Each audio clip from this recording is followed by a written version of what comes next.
Sex, stick with me here. You're admitting to have sex. This is why radio is completely dead, by the way. So don't really communicate with people that are not thinking anybody's listening. I don't talk about this on the radio. Okay, I know you don't talk about this on the radio. You're not allowed. When you're allowed here, is when you cheat on your wife. You already said it. I'm just trying to ask you. I'm trying to confirm, or you can go, no, I was kidding. Look at me. You know bitches want to fuck me. Tony, come on now. Oh, my God. Dude, I tried so hard. There he goes, Wisdom Anderson, everybody. There he goes. It's okay, Wisdom. There you go. There he goes. Wow. The rare, uncharismatic black man. Very rare. A rare bird, if you will. A rare bird. No, that's not the blackbird. No, it's the rare African bird. There you go. All right, your next bucket full, ladies and gentlemen, on this very interesting episode. Make some noise for Vinny Flores, everybody. Vinny Flores. All right. So, I'm a rookie to this comedy field, right? And one of the things that a lot of the veterans tell me is that you gotta be relatable. You gotta relate to your audience. So, has anybody here ever done crack or heroin? See, when I was 17, I shot crack one day and heroin the next day with my older sister. We were in a motel on the run from the police, and she was actively being picked up. That's never happened to anybody here. I'm just trying to be relatable here, guys. Listen, I'm sorry, all right? It's not my fault, okay, that you guys didn't have a family full of people that love to make memories. And speaking of my sister's pussy, yeah, you're goddamn right, that shit turned customers, ladies and gentlemen. That shit put food on the table. We had to leave every 2 hours. And, that deserves a Purple Heart because her pussy got absolutely murdered. All right. Thank you. That's my time. Okay. Vinny Flores keeping the exact momentum of every bucket pull so far tonight. Incredible. Is it just completely insane people? It's exciting. No one wants to make it anymore, huh? People just want to come up here and absolutely just fucking flop around. Vinny, how long have you been doing stand-up? About 5 months now. 5 months. What made you start? The show is a big reason, and also I went to stop the show. We are no longer contributing to a positive comedy environment in the world. Okay. What do you do for work, Vinny? I work at a bar right now on 6th Street. You're a bartender or a door guy? Door guy, bar back. Okay. Yes, sir. And how long have you lived in Austin? About 5 months ago. Where'd you live before that? Michigan. Michigan? Yes, sir. Oh, rare. Michigan, Flores, huh? Yeah, there's a few Mexicans out there. What were you doing for work in Michigan? I was a welder. Welder? Yes, sir. Why are you welding here? That's a good paying trade. I have about 4 years experience, and everyone out here's got like 20, so it's super competitive out here, so I have a hard time. Just unlike comedy, right? Yeah, I get it. Let's go somewhere a little easier. Wow. Vinny, is it true about the crack and the heroin? Yes, that's all true. Let's talk about that. Tell us about your history with crack and heroin. So, I'm half white, half Mexican, and my white side is like Michigan white trash, pretty much. So, yeah, my mom was addicted to heroin, and I ended up, I tried it one time with my older sister, and then after that, how old were you when you tried it? I was 17. You were 17 years old. Did you inject heroin or smoke it? Inject.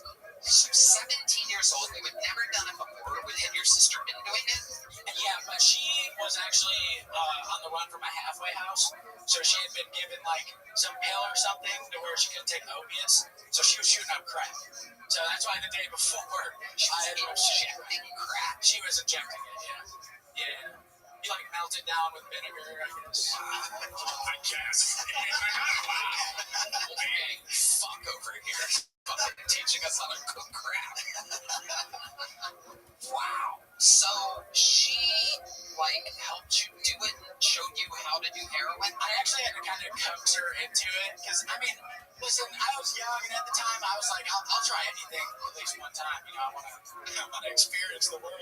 Speak to the world to hear what goes on to Michigan 17-year-olds. This is the dragon that they're chasing. So tell us about the first time the heroin hit those veins of yours. And so, like I said, I already shot something the day before, and she told me that the first time you shoot something, you would puke. So I guess I kind of got that out of the way, and I was just sitting on the hotel bed, and it hit me like a brick wall. And I just remember watching The Simpsons and trying to laugh, and it was like a zombie laugh, like, and then I just passed out, and I woke up wanting to do more heroin immediately. And so you started looking for heroin. Yeah. So part of that story is since we were on the motel, my sister's boyfriend was also there who was pimping her out. And that night that I shot the heroin, we were going to get cigarettes from the gas station, and we jaywalked. And they're all on the run for felonies. I'm just on the run for weed misdemeanor in Michigan, and we're in Ohio at the time. Everybody has warrants. Yeah, everybody has all warrants. Three of you. And it was us three, and you're jaywalking. And we're jaywalking. To get cigarettes. Yes, sir. This is like a tourist ad for the state of Michigan. This is incredible. This was actually in Maumee, Ohio. Well, don't talk about my mom like that. Maumee, Ohio. I've never even heard of that. Top left corner? Yeah. So I'm from Adrian, which is like 40 minutes from Toledo. So I'm like on the border. So we want to do anything to go to either Maumee or Toledo. Wow. Oh my God. Which is okay. You got busted jaywalking, I'm guessing, is where the story is going. Yeah. Yeah, and then, so the cop obviously, notorious jaywalker, constant jaywalker, D-Madness is this motherfucker. Crosswalks do not matter to him. Alright. Very famous jaywalker. Okay. So, obviously, since he has felonies in his name, he immediately just got booked. And I'm a minor at the time, so they're like, okay, well, we need to take you to a guardian. And I had no choice. We were going to get cigarettes from the gas station, and we jaywalked. And they're all on the run for felonies. I'm just on the run for weed misdemeanor in Michigan, and we're in Ohio at the time. Everybody has warrants. Yeah, everybody has all warrants. Three of you. And it was us three, and you're jaywalking. And we're jaywalking. To get cigarettes. Yes, sir. This is like a tourist ad for the state of Michigan. This is incredible. This was actually in Maumee, Ohio. Well, don't talk about my mom like that. Maumee, Ohio. I've never even heard of that. Top left corner? Yeah. So I'm from Adrian, which is like 40 minutes from Toledo. So I'm like on the border. So we want to do anything. We go to either Maumee or Toledo. Wow. Oh my God. Which is okay. You got busted jaywalking, I'm guessing, is where the story is going. Yeah. Yeah, and then, so the cop obviously, notorious jaywalker, constant jaywalker, D-Madness is this motherfucker. Crosswalks do not matter to him. Alright. Very famous jaywalker. Okay. So, obviously, since he has felonies in his name, he immediately just got booked. And I'm a minor at the time, so they're like, okay, well, we need to take you to a guardian. And I had no choice but to go back to the motel where my sister and her boyfriend's friend was. And luckily, boyfriend's friend now was like, what going? Yeah, there's four of them. Okay. And then, it could have been fucking her, I don't know. Everybody was fucking her. But, should marry a scientist right after this. Keep going, just keep going. We went back to the motel, and then the cop just kind of let me go in there, and then he went away, and then he didn't notice that you were on heroin at all. I wasn't on heroin yet. This is like right before. This was that night. And then I ended up doing his heroin, but I couldn't do like what he would normally do, I guess. That's what she was telling me, because I would overdose. So I only did a little bit, and then skip forward, woke up, wanted to do more. It turns out that the boyfriend's friend stole all the heroin, and then just left me and my sister in the motel. And then we were kind of fucked after that. Best Thanksgiving ever, right? Sounds like you were fucked before that, too. It also sounds like every time you did heroin, you would just fall asleep and then wake up craving it. No real enjoyment whatsoever. Often when I asked people what it was like after they did heroin, they're like, oh my God, I felt like $1 million. It's a feeling unexplainable. You're like, I went to sleep and woke up. Yeah, pretty much. I mean, I would say it is probably like the best drug I've ever done. I mean, the feeling of it was like, did you feel like you're 5'9"?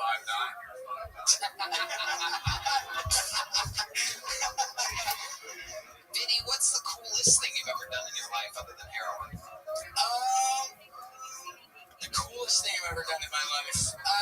Big accomplishments, you ever save somebody's life or fucking do anything, amazing, win an award perhaps. Nothing crazy like that. I used to play in band, so that was some of the coolest stuff. What did you do in a band? I played guitar and bass. Yeah. Don't worry, I'm not asking. Yeah, okay, thank God. Vinny, what ended up happening to your heroin-using, crack-injecting sister? What's her OnlyFans? She's doing good supposedly right now. I mean, she's a little iffy. She ended up marrying like some 50-year-old. They had a wedding in Maumee, and she was barefoot for that wedding. And yeah, so now she's just chilling. I guess just smoking weed. That's what she says. I mean, I don't know. They might be doing crap. Did you go to the wedding? Yeah. Was he barefoot too? No. Why was she barefoot? It's white trash. I mean, she literally forgot her shoes at the motel that they were staying at. Like, it's pretty bad. It's gross. We have to start deporting half Mexicans too. That's what this means to me. I don't know if you guys are with me on this, but I think I'm going to call my friends in the administration. And I support it. If they're illegal, I support it. I support it? Okay. Vinny. All right, buddy.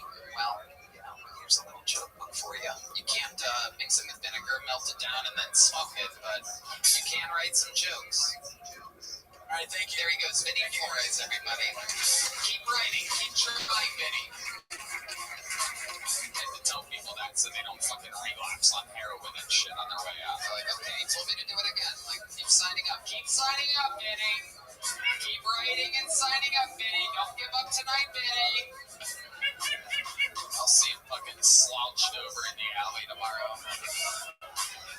Okay, this is a moment that a lot of people have been waiting for. Ladies and gentlemen, the man I'm about to bring to the stage, this is only his second appearance ever on the show. Ever.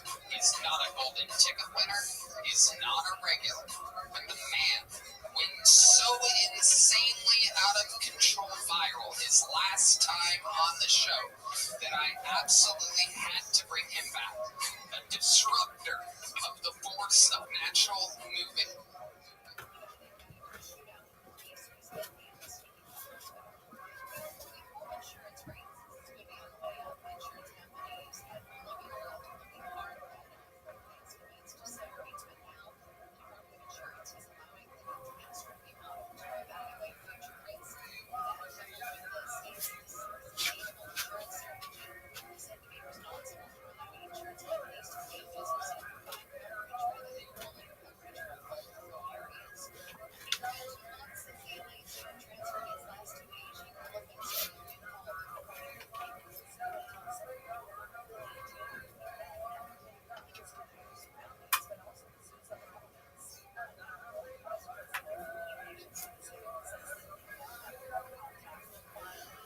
그렇게 찾아내는 먹고 식을 시작하는 시작하지만 하나의 특별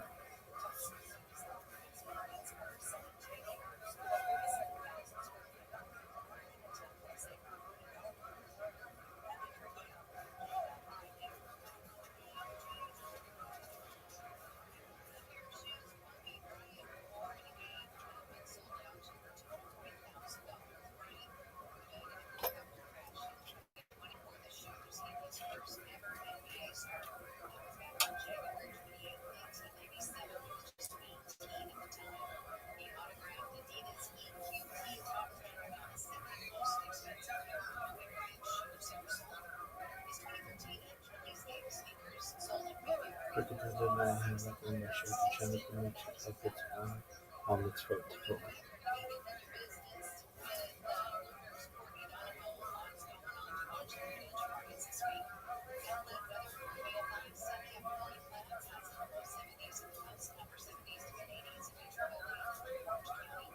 Great chunk of wood.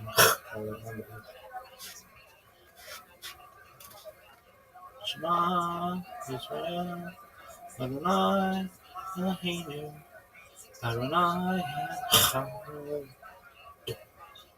Great chunk of wood. Shema Israel, Adonai Eloheinu, Adonai Echad. Great chunk of wood.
Comedy. Some people are saying the next big thing.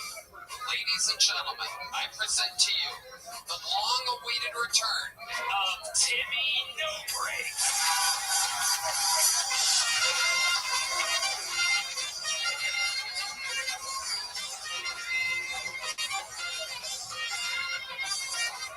Trying for the best fucking minute of their lives.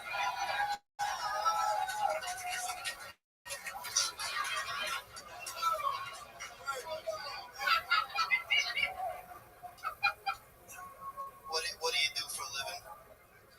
You're a student? Not what I'm looking for. What do you do for a living? Oh, fucking motherfucker. What do you do for a living? Hey, you, what do you do for a living? Time check? Alright, come on, guys, let's go. What do you do for a living? Fuck you, come on. Hey, you, what do you do for a living? I'm just trying to find a natural way into this fucking sushi shop job.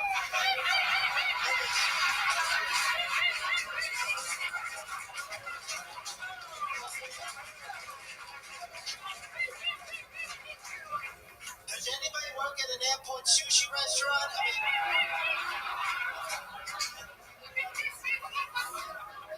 I relinquish my time. Wow. The hardest I've laughed all night.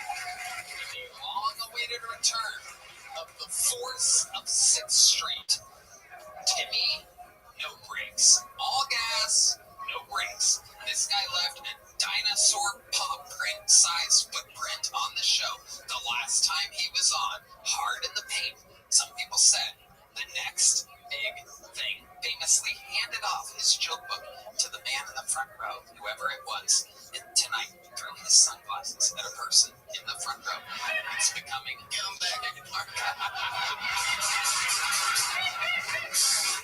Timmy motherfucking No Breaks has arrived back to the Kill Tony universe. Timmy, how we doing? We're good. I'm a little disappointed, to be honest. I told you I wanted Dan Cook. but fucking...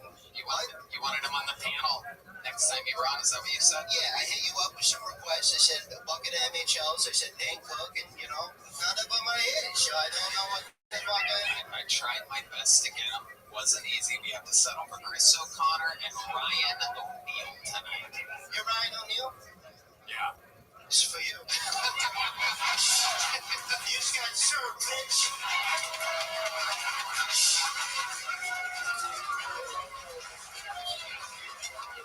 Got your ass.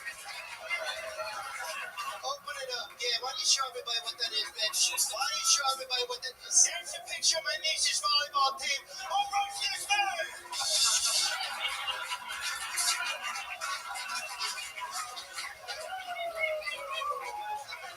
Wow. All gas, no brakes, indeed. The people's champ of The people's golden ticket winner, bitch. That's right, the people's golden ticket winner. I'm gonna pretend like you didn't call me a bitch right there, because I like you. We're gonna keep it that way. No disrespect. I respect what you're doing. I love you, Tom. Thank you, Timmy. I love you too. So tell us, what does Timmy No Breaks do when he's not on stage?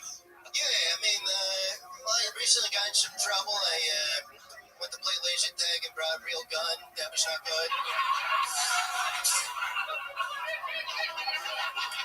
Can you say something, guys? When I hit a punch, give me some fucking trumpet. I mean, what's going on? Not yet. When I hit it. My God. So, Timmy, there's so many questions I didn't get to ask this time you were on. Like, I can't even imagine what a confident human like you. What is your love life like, Timmy No Breaks? I mean, I gotta say, it's definitely changed. I've had a bunch of bitches slide into my DMs. I had Hillary Duff slide into my DMs. Yeah, more like Hillary Muff. That bitch has a vagina.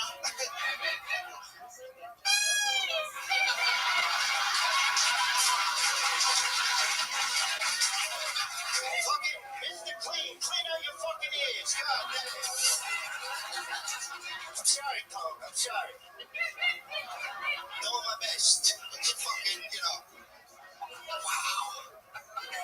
So Hillary Duff slid into your DMs. Was this after the Kill Tony appearance? Yeah, it was that. You've really blown up from it. Tell us what life is like since that one appearance. You might be the most talked about human ever after only one appearance in the show's history. 12 and a half years of the show, and you might be in 60 seconds in one interview the most famous character ever. Yeah, it's been great, Got to do David Lucas's fishing podcast, so I made it.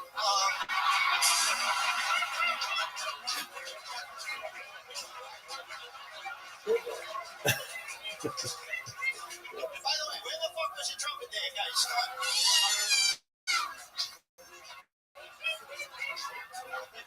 I think he deserves something a little more. It's like a negative horn you're giving. It should be like a ba-da-ba-ba-da-bum or something like that, right? Tom, no. Give me a D. You give him a D. Give him a D. What's a D? I don't know. Yeah. Okay. I see it now. I like it. That was a D. That was a D. They nailed that one that time. That was a D. They really did. Wow. So Timmy No Breaks, where are you originally from? So I'm from Jersey. You already asked me that, but that's okay, Tom. Yeah. Tom, it's okay. Yeah. That's good for some of the new people here. Oh, yeah, you probably saw my Kill Tony show. This is just going to be repeating it, but yeah, I'm from Jersey. What the fuck else is new? And is there anything that you miss about New Jersey? I miss the mornings. Spotlight? Spotlight for Timmy No Breaks, no doubt about it. Whatever Timmy wants.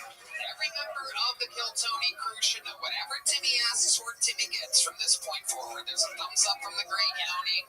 Timmy, go ahead. What do you miss about Jersey? Yeah, I miss the mornings, walking out, fucking walking up to bitches saying, hey, bitch. That's what I'm talking about. Yeah, that's what I miss matters most, you know? We'll get on the spotlight. Thank you. Well, good. We got out of that. That's my story. I'm sticking to it, Tom. I don't want to keep you up here all night. You know, I don't want to be a bother to you. Let me know when you want to go. You're the first person ever that I'm giving full creative control over here. Yeah, I'm good. Okay, hold on. You're good now? You want to go, or you're good to stay?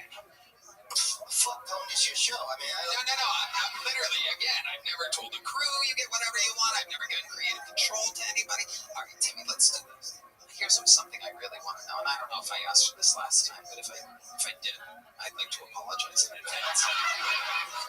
Tom, it's okay. Thank you. How do you make money, Timmy No Breaks?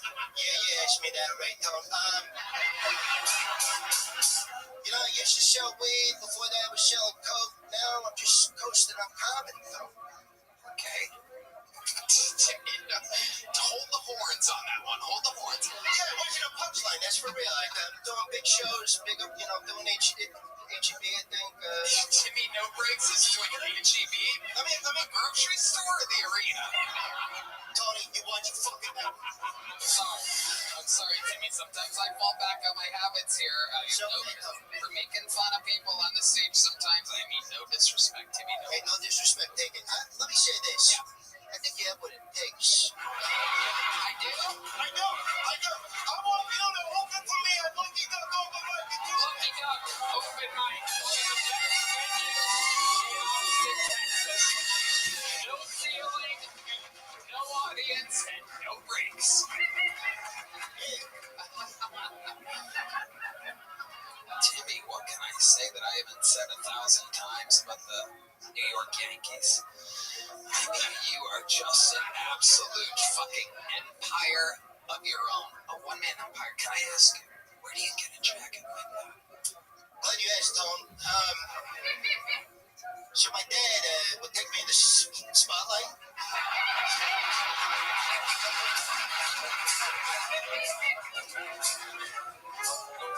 John Dees, let's go. So my father, he would take me to the circus all the time. They would shove these midgets down in this fucking cannon. One time they aimed it at a wall, shoved this midget right into the wall. Bang! The midget slid down. Some guy put a fucking leather jacket over this midget. I laughed and I got this at Goodwill.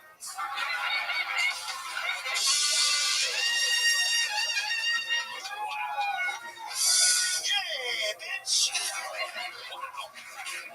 Timmy, I feel like if we keep you up here any longer, I'm going to have to give you a percentage of the royalties of this episode. And I cannot begin to do that. So, I mean, unless there's anything else you'd like to say or do, I'm going to give you, or we can talk about anything you'd like. If you'd like to ask me a question or anything, we can do anything you want. Yeah.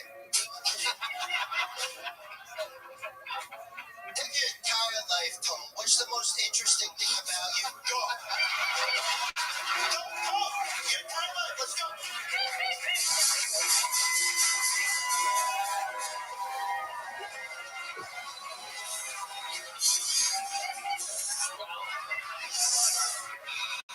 I mean, you know, it's a tough question. No, I mean, I guess the most interesting thing about me is probably that It's not easy, is it?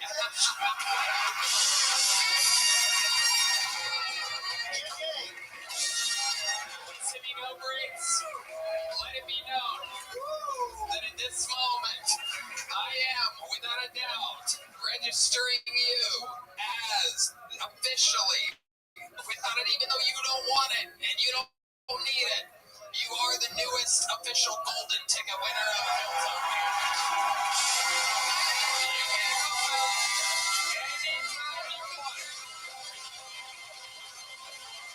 The Tour de Force, the Sultan of 6th Street. Yeah, thanks, Willy Wonka.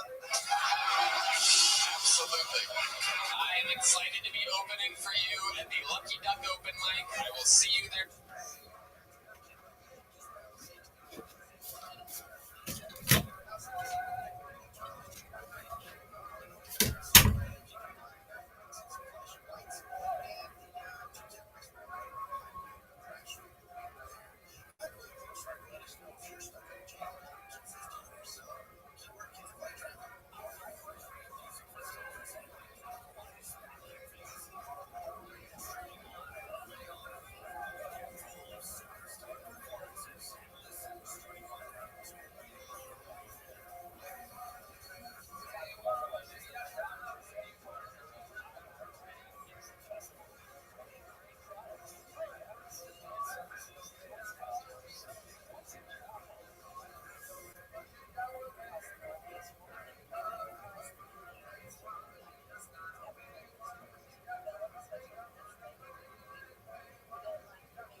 next, and we'll talk about the future.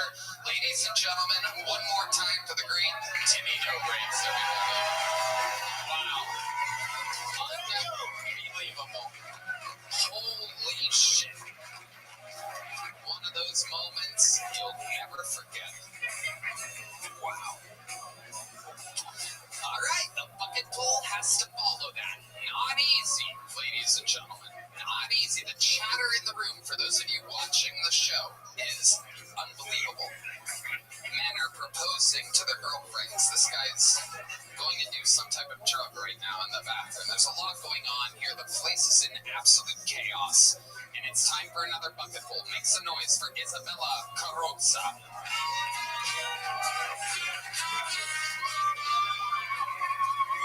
Hell yeah. My therapist introduced me to EFT tapping. Whenever you get nervous, you take deep breaths and tap on your face. She was like, think of it as like a massage for your inner child. I was like, I don't think my inner child needs any more massages.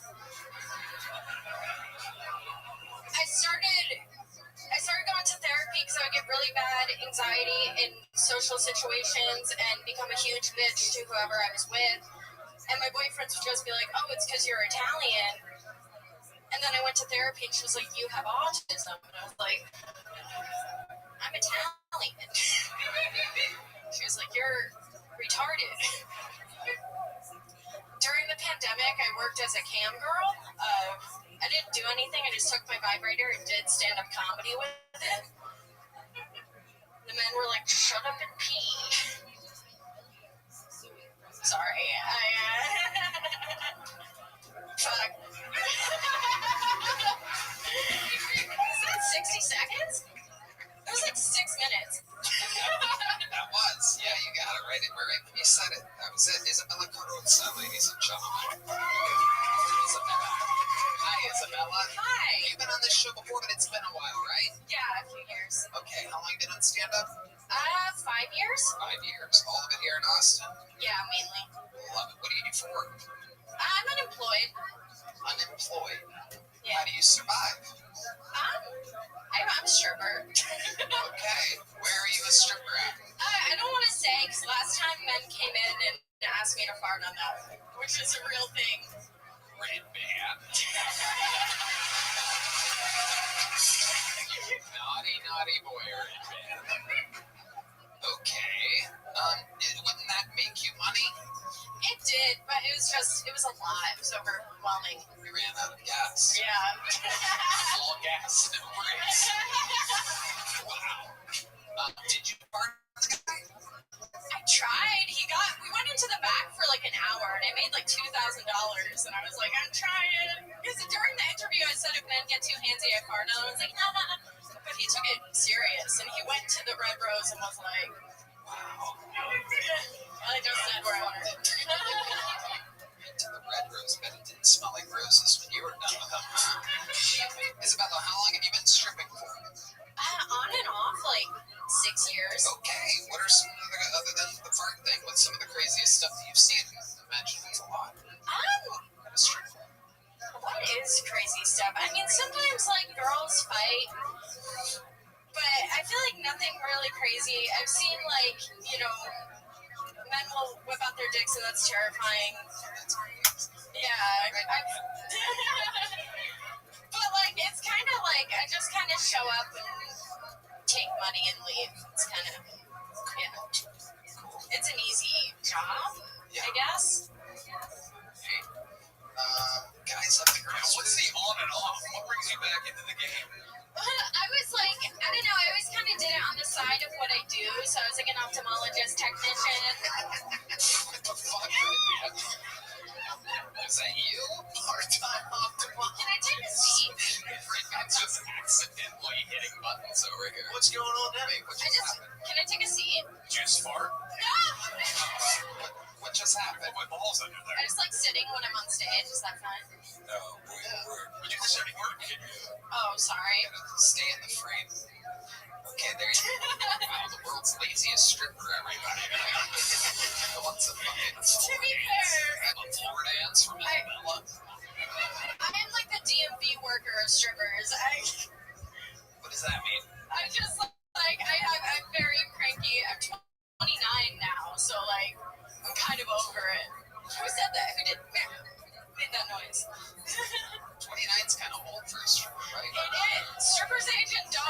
Yeah, I'm 29. Have you ever done a full nude strip club before?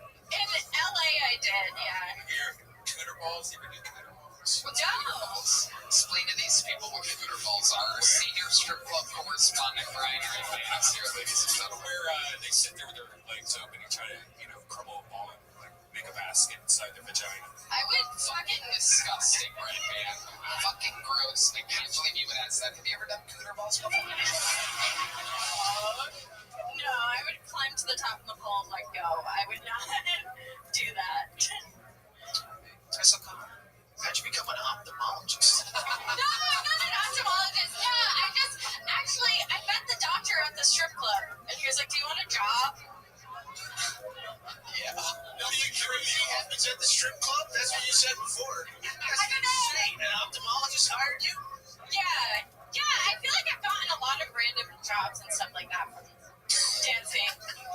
What do you do at the office? Well, I don't work there anymore, but I would just like After assist she him. was D-Madness's ophthalmologist, she lost her job. So she used to have 20/20 vision. Yeah, I would just assist him in like surgery. She farted into his eye sockets, and the rest is history.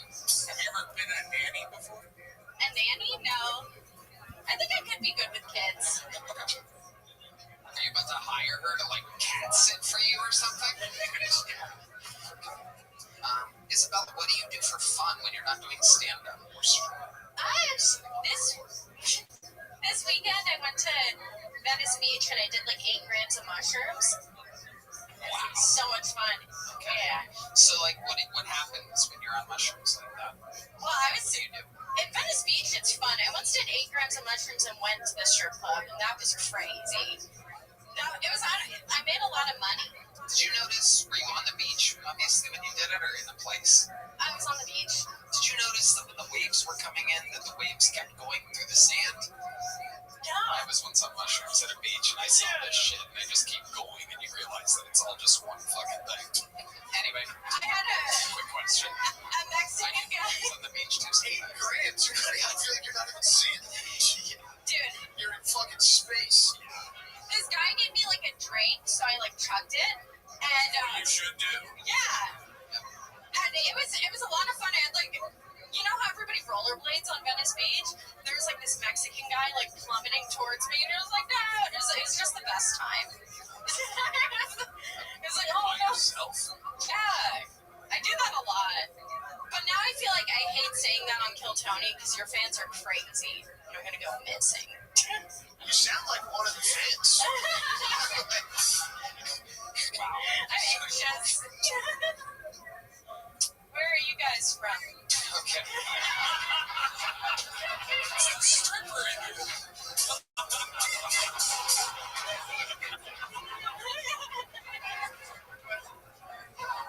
Fun times, Isabella. This is a medium-sized joke book right here. It's a good one. Isabella Carrozza, ladies and gentlemen. Hell yeah. Ooh, there's been a lot of talk of birds on this episode. Look at the lovely Heidi, everyone. I mean, unbelievable. And this man's last name is Bird. Ladies and gentlemen, make some noise for bucket poll number 7. Mason Bird, everybody. Mason Bird. A teenager told me I look like a school shooter the other day that shoots insulin instead of bullets. He was like, your least favorite part of a school shooting would be missing lunch. It better not be pizza day, dude. I swear to God. I feel like the only way I could personally relate to Rosa Parks. Welcome. How are you? Is when I'm walking through the center of an airplane. Can you hear me? What up, Dragula? Dragula 99, how you living? Can you hear me? Dragula 99. Yo. Dragula 99, can you hear me? Dragula 99. Dragula 99. Yeah, nobody wants to fucking talk to me.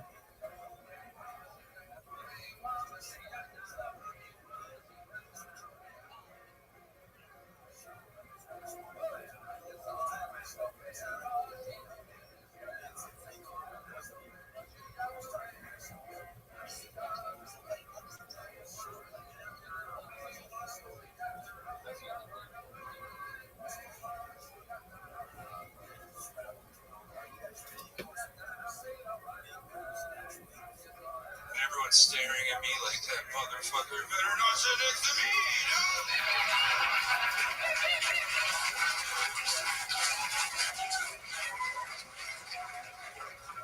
We were taking his ass to the front of the plane where the big fellas belong.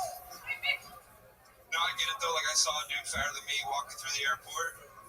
And I was like, that motherfucker better not get on my plane, dude. It was a mirror. Mason Bird, everybody. The best set from a bucket full of the night has finally happened here. More than halfway through the episode. Mason, a fantastic set. How long have you been on stand-up comedy? About 3 years, sir. 3 years. Where at? Mostly Detroit. I moved here a couple months ago. Very nice. So you live here in Austin, Texas now. Yes, sir. Amazing. What do you do for work? I work at Jersey Mike's. Hell yeah. Make it Mike's way. Jersey Mike's, official sponsor of Timmy No Breaks. How long have you worked at Jersey Mike's? About 3 months. 3 months. What did you do in Detroit when you I was a sous chef at a bar. Oh, okay. A sous chef from a bar. Is that what exactly? I just did all the prep, hiring, did most of the cooking on the line as well. I was everywhere. Do you think that it's good for a guy like you to constantly be working around food? Believe it or not, I actually started working in the food. I lost 150 pounds. I used to be 500 pounds. Wow. Oh my goodness. Incredible. What did you do to lose the weight? Tell Redman how you lost it. It's just, so I'd eat one meal a day. That way I can get, because I like to eat 4,000 calorie meals. And I would just limit it to once. So when you say 4,000 calorie meals, give this audience an example of what was the most big issue.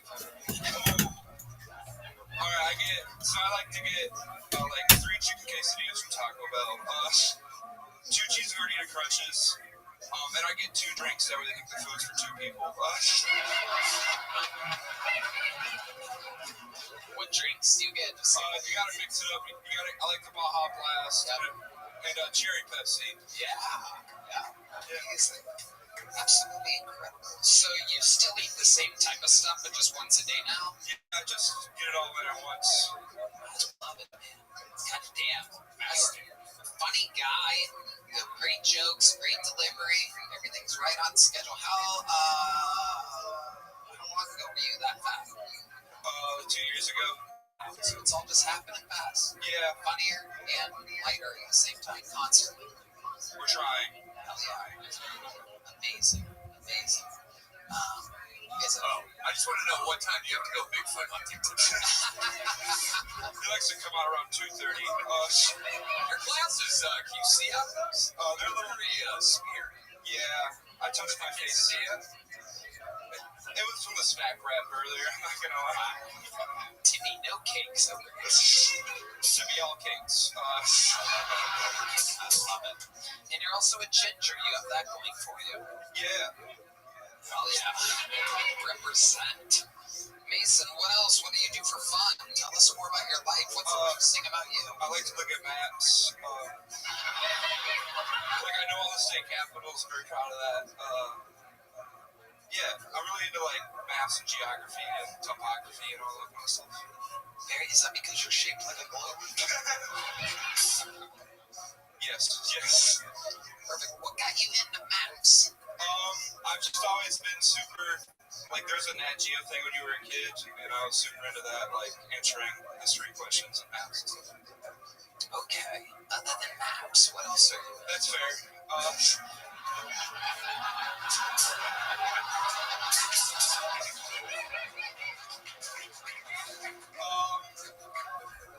I really like eating once a day a lot. So you look forward to these meals? Oh, it's all. What time of the day do you usually execute the meal at? Anywhere from 11:30 to 12:30 at night. So you wait all day? Yeah. You go for it at night? Okay. Just unravels, big man. Just eat. Let's see here. Anyone who knows all the state capitals has a lot of placemats in their So let's just go for last night, for example. Do you remember your order last night? What you ate last night? Yes, I know exactly what I ate last night. What was it last night? How many people want to hear what Mason Bird ate last night? Let's go single spotlight on Mason Bird. It was 2 snack wraps with ranch, 2 snack wraps spicy. You get 2 McDoubles, large Coke, and a large Sprite. Okay. I've done that before. Yeah. I've done that before. This guy's like the Rain Man of meals. I mean, you could give him any date and he can tell you what he ate. And what state he was looking at on the map. Florida.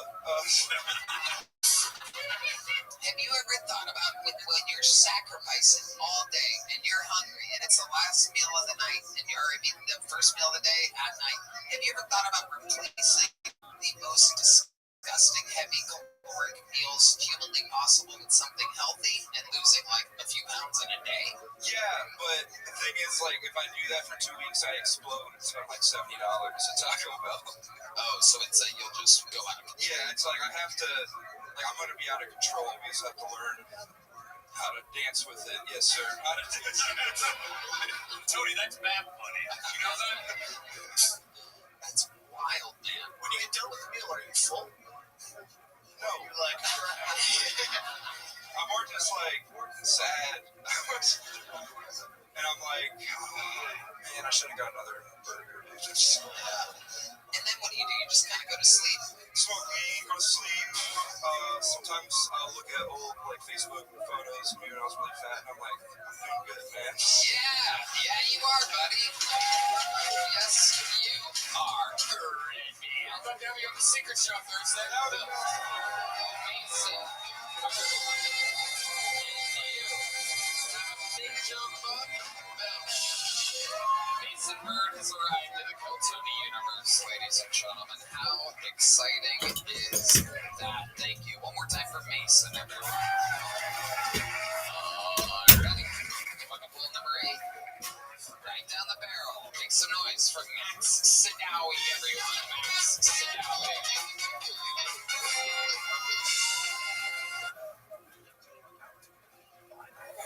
A sous chef from bar. Is that what exactly? I just like did all the prep, hiring, did most of the cooking on the line as well. It's like everywhere. Do you think that it's good for a guy like you to constantly be working around food? Believe it or not, I actually started working in the food. I lost like 150 pounds. I used to be 500 pounds. Wow. Oh my goodness. Incredible. What did you do to lose the weight? Tell Red Man how you lost it. It's just, so I'd eat 1 meal a day. That way I can get, because I like to eat like 4,000 calorie meals. And I would just noodle it to once. So when you say 4,000 calorie meals, like give this audience an example of like what is the most piggish you've ever been. Oh. Alright, I like to get like 3 chicken quesadillas from Taco Bell, 2 cheesy gordita crunches, and I get 2 drinks. That way I think the food's for 2 people. Good kisses. What drinks do you get? You gotta mix it up. I like the Baja Blast and cherry Pepsi. Yeah. Absolutely incredible. So you still eat the same type of stuff, but just once a day now? Yeah, just get it all in at once. I love it, man. God damn. Funny guy. Great jokes, great delivery. Everything's right on schedule. How long ago were you that fat? 2 years ago. Wow. So it's all just happening fast. Yeah. Funnier and lighter at the same time, constantly. For trying. Hell yeah. Amazing. Amazing. I just want to know what time do you have to go Bigfoot hunting tonight? He likes to come out around 2:30. Your glasses, can you see out of those? They're very smeared. Yeah, I touched my face. It was from the snack wrap earlier, I'm not gonna lie. Timmy, no cakes over here. Timmy, all cakes. I love it. And you're also a ginger. You have that going for you. Yeah. Oh, yeah. Represent. Mason, what else? What do you do for fun? Tell us more about your life. What's interesting about you? I like to look at maps. Like, I know all the state capitals. I'm very proud of that. Yeah, I'm really into, like, maps and geography and topography and all that kind of stuff. Mary, is that because you're shaped like a globe? Yes. Perfect. What got you into maps? I've just always been super, like, there was a Nat Geo thing when you were a kid, and I was super into that, like, answering history questions. Okay. Other than maps, what else are you? That's fair.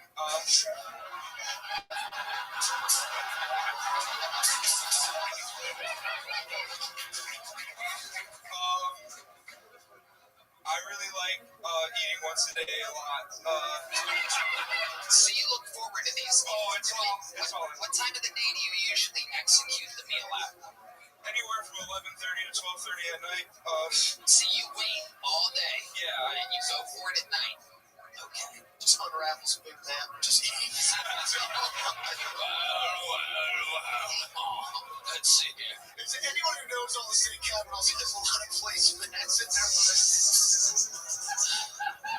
So let's just go for last night, for example. Do you remember your order last night? What you ate last night? Yes, I know exactly what I ate last night. What was it last night? How many people want to hear what Mason Bird ate last night? Let's go single spotlight on Mason Bird. It was 2 snack wraps with ranch, 2 snack wraps spicy, you get triple, 2 McDoubles, large Coke, and a large Sprite. Okay. I've done that before. Yeah. I've done that before. This guy's like the Rain Man of meals. I mean, you can give him any date and he can tell you what he ate. And what state he was looking at on the map. Florida. Have you ever thought about when you're sacrificing all day and you're hungry and it's the last meal of the night and the first meal of the day at night, have you ever thought about replacing the most disgusting heavy caloric meals humanly possible with something healthy and losing like a few pounds in a day? Yeah, but the thing is, like, if I do that for 2, I explode and spend like $70 at Taco Bell. Oh, so it's you'll just go out of control. Yeah, it's like I have to, like, I'm gonna be out of control. I just have to learn how to dance with it. Yes, sir. How to dance with it. Tony, that's map money. You know that? That's wild, man. When you get done with the meal, are you full? No, You're like, I'm more just like sad. And I'm like, man, I should have got another burger. And then what do? You just kind of go to sleep? Smoke weed, go to sleep. Sometimes I'll look at old like Facebook photos of me when I was really fat, and I'm like, I'm doing good, man. Yeah, you are, buddy. Yes, you are. Red man. Come down, we got the secret show Thursday. Mason.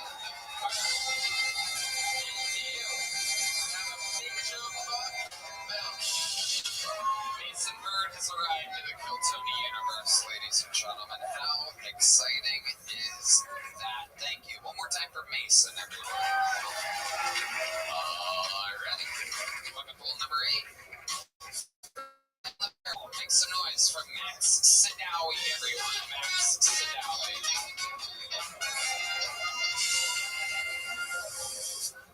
thank you. As you heard, my name is Max. It's not short for anything. I think my parents knew I was going to be stupid. They took one look at me, they said, 3 letters. It's enough. I got an older brother. His name's Nathaniel. Yeah, I googled his name because I'm petty like that. Found out Nathaniel translates to gift from God. Beautiful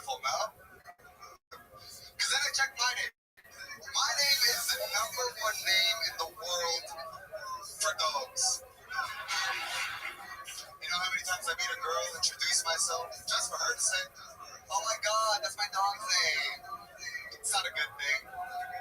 She's not like, oh my god, that's oh my god.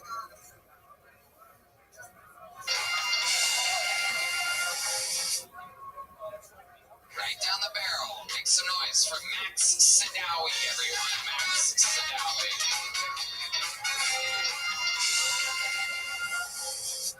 Thank you. As you heard, my name is Max. It's not short for anything. I think my parents knew I was going to be stupid. They took one look at me, they said, 3 letters. It's enough. I got an older brother. His name's Nathaniel. Yeah, I googled his name because I'm petty like that. Found out Nathaniel translates to gift from God. Beautiful, no? Fuck him. Because then I checked my name. My name is the #1 name in the world for dogs. You know how many times I meet a girl and introduce myself just for her to say, oh my god, that's my dog's name. It's not a good thing. She's not like, oh my god, that's my dog's name. Let's go back to my place. We'll do it, doggy. Maybe in my imagination she'd be doing that. She's like, who's a good boy? What else about me? I'm Jewish. Yeah, none of you look surprised. I get it. Nobody was falling out of their chair right now. No one was like, whoa, this guy's Jewish? Thought he was Swedish. Maybe Irish. Maybe Andrew Tate. I'm aware I have a mirror. Is that alright, that's my dog. Thank you so much. Sadawi. Am I saying that right? Sadawi? You're honestly probably the first person to ever get my last name right. So thank you. Thank you. I get to open for Timmy No Breaks. Very excited about it. New era of confidence around me. Max, welcome. Stand-up's a newer thing for you. How long have you been doing it? I'd like to say I just moved to Austin, so recently 2 months, but I was doing it abroad for a while. Okay. But not like consistently. Okay. When you say abroad, where were you doing it? I was living in Thailand for a bit. Oh, wow. Yeah. Okay. What made you want to hang out in Thailand for a while? What could possibly be there? Fewer Maxes. Wasn't the plan. It just kind of happened during COVID. Yeah. You went during COVID? Right before, actually. I was traveling Southeast Asia, and then the pandemic hit. And you just stayed in? Wow, so tell us about that. Tell us about your adventures. Okay, so January 8th, 2020, I landed in Southeast Asia. I remember the name. And I was in... I can't even believe that's about the worst time to land in Southeast Asia. Oh, I told you it was amazing. Oh, you liked it? It was great. Yeah, I was So how soon until you started fucking the boys? Boys, lady boys, whatever. Something went down there. Let's talk about it, Max. It's okay, your parents are watching. Never fucked a lady boy, Tony. I know. How long were you in Thailand for? 5 years. Okay, I'm gonna ask you one more fucking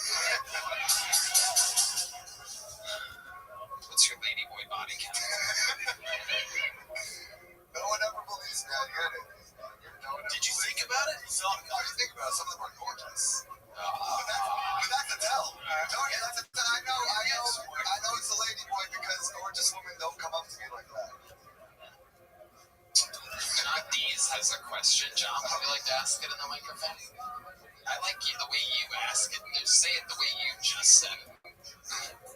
Are you gay? Perfect. Nailed it. I get called gay a lot in Austin. Me too, buddy. But are you? Are you gay? I'm not gay. You're not gay. Okay, what's the gayest thing you've ever done? Other than sound like that. Fuck lady boys in Thailand and lie about it for the rest of your life. Oh, shit, the gayest thing I've ever done. So figure up the butt count as gay. Your own or your dad's? Red man. Red man. Okay. Max, what do you do for work? So I was working as a scuba diving instructor. That That's what I was doing over there. Super gay. Super gay. Super gay. Under the sea. Under the sea. Fuck all the dicks. Under the sea. Okay, what made you stop being a scuba diving instructor? Man, trying to take comedy more serious. So came down here. This is where all the hype is at. So you stopped being a scuba diving instructor to come do comedy in Austin, Texas? Yes. Is that what you were doing in Thailand? Being a scuba diving instructor? Yeah, when you were inside of... Yeah. That's what I'm doing in Thailand. Okay. Yeah. Pulled that respirator right out of his mouth when he got into comedy. Okay. Max, craziest thing that ever happened to you while scuba diving? Or instructing scuba diving? I fucked this lady. It's not gay if it's underwater. Come here, you little mermaid. So where you got finger in your ass? If we were getting honest, I did fuck underwater. Actually, that is something. Yeah, it's called the 10-meter club. Wow, tell us about that. How does that go down exactly? Yeah, so you gotta find somewhere where there's like sandy, so there's no like corals or anything. Yeah, right. And basically, you just put some extra weight that you normally would to get down there, and make sure you don't wear a wetsuit. Wow. And once you get down there, basically doing a doggy. Doing it with the respirator on. Oh yeah. Yeah. This is like when Red Band fucks with the sleep apnea mask on.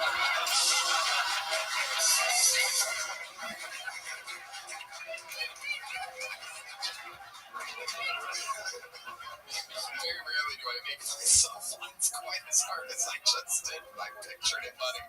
I pictured it, my old pal. All right. So, how long did this sex underwater last? Just a ballpark.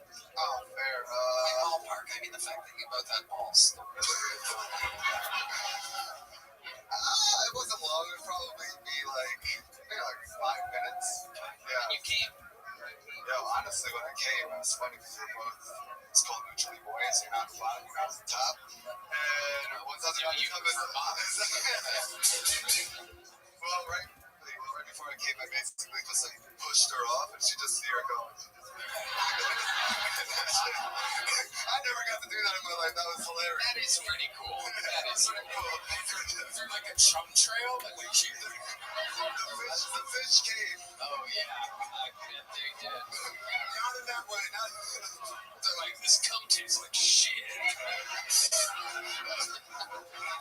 family's going to be watching this. Of course. It's amazing. That's why you won't admit that you're gay. I know. That's what we know. Max. Amazing. What's it like being Jewish nowadays? How do you feel about everything? There's a lot going on. How do you feel about it? We're doing this?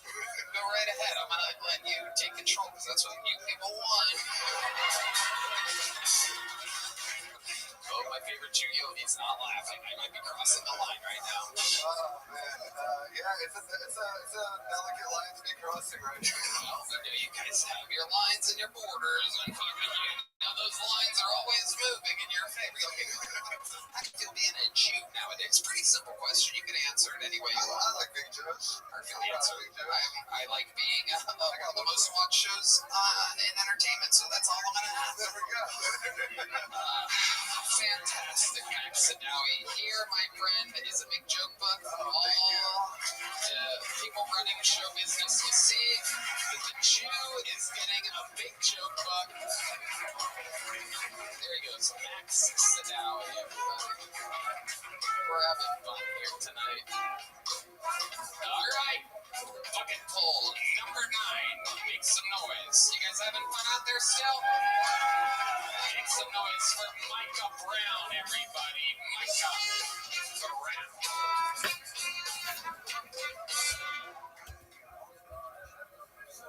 Light bulbs are gay.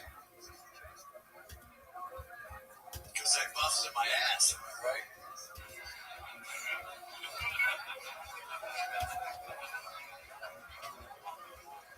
Anal's a lot like surgery. Have you guys noticed this? Anal is a lot like surgery. You gotta wash your hands all the way down to your elbows. You gotta prep. You can't eat the day before. My surgeon hates it when I eat before we do anal. Fucking hates. The drugs help. You guys notice this? Surgery's really bad for the drugs. Man, here's a shot of whiskey. Bite down on this, you know what I'm saying? It helps with the anal too. The drugs. The thing that ties them all together, though,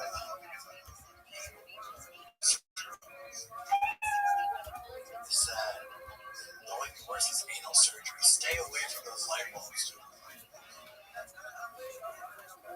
Hey, Micah Brown. There he is, Micah Brown. Okay, Micah. Welcome. Wow, no one's even clapping for you. The whole scene about anal, and somehow it was the shittiest set of the night at the same time. What are the odds? Welcome, Micah. How long have you been doing stand-up? Not long enough. Okay. How long is that? 5 years.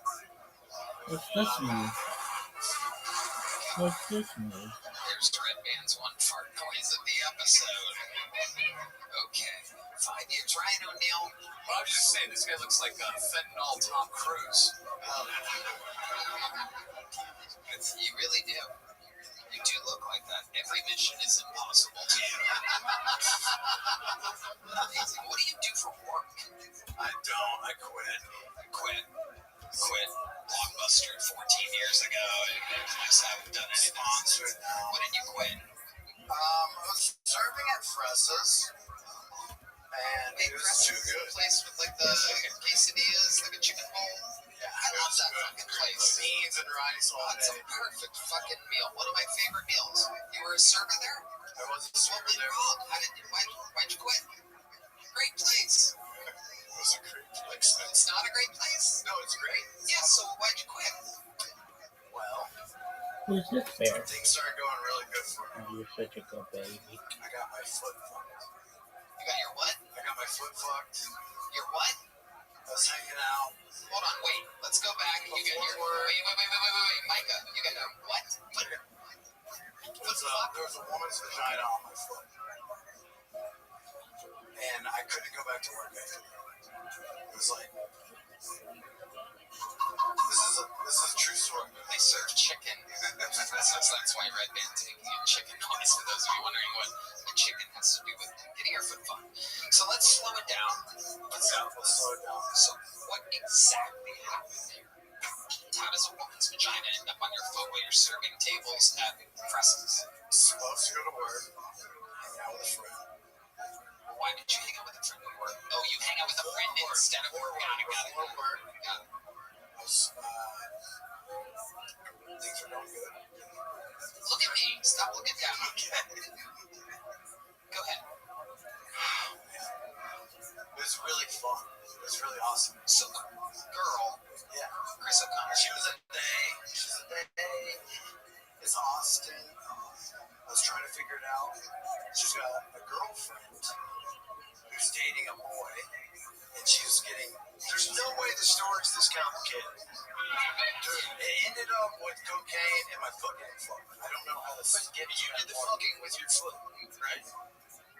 Yeah, she told me to put my foot on the couch. She got on the couch. Did you wear a sock? No.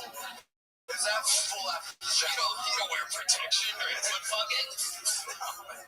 Okay, so let me ask you this. Was it toes or the whole foot? Well, I had 3 fingers in before. So it was the whole foot. I only have a 9.5. It's not that big. The healing? And then what, work found out about it? No, it's like, things are going good, man. I don't need to go back to Fressa's and deal chicken. No, you do. Yeah, you do. No one's paying you. Do you guys talk out there? You guys talk to them. Okay, help us to understand. This is the interview portion of the show. Okay. Yes, here we go. Foot got fucked. Got to be in a metal music video. All in the same day. Same week. Okay. Then my buddy calls me. I get to go on a canoe trip in Maine. I could not go. The chicken thing was not going well. And this is better than the chicken. How do you make money now? I I don't think you understand. So we found your catchphrase, that's for sure. I'm getting my foot fucked. I'm getting flown out to Maine. And you want me to sell chicken? How do you make money now? I'm open to suggestions. It hasn't come up yet. So you thought you were on a hot streak, and you were just like, I can give it a third job. They'll give them to you. All you guys who work at presses, I guarantee. They told me they would hire me back. So you're like on a sabbatical. Right. They're definitely not hiring you back. They love me. I would bet you have a 0% chance. I mean, I know for a fact they're not gonna. You just called them out by name. You don't think they'll hire me? They're not gonna hire you back. I'm a little scared now. No. I don't need the job, so I just want to know. How much money do you have? I'm negative $24. Okay. So where do you sleep at night? Where do you sleep at night? Tonight? I've got a friend named Brendan Mahaney. He's the best. We call him Sarge. He takes care of all of us. So that's where is that where you tonight? Is that where you slept last night? Unless the fuck girl lets me down. Okay, here's a little junk bug. There you go, buddy. All right. Yep, hard to catch when you are blitzed out of your mind on hard drugs. Everybody that goes Micah Brown. Very interesting fucking voice tonight. Very interesting. We should have like an actual psychiatrist backstage to connect with these people up right after their sets. By the way, Francis is really good. Don't hear that. Yeah, don't let a fucking drug addict guy ruin Francis for you. Highly recommend it. Very simple, clean meals. I'm actually surprised you eat there. I love it. They're half chicken. Man, it's fucking great. I'm saying everything that I feel. Your final fucking poll of the night, ladies and gentlemen. You guys ready for this? I know. It's one of those nights where it's hard to be excited about the bucket. No way. Anything can happen. Make some noise for Bill Williams, everybody. Bill Williams.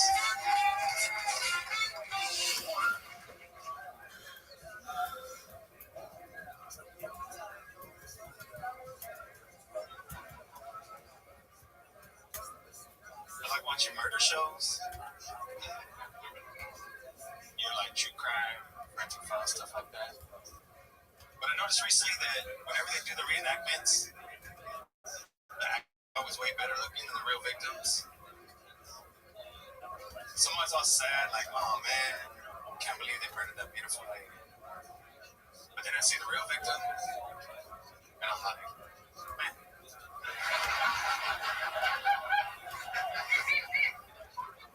It's all good.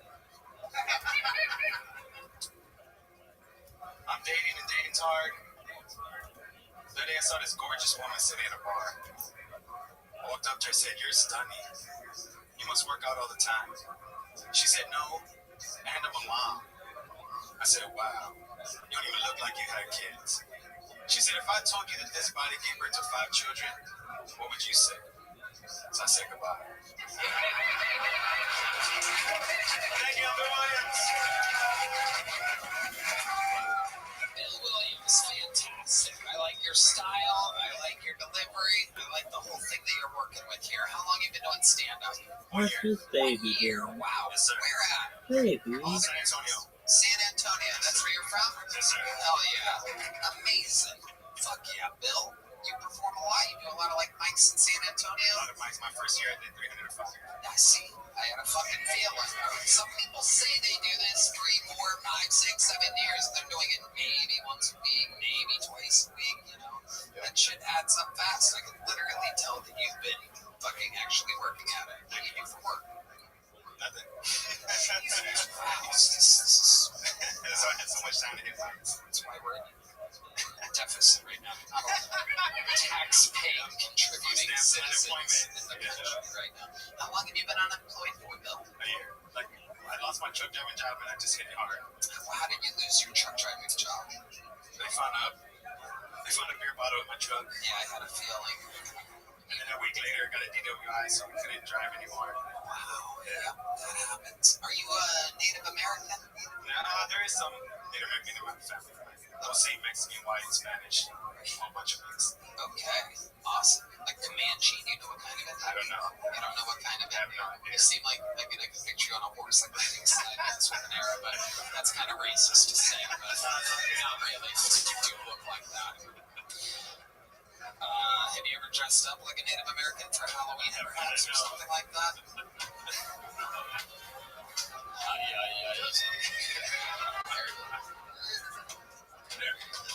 Where's Sarah Sloan? Is Sarah Sloan here? She's out there. Sarah Sloan? She's at Shakespeare's. Oh, okay. She does a great horse impression. Oh, yeah, I've heard it. Bill, what do you do for fun? I mean, really, just all I do is comedy. Do you like to drink a lot, right? Not anymore. I had to quit it because of DWI, you know. So, You already lost your job. Shouldn't you just double down on that shit? yeah, but I was on probation. They made me do a breathalyzer. Okay. Like, I had to blow into the machine. So you're not drinking it? And not drinking it. Right. Yeah. Okay. What else do you do other than comedy? What else are you into? I mean, that's it. I got a bunch of kids and a couple grandkids now. So, Oh, wow. Yeah, How many yeah. kids do you have? 5 kids. I'm out of here. 5 kids. Yes, sir. Incredible. How old are they? The youngest is 17, and then they're 18, 21, 24, 27. How old are you? 45. Wow. Look at you. You're killing it. You look better than all the 20-some-year-olds that were on the show. We had a stripper up here earlier that looked 55. Incredible. Incredible, Bill. So, Wow. Amazing. So what's it like raising kids? Tell us what some crazy shit you've been through as a father, as a Native American father. I mean, they're pretty chill. Like, I was kind of crazy growing up, and they always said, like, you're going to see when you get older, but my kids are chill. Amazing. You say you were crazy as a kid. What do you mean? What are some of the things you would do? When I was 16, I stole a Lexus from the Institute of Texan Cultures. Nice. Yeah. Yeah. You're gonna fist bump me. All right, I'll give it to you. Yeah. Of course. What made you steal a Lexus? I was walking downtown San Antonio, and we're walking through the parking lot of the Institute of Texan Cultures, and there's a Lexus with the keys hanging from the trunk. And so that was it. Hell yeah. And where did you take this car? What did you do? We were dumb. We're 16. We thought, we drove around for 3 days, first of all. Wow. Picking up our friends, going cruising. And then we were driving around the east side of San Antonio, like, thinking we're going to find a chop shop, like we know where that's at. And we got pulled over. The cops chased us. My friend was driving at that time. He took off, hit a tree. We all jumped out, started jumping fences. The driver got away. The cop got another guy. We spent 2 weeks in juvenile. Wow. Yeah, good times. Amazing. How many kids did you have at that time? Are you still with the baby mama?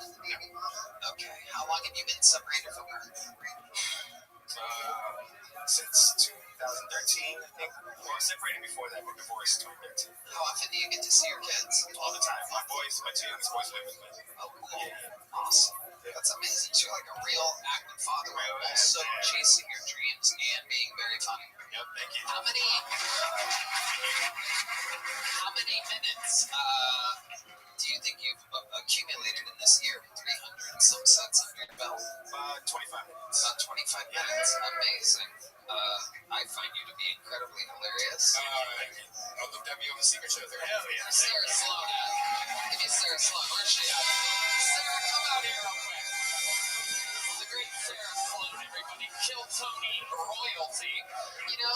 I think as a mode of celebration is in the air for you winning a set at the Sunset Strip Comedy Club, and since you are one of the funniest Native Americans that's ever been on this show, I find it fitting that Michael plays the Indian drum and the great Sarah Sloan does her impression of a horse. Sarah, grab that mic and let it rip, huh? You can grab his. Yeah, keep doing your Indian stuff, yes. Ladies and gentlemen, this is Sarah Sloan's horse impression. Absolutely incredible. Sarah Sloan, Bill Williams. Bill, you're leaving here with a true Native American leather joke book. Yeah. One of the greatest Native American comedians in Kiltony history. Bill Williams, everybody. There he goes. That guy needs to do an Indian job dance. Yes. Fucking 5 kids. He can make it rain. Bill Williams, and now we've come to a part of the show. Now, I'm going to tell you right now, I'm going to be honest with you. William Montgomery is out for the night, everybody. However, just when you think there's no way to possibly put a ribbon on an episode like this, I must tell you that there is one more performer, one more regular that is going to do a brand new set for you. Fresh off of sold out theaters almost every weekend, absolutely smashing the universe. I watched him do a long set last night on a Sunday when everybody else is off and it's nothing but up and comers. This guy's here doing long sets, going over notes. He literally works more and harder than any other comedian I know because he is trying to become an American citizen. But yet still, he remains the Estonian assassin. This is Ari Matty.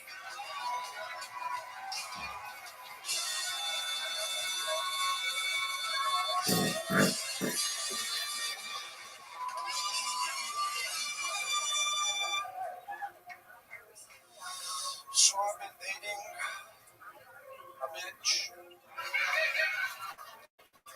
See, the problem with me is I'm not jealous. I can't help it. I went through her like Instagram. There's like a lot of pictures from Miami. When she works at Chick-fil-A. I go through the pictures. No guy. You might see like a ligament. You know, like a hand on a knee. You try to zoom into that hand. It's a fucking prehistoric. That's who's paying. And she's got this fucking friend. Every fucking girl has a friend, some Dylan. You know that guy who's lingering around your girl, always playing the long game. You ask her about Dylan, she's like, Dylan? You're worried about Dylan? I've known him for a decade. I think he's gay. And then you meet Dylan, you look into his eyes. He ain't gay. He's on the bench. Fuck.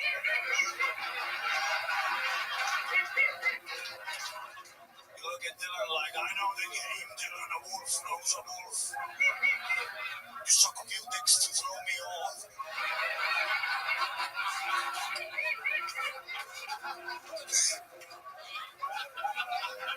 All of a sudden, eating my girl's pussy. I'm like, oh my god, isn't that crazy?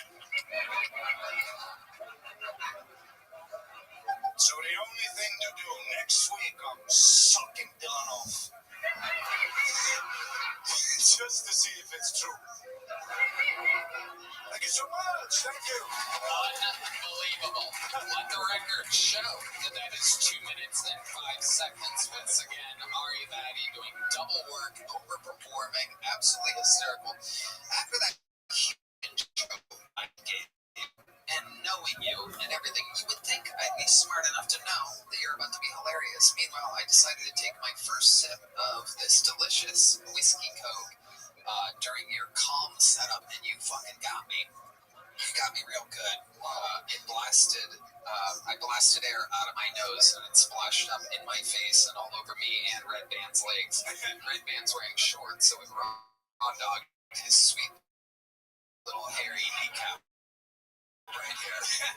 I'm like, oh, he's on the setup. I'll be fine. And she's taking a trip to Miami, and she works at Chick-fil-A, and it got me. The hair came out, and water came up, and her drink came up. Amazing stuff, Ari Matty. Absolutely fucking hilarious. You are covering something that I think lot of fucking people go through, and I've never really heard it talked about quite. But I know exactly. Sir, I told you not to look at other men, sir. Who is this dude? But I will say this: is everybody I've ever hung out with, every girl is like, oh, he's gay. There's always that guy. Every guy here is with a girl. They know exactly what the fuck I'm talking about. Oh yeah. It's always a dude. And chicks have no idea. Nice. Fuck you. We're all trying to fuck you. Yeah, exactly. No man is trying to help you. We're all creeps. Yeah, absolutely true. I'm always hanging out with a girl, and they're like, nah, that's my gay friend. I'm like, what's his number? So Ari, tell us more. What's going on in life, buddy? You're absolutely crushing it. Last night you were in a theater in Jacksonville. It was Saturday. I was in Jacksonville, Friday, Orlando. I love Florida. It's so much fucking fun. People are crazy. It is a fun place to visit. Yeah, I went out with Cam Patterson in Orlando. You know, he's from there. Dude, it was Huge. 200 black people at me. It was Yep. crazy, dude. Yeah, that's how it is sometimes. No doubt about it. Cam Patterson rolls deep every single one of his cousins, whether you're in Florida or Atlanta. Atlanta's the big hotspot for the Patterson family. I know them all. They all know me. We all get along. Sometimes I do a little crip walk in the green. Impress my black friends because I am part of the culture, believe it or not. I am blacker than I am gay. My favorite is like when we're on the group chat for the game, and then the promoter will be like, any guest list? And it's like, +7, Dookie Shoes, +12. Bing Bong, +8. He's a good guy. He went to prison. I met Dookie Shoes. I actually know his cousin Dookie Shoes very well. Everybody's like fresh out of prison or about to go to prison or something like that. It's so fun. You would think that stereotype was a little less true, but not with the Patterson clan. Yeah. It's absolutely incredible. So that's fun. Florida's fun. How about after the shows? You're a little wild boy out there. Yeah, so we went to Iowa, Des Moines. Des Moines.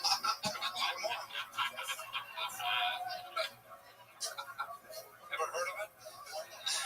Iowa, it's like the Estonia of America. Yeah, it is. Ultra white. Ultra chill. Cam Patterson wasn't at that gig, was he? Nope. And we went to me, Martin, and Philip. Oh, David Jolly was on there. Or the crew. Me, Martin, and David Jolly. If you don't know we're the fucking crew. Yeah. Holding it down. And we went to a concert, just randomly. It was like a rock concert. One of those. It was like a feminist band. Yeah, you can't even call them chicks, you know. Hey. Those. Between every song, there would be like, this is for all the men out there who don't take no for an answer. Bang, bang, you're a rapist. Bang, bang. Entrance was $5 for whatever you are, but if you're a guy, 50. I respect that. So it was just me, David Jolly, and Martin at this gig. Did you go there trying to flip chicks? Yes. That's why I go to gay bars and feminist extravaganzas. They don't even know what's coming. I'll be the Dylan there.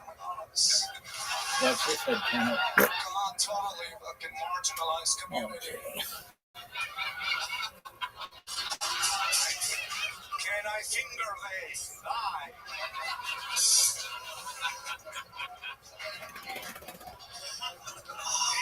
And then while they're walking out, this feminist extravaganza, while me and David Jolly were there, Martin was meeting us there because, you know, he takes time to get to places. I got time to fucking wait for this fucking stoplights in Des Moines are short. I see me and David see Martin behind the window. He's like knocking on the window. I'm like, what the fuck? And he's got his dog, you know, Andy, the little fucked up dog. Martin Phillips as a circus animal? Yeah, no, it's not it's just a dog. But in his sense, it's definitely a circus animal. Yeah, I'm pretty sure everybody that's that handicapped, and he's out there with Andy, and then he texts me, they're not letting me in with the dog. You should have seen me, dude. Full Karen. I go straight to the manager. I Google federal law in America. You can't even ask why the dog is there. Fuck you. I just get. No, you should. Me and David Charlie too. He's like,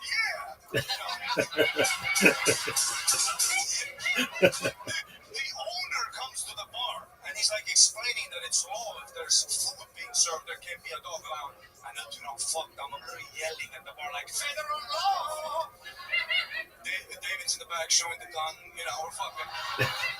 If the feminists on stage only knew the work I've done.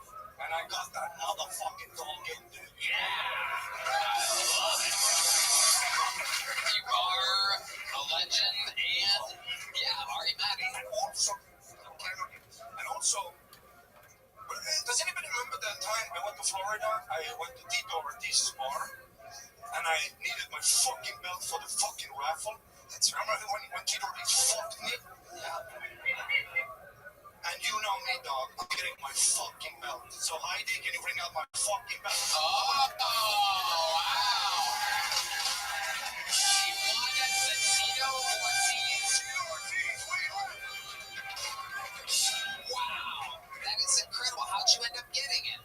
Actually, Tito sent it to me. He's a very nice guy. He said... He's a very nice guy. He literally told me, you gotta stop Kill Tony people from coming in and calling me a liar and a thief and a scammer. No, he said it's a whole thing. People, groups and groups. Fuck you, Tito, liar. Where's the belt? I love that. That's the Kill Tony world. Don't fuck with us. Damn right. Very rarely do I stick the Kill Tony universe on anybody, so Tito. Oh, no, thanks. Fantastic stuff. You are indeed the reigning defending Kill Tony champion of the world as well. Ari Matty, ladies and gentlemen, the force of nature, the Estonian assassin. Drawing from Ryan G. Bubba's in. How loud can you guys get for my fantastic fucking guest tonight? Chris O'Connor is in Cleveland, August 15th and 16th at Hilarities. Go to chrisoconnor.com or go to the link that's at Chris O'Connor Comedy. Connor with the last two letters being OR. Speaking of OR, that's the first room I ever performed in my entire history of stand-up comedy at the Comedy Store. And the first MC to bring me up, the first comedy show I ever saw in my life was hosted by, one more time, Ryan O'Neal, everybody. With 2 L's at the end. Go check out Slop Quest. The podcast is available everywhere. Yeah, absolutely. And check them out at Ryan O'Neal with 2 L's, comedy.com. Thank you to Blue Chew, ZipRecruiter, and Shopify. One more time for the best damn band in the land. Let's see what Chris Rogers drew tonight, everybody, while we all said, wow, that's fucking amazing. Cam Patterson on like some type of little boat. Absolutely fucking amazing. That looks great. Local artist Chris Rogers. Follow him at Chris Rogers Art, right? On social media, yep. Man. Check out the Sunset Strip Comedy Club. Brian Callen has a new improv show Wednesdays, sunsetstripatx.com. Love you guys. We're doing it. We're really doing it, Red Man. We're living the dream. Madison Square Garden. I do stand-up on the 15th of August. We do Kill Tony for the 3rd time at Madison Square Garden, August 16th. When I go to Madison Square Garden, crazy stuff tends to happen. I don't know if you guys know about this, but it's a very, I have an amazing history at that venue. A lot of other fun stuff happening. I'm doing stand-up everywhere, getting ready for a big special taping at the end of September, so check me out doing stand-up. I promise you, it's very, very good. And that is about it. Did you guys have fun tonight? Thank you. We love you. Good night, everybody. Thank you so much.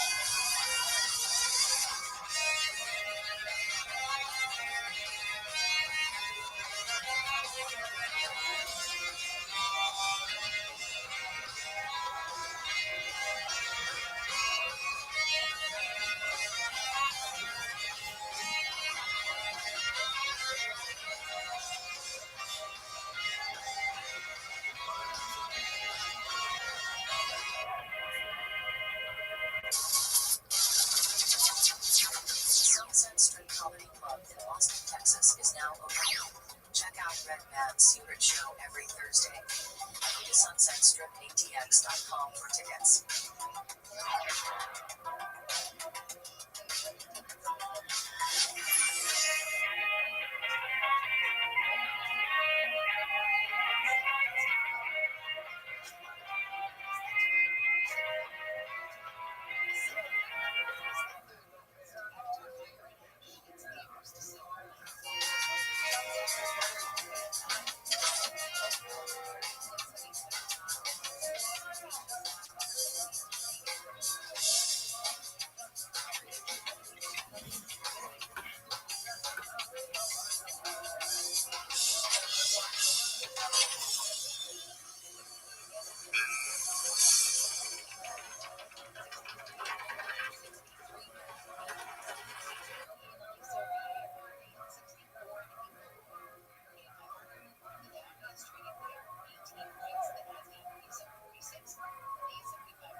Yeah, what's up, man? It is.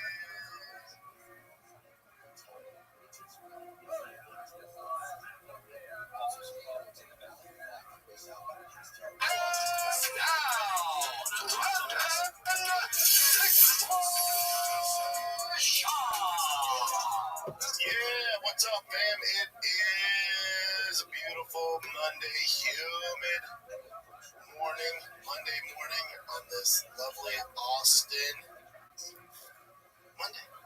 What's going on, kids? How's everybody's weekend? Can't hear you. Wish I could. I'd love to talk to you guys.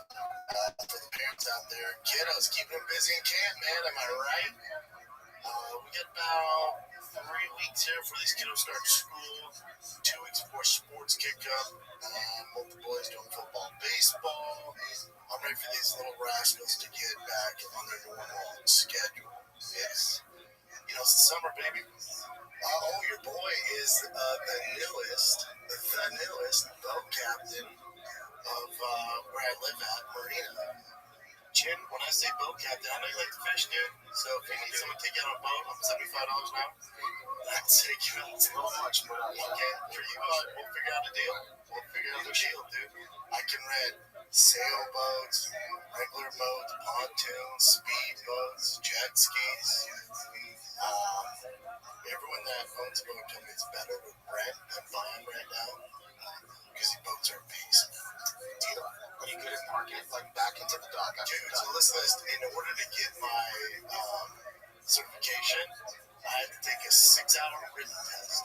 What? And then I had to take a 4-hour in-person test. And the majority of it was parking. The majority of it's parking, turning 180, staying in the same spot, turn 180, pulling up to the dock, pulling out of the dock, and the dude's just over your shoulder while you're doing it. So he'll show you how to do it, and then you have to do 3 perfect in a row. But 6 and 4 hours, what are you talking about? 6-hour written test where you're on the computer, writing answers down, you can pass it. It's like 10 tests. And that took about 6 hours. And you can't speed through it either.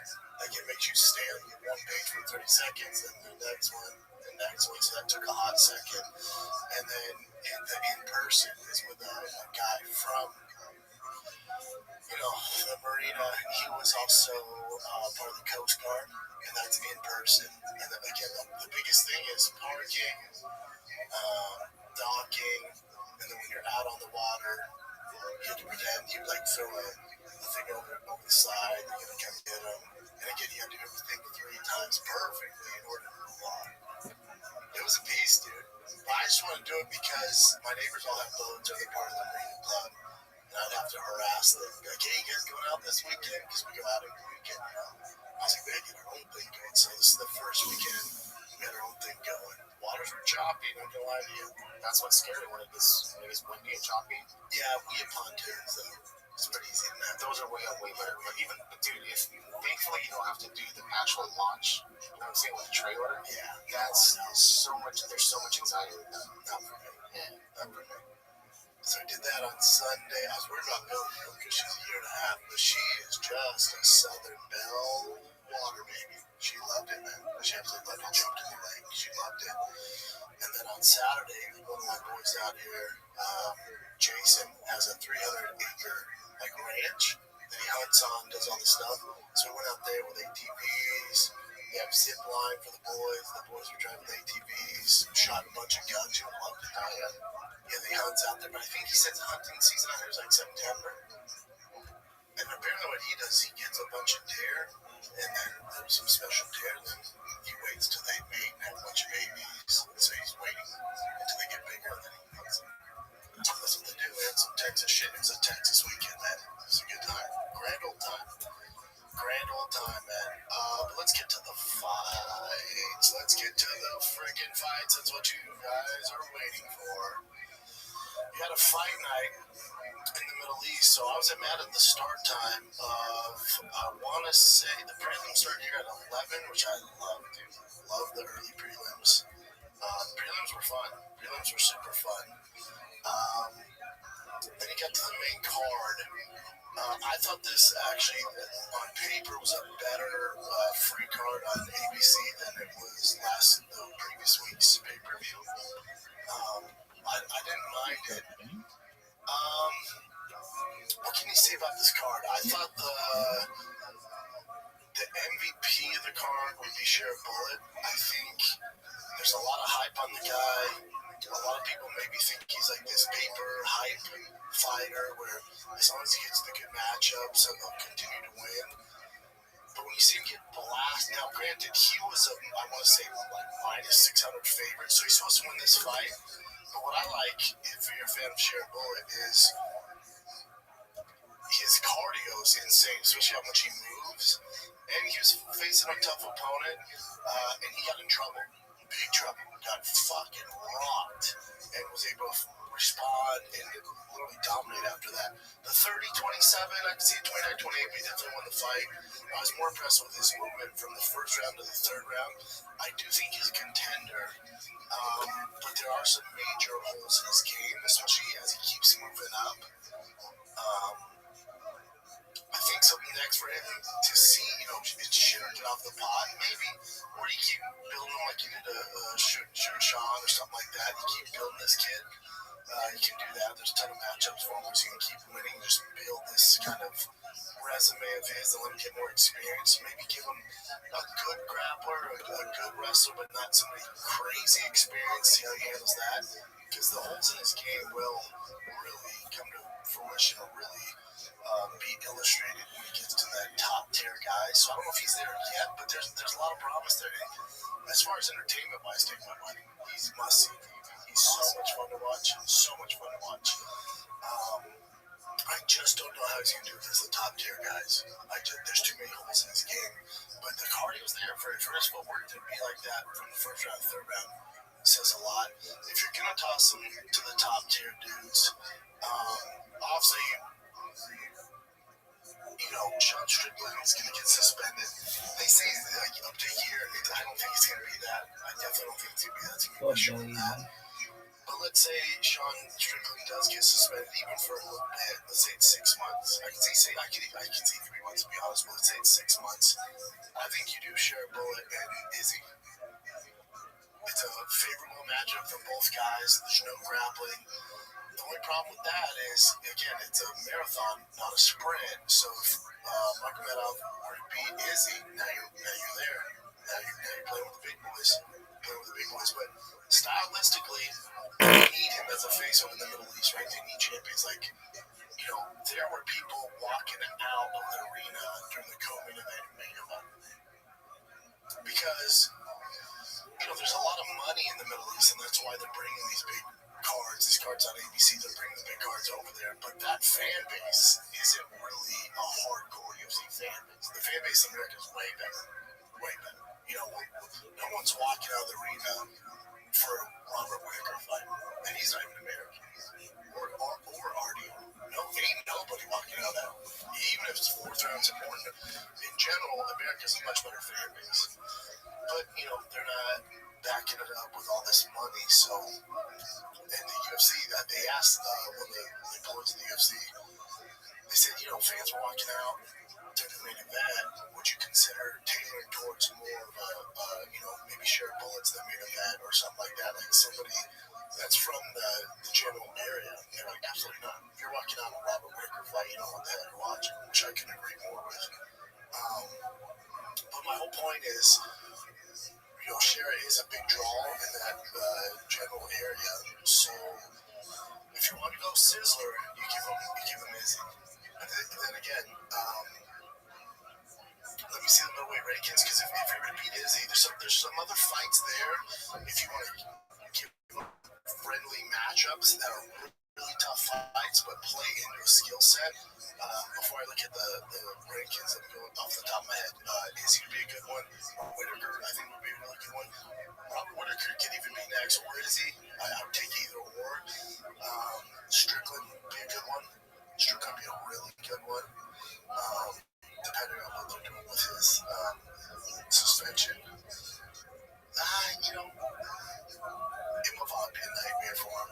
Hamzat, don't get me started. DDP would be a nightmare.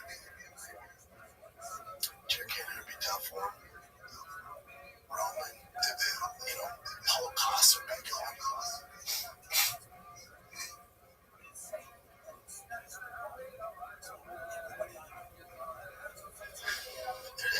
Middleweight's getting a little older, man. Some of your favorite legends are slowly kind of passing the torch. I don't know how much Strickland has left. He kind of had his run, right? You got DDP at the top, you got Hamzat doing the damn thing. But as far as the old heads go, meaning guys have a ton of experience, ton of fights, fan friendly, meaning they're fan favorites. You got Strickland, Izzy, Robert Whittaker, Cannonier, Paul Costa, Marvin Vettori. They're all getting a little older. The division's getting a little older. It's no longer the top kind of tier division. 55 still that. 70 has a lot of talent. 205 is the same, and then heavyweight's a fucking disgrace right now. But yeah, for Sharapova, the Sharapova, the whole thing would be, we can get them top fights over there if you want them to stay over there fight in the Middle East. There's some fun fights, and getting maybe a slight underdog, but him being the minus 700 favorite, those days are kind of gone, unless they keep milking it just to get wins. But Strickland is a favorable matchup, again, meaning they're not going to wrestle. They're not going to expose the holes in his game. Strickland's favorable matchup is the Robert Whittaker. There's some guys. Izzy would be super exciting. It depends what they want to do with him. Yeah. But that was the best fight on the card. Sharapova was must-see TV. Yeah, as soon as he walks out, even when he walks out, you can't help but it's something about it. Looks like a fucking pirate for God's sake. He literally looks like he has one eye. So he's must-see TV. So depending on what they want to do with him, there's some favorable matchups there in the top 10, stuff like that. As a final rank guy, he has him to jump all the way to 4 or 2. John Strickland's asking a lot. It's asking a whole lot. Go back to the card for me, Jim. Peter Yan, the favorite, he looked good. He's won 3 in a row now, so we'll see what they do with him. Marcus McGee, it's just a bump in the road. Might be too much too soon, but he showed he deserves to hang with the big boy. So it's just a learning experience for him. So at the end of the road, he's going to be a beast in that division. I think he's 34, though. Yeah. just take a quick look. 35 battlement stuff. But he can bounce back around, beat a lot of guys in the division, so it's all good. But 3 in a row for Peter Yan. Love to see him win. And then the main event, let's get the main event with RDR and Robert Whittaker. Split decision, not the most entertaining fight. Here's my thoughts on RDR. Now, a lot of you will say, because I get criticism for saying that, I don't really care what you've done outside the UFC. It doesn't count. You're not in the big leagues. You're just not. That's right. These guys come in, it's very rare they have a ton of success. And now you're going to say, well, what about RDR? Okay, well, on the other side of that, did you see Buchecha? He's my boy. I love Buchecha, trainer of them. Savage. he did great things at one championship. Did you see his fight? He was the first fight of the night. That guy was a monster elsewhere. That's tight. That's where the heavyweight division's at. A lot of people are like, oh, good luck to Tom Aspinall when Buchecha gets his hand up. It's like, okay, didn't see that. And again, I'm a huge fan of Buchecha. He has a long ways to go. He's older, so, but with RDR, you guys are probably saying, look, RDR cannot see. He deserves a title shot. I'm going to push back on that. I don't think so yet. The Gerald Marchard win with the triangle choke. Kevin Holland's a good one, right? Bo Nickel. And then he is the winner. They gave him some tough matchups. And as they should. That's how it goes. In regards to a title shot, so if he would have went in there, and you see what Hamzat did, Robert Parker, Jesus Christ, man, yeah, title shot. Split decision win. I can see how nobody got robbed. I can see how some people had it leaning towards Robert Whittaker, especially because he kind of had the biggest moment in the fight where he knocked him down. I can't believe RDR survived that. RDR's biggest strength clearly is his grappling, also his size. Emily is a fucking monster. He's a 2-division champion, 1 championship, so it makes sense with his size how big he is. My takeaway from the RDR performance versus Robert Whittaker was he's ready for championship material. My takeaway is, he's been given favorable matchups. It could get dicey as he faces like the top 3 guys. I think he's had favorable matchups, and he's a monster, he's a beast. But I am curious, and on the other end of it, I'm curious to see how he does against these top tier guys. If you're telling me Robert Whittaker's in his prime, that's not true. And some would say he lost that fight, but what do you do with RDR after this? Do you guys think he deserves a title shot? I kind of don't. I know Robert Whittaker's kind of that. I hate when guys say this gatekeeper to get a title shot, but he's been a staple. But it's not like he blew the doors off and just absolutely dominated, looked fantastic. I'd be curious to see how he looks against a Hamzat or a DDP. I think that's just a different animal. Or even a Sean Strickland, if you can't get him down, he's forced to stay with him the whole time. That can get a little dicey for him. So I'm not ready to say, he should wait for the title shot. Because A, I don't think the UFC is going to give it to him. I don't. I just don't see that happening. I would like to see him fight Paulo Costa. Now, Paulo Costa's calling out Hamzat. You don't lose 4 of your last 5. You get 1 win and call the guy who's fighting for a title. It's just not really how the UFC works, or it doesn't make a ton of sense. But I would love to see RDR versus Paulo Costa, and I'd favor RDR in that fight, but I'd like to see him get 1 more win over a big name guy and then get a title shot. Otherwise, he's going to be waiting for a hot second. Did you actually think that RDR won? Truly? Coin flip. Literally okay. Either way, it is what it is. I lean towards, because when you get damage done, who's closer to finishing the fight is Robert Whittaker. So I probably leaned a little bit towards Robert Whittaker, almost a little biased. I love Whittaker. So I was like, I think give it to Whittaker, but I really consider this doing needs of karaoke because it'd be tough to give a guy a title shot. what is this bullshit? But They're taking their leg out. the guys like Robert This is Whittaker, garbage. Kevin Holland, these are big names. Dude, So he's fucking fucking good people. resume.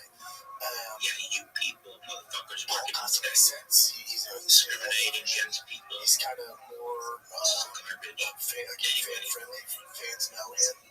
He's coming off a win. He's fought the time before. Big name, tough. He was great in his last fight. I probably should If just you say would beat him, I would probably favor him in that fight. Maybe. But that's a tough one for RDR. But I think it's the next step. that's the whole song. Kind of head in the right direction. And then if he beats RDR, some people want to get a title shot. If RDR beats Paulo Costa, or if Paulo Costa beats RDR, then now we're cooking. Now Paulo Costa can go, give me a This is the worst stream RDR reminds me a little bit of DDP because he's a big dude. He's big. Huge for the division. And technically on the feet, he's not very traditional. Yeah, they're both kind of goofy. Whatever. I don't know what they're saying. You can't look at them like, oh, that is how you fight. Yeah, but they're wearing this. Yeah, and they're kids. And they're durable as fuck. They're huge. They're tough. Anyway, obviously RDR has a huge advantage on the ground. Any other jumps down with him. then he ground, so I don't know. It's good words. And I don't know all the lyrics. This was released in like 1981. I was young. These are They didn't play it on the radio. If you had to define their styles on the radio, sloppy. But it's a job done. Dude, are you gonna do this? So yeah, I'm not willing to say, oh, RDR deserves a title shot. This sucks. Some people have winning. It's just a win. Holocaust makes sense. Holocaust ones that comes out fine. Now, before I start, he does this like thing at the beginning where it's like, that he beat last time. This would be a good tennis for RDR. He just beat Kopilov and get a title shot. You know, it's just before he lies by. It's just not happening. But RDR's doing the damn thing. I'd like to see like he looks against the top and then tip of the spear guy. Or the friendliest matchups, you know, they can't get down. You know, that one.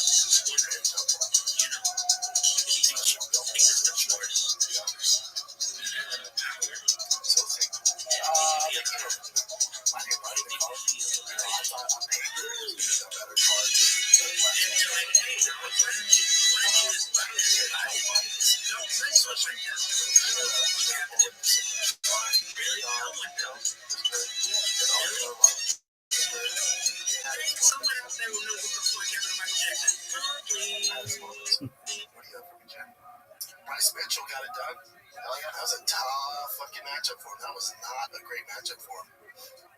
29-20 makes sense. That's a big one for Bryce. Yeah, he definitely worked it out, so that's awesome. Big one for Bryce. So a little break here, kids, and we'll jump right back into this juicy episode. This episode of the Shop Show is brought to you by Sure Shot.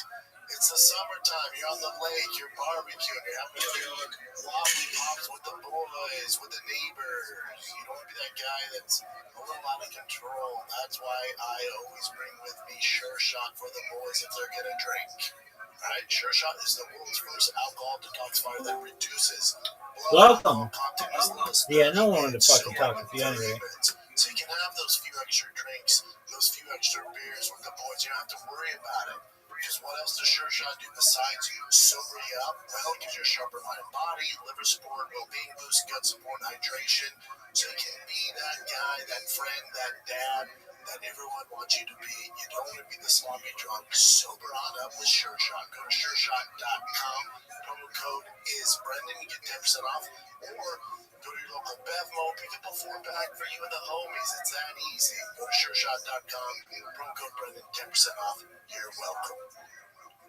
So that guy, Stephen Dean, he got the record for the most knockdowns of a person in a UFC fight. He was 6 or 7 people that are saying that there might have been 7, but without a doubt 6 for sure.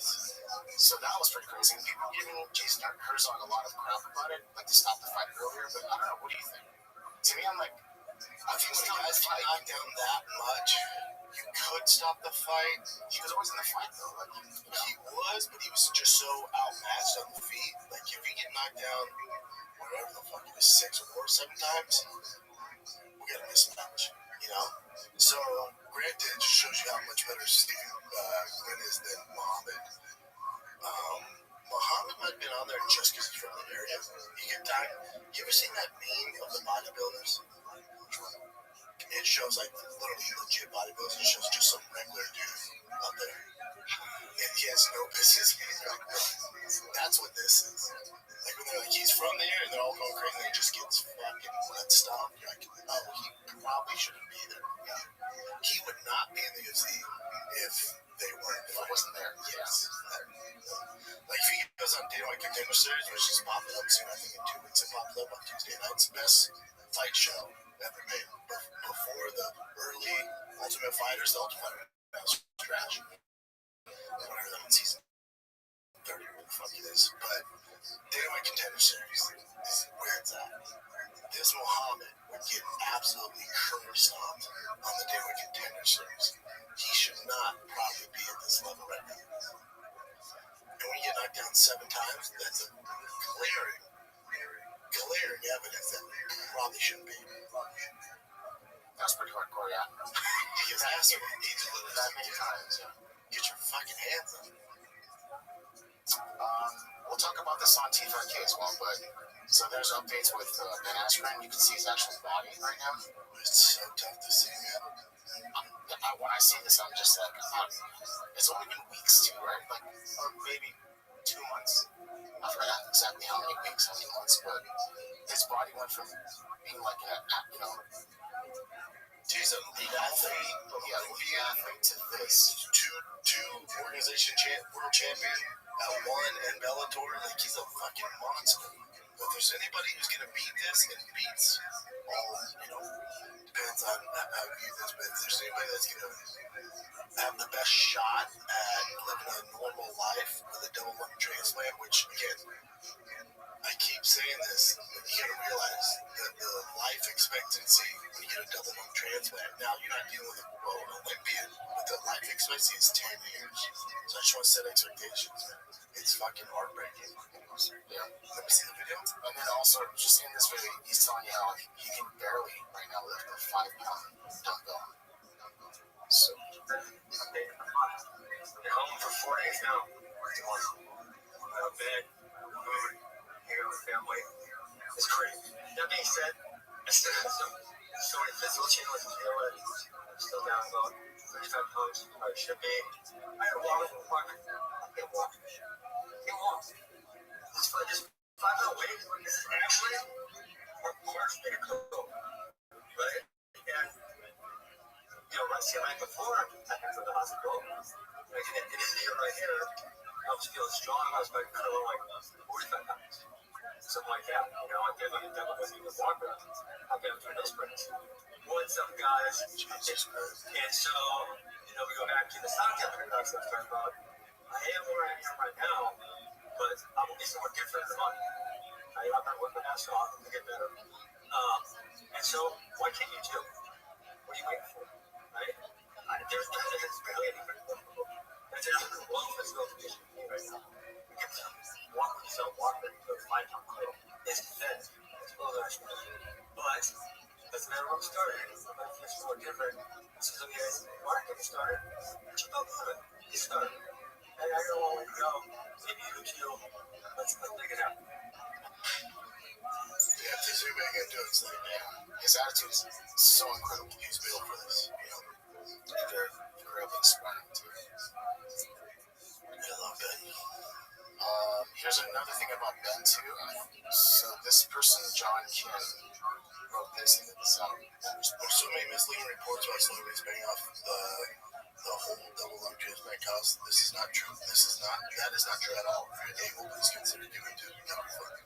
And Ben, but a lot of people have been incredibly generous, but any celebrity saying they paid it all are lying. Yeah, it's kind of, I don't know what's going on there. Yeah, I don't either. Maybe they donated to it. I mean, to say that they paid it all, I understand. Has anyone said they paid it all? I haven't seen anybody on record. I've seen guys saying, like, yeah, I helped out. I heard other people saying that this person paid it all, but The only two I've heard paying for it all is Dana and Jake Paul. And I haven't heard them say, yeah, it's all like other people, yeah. And then they haven't came out and like, whoa, I didn't pay for it all. Yeah. They said they contributed, but I don't know. But just even for them to respond this way, it's kind of like, it's a little odd. But anyhow, this is him recovering as well. It looks like his garage. It's so trippy to see how skinny he is right now. Wonderful babe. Just like really thick. Yeah, good shape. Olympian, dude. So, I mean, from what we saw in the very beginning, It's incredible. yeah, it's amazing. Okay. Alright, so this is Ilya Taburio saying, this is, I think, with the Nelly boys, they're during in a dinner conversation, he's saying that he would have actually just vacate his title before he fought Armin's Road. Because Armin, potentially pull out of the fight in the last second. I don't know. I think Arthur did that once. Listen, when you put so much effort in the game and you have a guy in front who you don't know that maybe he could pull out from the fight, that's not something good for us. It's not on my back. No, I don't fucking care. You're not gonna give me my fight because there's no way I'm the world champion. I'm never gonna give him a chance to fight for the title. I will be like, listen, if that's the case, take my belt. I don't do it. Do me a favor, how many fights has Arnie pulled out? I only know one. Second one could be Swicky.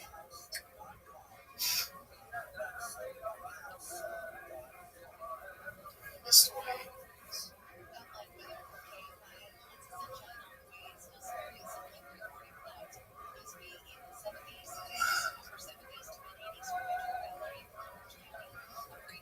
Let me just type it in.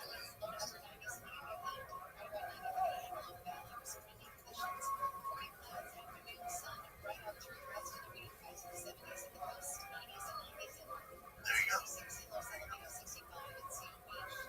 One. That's when it was long after. But it was like moments before. Yeah, which is kind of, it's not like it's a drag. Here's my thoughts on Topuria and Sarukin.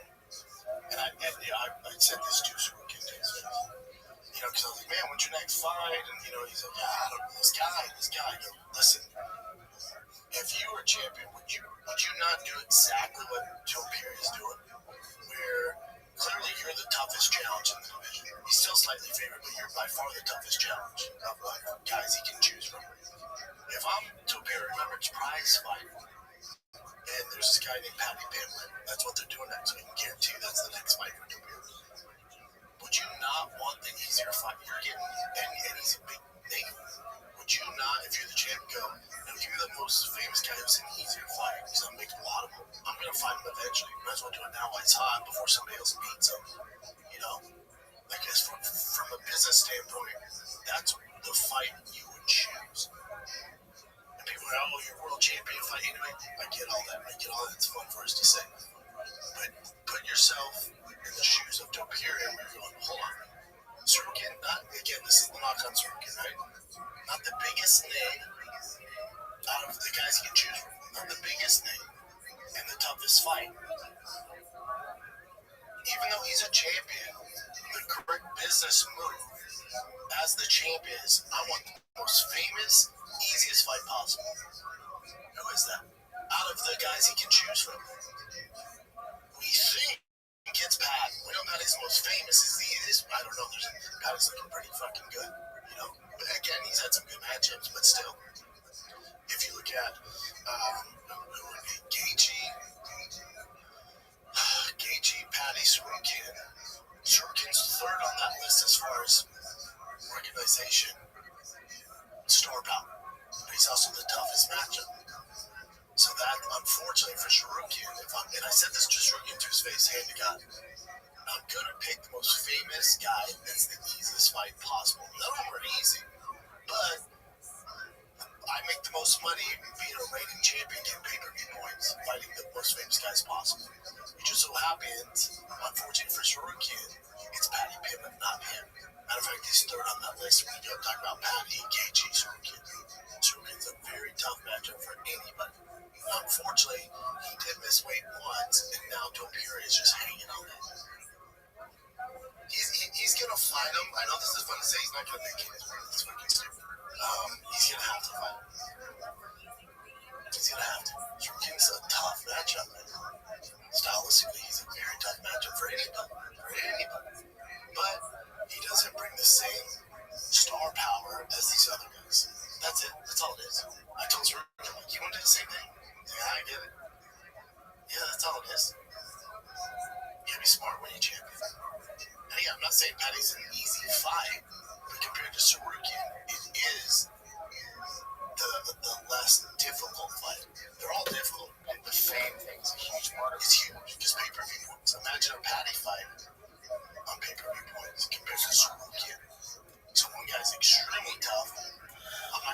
much money.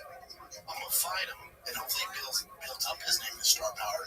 While I fight Pat, hopefully he fights a Gage or something like that. You know, it's just business. It's just business. And Elliot did say that those are the two options that he wanted, either Patty or Gage. Of course, anybody but Sorokin, because Sorokin's the toughest fight. So there's two more things of this, piggybacking off this. So Sorokin said he would bet Elliot $500,000 if Elio wins. He'd pay him $500,000 and vice versa if Marlon wins. But he also posted this video in response to Elio saying he would vacate. Good boy. I'll make it quick, no worries. Good.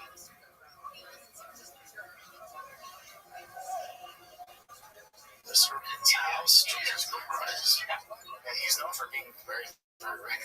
Very rich. His family, I think, owns construction. They're like the biggest in the land. Yeah, he comes from decent money, but none of that matters. He's a fucking savage. Yeah, which is dope. Like, again, people saying Topier is ducking. He's not ducking. He's the champ. He's earned the right to go, I'm going to fight Patty right now, and Sorokin, you fight one more. That's kind of, he's kind of earned it. Look who he's beat. Look at his path to become a champion. Knocking out these fucking legends, dude. You knock out Volkanovski, Max Holloway, and then Charles Oliveira all in a row. Yeah, dude. You can kind of call your fucking shots. And you're the biggest star in the UFC. You can kind of call your shots. You've kind of earned that. Again, this whole, everyone keeps saying ducking shit like that.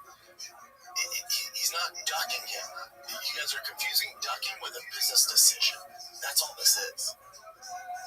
Sorokin gets it, but again, this gets attention and stuff like this. And you call Jason a duck and do all that shit and stuff. It's fun for social media, but Topier's earned the right to go, now I'm gonna fight this guy. Yeah.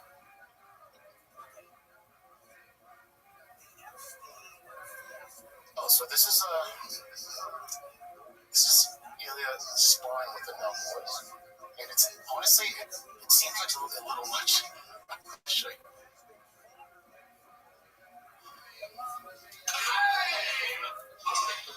His favorite fighters is one. Yep.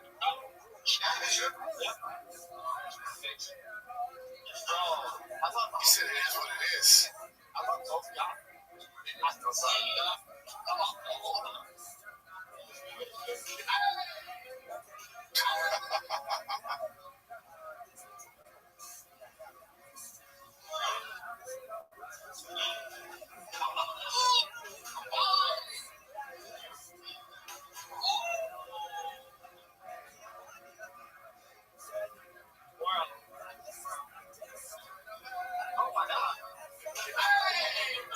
I don't know, you spar with people before, especially people that are not professional. I'm sure you're not professional fighters. How hard do you I haven't a lot. It's never my thing.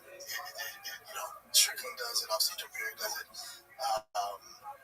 For the Nut Boys, it's all about content, right? So they got what they were looking for. It just seemed pretty hard to me. But that's also, it's good he does that stuff so people know the level. I bet they don't do it again, or maybe they do. Yeah, that was. You're crazy if you don't think there's something to go ask about. That's a good baby. You're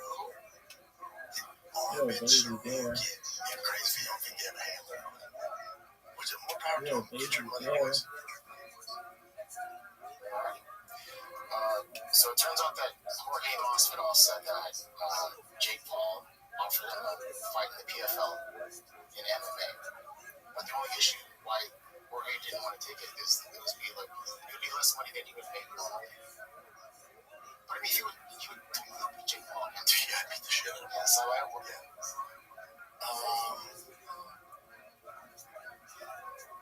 Well, the issue Jorge has is him and Nathan get paid for that boxing match.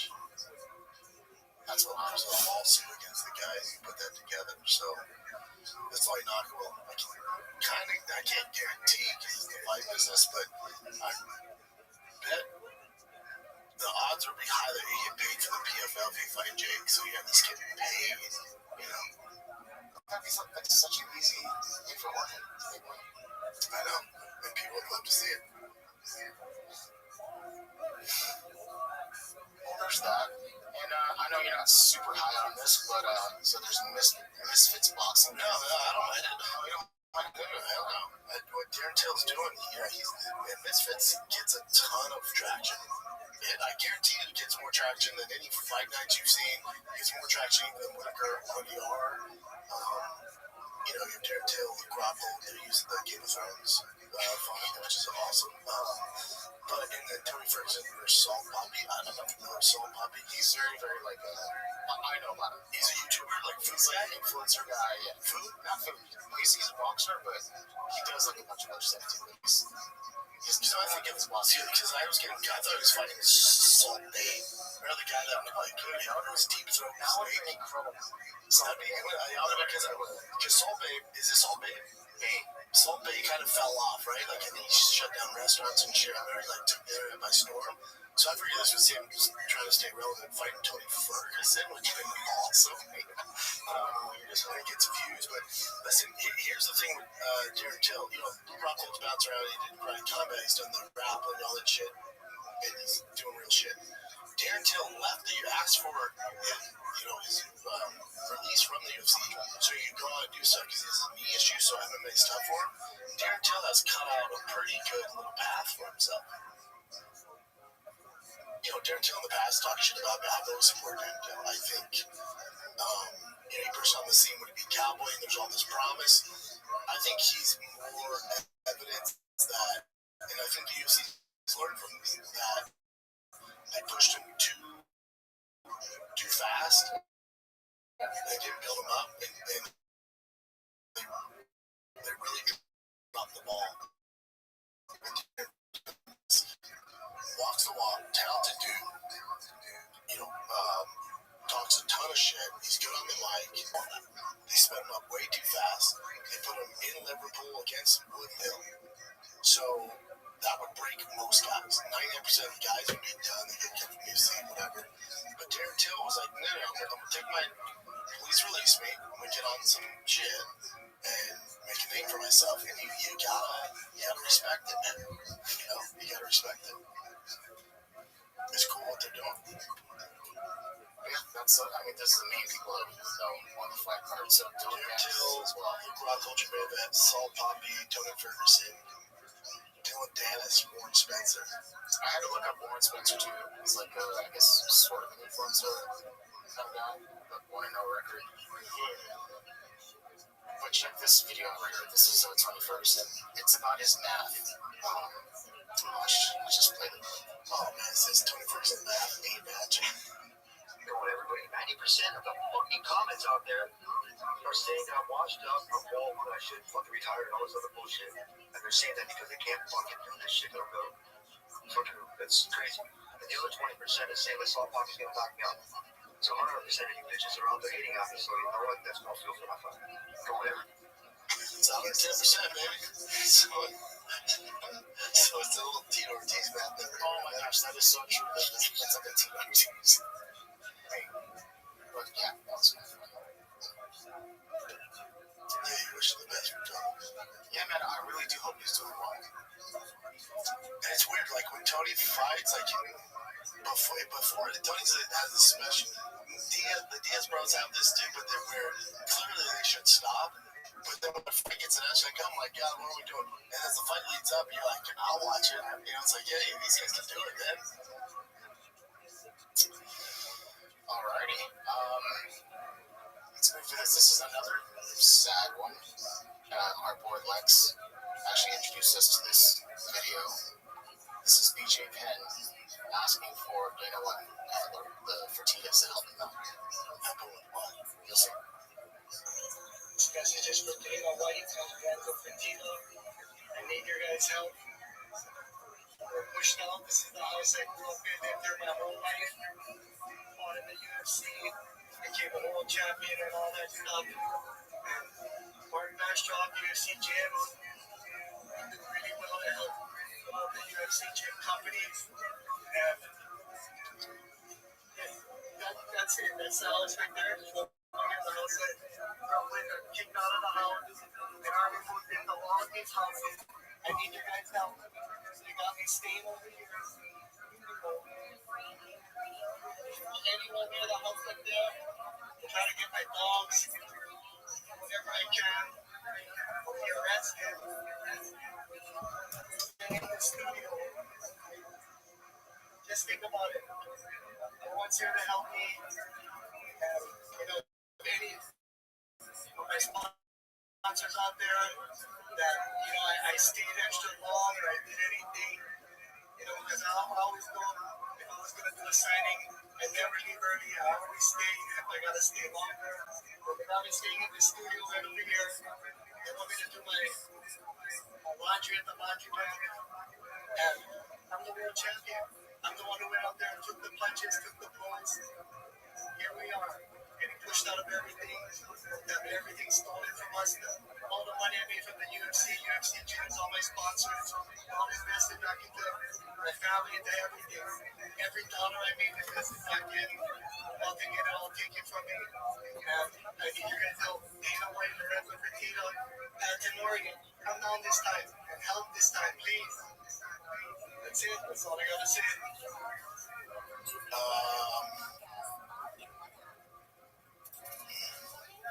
Sucks to see.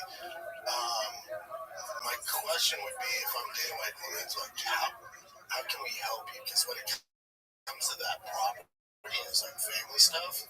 You're talking about getting involved with the law, and I don't think the law's against PJ. I think they're trying to protect his family. So when you say help, Dana help, Dana's probably like, how? Like, is it help meaning buy you a house near that house? Is it like, what's the restraining order rules? Like, there's a lot that goes into it. I would be surprised if Dana helps him or Lorenzo helps him. So he sponsors him. He's a legend. He gets a lot of love. So I wouldn't be surprised. I think they're going to say how.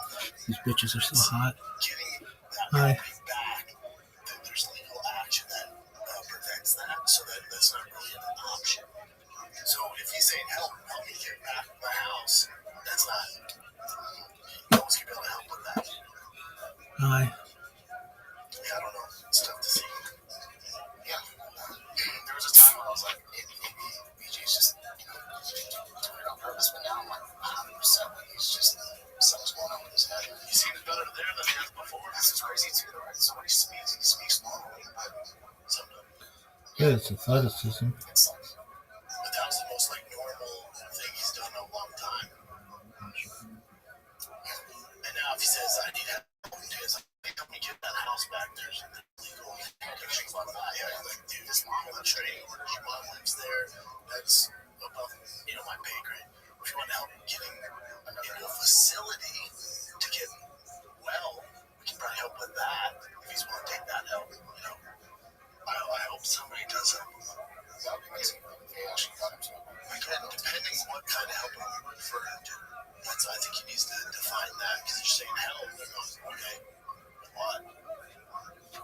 Yeah. Alright, here's another weird boxing one, but Natalie Silva and Victor Belfort are scheduled to fight in a boxing match for Spaten, I believe it is. That's the same one that Chael Sonnen and Anderson Silva did, where they didn't really actually box. That's the mission. But they're saying for this one, it's going to be a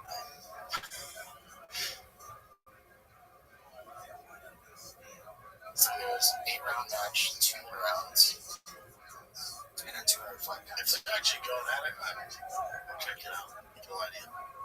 Yeah, of course, I'd show that too. But yeah, so hopefully it's not like the freaking Wayne ones where they just hit the body. I know, it's weird. I don't know. Alright, this news just came out recently, but it's never been reported. So Yoel Romero, do you know about this or not? Apparently you do. How much do I want to say about it? I had somebody reach out that was very close to the situation. And they're like, oh, we have breaking news. If you want to be the first to report it. I'm like, I'm not really a reporter. There's other guys like Luke Thomas. I suggest that there's other guys like Luke Thomas, Ariel, Chuck Mendenhall. You should take this story too. This is recent. When they told me this, they gave me the whole lowdown. And they knew every detail about it.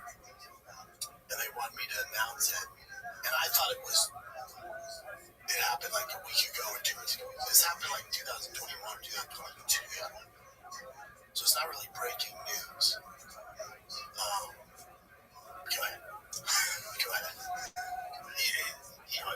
years ago. He's fine. He's fought since, which is kind of crazy too. So you walk Romero and someone that he actually went to the same gym with, the ATT.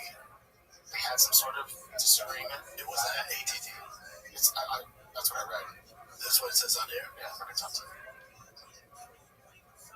Okay, but so the guy tried to hit him with his car, but didn't work out. Then he came at him with a freaking samurai sword or something similar to a samurai sword, and actually sliced him like a few times. Like potentially like cut his tendon too. And Yoel backed out of one of the fights and then recovered and then fought since. And won. Bare knuckle. Yeah, won like twice. Yeah. And then Yoel didn't want this in the news. He didn't report it. Didn't press charges. Nothing. Which is just freaking wild to me. I don't know what the hell they're. I'll tell you off air why you went. Okay, so you know the first thing that pops in my head, though? It's like he probably boned his chick or something like that. I don't know. So either way, it's like stand by samurai sword. That's that dude. Yeah, who's a bare knuckle champ? Yep. And the sword he uses, he won it from Naga, I think. Yeah, the sword in his trunk. Wow. Well, there you go. Yeah, but it's not like it was recent. You else got on to flourish. Yeah, it just came out recently. Yeah. This I thought was really cool, but it's also funny. So Dustin Poirier's daughter made him a belt. Yeah, best friend in the world. Yeah. Yes, I would love it. She said you didn't get the BMF belt, and also she hates curse words and stuff like that. So like, she didn't like the BMF belt, but she gave me this. Best dad. Oh my God, that is incredible, man. I don't have the BMF, but I got the BD. Yeah, that's even better. That's better. That's 1 of 1. That's incredible. That's cool. Where the female belt was gonna go, I got this bad boy. This is the 1 of 1 right here. Best dad ever belt. I love that. Yeah, and also BD stands for. Yeah, that's also just like package. Either way, that's great. Oh, we're just discussed most of this already. Yeah. Oh, this time, okay, we kind of talked about this, right? Did we know? So Aaron Pico is now going to fight the Rowan Murphy, which is another crazy article. The force must be most part, but that's where he's at. Yeah, I'm excited for Aaron Pico. Yeah, he has a tough road ahead. Yeah, I'm a big Pico fan. I call him LeBron James. Remember, he's a prospect. And it's kind of ringing true now. He's a beast. He's exactly this. This is a great fight for him. Better fight than Smart. Way better fight. I hated that fight. This is pretty cool. This is Ilias' son.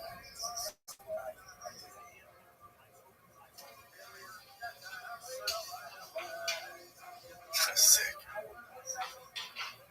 Jesus Christ. That's great. Some dude said, I've seen enough. Give me a Machado son. I've seen enough. I mean, he's got to be a fighter for this. Yeah, it's tough when your dad is that guy. Alrighty. Is that it, brother? I think these are like, Oh, this is the last one. Well, I covered this last week. Alright, fine. Right? Well, this is John Jones. This is him, like, replying to John Jones. Alright, let's hear it. Just end of this.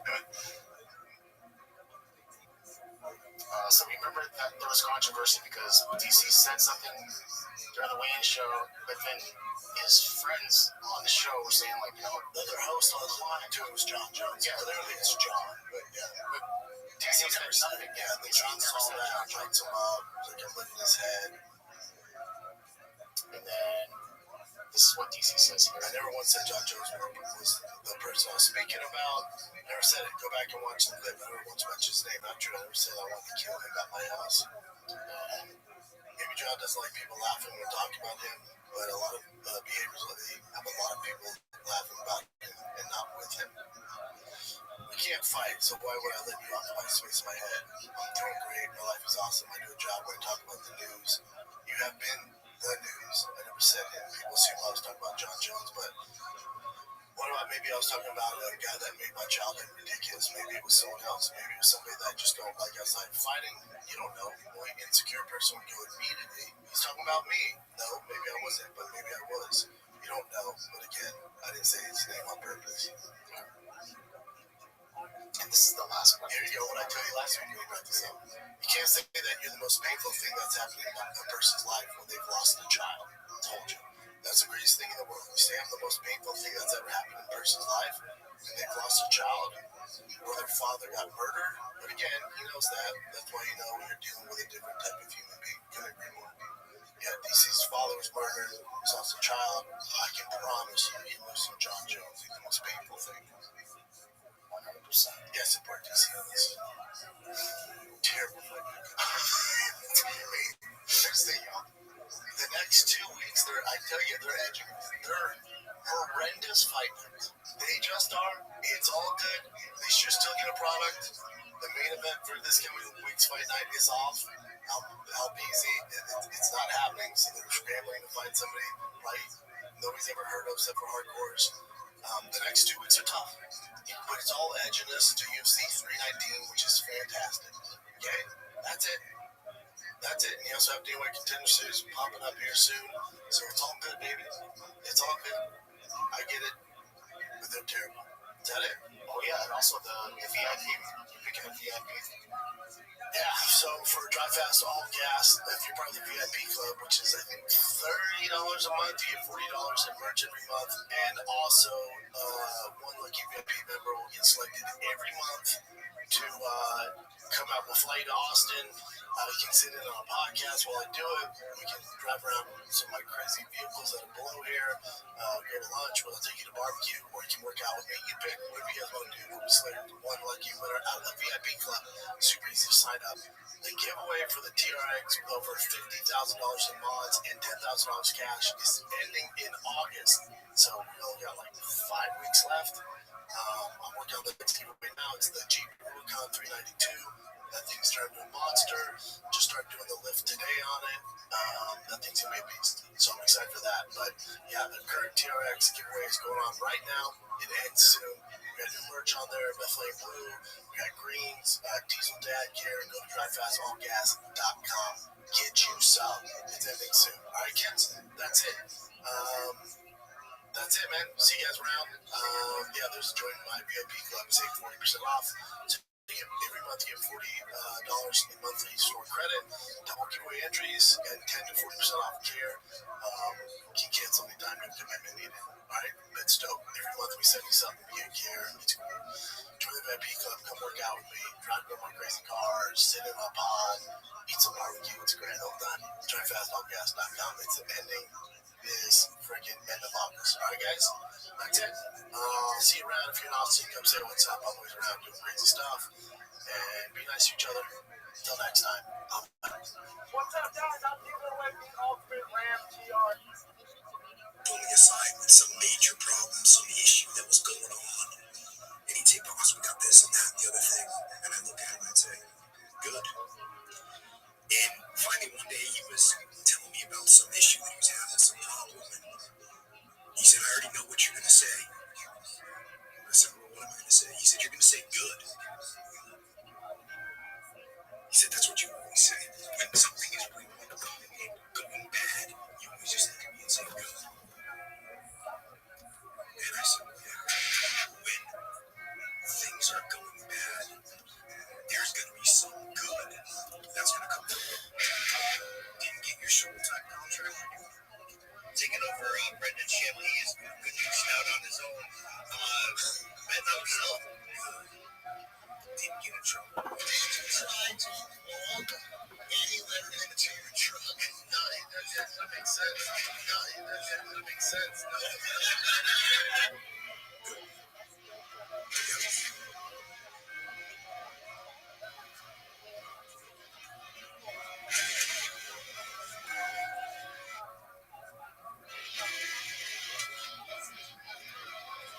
Got CT because you fancied yourself a fisticuffs? Good. The girl got her back blown out by an MLB All-Star. Cheers.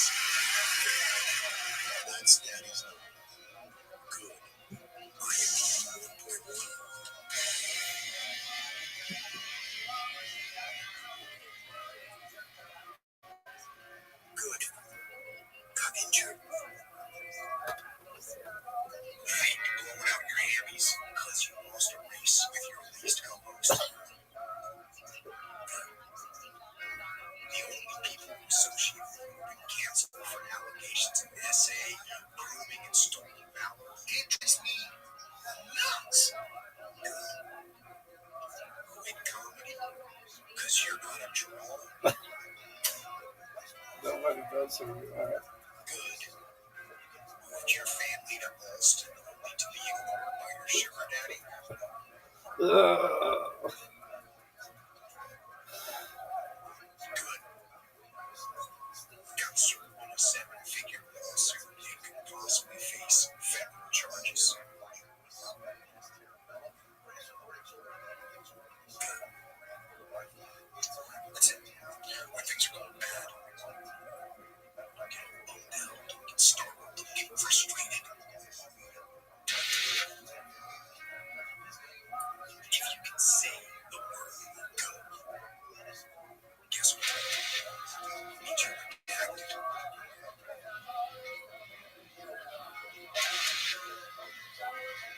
It means you're unscathed. And if you're unscathed, you still got some fight left in you. So get up, dust off, reload, recalibrate, re-engage.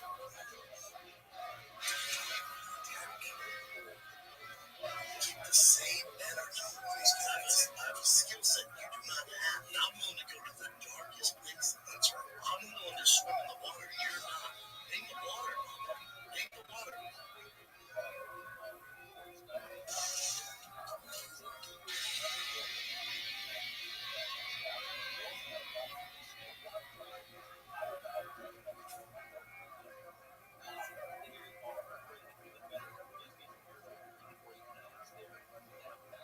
This absolutely happened.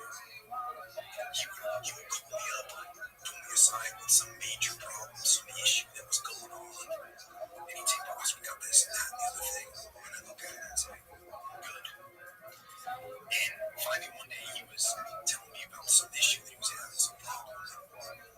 He said, I already know what you're going to say. I said, well, what am I going to say? He said, you're going to say good.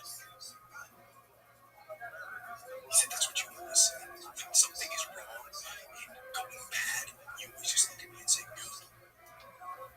And I said, well, when things are going bad, there's going to be some good that's going to come from it. Didn't get your Showtime contract renewed. Taking over Brendan Shanley is produced out on his own. Betting on himself. Didn't get a job. Did you try too long? Didn't get your Showtime contract renewed. Taking over Brendan Shanley is produced out on his own. Betting on himself. Didn't get a job. Did you try too long? And you left it into your truck. No, it doesn't make sense. No, it doesn't make sense. No.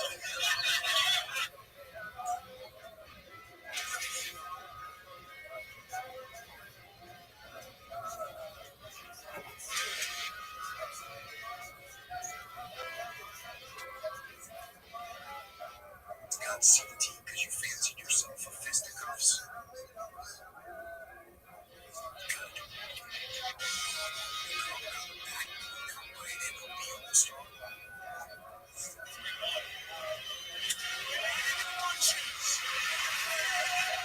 That's daddy's number. Are you 1.1?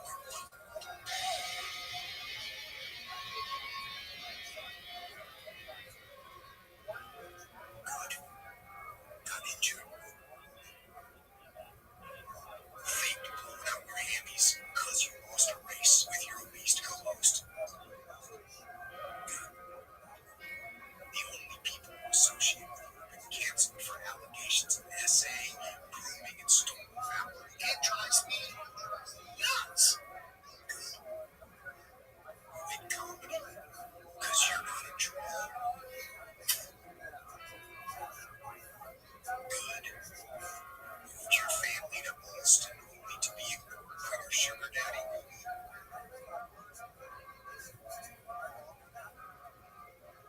Good. Got served in a 7-figure lawsuit and could possibly face federal charges.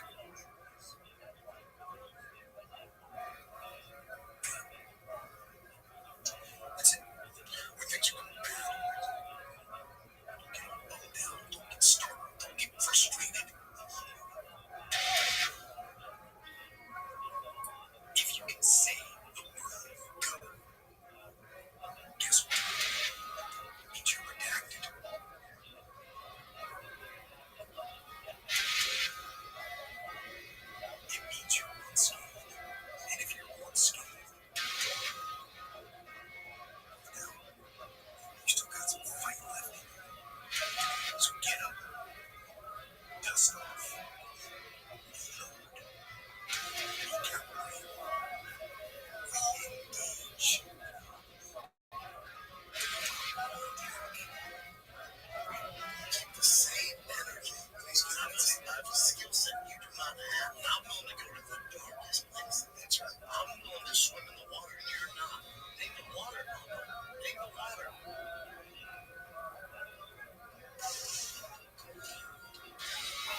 what you're going to say.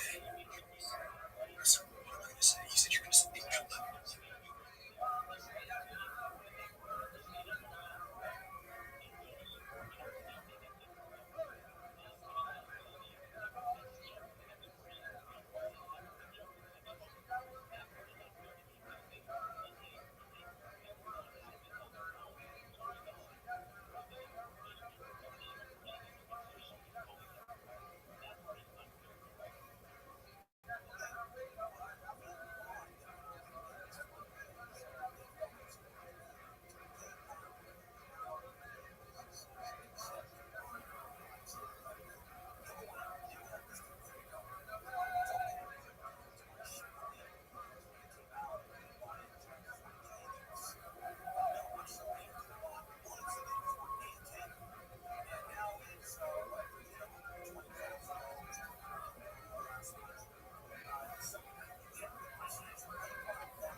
I can vote with the law, and I don't think the laws against BJ. You're talking about getting involved with the law, and I don't think the laws against BJ.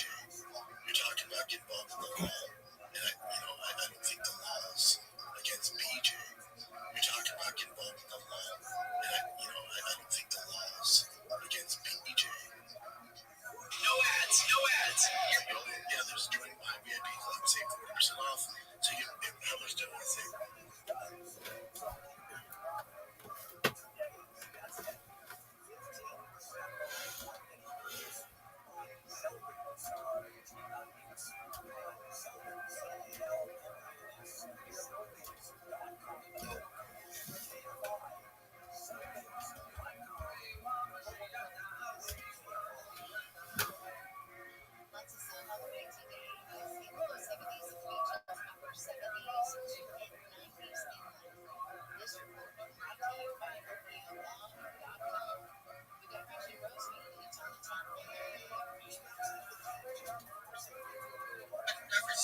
mean, you went with people.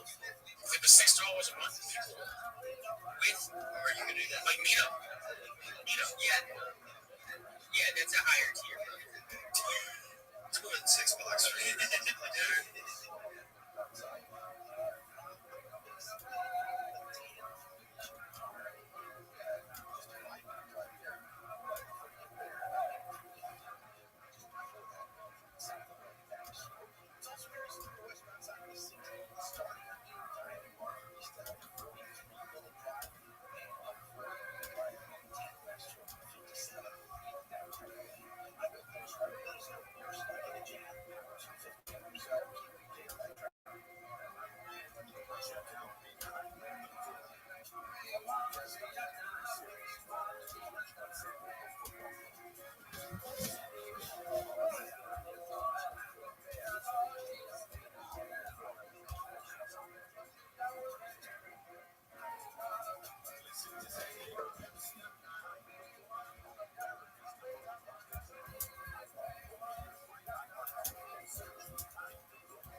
Hi, pretty girl.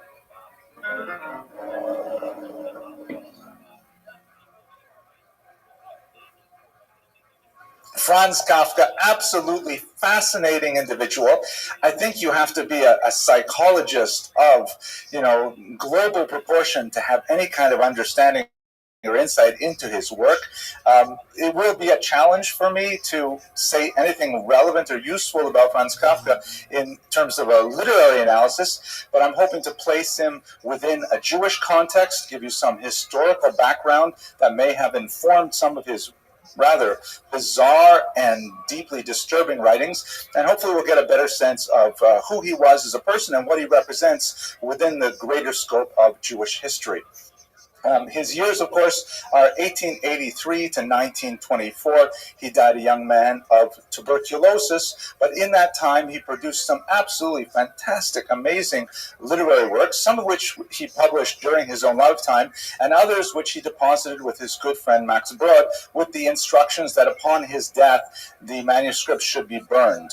His best friend, however, realizing their phenomenal value to the larger reading public, disobeyed his friend's wishes and had them published nevertheless. And so we have many great works of literature of Kafka's pen as a result of his friend Max Brod's betrayal, as it were.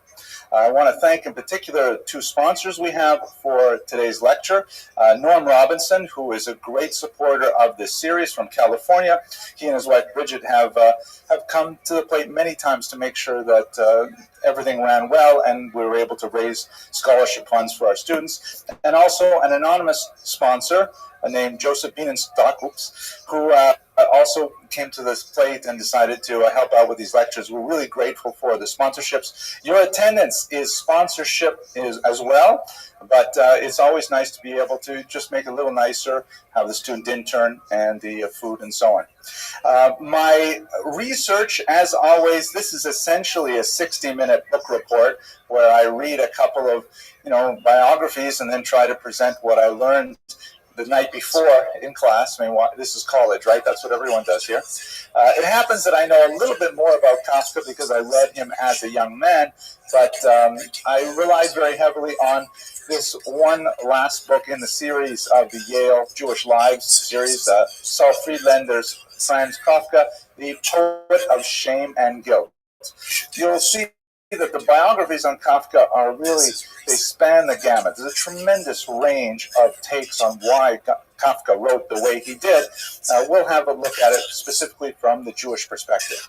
And to that end, I want to read you one quote which I think encapsulates the entire lecture. If you have somewhere else you need to go, you could probably just read this quote and then you can leave because you will get the whole thing really within this brief paragraph. Max Brod, I mentioned earlier, his close friend, wrote a letter to him about 3 years before he passed away. And he wrote, "Most young Jews who wanted to write German, meaning write in the German language, write for a German audience, wanted to leave Jewishness behind them, and their fathers approved of this, but vaguely. This vagueness was what was outrageous to them. But with their posterior legs, they were still glued to their father's Jewishness, and with their waving anterior legs, they found no new ground. The ensuing despair became their inspiration." Let's just unpack this strange paragraph a little bit, because it really is Kafka in a soundbite. So he, of course, was a young Jew who wanted to write in German. We're going to talk a little bit about the complex nature of identity politics in Prague at the turn of the 20th century. And he wanted to leave his Jewishness behind him, meaning like so many Jews of his generation, and really the prior 3 generations before him, they wanted to escape into a secular identity, to be accepted within German-speaking civilization. Prague, as we'll see, is a little bit complicated, but basically it's a German, for Jewish purposes, it's a German environment. And their fathers were also part of this plan. They felt that the natural and appropriate evolution for Jews of the late 19th, early 20th century was essentially to assimilate, or at the very least acculturate, into the German milieu. So in other words, you have these young Jewish writers wanting to write in German, wanting to succeed in the German, cultural sphere, and their fathers say, that's really good, you're getting ahead. But vaguely, meaning their fathers did not really want this to happen completely. They wanted them to somehow retain some Jewish identity simultaneously. They wanted them to succeed in their fields, but at the same time they had to have some roots in their Jewish identity. And the vagueness was what was outrageous to them. Fascinating phrase, meaning the young Jewish writers thinking, well, what is it? I mean, is Judaism real? Should I be hanging on to this ancient tradition? Should I find meaning in this great conduit of civilization that has sustained my ancestors through so many generations? Or should I abandon it? Why should it be somewhere in between? The vagueness itself is the difficulty.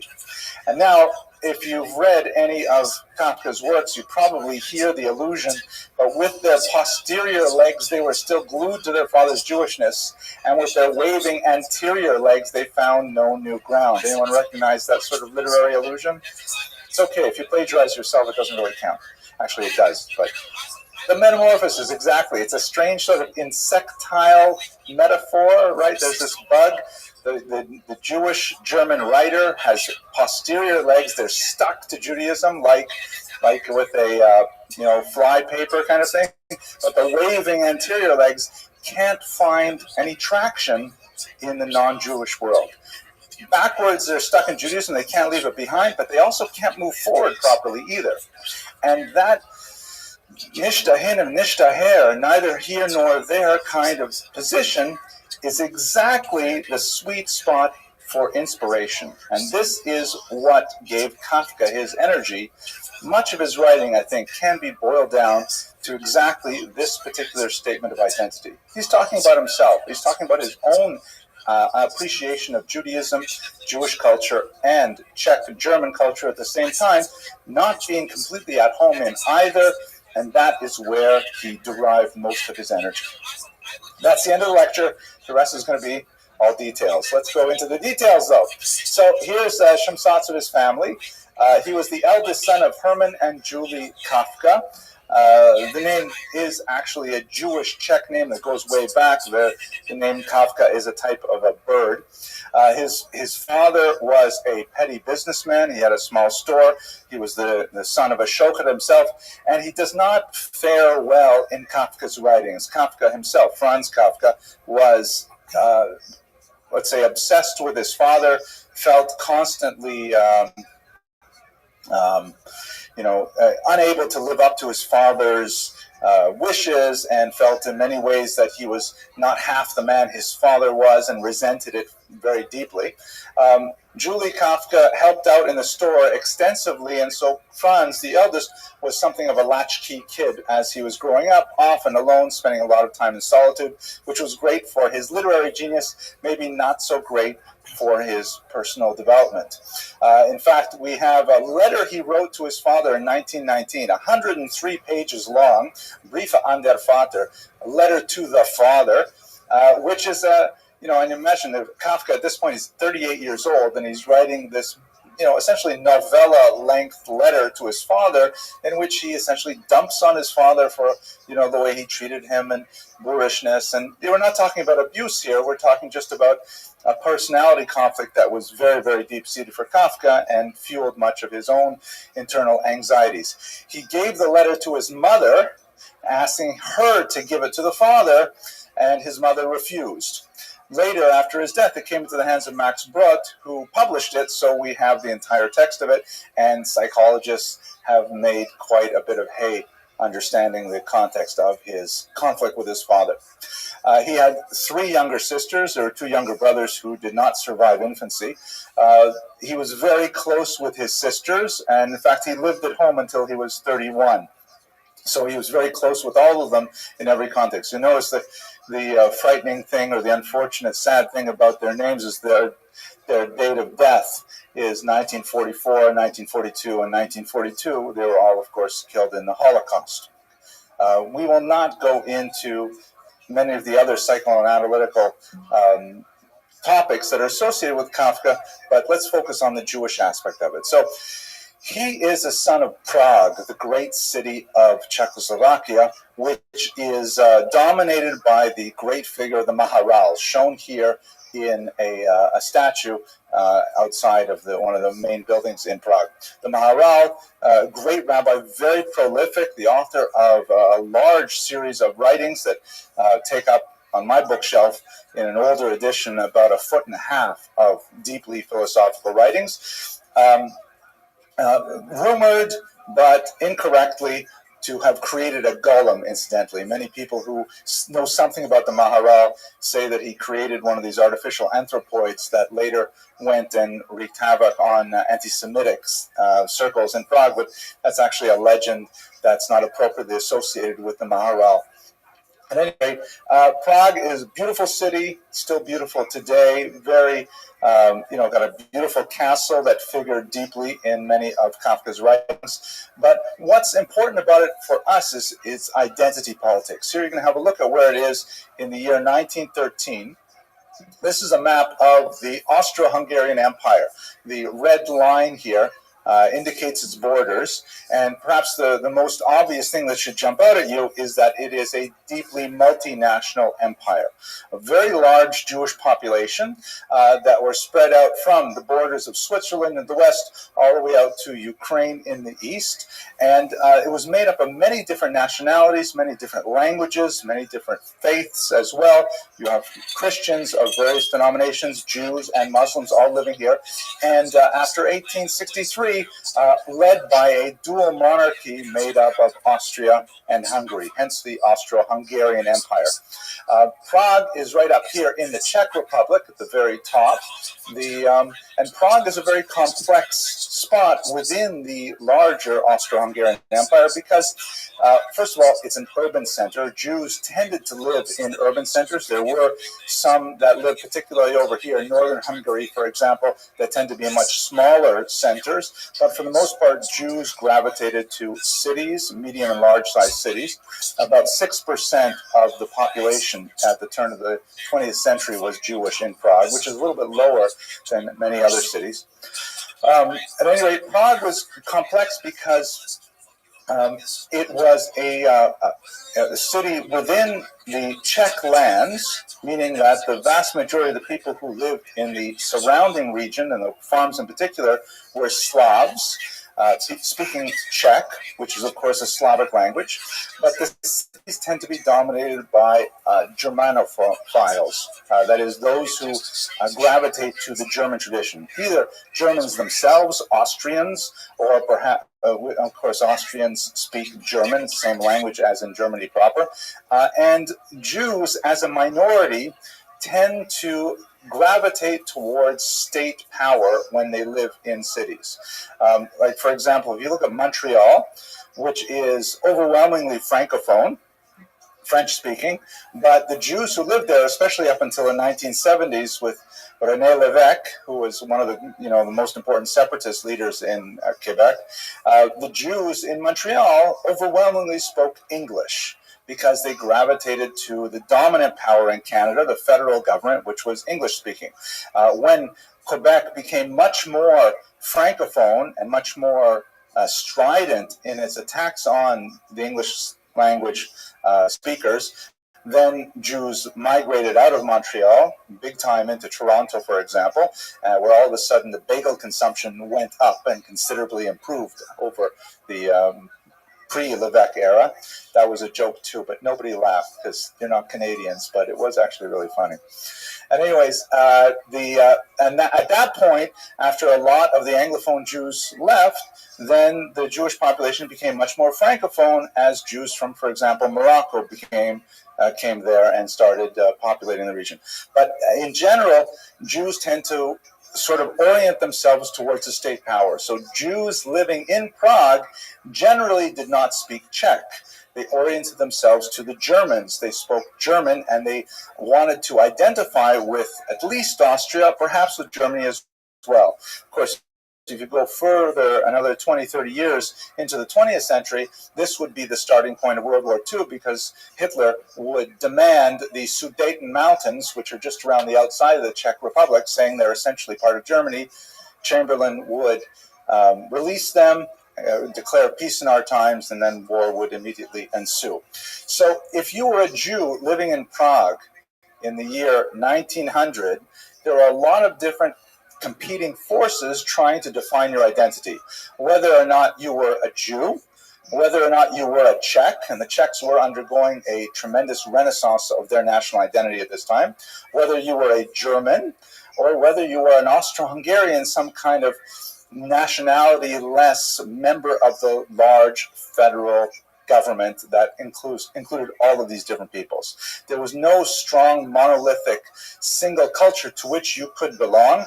And Kafka, like many Prague Jews, felt this kind of tension, trying to determine exactly where are they going to place their bets in terms of the national conflicts and the linguistic conflicts that were ensuing. It's also important to note that, as I alluded to when we looked at his first quote, the Jewish population internally was changing dramatically. Unlike many of the populations that we looked at in Russia and in Ukraine, which essentially had a very, a domineering kind of government that was not quite totalitarian in nature, but nevertheless very crude and very boorish and very demanding in its requirements of its citizens, with military service that was 25 years long and things like that. In the Austro-Hungarian Empire, it was really quite enlightened. Although Jews did not have the same level of civil and especially social rights until quite late in the 19th century, there was nevertheless a consciousness that Jews did belong in that society and that they did have some standing alongside other nationalities. Just to give you one example, the Jews serving in the Austrian army were given kosher food. Like, there was just an understanding that, hey, if you're in the army and you are a citizen of Austro-Hungary, then therefore you should have some rights within that army. That just gives you a sense of the difference in tone between the Russian Empire and the Austro-Hungarian Empire. And one of the impacts that this had on the Jewish community was that they were striving to fit in a very positive way. In Eastern Europe and the Russian regions, they were rebelling against Russian authority or capitulating entirely. But in the German-speaking lands, Germany proper as well as the Austro-Hungarian Empire, there was a sense that maybe we can find a place of accommodation. Maybe if we just adapt our own culture a little bit, we will be able to conform and we will be able to be accepted in society as a whole. You see this much more in Germany than in Austro-Hungary, but nevertheless there was this movement towards assimilation that was very profound, particularly in the urban centers to the west, less so in the rural centers to the east. Okay, so here's a photograph of Max Brod. I mentioned him a couple times. One of the most important associates of Kafka. He met him in law school, and he was an ardent Zionist, and he was one of the most important Jewish influences on Kafka. Also, one more detail about his life before we get a couple more details, and we'll get into his literature. So he went to law school. He didn't have a tremendous amount of enthusiasm for it. He certainly didn't want to work in his father's business. In fact, when he graduated law school and he tried his hand at litigation, he really had no taste for conflict. He really did not enjoy the rough and tumble aspects of a legal career. So he decided to take this job, which he held for the rest of his life, working in an insurance agency, adjudicating claims, which was, pretty humdrum sort of desk job that was, did not stand out in any way, but it masked a deeply active internal life that he could engage in with freedom once the working day was over. Here is his fiancée, Felice Bauer. He actually was engaged to her twice. He broke it off twice. He never married. He did have some significant relationships with women. Felice is perhaps the most significant because he wrote hundreds of letters to her, sometimes daily, and of course they were published as well. So now we have a good sense of what he thought of her. Actually, you add that to his diary, which was also published, and we have really quite a 360-degree view of Franz Kafka and his relationships with women. He never could bring himself to marry any of the women that he had relationships with, and of course there's a treasure trove of information about his personal proclivities that are beyond our discussion here. So let's now focus, since we have a quick overview of his life and his associations, let's look at his writings briefly, and then we will turn to the Jewish influences on them and see what we can tease out of it. So, just before the lecture, we were having a little conversation about the word Kafkaesque. This is, of course, a word that has entered the English language as a result of Franz Kafka's works. The word Kafkaesque tends to mean something which is bizarre, absurd, confusing, strangely cruel and cold, and it really characterizes much of his writings. Franz Kafka was fond of describing these surreal landscapes of the mind in which, people never find out why they're being abused. There's often a lot of pain and torture involved. There's sudden, unexplained death. There are characters that seem to have no, internal motivation other than pushing forward the grinding wheels of a cruel bureaucracy. It's definitely a very unusual and bizarre kind of writing. I will describe the plots of a couple of them to you in a second. And they usually end badly. Kafkaesque often implies that there's an inevitable doom at the end, that somehow these things are not going to work out right. There's often a lot of conflict with fathers and sons, with fathers often driving their sons to death, sometimes to suicide, and it's not hard to read some, family conflict stories into Kafka's works. But they have like an incredible power and attraction for the human imagination. You read these stories and it's very hard to get rid of them. So I'll give you one example here. Perhaps the most famous, well studied in college, is the Metamorphosis, which begins with this unexplained transformation of Gregor Samsa into a huge insect. He simply wakes up one morning and he's a bug. And he doesn't know what to do about it. He tries to communicate with his family, still living in the apartment with him. They're, of course, repulsed by him. They lock him in his room. He spends much of his time listening to his sister play the violin. There's a lot of strange conflict, and the story simply ends at that point. It's a disturbing, difficult story, just like this picture. And by the way, this picture is a shout out to one of my friends. He looks much better over here, Michael Kegel. He's, I guess you'd call him an internet personality. He puts out a lot of videos and things like that. Very smart guy, Rabbi Dr. Michael Kegel, who I went to high school with. And he reminded me of the Metamorphosis because we read it together way back in the 1980s or 70s, I guess. But anyway, the Metamorphosis is deeply disturbing. There's no explanations. Why is he transformed into an insect? And it's told, by the way, from the insect's perspective. He never seems to wonder deeply why I am an insect, but he worries about how he will relate to his sister and how he will relate to his parents and how the furniture is cramping him in his room. They have to take out the furniture to make it possible for him to run around the room, all kinds of things like this. Very difficult, disturbing stories. Nothing obviously Jewish about them, but as I think we shall see, there are some deeply Jewish elements that run through much of his writings. Another work, one that's my favorite in many ways, is The Trial, in which a character named Kay, of course, it's hard not to connect Kay to Kafka, finds out that he has been arrested, that he is arrested for a crime.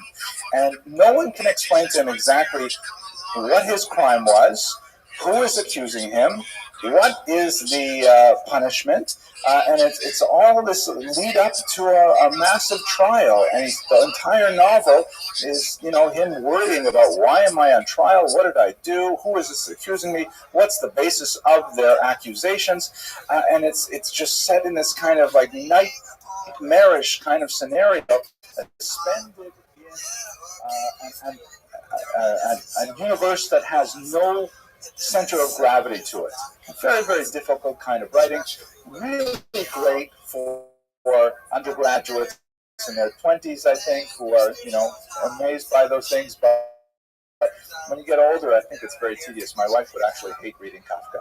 Actually, she does hate reading Kafka. But this is the kind of story that he writes. And he wrote several, some of which he published in his lifetime, and as I mentioned earlier, some of which he refused to publish, but he refused to destroy as well. He did destroy many of his manuscripts, but he had several stories that he said, you know what, I can't bear to destroy them. I also don't want to publish them. So he ended up in Max Broad's hands. So that's the sort of shorthand version of Kafka and his writings and his family and so on. What about the Jewish part of Kafka? Where does that come from, and what does that have to do with his writings? So we know a fair bit about Kafka's internal relationship to Judaism because he left quite a literary record, his own diary, a very extensive correspondence, and so on. We know that he had a kind of a perfunctory association with Judaism as a young child. He did have a bar mitzvah, which he felt was a singularly meaningless act in which he just memorized some things to say, and he went to the synagogue that his father went to 4 times a year, and he recited that which he had memorized, and then he moved on with his Jewish life, which was really quite tenuous, to say the best. But as an adult, he encountered first the Yiddish theater, and he was quite amazed by it. And I think this is just me and my amateur literary sensibility speaking here. I think what probably amazed him of the Jewish theater, the Yiddish theater, was the fact that there was a dynamic, living tradition that he encountered that was far different from his bourgeois association of Judaism as being something dead that his father basically paid lip service to. The idea that these were young people who could get together and could put on a play in Yiddish, a language which you realize at the turn of the 20th century, Yiddish had barely been considered by Jews as a real language. The spelling had not been standardized until about 20 years earlier. There are huge debates over basic rules of grammar of what was Yiddish. My own grandmother, who I mentioned twice already, she never used the word Yiddish to describe Yiddish. She used the word Jewish. You speak Jewish, which of course Yiddish is the translation of the word Jewish. But it was like, that was just like we would say it's like Ebonics. It's like, that's just what ghetto talk. That's the way Jews would refer to Yiddish. They didn't take it seriously as a language, except for a few circles in Lithuania. And there were very, very few literary works that they could really stand on saying this is the literary tradition. So to see people using this kind of, jargon as the basis of a living piece of theater was something that impressed him deeply. He had a brief and powerful flirtation with Jewish literature. He read Gretz intensely. Heinrich Gretz, very important 19th century historian, who was one of the first to really write in German a heroic encyclopedic history of the Jews that portrayed the Jews in a positive light, as opposed to Christian histories, which essentially tended to talk about post-biblical Judaism as a kind of an accident of history that had no real basis in historical validity, and was doomed to eventually simply fade away. Gretz portrayed the Jews as a heroic, long-suffering people who nevertheless managed to rise from the ashes, phoenix-like, and create, brand new civilizations and be extremely creative. And I think this fascinated Franz Kafka because he had never encountered, so to speak, the live charge, the actual AC/DC current of Judaism that really existed in his time. And he went from there to explore many, many other sources of Judaism. He became quite an ardent Zionist for a while, even toyed with the idea of traveling to Israel himself. He once wrote in one of his letters that if he did not leave for Israel himself, he would at least have traced the route on the map many times with his finger. Meaning he contemplated it heavily. He wondered if he should have thrown his lot in with these young Zionist pioneers. In fact, really that's the question. Where would he grow his identity? He had seen with his own eyes this bourgeois assimilated background, which did not take anything Jewish very seriously at all. And all of a sudden, as a young man, he started to encounter people who took Judaism with great seriousness. One of his friends became a Belzer Chassid, a Baal Tshuva. He became very deeply associated with Judaism, and he was fascinated with this. Why would someone go backwards in time? Why would someone, leave the modernity that was Prague and suddenly join the 15th century? How did that happen? So I would like to say that with his association with Judaism that occurred in his early 20s, he encountered many literary sources that informed his writing. I'm going to take you through 3 of them very briefly, and I'll leave it up to literary scholars to see if there's any merit in my personal analysis. The first influence I would like to suggest was undoubtedly Midrash. You cannot walk 4 steps in Jewish biblical interpretation without encountering Midrash. Now, I know that pretty much everyone in the room has a good sense of what Midrash is, but you'll forgive me if I speak for a couple minutes for the internet audience. I have 600 people in Latvia right now who are waiting. What exactly is Midrash? So I've got to tell them. Midrash is an essential aspect of rabbinic literary productivity of the ancient period.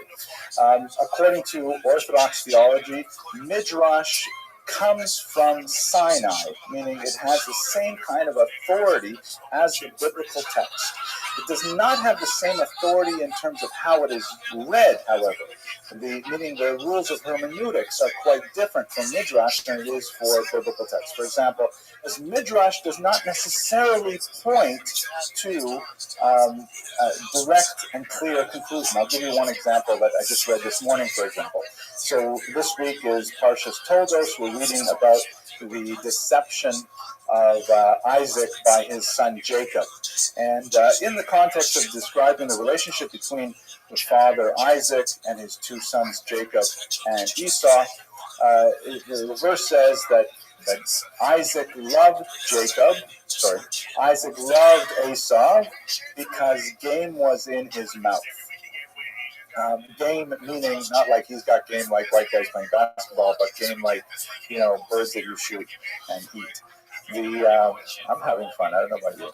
So what happened? So the standard way to read that, I think, is, we know that Esau was a hunter, and that he would go out and he would kill animals and he would bring them home, and Isaac would eat them, which is problematic in terms of how things are kosher. But the idea is, reading it simply, it means that game was in his mouth, meaning that Isaac got to eat meat as a result of Esau's activity. Whereas Jacob was sitting in the base medrash learning Gemara all day.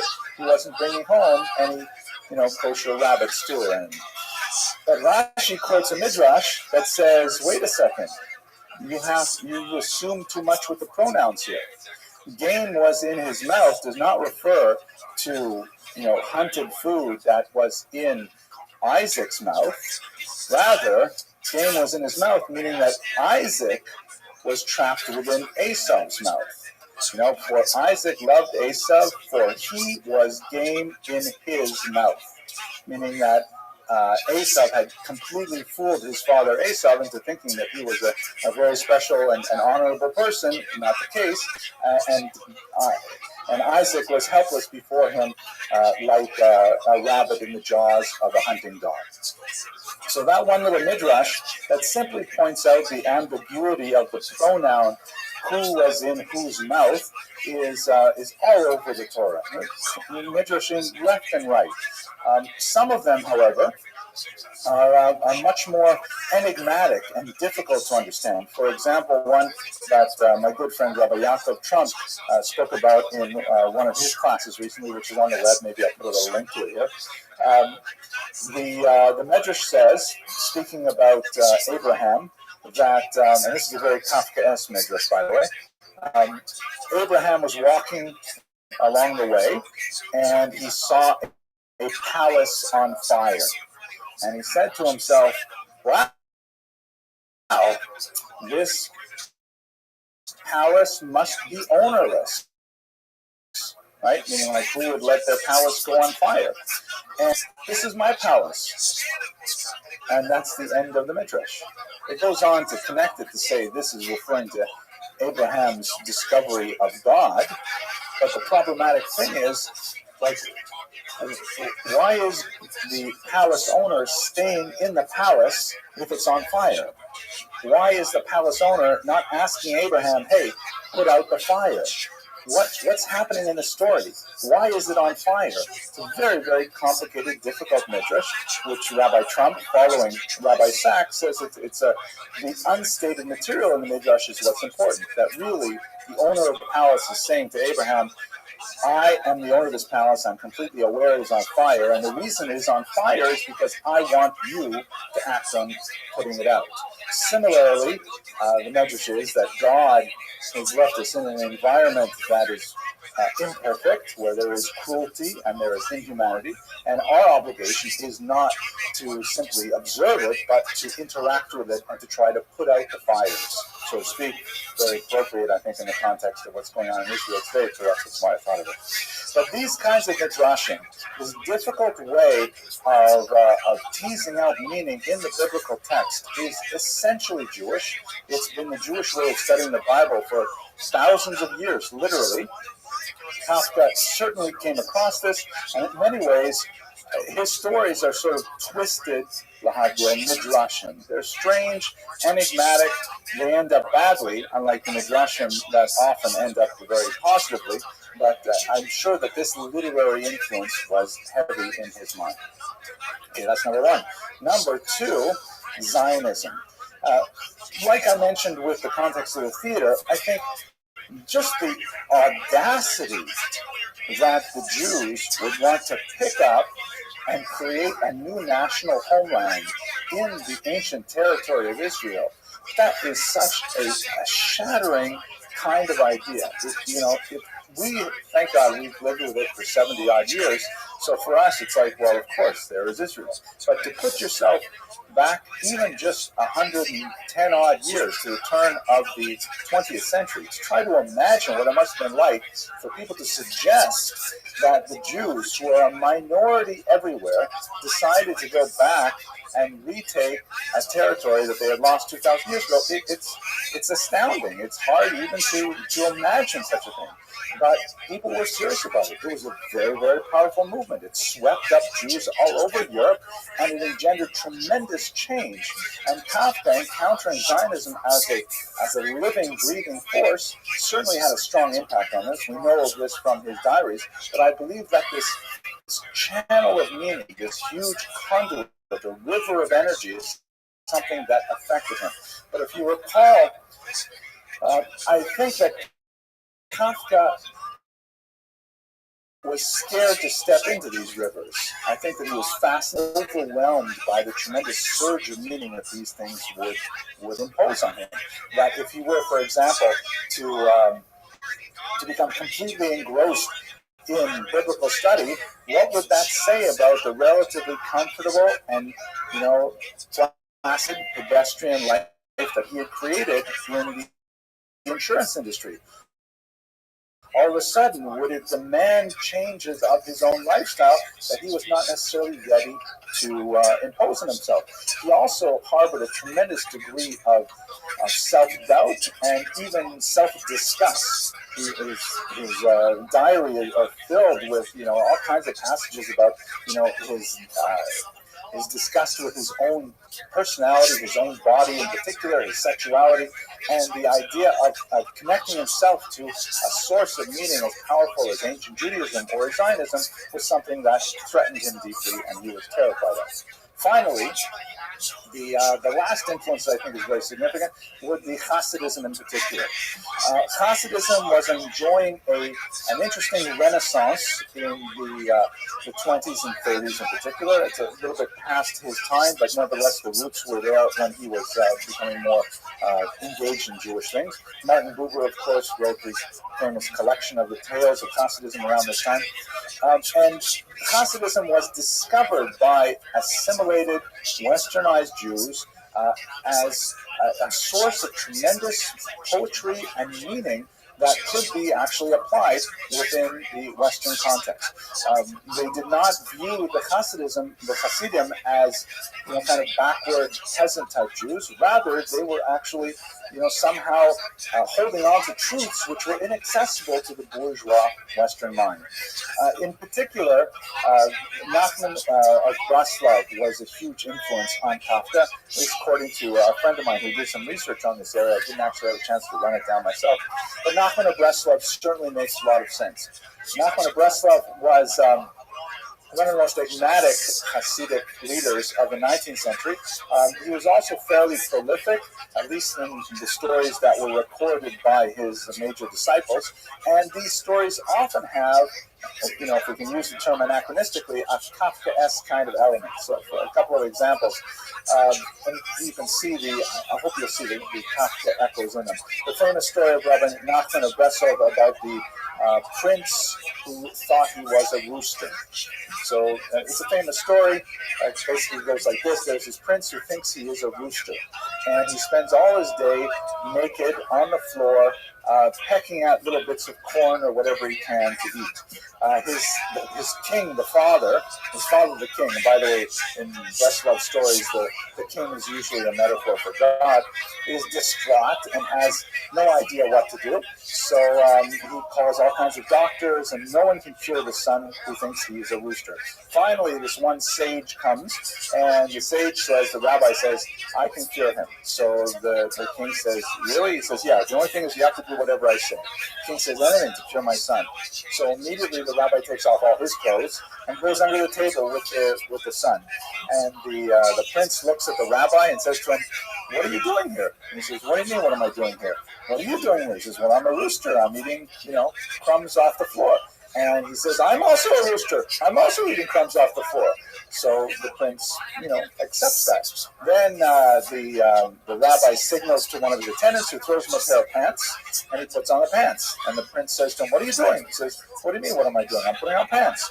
And the prince says, but you're a rooster. And the rabbi says, you think a rooster can't wear pants? Look, I can wear pants. So the prince looks at him and says, I guess so. And then he calls for a pair of pants. He puts on a pair of pants. And this goes on until eventually the prince is sitting at the table, fully dressed and behaving like a prince in every way. So that's a Breslov story. It ends there. And of course you wonder, well, what happened here? Was the prince actually cured, or did the prince simply learn to adopt those behaviors that were considered socially acceptable? Nachman of Breslov does not give you that answer, but nevertheless, it's got that kind of Kafkaesque feel. It's got that bizarre element to it. Many others like this. Another one, for example, about a very short line about a year when a Chaldean, a seer of the stars, tells the king that the wheat harvest is poisoned, and everyone who eats of the wheat that year will go insane. And the king says, what should we do? If we don't eat the wheat, then everyone else will think we're insane. But if we eat the wheat, then we'll be insane too. So the Chaldean says, don't worry. I'll mark your head and mine with ashes, and then we will eat the wheat. It's true we will go insane, but at least we will know that each of us is insane. Bizarre kind of story. I think also very Kafkaesque. If you read enough of these stories, you will also write like Franz Kafka, right? Because they have that kind of strange, enigmatic, where are they going kind of stories. Many of these kinds. So I would argue that these three elements, his encounter with Midrash, his encounter with Zionism as a modern political force, and his encounter with Hasidism, particularly the stories of Rabbi Nachman of Breslov, really find their voice in Kafka's own writings. Now, so taken all together, like last week we spoke about Emma Goldman, and I have to say I found that a very difficult lecture because, I was excited to learn about her life. Her story was in the biography series that I've been reading all year, and she's a crusader for women's rights and social justice and things like that. But by the time I finished my research and by the time I finished the lecture, I felt like, wow, that was kind of like unsatisfying. It didn't have like an uplifting ending to it. I didn't feel like I got anywhere as a result of it in terms of my own Jewishness. But with Franz Kafka, I think there's something very different here. With Franz Kafka, even though he himself remained a secular Jew, in many ways he was, he viewed certain aspects of Judaism very negatively. Nevertheless, I can find a point of contact with him in my own personal, limited journey into Judaism. And I can understand where he's coming from. I can understand the idea of, not feeling at home in any culture.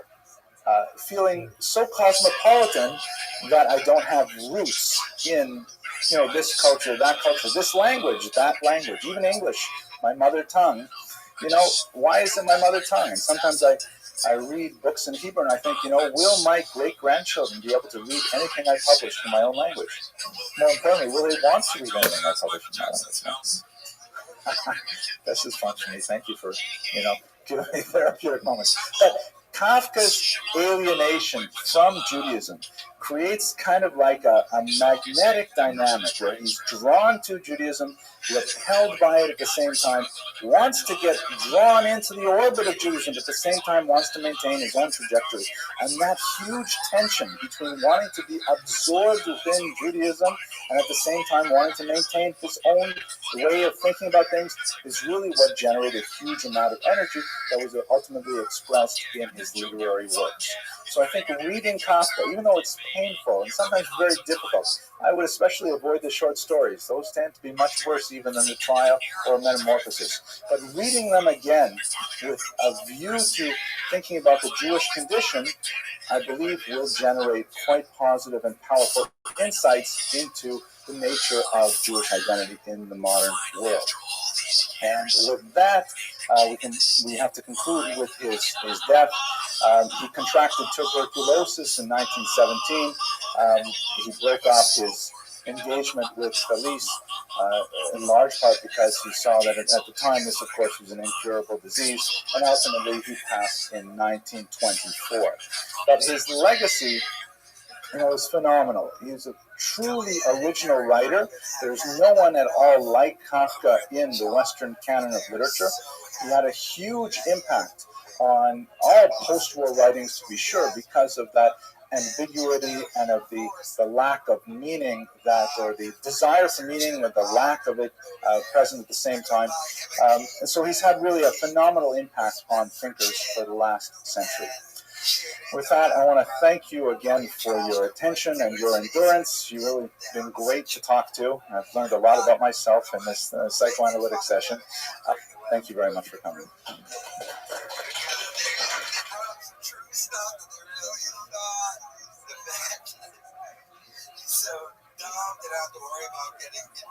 Stand clear of the closing doors, please.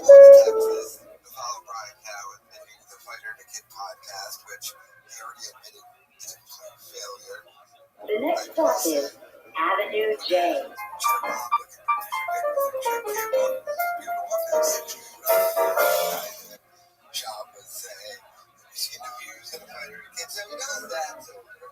He was supposed to be quitting the Golden Hour podcast.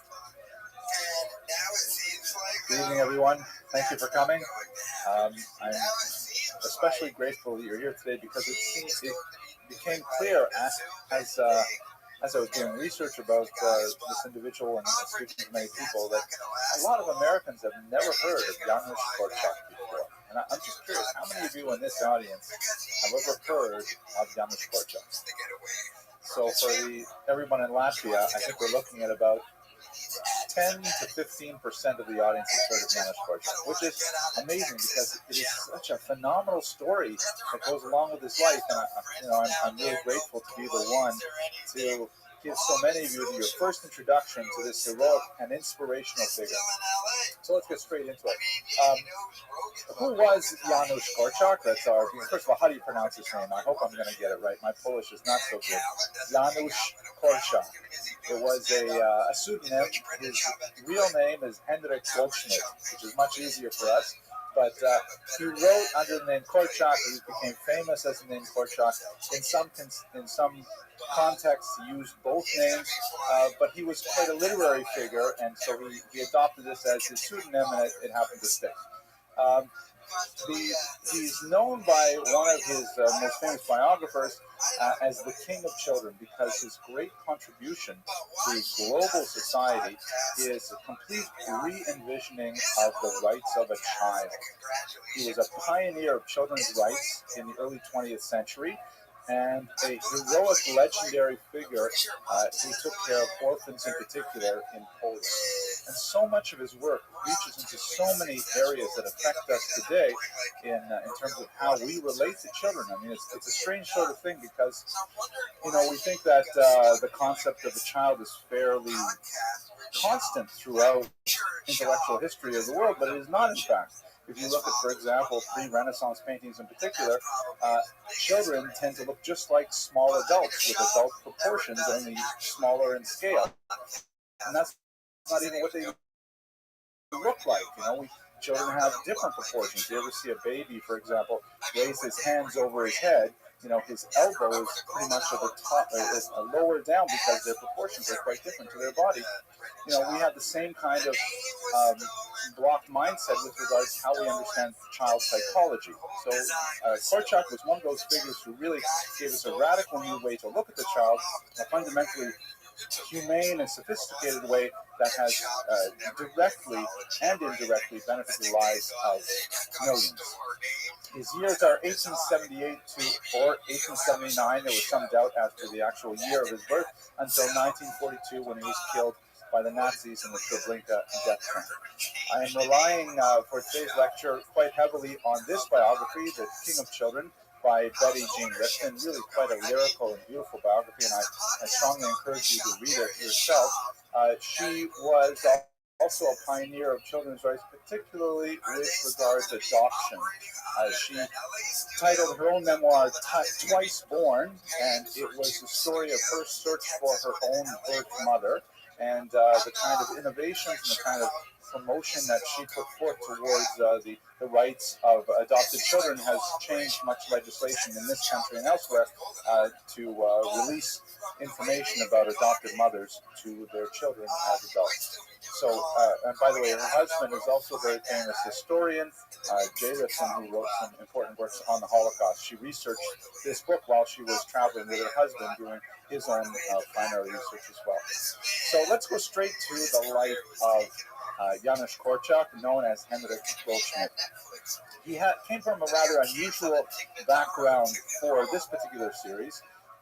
He came from the upper middle class Polish Jewish family that you find in Eastern Europe that refers to people who are literati, professionals, often doctors, lawyers, and so on. They were assimilated but very patriotic Jews. His father and his uncle wrote regularly about Jewish causes, about Zionism, about Polish Jewish patriotism, although they were not themselves religiously observant. His father was a lawyer and quite active in the literary world as well, as I mentioned.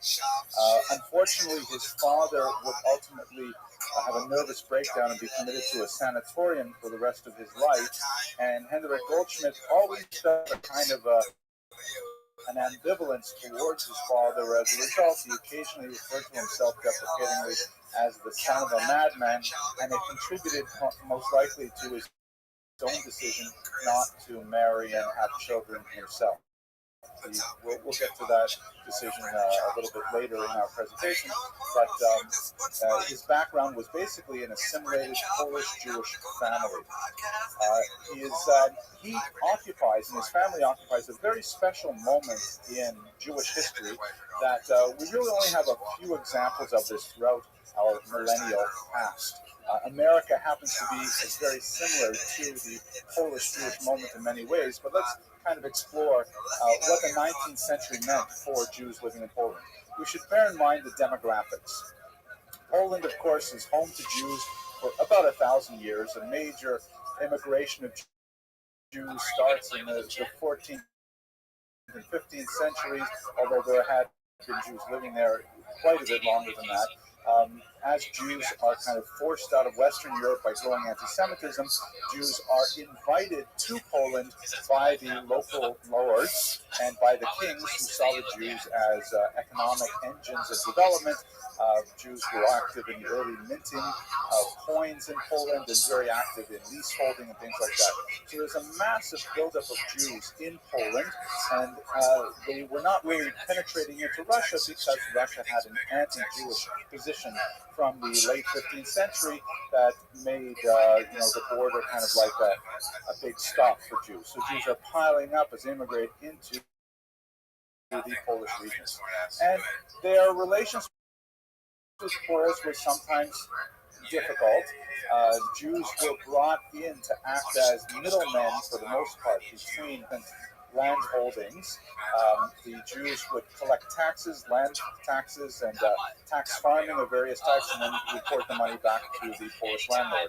As we've mentioned in many contexts, Jews as a minority tend to orient themselves towards the state power because, as a minority, they are vulnerable, and it makes most sense for them to identify culturally with the dominant power rather than identifying with the people among whom they live, which occasionally has tragic consequences as the local population sometimes rises up against the landlords and their Jewish agents, which was in fact the case in the 17th century in particular.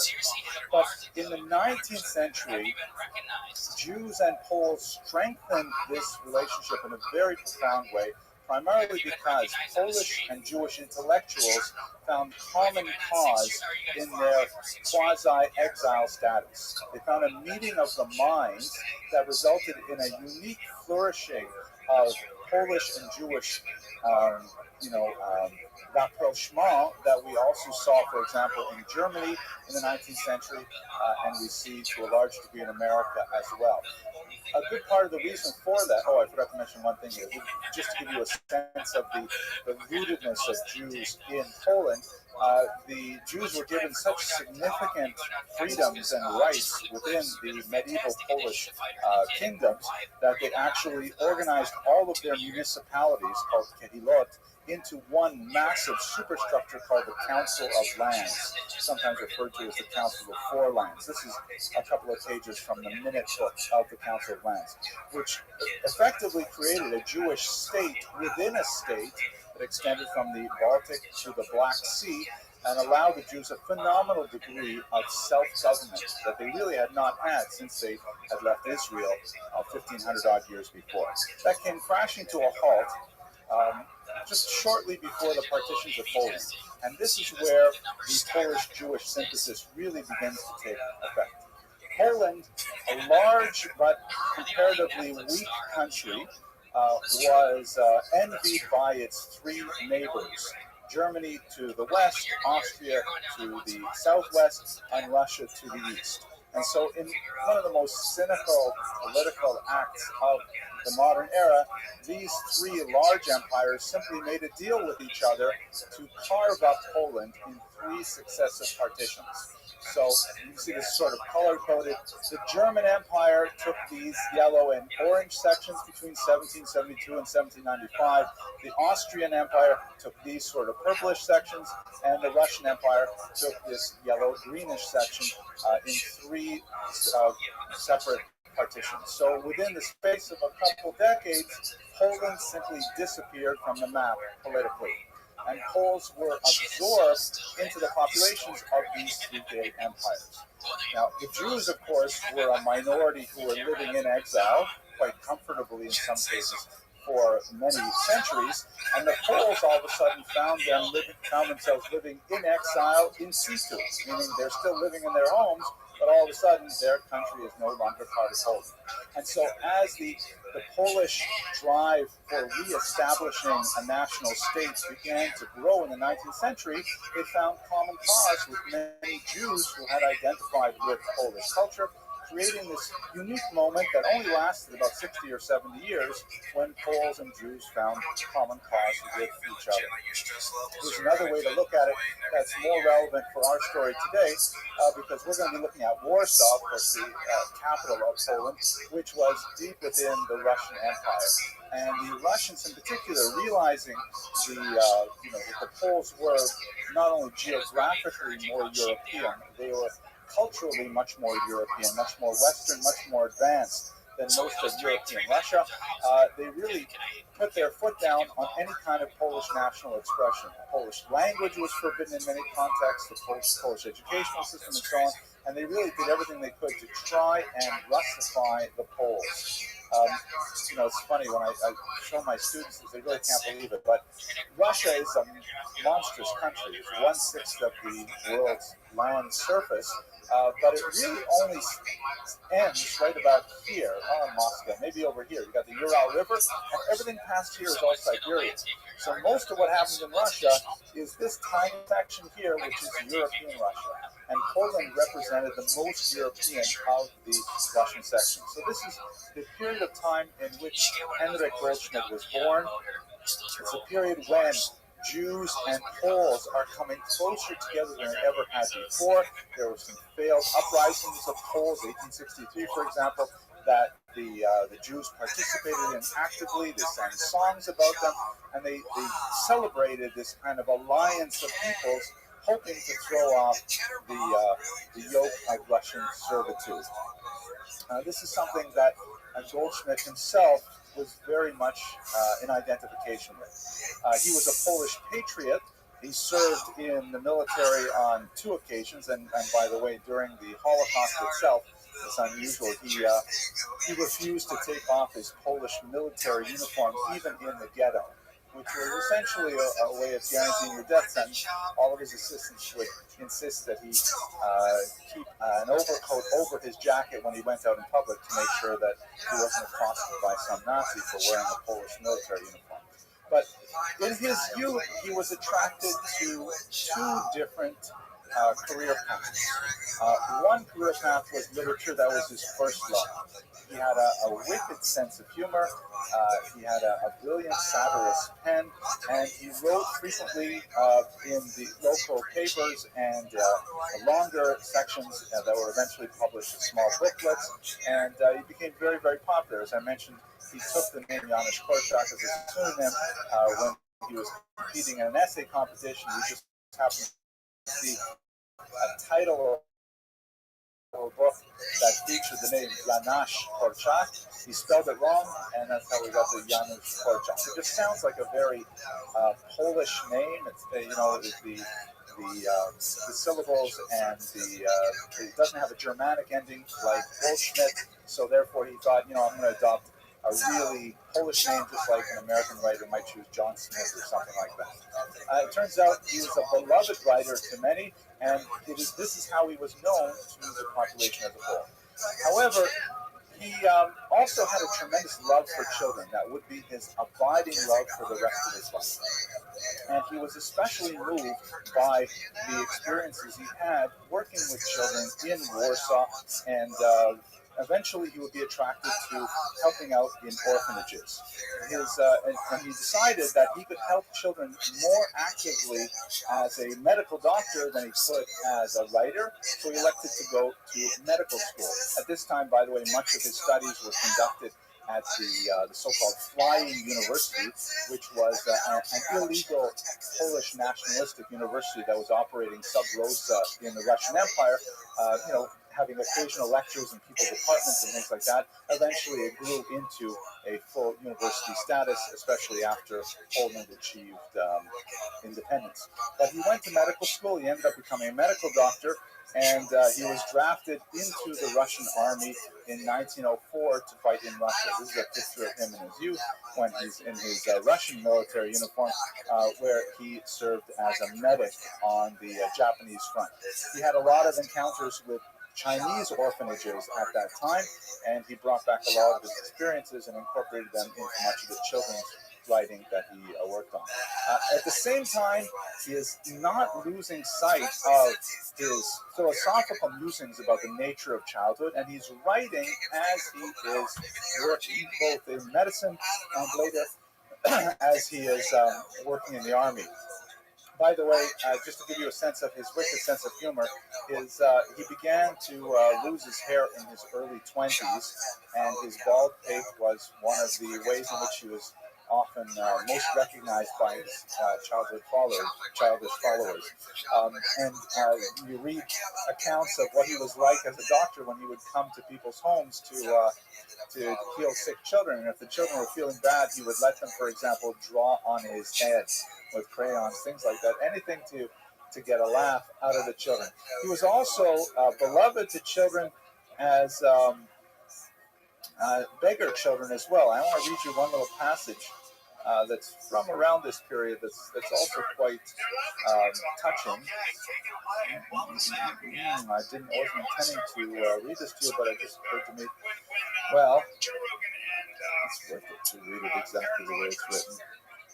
He was walking with a friend when they were approached by a little beggar child, about 10 years old, he says, who insisted on giving Dr. Korchak some 20 kopecks that he had given to him some time ago. And Korchak said, "Why are you giving it to me?" And he said, I felt bad about lying to you. I said that my father would beat me if I didn't bring back the money that I lost, but that was a lie. I just said it to get the money." And then the Korchak says, "Well, does that work?" And he says, "Most of the time." And so I'm not going to try to find it right now. So the Korchak says to the child, "Well, then why are you giving it back to me?" He says, "Because when you gave me the 20 kopecks, you gave me a kiss on the forehead. And no one has kissed me on my forehead since my mother died. And I felt so badly for taking your money afterwards, I had to run after you and find you." It's a beautiful kind of stories, and it's one of thousands that surround Korchak. So he was a universally beloved figure.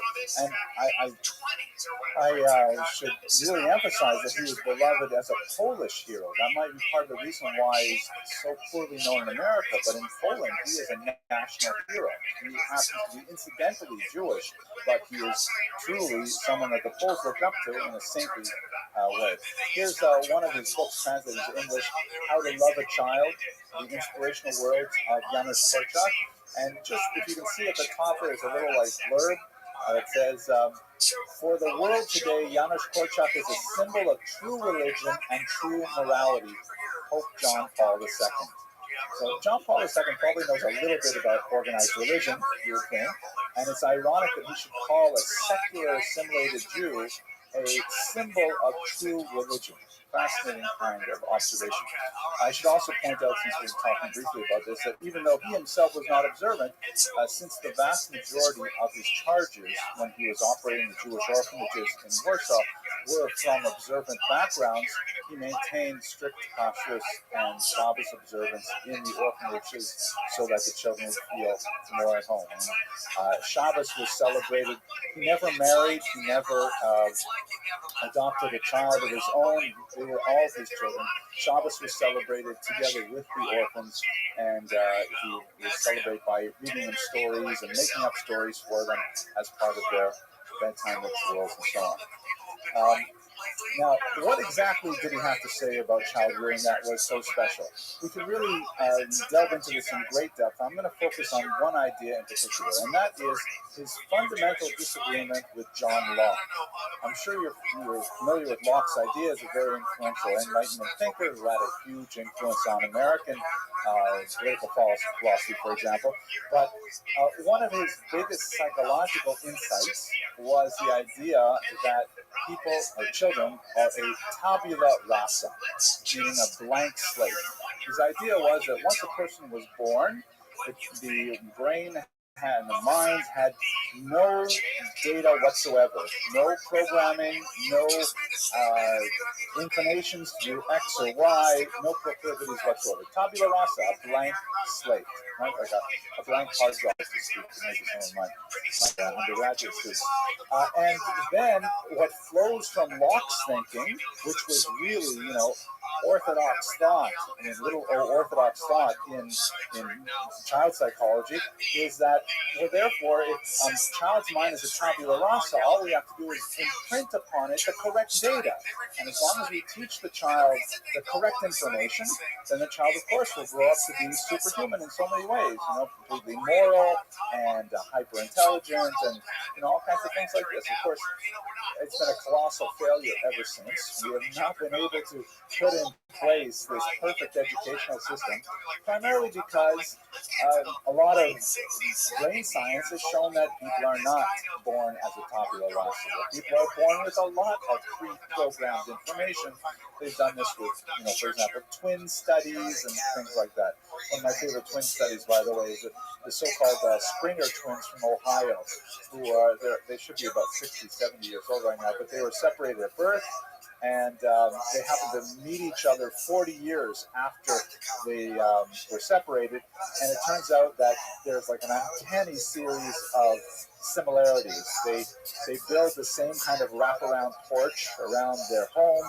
They both have a dog that they named Troy. They both have a son that they named Alan, one with two L's, one with one L.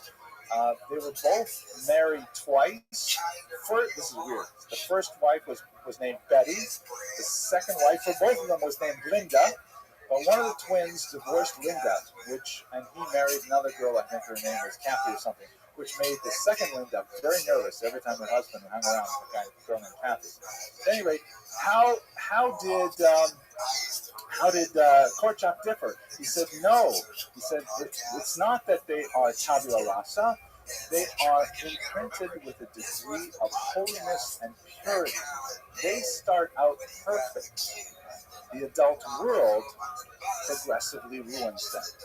The adult world does not allow the natural holiness, the natural purity, and honesty and decency of a child to persist as the child matures and develops. Let me just give you one example.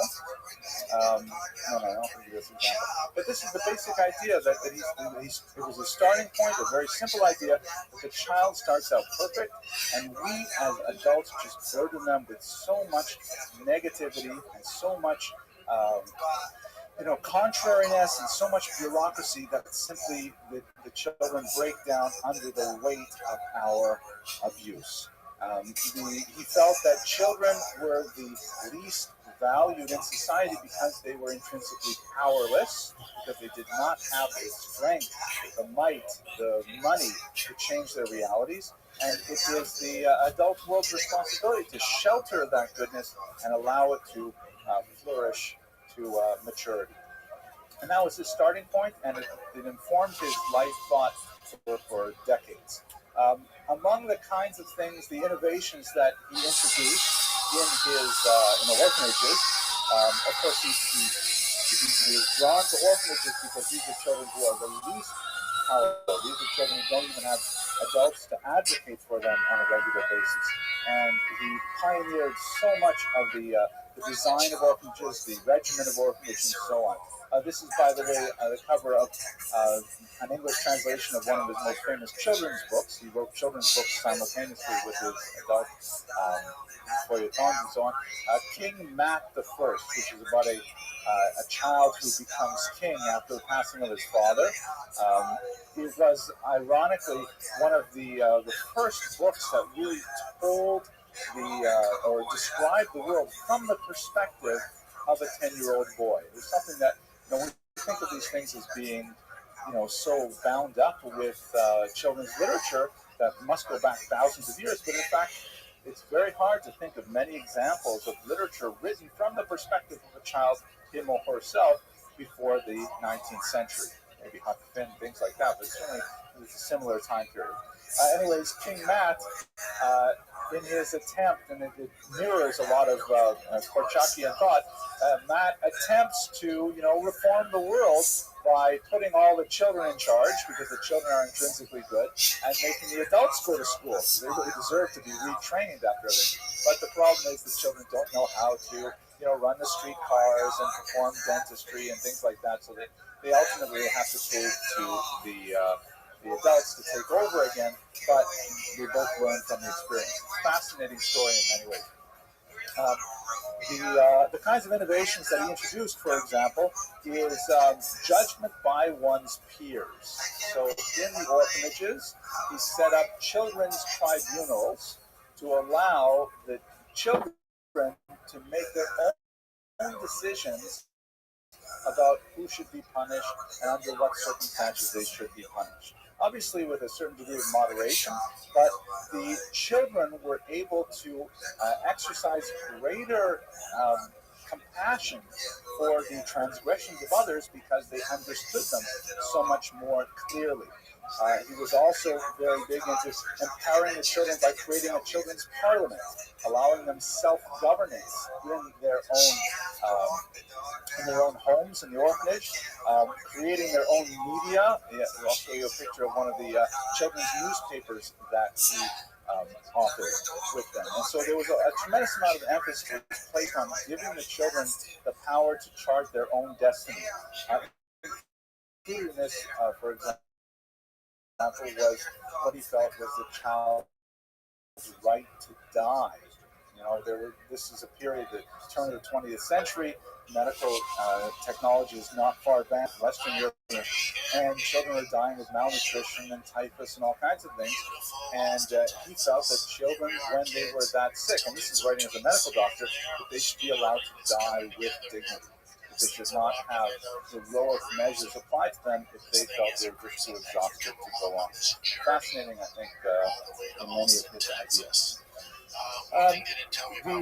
During World War I, there was tremendous change in Poland, of course, and so after walking through some of the political and military developments, because they affected Korczak and his enterprise very heavily. First, have a look at this map here. This is a period of incredible change in Europe that will affect many of the people who talk about this term. This is Europe before World War I, and you can see that the bulk of East Central Europe is divided between three massive countries, the German Empire, the Austro-Hungarian Empire, and the Russian Empire.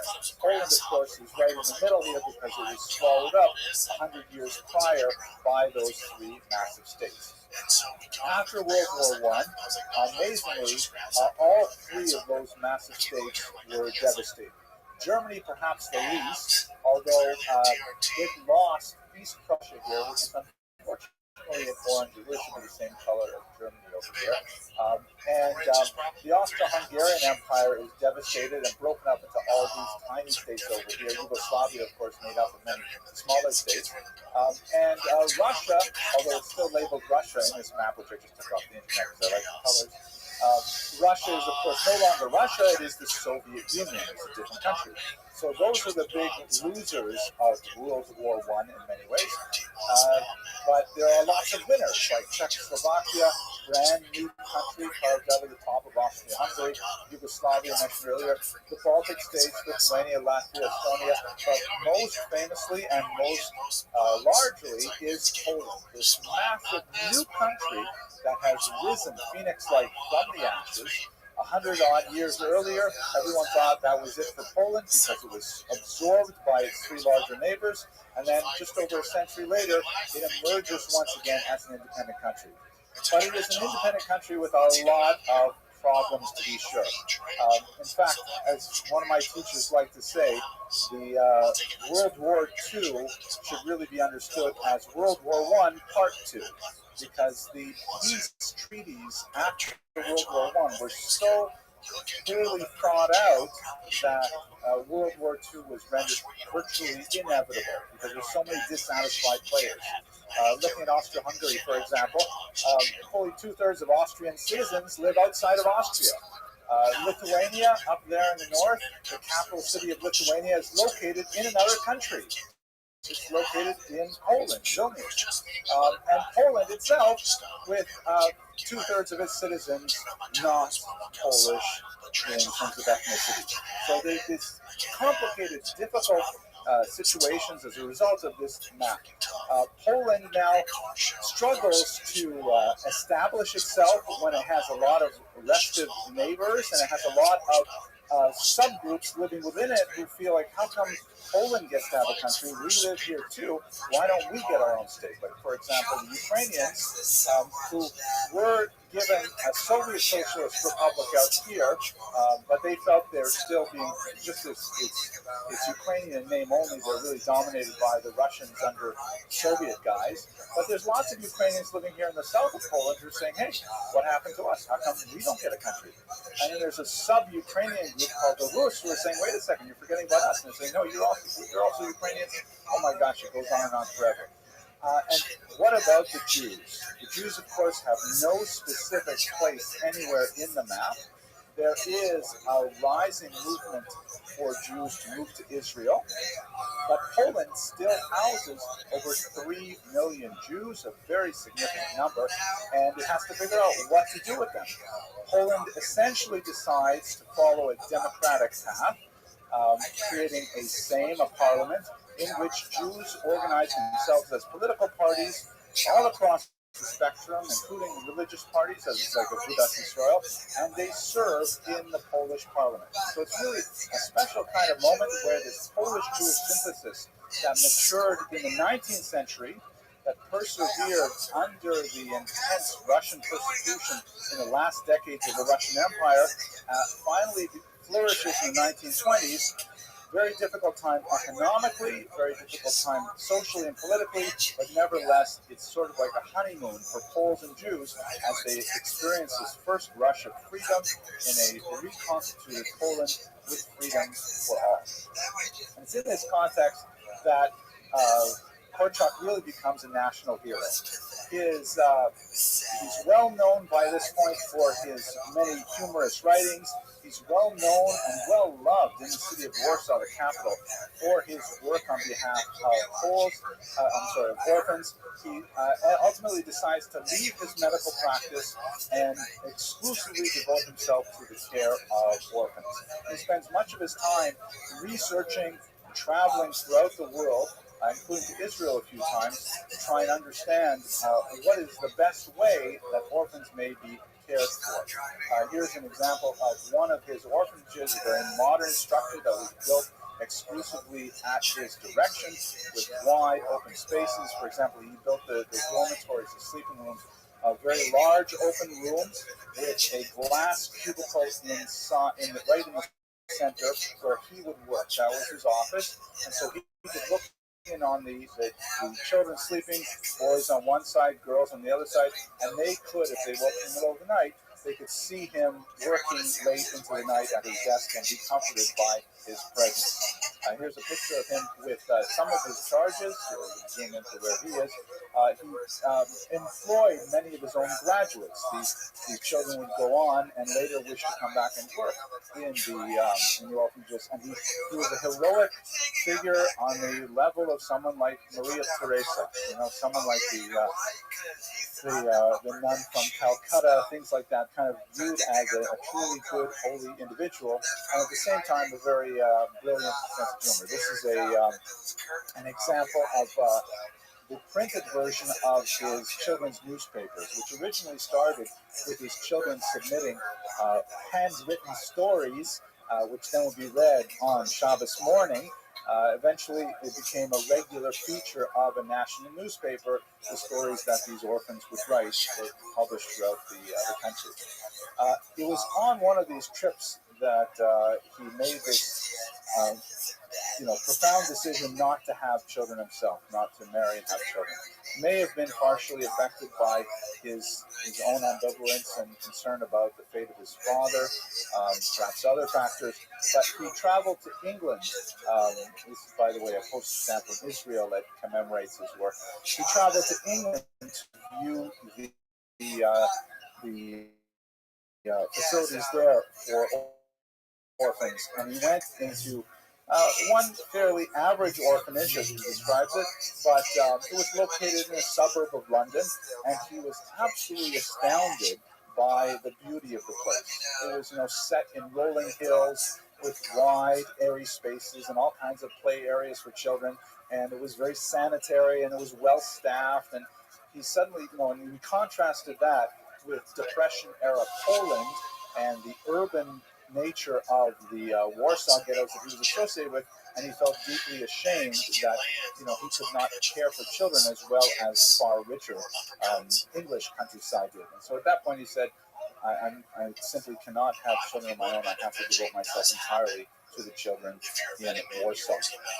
Now let me read to you one passage that I found personally very moving, that described Korczak's relationship with children in some way. So he writes about an 8-year-old boy who woke up with a toothache in the dormitory. Grabbing Korczak's hand, he spilled out his anguish. Here's the quote. Then my mother died. Then I was sent to my grandmother, but she also died. Then I was taken to my aunt's, but she wasn't home. It was cold. My uncle took me in, very poor. I was hungry. His children were sick. He put me in the storage room so I wouldn't catch anything. My teeth always hurt at night. Then a woman took me for a short time, but she walked me to a square and left me. It was dark. I was afraid. Boys started to push me. Then a policeman took me to the station. Everyone was told. They sent me to my aunt. She shouted at me and made me swear not to tell you everything that's happened to me. Can I stay here? I can. Aren't you cross with me for throwing the ball on the grass? I didn't know it was forbidden. He fell asleep, Korchak noted. It was strange, but for a brief moment I definitely saw an aura of light around his tired 8-year-old head. I had seen such a phenomenon only once before. And then he added, even as I write this, I know no one will understand. It is impossible unless one has been in a large orphanage dormitory in the still of the night. So, moving past mystical, mysterious kind of association with his children for one of deep and abiding love that persisted throughout his entire career. Unfortunately, the political environment in Poland deteriorated rapidly in the 1930s. The venerable General Marshal Joseph Pilsudski, shown here on the left, although a formidable-looking figure perhaps in the photograph, was committed to a democratic, multicultural Poland. When he came to power, recognizing how, as I mentioned, only a third of Polish citizens were actually of Polish ethnicity themselves, he recognized that this Polish country had to be post-ethnic. It had to be a democratic country that admitted citizenship for all. And that included Jews and Ukrainians and the Russian and so many other peoples. And so Jews, even though he was more to the right politically in many aspects, Jews found a modus vivendi with Pilsudski and were able to participate in the Sejms, in the parliaments that he oversaw. But his view of a multi-ethnic Poland was not destined to be the one that pertained in the 1930s. We should also bear in mind that, in the 1930s, this is the era when Hitler's star was rising. Hitler is sent to jail for the beer hall putsch in the early 20s. He comes out in 1924 after writing his biography, Mein Kampf, his autobiography. He's a rock star, and eventually in 1933 he comes to power, and it seems like Hitler can do no wrong. Following Mussolini, who is also a rising star in Europe, it seems that the entire continent is shifting to the right, and this happens in Poland as well. Roman Dmowski, who is Pilsudski's most bitter rival, argues a form of integral nationalism, which is a technical term that basically means Poland for the Poles, France for the French, England for the English. The idea that the state should be identical with its ethnicity. And that, of course, leaves little room for Jews or Ukrainians or anyone who is not Polish Catholic. And Dmowski's neo-fascist ideology pushes Poland into a corner with regards to treatment of its Jews. And this is, independent of the World War II and the Nazi invasion of Poland. This is something that's happening organically in Poland, as it is throughout East Central Europe as well. You see this in Slovakia, you see it in England even. You see it all over Europe, this idea that the nation state should be identified with one particular nationality, and of course the Jews are pushed out of this image. Jews are subject to a whole series of humiliating persecutions and discriminations. The so-called ghetto benches, for example, in which Jewish students are relegated to the back of the university classrooms and not allowed to really culminate in the persecution of the Holocaust. There's a lot to say about this, which we won't go into in great detail, but for our purposes right now, we should bear in mind that even in contemporary Poland, there's a massive historical struggle. There's a struggle over history to try to understand the role of native anti-Semitism independent of Nazi anti-Semitism. The Poles, we should bear in mind, they were allies. I mean, they were invaded by the Nazis. They were on the side of the West, but they shared a very bitter anti-Semitism with the Nazis as well. Okay, so this brings us, of course, to the Holocaust. And this brings us to the most tragic period of Korczak's life, but at the same time, the most heroic. It shows most about his personality and his strength as a leader. The ghetto itself was established in stages. When the Nazis invaded in September of 1939, entering Warsaw over the next month and a half, they did not immediately segregate the Jews into a particular region. In fact, it was one of the most difficult things the Nazis could do because the Jews had been living in Warsaw for about a millennium, and it was very difficult to separate Jewish civilization from Christian civilization in Warsaw. You can look at this map here, which shows you the ghetto in its maturity, and it's not a squared-off grid at all. It has all kinds of like little dips, and certain buildings were retained on the Aryan side, perhaps an old church or a hospital, things like that. And it was very difficult for the Nazis to actually establish a ghetto, but by late 1940, it was in fact established. Throughout this time, Korczak, who, as I mentioned earlier, was an assimilated Polish Jew and a Polish national hero, had his own apartment well on the Aryan side of the border, and his orphanage was located in a fairly expensive region of town and outside of the ghetto. And he received many opportunities as the ghetto walls were forming to stay on that side, including even an American delegation that came to Warsaw for humanitarian relief offered to take this world-famous exponent of children's rights and spirit them out of the country. Jews were allowed to leave Poland until late 1940. The unfortunate reality is, though, that they had no address to which to travel. There was no country that would have them. But Korczak had the opportunity over and over again, both before the walls were erected and, in fact, even well up into the period when the ghetto was sealed, to be spirited out either by the resistance or openly by various delegations. And, of course, he consistently refused, because he wanted to remain with his charges. About 200 some children initially, and considerably more with the closing of the ghetto. The Nazis operated two kinds of ghettos, as historians understand them. One kind is what some historians call a productionist ghetto, in which it seemed that the underlying philosophy of the ghetto was to put the Jews to slave labor, to utilize them to produce something useful for the Third Reich. This was the case in Łódź, which is pronounced Łódź, but it's got an L at the beginning. A lot of people in America say Lodge. And that was a ghetto where it was all about the work pass. If you had a pass that indicated you were supposed to be working, typically in the textile industry, then you were allowed to live much longer, get rations and so on. And it seemed to make a kind of a brutal sense. Ideologically, made sense that Jews were there to be slave labor. In other ghettos, and by the way, the difference, the discrepancy indicates the chaotic nature of Nazi bureaucracy. In other ghettos, the philosophy seemed to be one of attrition, that the ghetto was kind of like a massive jail where Jews were to be sent and then starved to death.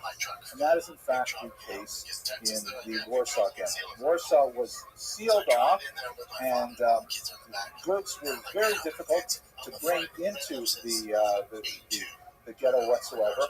The allotment per day, the rations per day for a Jew living in the ghetto, if you could actually turn in your cards, was 150 calories per day, which is like a Coke and a half, maybe a couple of potato skins.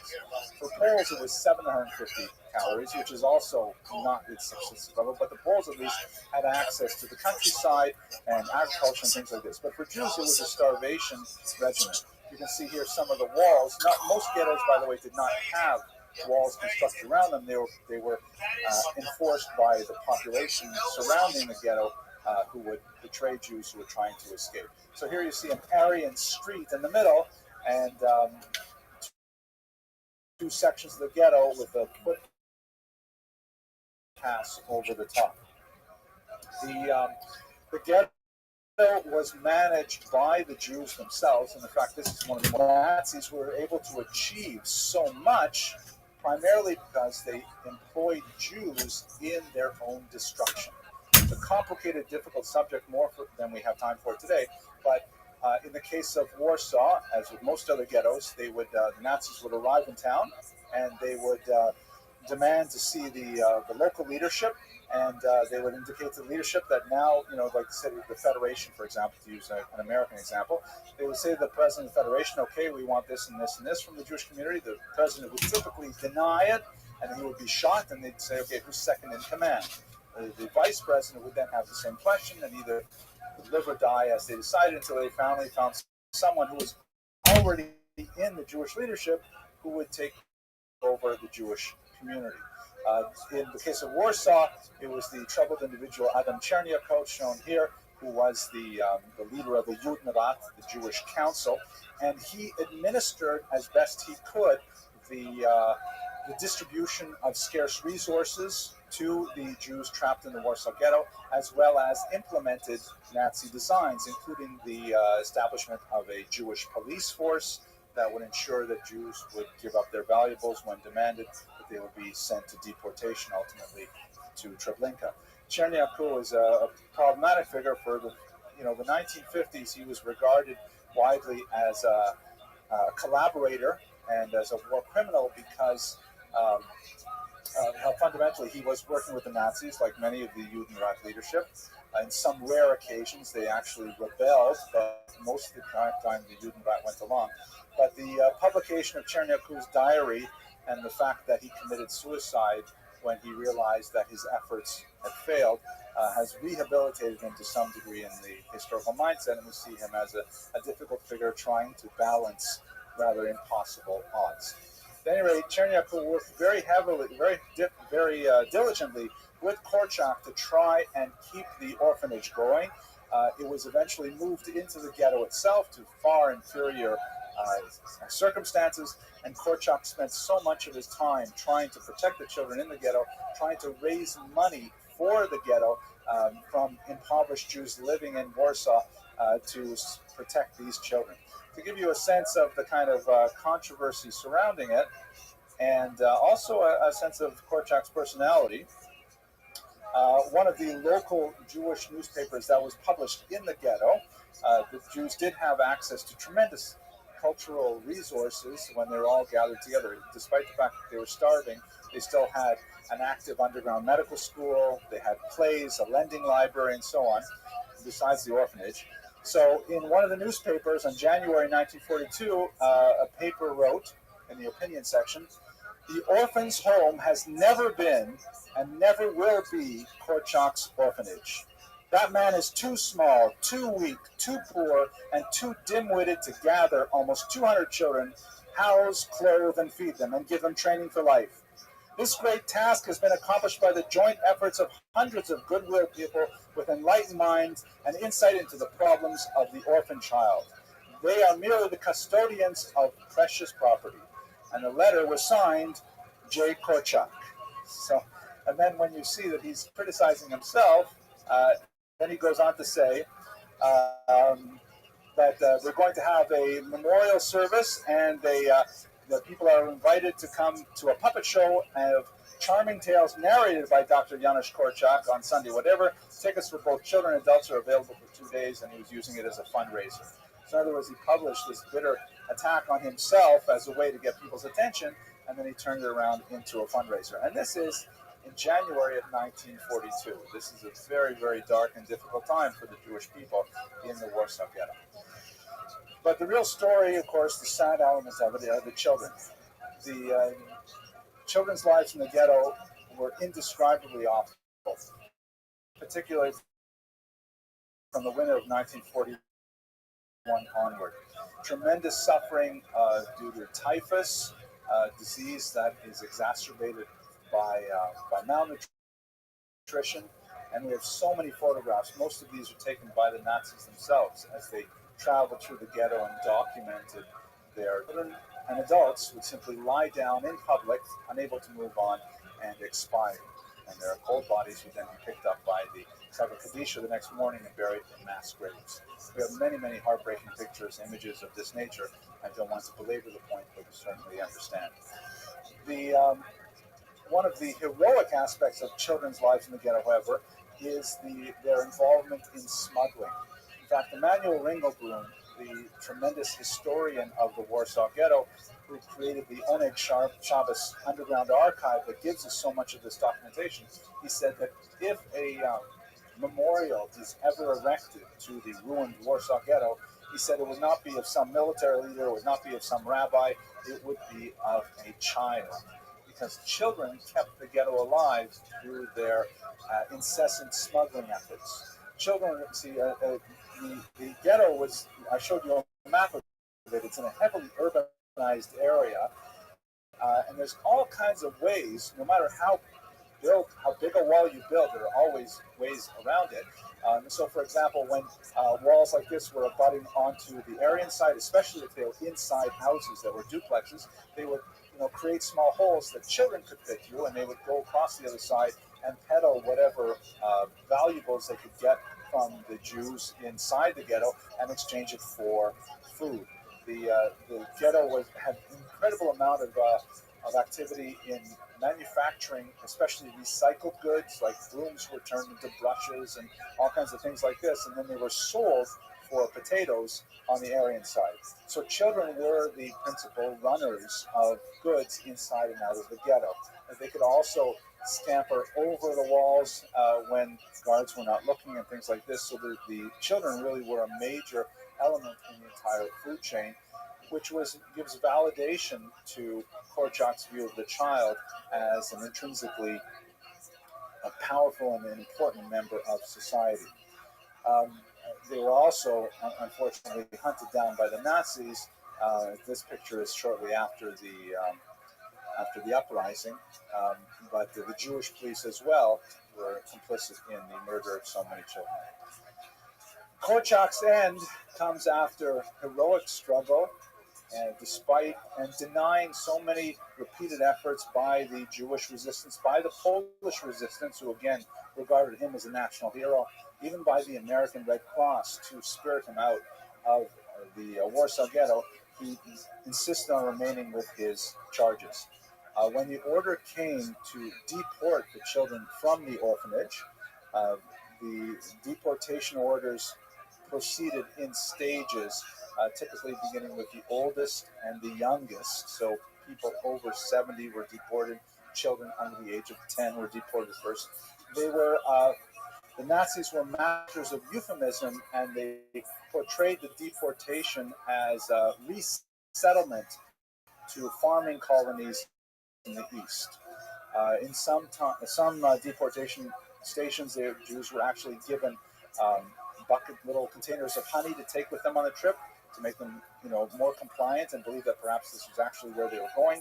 Sometimes they were given detailed instructions. You're only allowed to take 2 suitcases, things like that, all intended to try and, keep them compliant and moving along with this massive demographic of the people. But most of the Jews in Warsaw knew that deportation to the east did not mean something healthy. It was in reality deportation to the notorious death camp Treblinka, where the vast majority of them, over 90%, were gassed within 24 hours of their arrival. Korczak was not subject to that first deportation, but there was no way that he was going to abandon his 200-odd charges to their fate on their own. So heroically, as is remembered by many people who actually saw him marching in the streets of Warsaw with his children, he chose to accompany them onto the cattle trains. Here you see some of the memorials that have been erected of Korczak. This is, of course, evocative of one of the photographs we saw earlier in Warsaw. This is the one in Yad Vashem, showing him protecting them. And this one is my favorite, from Mieczysław Smarczewski. I really think we have to lend the Poles some vowels. I think it's really hard on them only having consonants like that. But this picture, this sculpture in Warsaw, just evokes the the undying love that this man had for the orphans of Warsaw, and I think in many ways captures the way in which he is memorialized throughout the world as a hero of children. Ladies and gentlemen, it's a very difficult lecture. I hope I have succeeded in conveying some of the greatness of this man, Korczak, to you, Dr. Henrik Goldschmidt, and I look forward to seeing you next week.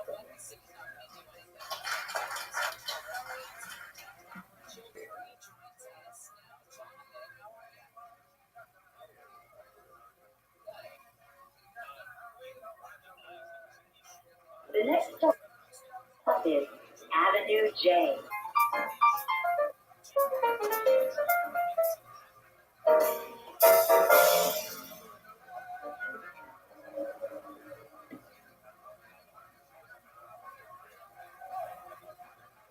Because controversy always draws a crowd, I'm assuredly the right person to not give these lectures, so that way you know that they won't be too controversial. The Rambam, about whom we'll hear much tonight, was certainly at the heart of some of the most interesting controversies, many of them that precede him, literally from the grave and thereafter. And Moran Nebuchim says, to paraphrase and translate it into English, truth does not become more true by virtue of the fact that the entire world believes in it or agrees with it, nor less so even if the whole world disagrees with it. The Rambam therefore responded with his intellect, devotion to Torah and to truth, said and taught much that many of his time and then thereafter have a great deal to say criticism of. We'll hear more about this tonight from a very special friend of ours. We have no criticism of at all. Dr. Abramson, my good friend, is a native of Northern Ontario, Canada. He received his PhD from the University of Toronto and has held postdoctoral appointments at Harvard, Cornell, Oxford, and the Hebrew University of Jerusalem. He's authored numerous books, including Prayer for the Government, Companions, and Jews in Times, and an interesting book about Talmud Torah, reading the Talmud, developing independence in Khmer learning, and other books. Many scholarly articles. His research has been recognized with prestigious fellowships from the National Endowment for Humanities, United States Holocaust Memorial Museum, and the Social Sciences and Humanities Research Council of Canada. He's a sought-after lecturer. He's a direct resident of the Far East here, the United States, Europe, America, and Canada. He's appeared in 2 documentary videos. And we're very proud that he is a member of our shul and has one was graciously consented to add so beautifully to our program. Thank you very, very much.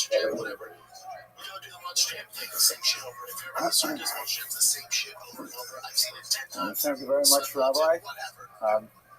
Point of a clarification before we begin. I'm not a rabbi. That allows me considerable freedom with what comments I might make.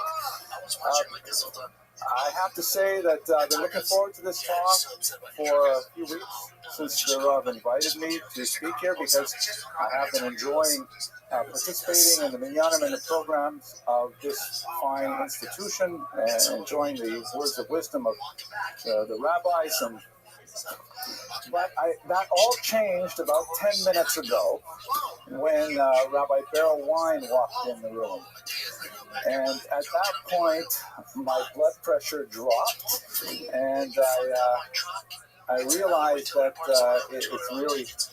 it's completely inappropriate for me to speak about something even so basic a topic as the Maimonidean controversy when we are in the presence of one of the greatest Jewish historians of the 20th century, someone whose popularization of Jewish history and its consequent impact on Jews around the world rivals and in many ways exceeds the literary output of greats like Heinrich Kretz and Salo Baron, Shimon Dubno, the great encyclopedic historians of the last 150 years. and it is with great trepidation and with the reshus of the Rabbanim and Rabbi Wein that I offer this very basic introduction to the Maimonidean controversy. I beg of you, please don't ask any hard questions, but perhaps Rabbi Wein will address those that fall into the large lacuna of my knowledge base. Okay, that said, I will try to ignore the fact that he is in the room and just speak like it's a normal class, so it's okay. I'm very grateful for the warm introduction. My goal tonight, as I discussed with Rabbi Teitelbaum, the best sort of series to start with this audience is to begin a study of spiritual leadership in times of controversy. And we're going to start on a slow slope with Maimonides. We do have a couple of nasty elements in this story, a rather sad book burning and a great desecration, for example. But we're going to ramp up considerably when we meet on the 30th, God willing, to speak about the Ramchal and the legacy of Shabbatai Tzvi. Unlike today's lecture, which is basically, this is a route that has been traveled by many historians. Next week, or next time we meet on the 30th, I'm hoping to share with you some recent research which sheds some fascinating insights into the background and the development of the controversy surrounding the Ramchal. And then finally, when we meet in early December, we'll speak about Rav Kook and some of the controversies that surrounded the establishment of the State of Israel and the reimagining of the relationship between Jews and politics that occurred in the middle of the 20th century. So those are my goals for this series. We're going to start with Maimonides. Let's get right to the material. I already received an introduction, but perhaps I should just say a little bit about myself. This is, you can read the caption. Okay, thank you. I will boost up the laugh track when I actually put this on the web. I'm a historian by training. As the Rabbi mentioned, I did my specialization in social history in 20th century Ukraine. And then I moved into art history. I published a small book on the iconography of the medieval period and the representation of Jews. And then since then, I've been working in intellectual history for the most part. My current research is on the Piaseczna Rabbi, where I'm working on a historical critical annotated edition of the Eish Kodesh, really more of a monograph than an annotated edition, but I think perhaps in another occasion I'll speak to you more about that. My current position is I'm dean at the mighty Avenue J campus of Touro College, shown here in its majesty in the heart of Brooklyn, where undoubtedly you will send all of your children and grandchildren and relatives. Okay, so let's start with just a very brief biography of Maimonides, enough to give us kind of a Vorspice, a sense of who this individual was, and then we will go into the controversy surrounding him in a little bit more detail. This is a statue which was erected of him in Cordova, Spain, by a grateful Spanish people long after they had evicted him and the Jews, of course, but nevertheless a fitting and graceful reminder of who this giant among giants was. He came from a long line of rabbinic progenitors. He lists in his commentary in the Mishnah 8 generations of Dayanim that preceded him. And he grew up, his early childhood was when this part of the Iberian Peninsula was under Muslim rule. Unfortunately for the Maimonides family, the Almohads took over and spread their influence throughout both North Africa and the Iberian Peninsula. And the Almohads were famous for their rather strict interpretation of Sharia, which revived the dhimmi status of Jews, meaning Jews were a protected people since the Pact of Umar in the 8th century, where in exchange for certain second-class rights, like paying double taxes and so on, and certain symbolic gestures like not being allowed to bear arms and so on, they were tolerated within Muslim societies. The Almohads took a much stricter view of these things, and the Maimonides family was forced to flee. Their route took them across the coast of North Africa. I'll show you some beautiful pictures here. You can see some of these things in 1148, when he was about in the neighborhood of 12 to 15 years old. Here's his birthplace in Cordoba, Spain. He's received quite a bit of training, particularly medical training, as they were wandering over 9 years in the city of Fez, which was a major center at that time. There's some discussion over his arrival in Israel, but he settled ultimately in Fustat, which is a small suburb outside of Cairo, and that's where he made his home. But his claim to fame really came when he left his sort of narrow bookish studies and had to enter the wider world, primarily as a medical physician. As we shall see, a very prominent element of his thought, the Maimonidean position vis-a-vis rabbinic work is that it should be entirely gratis, that the people who earn their living through the production of Torah scholarship or the dissemination of Torah should not be paid directly for engaging in such work. They obviously have an obligation to share their wisdom and to teach Torah, but it should ultimately be completely free.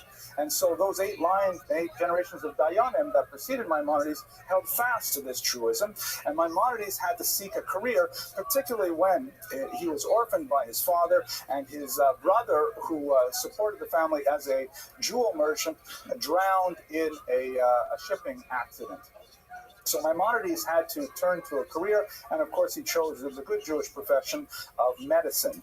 He turned out to be quite a brilliant physician. He ended up being the court physician of the Grand Vizier in Cairo, and he made his way every day from Fustat to Cairo to treat particularly the many wives of the Grand Vizier and their children, and then he would come back late at night. He describes it in his writings, and he would give halakhic decisions quite late into the evening, and he would finally collapse exhausted in his bed long after midnight.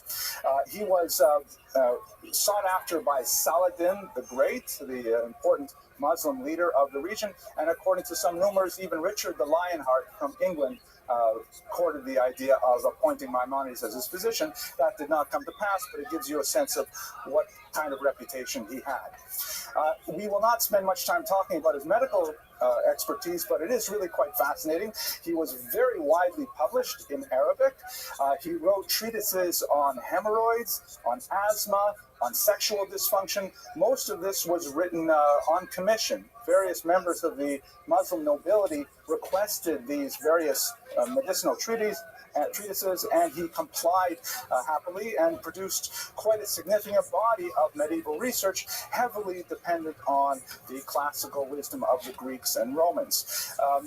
His perhaps most famous contribution to the world of medicine was a quadrilingual dictionary of medicinal herbs and plants, which essentially brought together a phenomenal tour de force of scholarship, which was so uniquely Maimonidean in its encyclopedic scope. He was able to bring together 4 distinct languages and the terminologies for very specific herbs and other medicinal plants and so on, and describe their uses, how they're found, how the treatment works, and so on. Really quite an amazing achievement of its time. Now, but he also wrote on depression as well. And we spoke a little bit about his daily commute. These are all, by the way, various medieval representations of Maimonides that I might show up. We don't really know what he looks like, despite that iconic image with the turban and so on. We really have no idea what he looks like. This is, however, some of his autographed manuscript, which was preserved in the Geniza archive, so we do know a little bit about what he wrote like. Now, his works on the Jewish side of his life, and it might not be appropriate to bifurcate his life in that regard, but let's work with that for the time being, can be divided into 2 main areas of scholarly activity. And this is what really engendered much of the controversies that we will explore. The first is a series of very popular halakhic works, which got him into more trouble than you can imagine. Basically, he wrote works like the Sefer HaMitzvot, which is essentially a counting of the 613 mitzvot. He wrote the commentary on the Mishnah at a very young age, not as young as some biographies would have him write it, like when he was 8 or 10, most likely closer to his early 20s, but nevertheless a very mature work of scholarship for a man who was barely into his third decade. And most famously, the massive and earth-shattering Mishnah Torah, which we will have to pause on later and speak about in greater detail.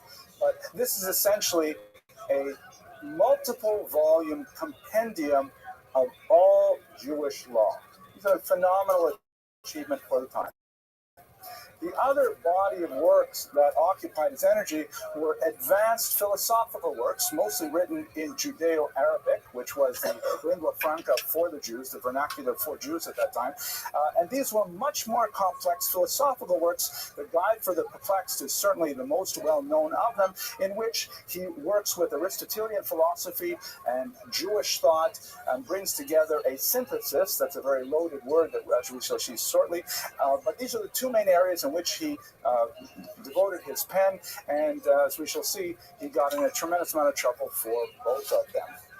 And so let us now turn to the controversies itself. This picture here, which is one of the best known examples we have of a period piece of a book burning, is actually not a representation of the burning of Maimonides that occurred in the early 13th century, but it is nevertheless very colorful. It's actually a Christian book burning of other Christian books, so I just liked it, so I used it there.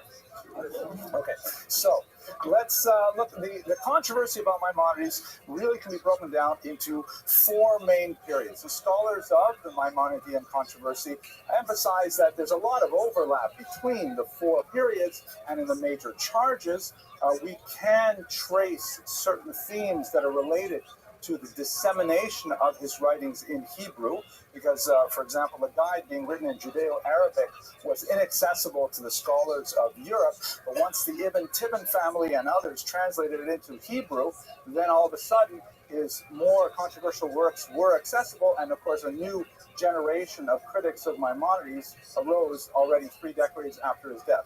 But for the most part, many of the themes that are present in the first element of controversy extend through the fourth. How are you? Up until the 21st What up, century. Mo? And we're just going to put them into four How you living? groupings for our purposes. So the first period. Amazing. How'd you find out about me? I love your stream very much. I love you too, my man. How'd you find out about me? Can you accept it on Discord? You found out about me on Discord? Why have you at so many Discord accounts? Because I'm in a lot of Discords. I'm coming in 5 minutes, okay? Okay, absolutely. You're more than welcome. Thank you very much. You're welcome. Pleasure to meet you.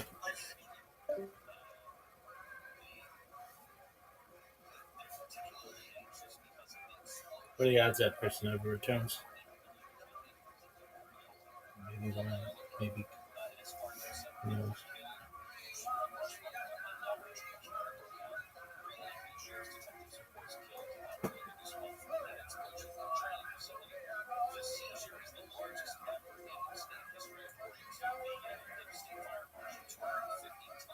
Watch this move.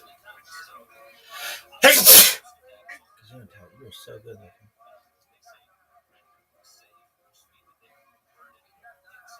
One of the most famous sneezes of all time.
Welcome.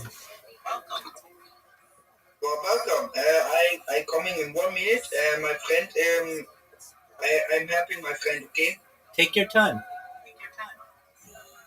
Thank you. You're welcome. Or the odds to bring their friend or whatever, or they just come back. Probably pretty high now. They're amazing.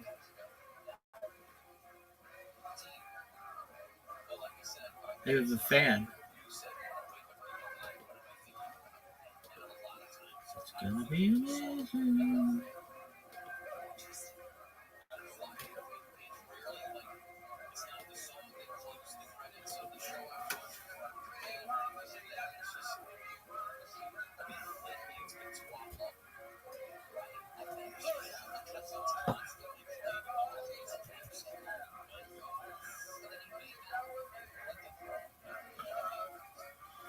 Look at this, it's lace, isn't it?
My baby girl came. She was sick. It was supposed to be on tour. And my wife was like, maybe you should go. I'm like, this is crazy. We're even fucking talking about this. So I was like, I'm out. Yeah, man. Did I deal with this? If I went back to the state, I'm sure. Yeah. I'm not dealing with this one. So I'm curious of all the states in our country, and I think I probably know some of the answers to this, but why Texas? It's a good question. I mean, when you look at state tax, it's one of the states that don't have income tax. Yeah. So that's a big reason. I mean, Roosevelt a huge influence. Yeah. And it's not even to, like, you see cops tell, like, oh, he's going out there to get, the guest. It's not, I can give two fucks about any of that. We're good where we're at. For me, it's just, if Roman says, hey, man, life out here's good, I'm telling you, man, like, you can get out here, it's less of a hustle. You're into the same shit as I am. I'm telling you, life's just better out here. Yeah. He kind of knows what the fuck he's talking about. He's creating an army out there. He knows what he's talking about. So, I value his judgment in a long ways. And I looked out there. I looked in Nashville. I looked in Idaho. I looked all over, man.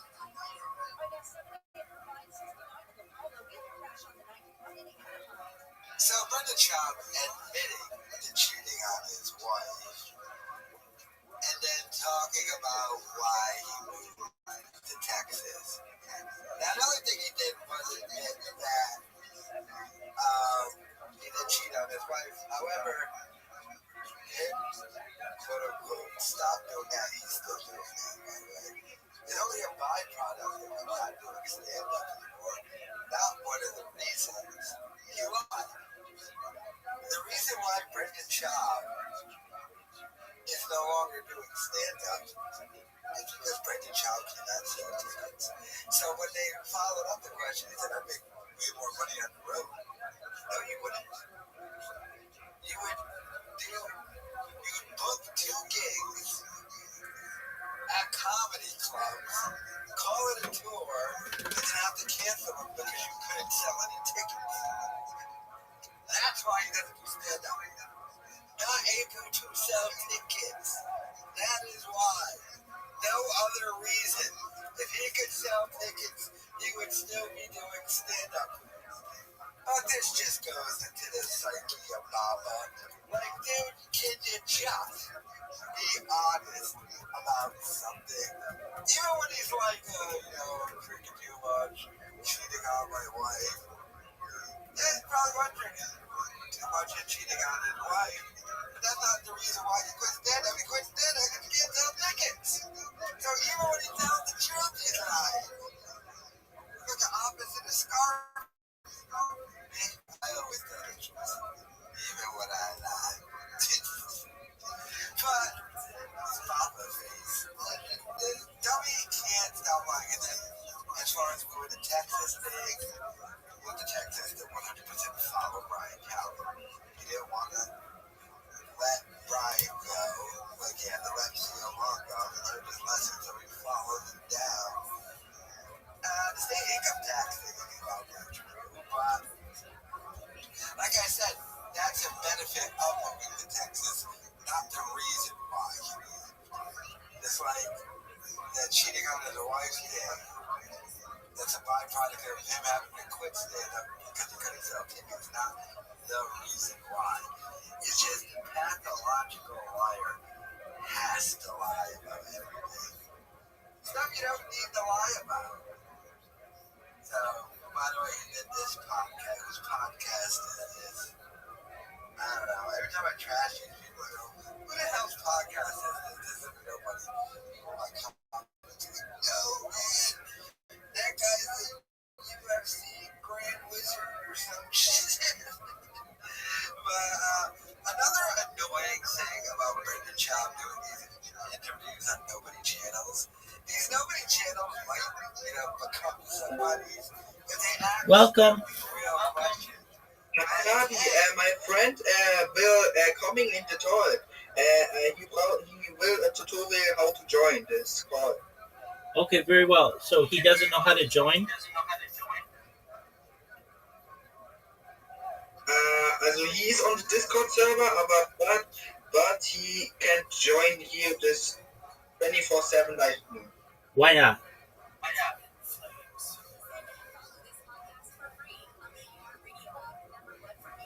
Why can't he join? He can't join. Is this on the stream with couple? Yeah, why can't your friend join? My friend, wait,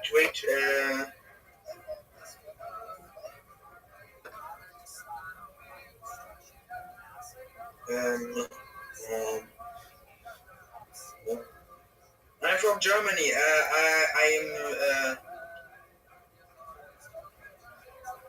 Welcome.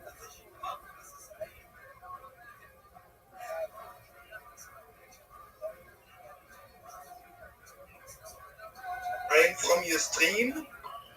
Yes, from YouTube? Genau. Yes. Very cool.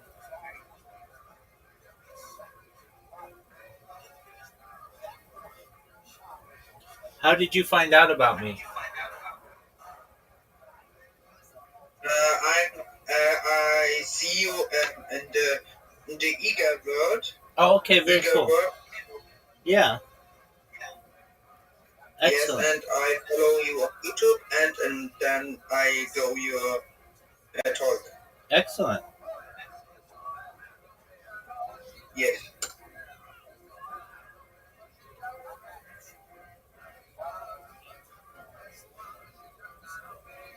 My friend, his name is Leonie, Yannick. Okay. All right. Where are they? But he can't join. Is he 18? He's 18 years. Well, again, yes. Okay, good. Can he join any of the other calls that I have in here? We'll help him. Can he join any of the other channels that I have in here? Or can you move? My friend in his talk when he in the Rabbi's new calendar proposal talk? Yeah, if he's in there, I can move him in. Just for a moment. Okay, thank you. Then I say my friend. Okay, see you. I'm coming in 1 minute. I say my friend. Okay.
Welcome.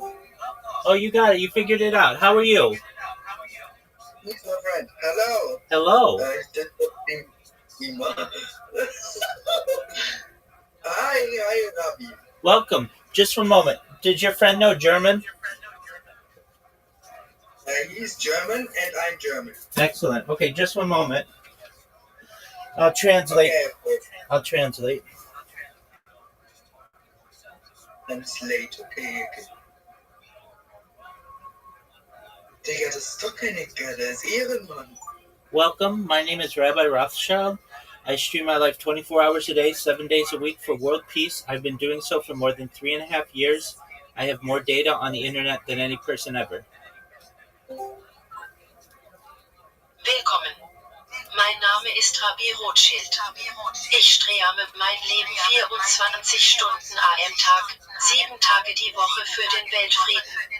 Ich tue das seit mehr als 3,5 Jahren und habe mehr Daten im Internet als jeder andere Mensch jemals zuvor. Digga, was? Der hat mehr Daten als die ganze Welt, als jeder Mensch im Internet. Scheiße. Oh, wow, you're crazy. I love you. I love you too. Ich liebe dich. Ich liebe dich auch. Oh. Thank you. Oh, You're welcome. Can you please accept my Kannst du bitte? Sure. Thank you. Just one moment.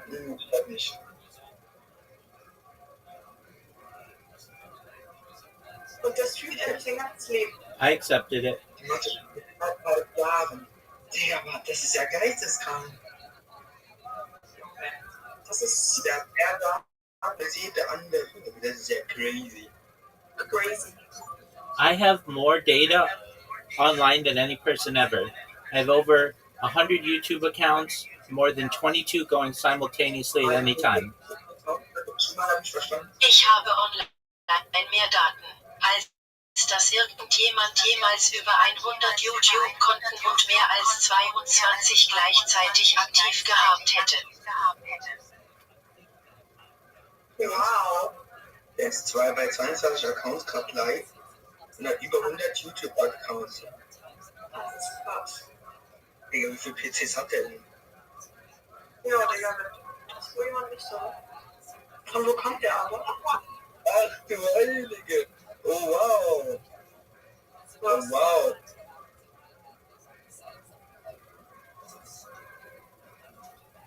I talk about things to help the world, like ending world hunger through the use of technology, such as agricultural drones, floating greenhouses, saltwater greenhouses, hydroponics, vertical farming, cloud seeding.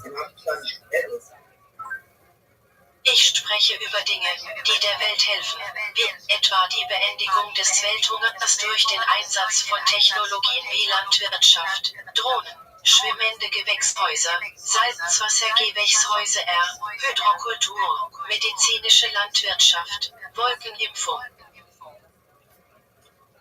Oh, wow. Was muss ich sagen? I am always live. I'm here if you ever need me. I'm here to be a positive person in your life. I'm here to have an optimistic view in the world. And most of all, I'm just here to give people hope. So if you ever need any help, I'm here. Ich bin immer live. Ich bin hier. Wenn du mich jemals brauchst, bin ich hier, um ein positiver Mensch in deinem Leben zu sein. Ich bin hier, um eine optimistische Sicht auf die Welt zu haben. Und vor allem bin ich hier, um den Menschen Hoffnung zu geben. Wenn du also jemals Hilfe brauchst, bin ich da. Oha. Digga, Gänsehaut. Digga. Warum ist der so freundlich? Ich habe das Gefühl, er ist ein Hacker, aber wie ist der so nett?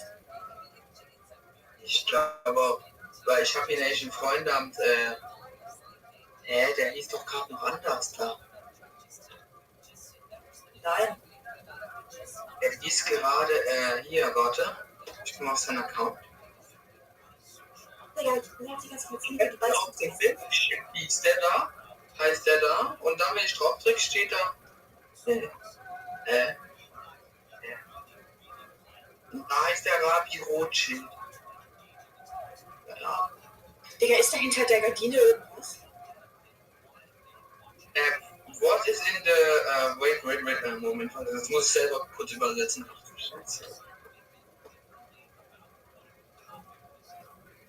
Ja, das sieht aus, als ob da irgendwas festgehalten wird. What is on the, wait, what is behind, was habe ich hier das andere vergessen? What is behind okay. Was? What is behind the curtain? I have shelving and windows. I cover them so that I can watch a projector behind me. Ich habe Regale und Fenster. Ich habe sie abgedeckt, damit ich einen Projektor hinter mir sehen kann. Ah, okay. Oh, wow. Yes, okay. Do you want a world record on the longest stream on the world? I don't really want the longest stream, which that is cool. I want the most amount of data, and that's what I have. I'm live on 22 different YouTube streams right now, and it is important that I have more data than anyone, more than the longest stream. That's why I'm live on so many different streams. Ich will nicht unbedingt den längsten Stream, was okay ist. Ich will die größtmögliche Datenmenge, und die habe ich. Ich bin gerade auf 22 verschiedenen YouTube-Streams live, und es ist mir wichtig, dass ich mehr Daten habe als jeder andere, mehr als der längste Stream. Deshalb bin ich auf so vielen verschiedenen Streams live. Ah, okay. Do you have my data? Was? What'd you say? Do you have my data or data? I just want my own data. Basically, being able to document the life of a human being is very important. People will be able to learn from it in the future biologically. It is like a time capsule for human society. Ich möchte einfach nur meine eigenen Daten. Grundsätzlich ist es sehr wichtig, das Leben eines Menschen dokumentieren zu können. Die Menschen werden in Zukunft biologisch daraus lernen können und es ist wie eine Zeitkapsel für die menschliche Gesellschaft.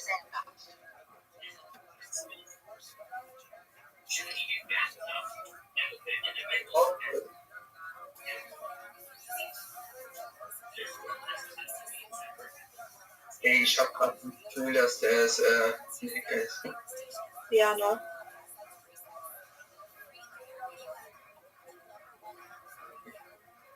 Ja, ruhig bleiben am besten. Erinnern. Ja. I'm here if you ever need me. I'm always live. If you ever need someone to talk to, or someone to make you laugh, or just want to be entertained, feel free to come here, and we can always hang out whenever you want. Ich bin hier, wenn du mich jemals brauchst. Ich bin immer live. Wenn du jemals jemanden zum Reden brauchst oder jemanden, der dich zum Lachen bringt oder einfach nur unterhalten werden möchte. Komm einfach hierher und wir können immer zusammen abhängen, wann immer du willst. Wie süß. Oh, this is so cute. Thank you very much. You're most certainly welcome. If you ever need anything from here, I'm here to help you and your friends. And it's just a matter of time until I go viral. And when that happens, I'm going to make you and your friends very rich. I'm going to help everyone who's helped me along the way. Gern geschehen. Wenn ihr jemals etwas von hier braucht, bin ich hier, um euch und euren Freunden zu helfen. Es ist nur eine Frage der Zeit, bis ich viral gehe. Und wenn das passiert, werde ich euch und eure Freunde sehr reich machen. Ich werde allen helfen, die mir auf diesem Weg geholfen haben. Oh, wie süß. Oh, thank you. Oh. You're welcome. Yeah, you're welcome by me. You are my brother. You're my brother as well. And thank you so much for being so kind. If you ever need anything, I'm here to help you. I like to watch movies and documentaries and listen to music and sing songs and just do everything that is fun in life.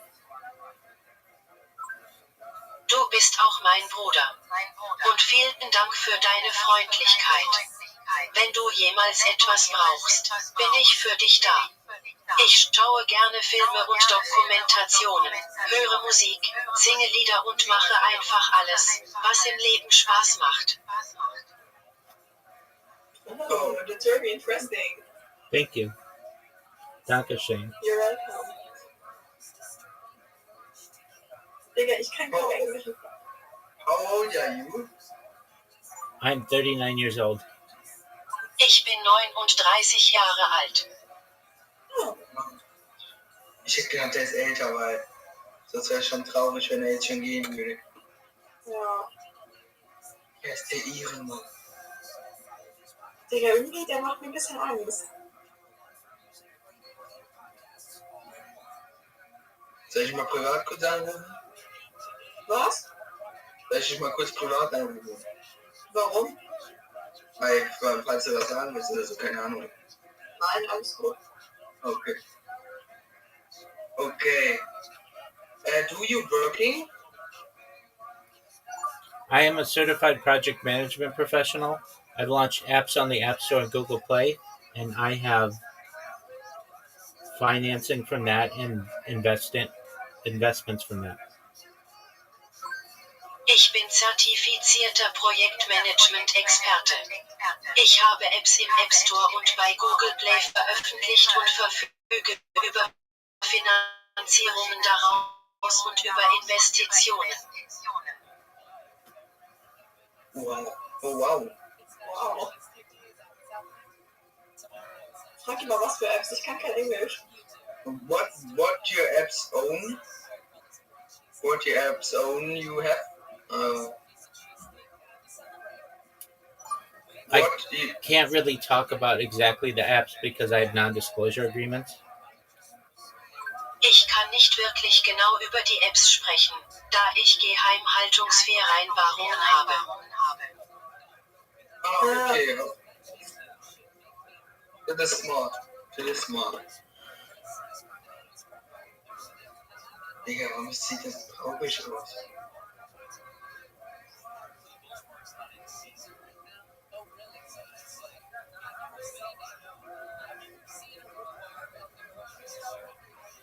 Hat er Frauen und Kinder oder so? Do you have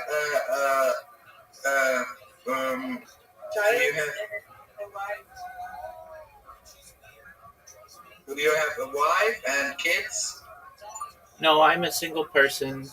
I choose not to have a family yet because my project is very important to me, but I'd like to have a family in the future and perhaps document their life as well. Nein, ich bin Single. Ich habe mich entschieden, noch keine Familie zu haben, da mir mein Projekt sehr wichtig ist. Aber ich möchte in Zukunft gerne eine Familie haben und vielleicht auch deren Leben dokumentieren. Okay.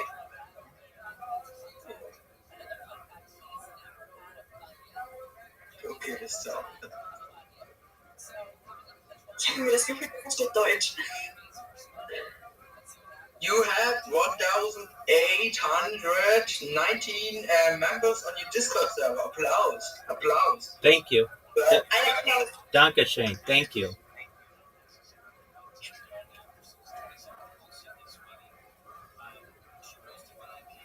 can we help you? Then you go viral on YouTube and TikTok and so? That's the plan. All I ask is that you tell your friends, and you've already done that. It's much appreciated. Das ist der Plan. Ich bitte Sie nur, es Ihren Freunden zu erzählen. Das haben Sie bereits getan. Wir würden es sehr schätzen. Okay. I'm seeing you and I'm saying my friend to you. And seeing every day your streams and going in the channel here, okay? Dankeschön. Thank you. Bitteschön. Deutsch? Kannst du Deutsch? Ja. Hat gerade Dankeschön gesagt. I do not know German. I just know how to say thank you. Ich kann kein Deutsch. Ich weiß nur, wie man Danke sagt. Okay.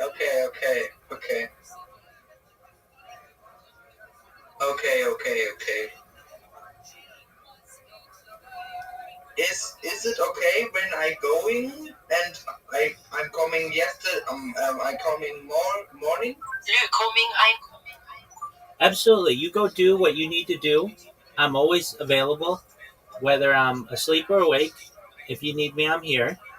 Go live your life and come back whenever you have time. Absolut. Geh. Tu, was du tun musst. Ich bin immer für dich da, egal ob ich schlafe oder wach bin. Wenn du mich brauchst, bin ich da.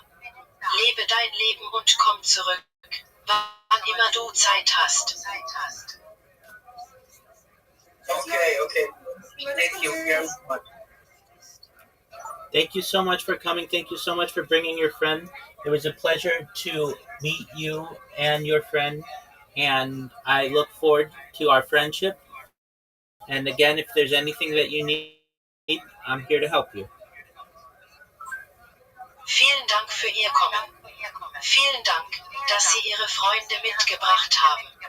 Es war mir eine Freude, Sie und Ihren Freund kennenzulernen, und ich freue mich auf unsere Freundschaft. Wenn Sie etwas brauchen, bin ich gerne für Sie da. Okay. I love you so much. You're my brother. Bye. Bye-bye. Take care. Bye-bye. Tschüss. Thank you very much. Mach's gut. Absolutely. Tschüss. Bye. Bye-bye. Okay, lass wieder auf den Peso. Why did you see what you Okay. Why did you go after Bob? Occurred Nice people. in Maimonides' own lifetime during the last 2 decades of his life. The main controversy, it was really centered in his home region and then spread to south of France in particular, and it really addressed something that I mentioned earlier. First of all, let's look at the Mishnah Torah. What exactly is the Mishnah Torah? If you read the introduction to that massive work, which I highly encourage you to do so, Maimonides essentially says that the reason he called this book the Mishnah Torah, which means the repetition of Torah, is because he took the entire corpus of Jewish thought as written in the Torah, the five books of Moses, the Mishnah, and especially the sweeping and it's hard to find the right word to describe what the Talmud is. I'm sure most of you have had some familiarity with the Talmud as a text, but to be fair, let me just describe to you that the Talmud is not a Greek-style book. It doesn't start with, organized chapter headings and proceed from general to specific. It doesn't have, numbered paragraphs. It doesn't have any of the trappings of Western scholarship that we have come to know and love really since our primary school days in the Western Hemisphere. The Talmud is more like a massive transcript of a very learned discussion involving hundreds of people over several centuries. In other words, the Talmud might start in a particular place, but through a fascinating kind of chain of association, kind of a stream of consciousness, the discussion of Talmud can wander from the, let's say we're talking about the laws of carrying on Shabbat, and then you can go over here to, animals, are they exempt from carrying? And from talking about animals exempt, then you talk about the behavior of a cat and what we can learn from it, and it goes up, you can go into a massive tangent. In fact, tangents describe the Talmud more than anything else. It is a science unto itself just to draw the dots between each of the various statements in the Talmud. And what that means is, in terms of accessibility, forget about it. If you want to know a law quickly, you cannot simply open up the right page of the Talmud and there is the law. It can be scattered anywhere within the entire massive 20-volume set of the Babylonian Talmud, and you have to have already studied the whole thing to know where to look. So this kind of document, which was, as some scholars have called it, the Constitution of Judaism, requires phenomenal experience and training just to access it and work with it. Maybe I'll just pause for a second here. I want to develop a talk for posterity. I know most of you in this room, I see Mr. Friedman here, you might not get this, but you'll catch up with me. We're living in a very unusual age, and it's ironic that Maimonides mirrors this in many ways. We're living in an age, forgive me for this slight digression, we're living in an age where the internet has shifted our learning from that of gathering information to collecting wisdom. And it's a very, very significant shift that most young people, like Mr. Friedman here, have no clue what's happened. Like, let me explain to you, Mr. Friedman. For example, when I was in graduate school to get my PhD, they gave me points just for trying hard. Like, for example, if I wanted to know a fact, there was no cell phones to immediately Google any fact in the universe, right? There's no hive mind. I had to go into this big building, which is called thank you, library. And then they had these little narrow file cabinets that were filled with little tiny index cards, physical index cards, and I had to use my fingers and go through all of them. Once I dropped one of them, and hundreds of them spread all over the floor. They're in alphabetical order, so that meant that most of those books would never be found for a decade. And you have to find the right card catalog, and then you have to read the number and go physically to that book in the library. You have to take it off the shelf. You had to read it. And if it was in a different language, you had to learn that language. And if it was in a different country, you had to go to that country. It was like, and they figured by the time you got any fact, we said, okay, you worked hard enough, give them the doctorate already. But nowadays, we live in an age where there's so much. I mean, my students know far more facts than I do just on their phones, but they do not have the accumulation of wisdom. You can have millions of facts and still not have any seichel. So Maimonides essentially, he took the Talmud, which required a phenomenal amount of seichel. a phenomenal amount of accumulation of energy to be able to use a kind of an enthalpic process and bring all that stuff together in a human being. And he laid it out in a much more Greek style, fashioned after some of the Arabic style that of Kalam, which was pioneered by Saadia Gaon in the Jewish context, and simply said, okay, in these 14 books, we are going to go through every single law in the entire Torah in a systematic way. Here are the chapters. This is what's in each chapter. Here's the numbered paragraphs, and you can use it like a smartphone. Just think about this. The Mishnah Torah was like the smartphone of his day. Okay, enough background on why this was a radically new document for Jews. We never had anything even remotely like it before Maimonides. It was truly revolutionary and earth-shattering in its scope.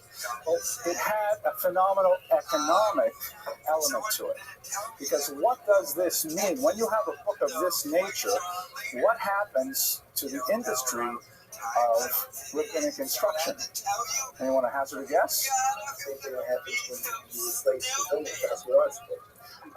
Almost. It's much bigger, I think, than replacing the Vilna Shamsi art scroll. The art scroll at least allows much more accessibility.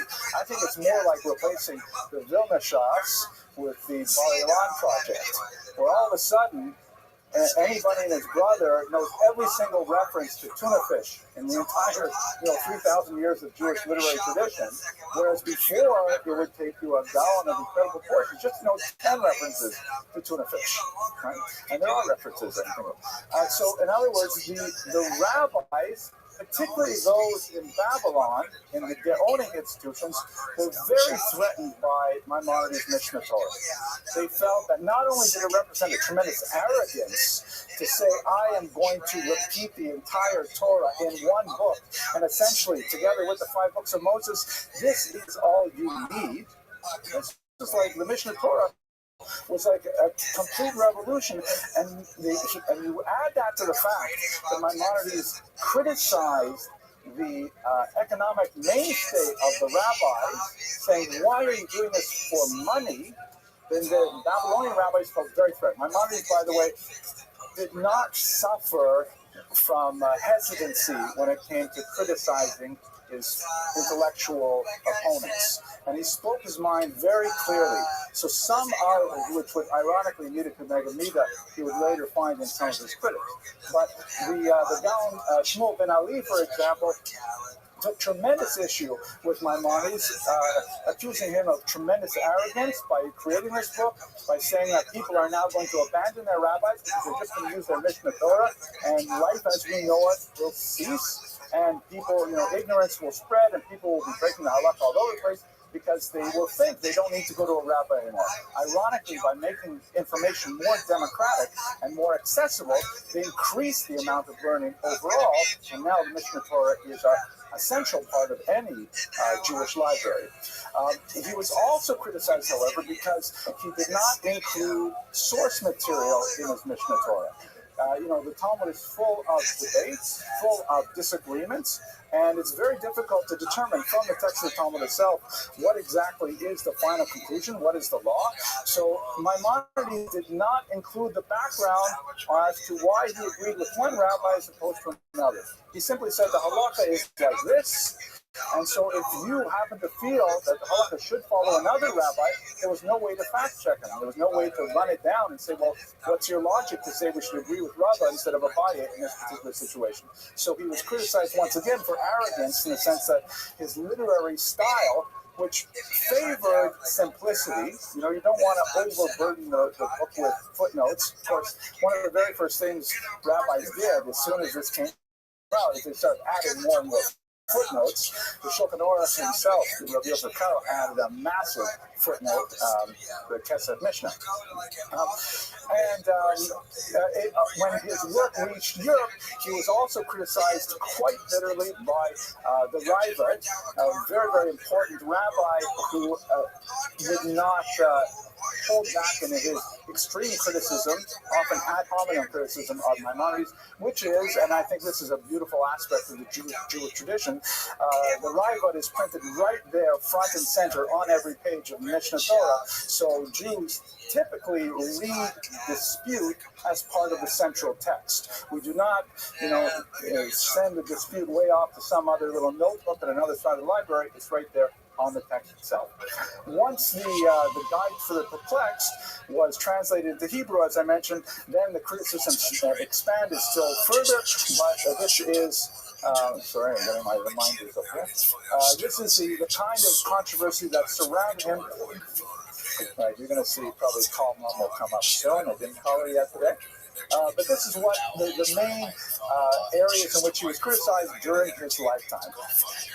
We move to the second period, and now it moves into France, or Provence to be precise, where it's not so much the Mishnah Torah and its style and its claim for universal nature, because by this point already 50 years into its appearance, the genius of the Mishnah Torah was widely accepted. Now the criticism tended to revolve around Maimonides' heavy reliance on Aristotle in particular and Greek philosophy in general. The Europeans, by and large, were much more inclined towards mysticism, Kabbalah, much less well trained in the school of thought that came from classical Greece and Rome, primarily because this was an occupation of the Muslim world.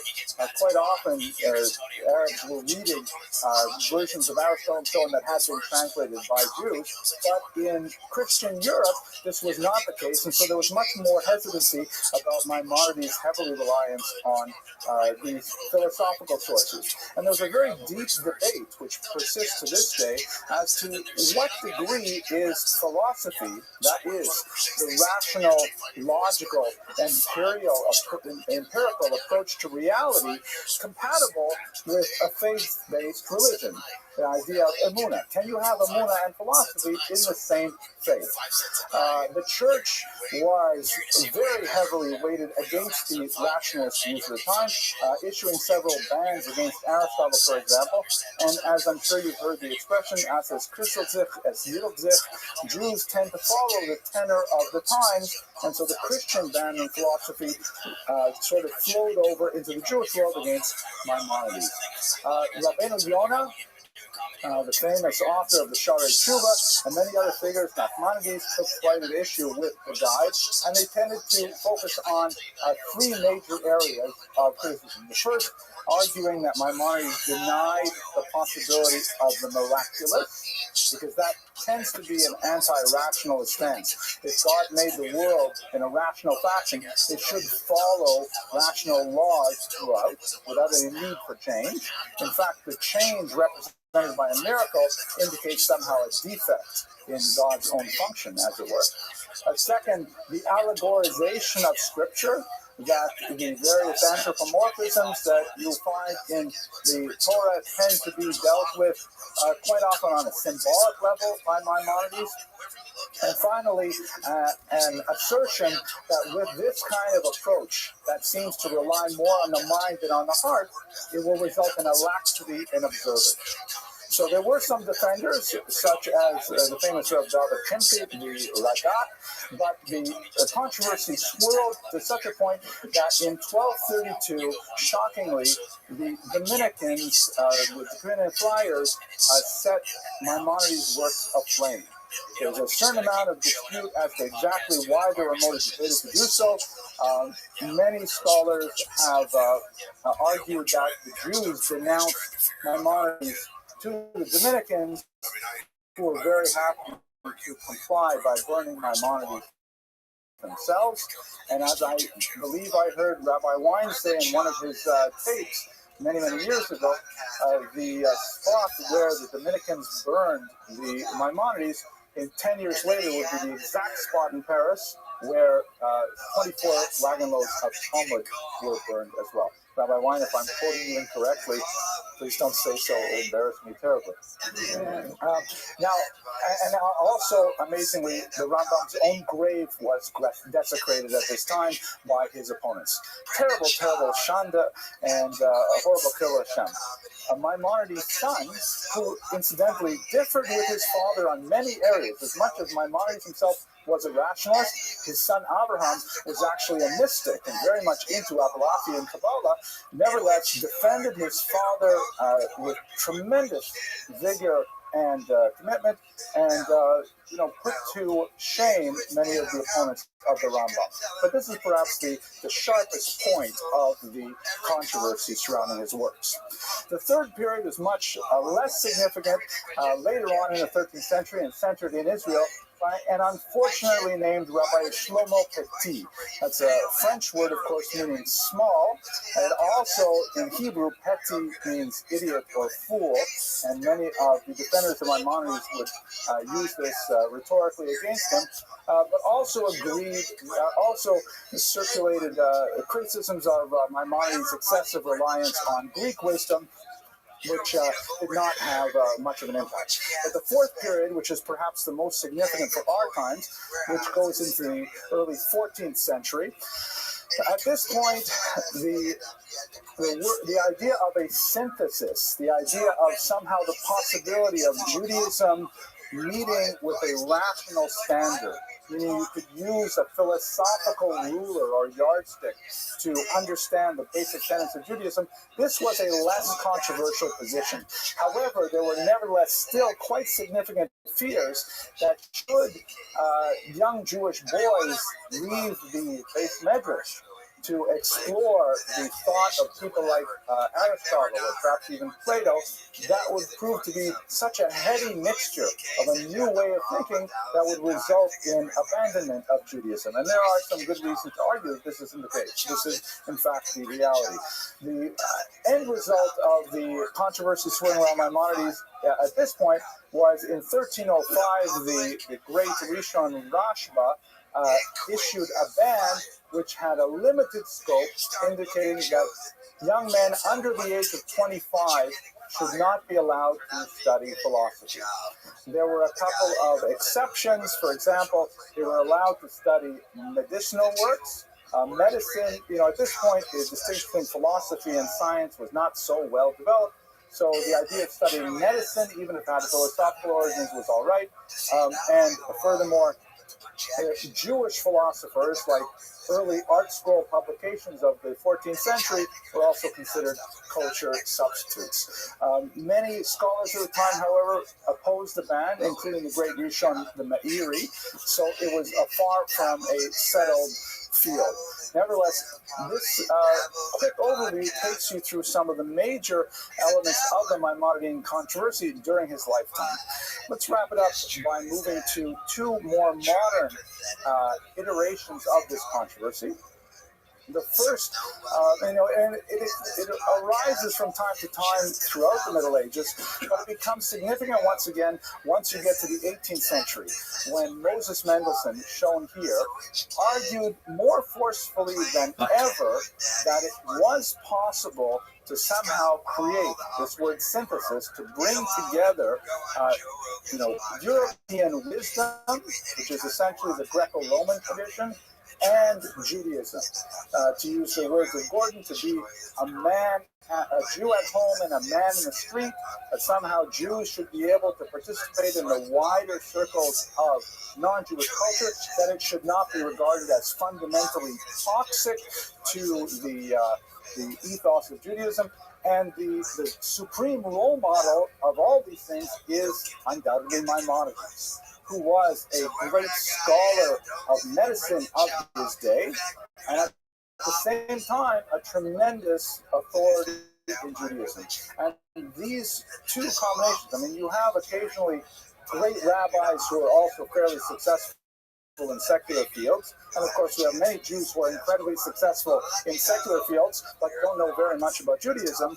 Maimonides was one of those really unusual shooting stars across the firmament that represented the best of both worldly wisdom and secular wisdom. And so Maimonides and all he stood for was touted as the ideal goal for Jews of the modern age. Of course, Mendelssohn was a controversial figure unto himself, and many felt that his understanding of Judaism and the relationship of Jews to modernity was ultimately an assimilationist ideology that would result in a wholesale abandonment of Judaism. And it doesn't take much familiarity with the 19th and 20th century in Germany to see how, in fact, the idea of a synthesis was largely a myth. And as hard as the Jews worked towards such a marriage between Jewish culture and German culture, and succeeded in many ways, they were nevertheless unable to stem the tide of anti-Semitism that would engulf the region in the 20th century. Finally, the last expression of this conflict is in our own days, under the 7th Lubavitcher Rabbi, shown here, who renewed a tremendous emphasis and interest in Maimonides among his massive and growing group of dedicated followers. For those of you who might not be familiar with it, Chabad typically assigns a role to the Mishnah Torah that's second only to the Talmud in its importance. And the very dedicated Chabad Hasidim will actually study the entire Mishnah Torah on a yearly or triennial cycle. And I once actually spoke to a Chabad friend of mine, and I said, that's kind of an impressive thing to study. And we're talking now not about Daf Yomi, which is essentially one folio page. We're talking about reading 3 chapters of the Mishnah Torah every day for an entire year. I said, that's a pretty impressive thing. He says, it's nice to, quote-unquote, learn the entire Torah, isn't it? So in other words, my Chabad friend really absorbed Maimonides' own self-assessment of the Mishnah Torah really being the entire Torah is written in this very different format. Other rabbinical figures who took issue with the Lubavitch movement for several reasons also took issue with this heavy emphasis on the Mishnah Torah, which they felt would dilute energies that could have been directed to perhaps more traditional intellectual pursuits. Welcome. Like the study of How are you? But with that, pretty good. Conclude. I'm kicking ass, taking names. How'd you find out about me? Too many puppy? Oh, we had this discussion. I'm gonna jump to Shane. Cool cat. Okay, very cool. Excellent. Yeah. Well, welcome. I'm glad that you're here. Wow, look at all you guys. Very well. Hello. Hi, this is my friends. I have friends here. Thank you so much for bringing them. You know, Yes. Do you guys know Cool Cat? It's okay if you don't. No, I don't. They don't know Shane. They don't know Cody. Okay, very well. Too many puppy. Do you know them? I don't. Oh, you guys just came at all at the same time. Okay, very well. Well, thank you for bringing your friends. I appreciate that. They are my friends from Germany, who I just met recently, and they're very kind. And how's your day going, Too Many Puppy? Pretty good. Pretty good. What's on your agenda for today? I got no idea right now. I've been helping Rabbi. Do you understand, Puppy? Oh yeah. I've been helping him to go viral as a viral on YouTube and so. You gotta ask this guy named Big Dumps. There's this guy named Big Dumps. You know Big Dumps? Scheiße. What? Who's You know Big Dumps? Who's Big Dumps? Big Dumps knows every person you could ever think of. I have no idea. All he does is add people. He is he was a coke dealer in Miami who now ran to Panama, but he's a nice guy. That's baller. How do I get to know him? He knows every person you can imagine. How do I get to know this guy? Cool cat's friend. He wants to. I think he's semi-sad right now. I think he'll be back. Rabbi, show a bird on his window. I see. Well, let me invite the other Robbie. Geht mal andere Seite. Ja. Hä? Ich will den unterstützen. Der soll der Ehrenmann. Er möchte Welthunger befriedigen. Er ist immer live. Er tut damit Spenden sammelt. Versucht damit Welthunger zu befriedigen. Er tut anderen Leuten helfen. Und er wünscht sich, dass andere Leute ihm helfen, damit er viral geht. Damit er den Leuten weiterhelfen kann. Checkst du? Und was wird der die ganze Zeit? Englisch, keine Ahnung, was das alles heißt. Ich kann auch keine Englisch. Ich kann Englisch. Ich nix kann da Englisch. Englisch nix. Ich nix kriege in den Kopf rein. Also verstehen tue ich vieles, aber sprechen kann ich. Was soll ich mit 10 mit Englisch? Rabbi, do you sleeping at night? Yes, I sleep at night and I sleep on stream. You're sleeping on the stream? Oh, wow. Yes. Okay. Where are you from in America or so? I'm based out of California. Oh,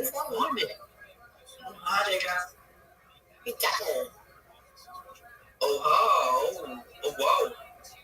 My half brother from my family is from California and lives in California. Very nice. Do you know where? What? Do you know where? And his name is Dennis. No. Do you know where? Do you know where in California? In this I don't know. That's okay. Very cool. Okay. Excellent. Yeah, that one. Ja. Hello. Hello. Weiß nicht. Sagst du einfach. So, er macht's auch. Er benutzt auch Google-Übersetzer. Manchmal sein zweiter so und dann macht es als Mikrofon, so macht er auch Rabbi es. Als wir was wir nicht verstehen. Rabbi, you using Google Translate for us? Okay. Oh wow. This is just a little translator. It needs to be charged, but basically it just connects with satellites so you can translate anywhere in the world. Oh, it shut off. No battery. Oh, okay. I'm loading it. It is better for your phone. Yeah, it is.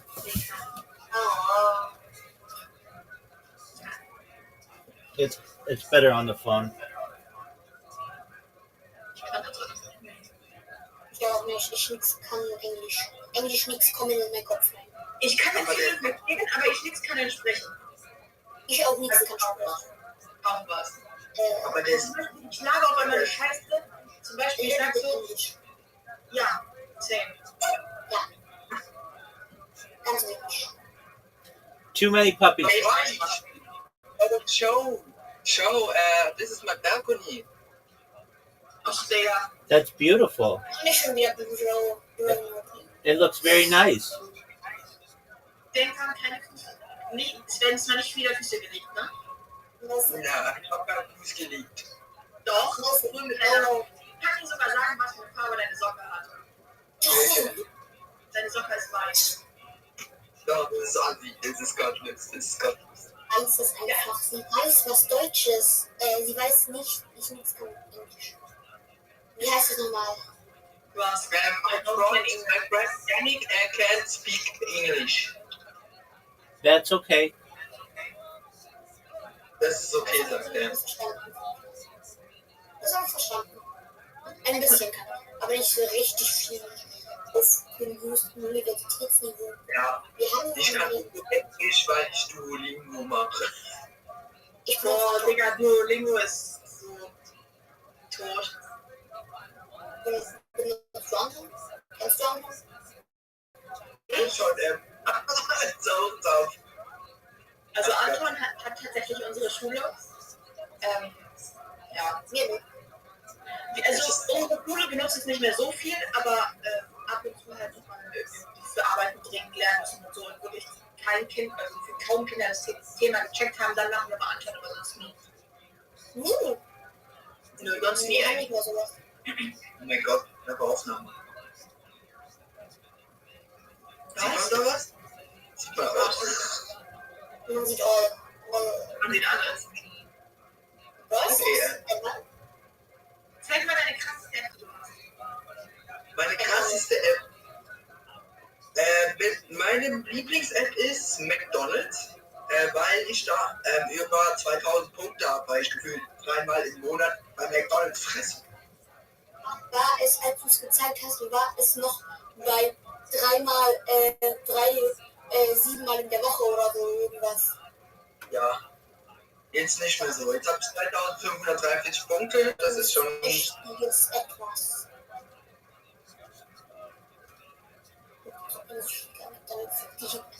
Dann ist noch OKSUS-App, die zweite, mit ungefähr 690 XP. Wofür braucht man die App eigentlich? Einfach so. Hä? Dann, Reddit, nee, Reddit ist overrated, das zeige ich definitiv nicht. Ja, dann komme ich mit meinem Pfefferspray. Was außerdem mein Ding ist. Das dritte ist ChatGPT, was ich für 5-mal am Tag nutze. 70 Mal am Tag einfach.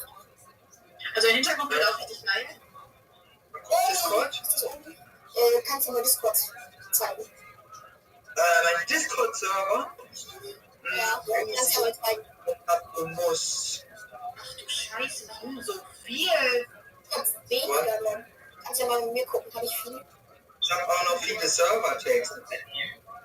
Digga, ich habe 1, 2, 3, 4, 5, 6 Server, also 6 Dinger. Guck mal, die Server-Tags. Oh, übertreib halt. Easy.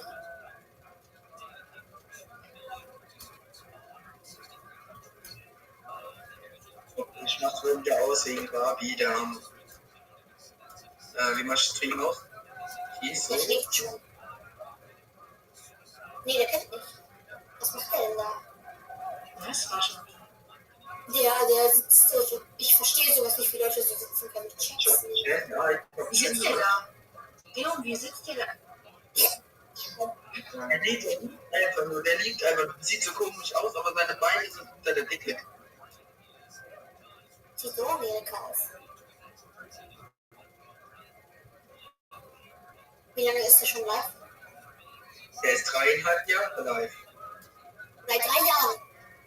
3,5? Ja. Ja. Das ist krass einfach. Krasser als ich. Nimmt der auf Anwalt auf dem Klo oder so? Oder? Hoffentlich. Nee, der macht, glaube ich, das Wie viel macht der so am Tag? 5 Mal ja, also wie ich gekommen bin, hatte der leider Gottes nur 0 Viewer. Und wie ich ihn gekommen habe, hatte er dann 7 Viewer.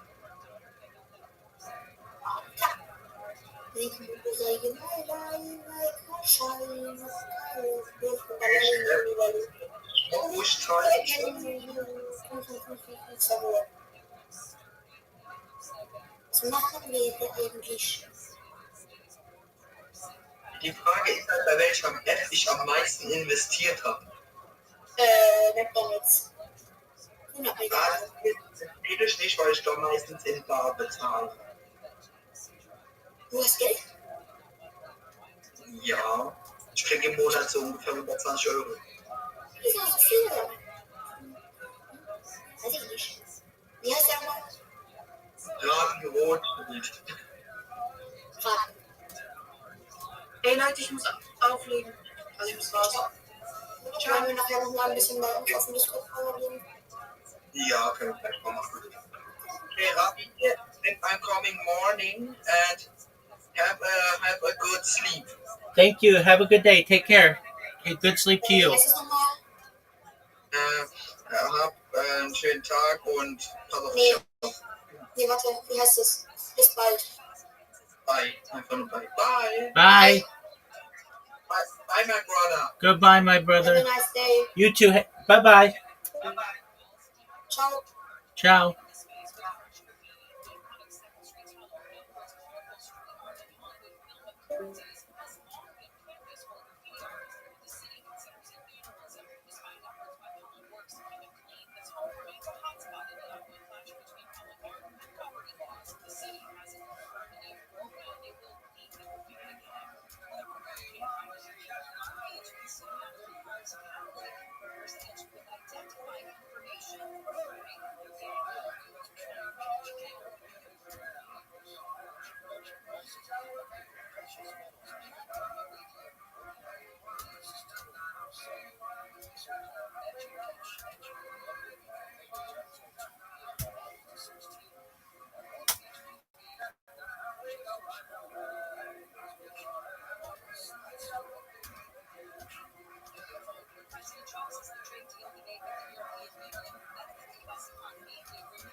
Welcome. Hello, how are you? Good.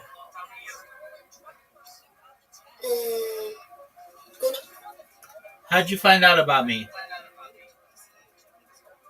Mm,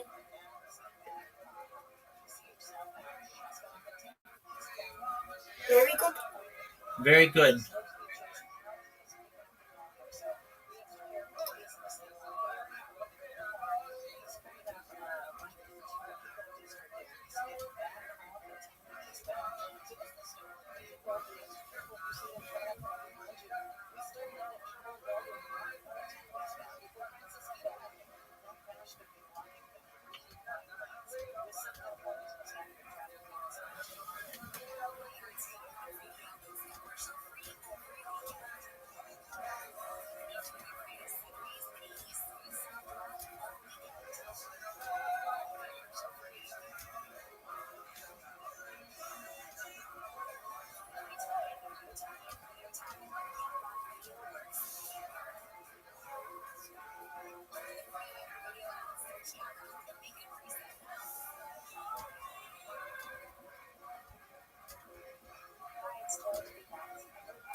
Welcome, how are you? Was geht? I'm well. Well, thank you so much. I'm well, how are you? Hey, good. Excellent. Can you check with everybody? Make sure everybody's 18. Yeah. I'm 20 or older. Yeah. Okay. Okay. Rabbi, these are my friends. Thank you for bringing them. Excellent. Rabbi, you 18 or older? Yeah, I'm 39. Yeah, I just don't want to talk with children. Oh, okay. Yeah. Yeah, I just don't want to talk with children.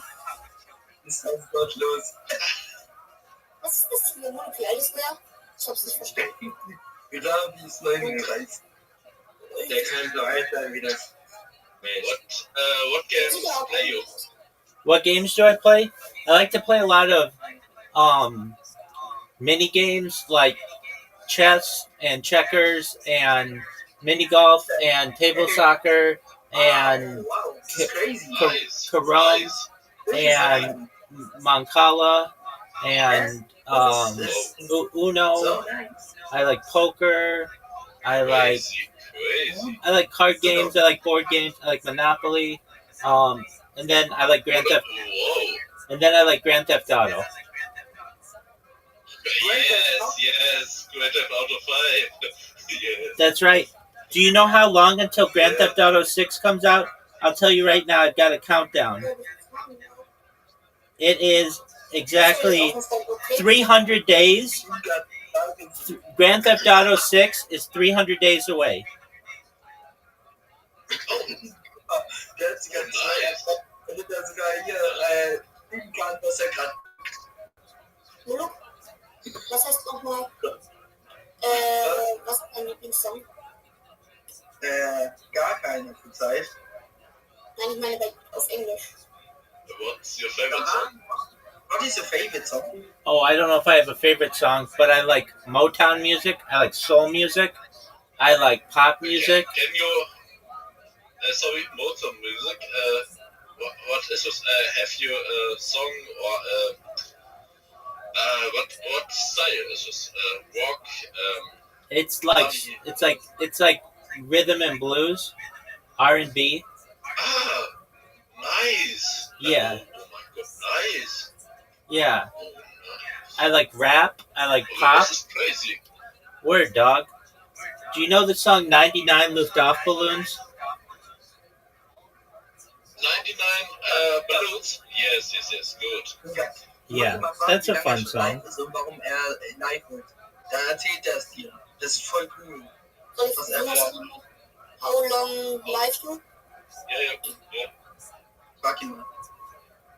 How long you live? 3.5 years. What? Yeah. 3 years. 3.5 years, yeah. Ingor, do you see in the left-hand channel? It says 24/7 live stream link, YouTube live stream link. It's got like red. Yes. Put that link into your browser and look how many live streams I have going currently. Why you so long live? Why? I'm creating a time capsule for human society. Basically, it is like a journal, but digitally.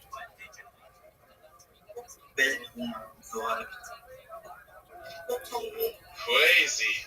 Wow. Do you see how? Crazy good. Do you see how many live? Yeah. Do you see all my live streams? Yeah. I've seen his live streams. Yeah, but you haven't seen all of them. Ingor, can you tell your friends what you just did so they can see all the live streams simultaneously? Yeah, I support you. This is very nice. Oh my god. I 2 seconds back. 2 seconds, okay? Take your time, my friend. Thank you so much, Mo. Thank you so much for bringing your friends. Hello. Yes. Oh, Ingard. Hello. Welcome, Ingard. So, Ingard, let me. If you don't mind, your English seems to be very good. If you would help me translate. So I'm Rabbi Rothschild. I stream my life 24 hours a day, 7 days a week, 365 days a year for world peace. I do this to show the world that we're all not that different, and I'd like to bring people together globally. I talk about things that aren't normally discussed in society, like ending world hunger through the use of technology such as agricultural drones, floating greenhouses, saltwater greenhouses, hydroponics, cloud seeding, vertical farming. I help people with. I want to help people end world thirst. I'm sponsored by a cryptocurrency that is worth about $100 million, and one of the things that we do is we build wells in developing nations like Nigeria. I'm an advocate for the Life Straw program, and most of all, desalination technology, where we pump Earth's seawater onto land to make it drinkable for people. Data, according to The Economist magazine, is Earth's #1 resource, and I have more data archived than any person ever, which may make me a very influential person someday. And if that happens, I'm going to help you. I'm going to help all your friends. I'm going to help the friends in here that we have, including Yannick and Moloch Mo, and I'm going to make them very wealthy so that they have generational wealth, so that they become financially independent if they're not already, and so that they can start charities and philanthropic organizations of their own. How does that sound?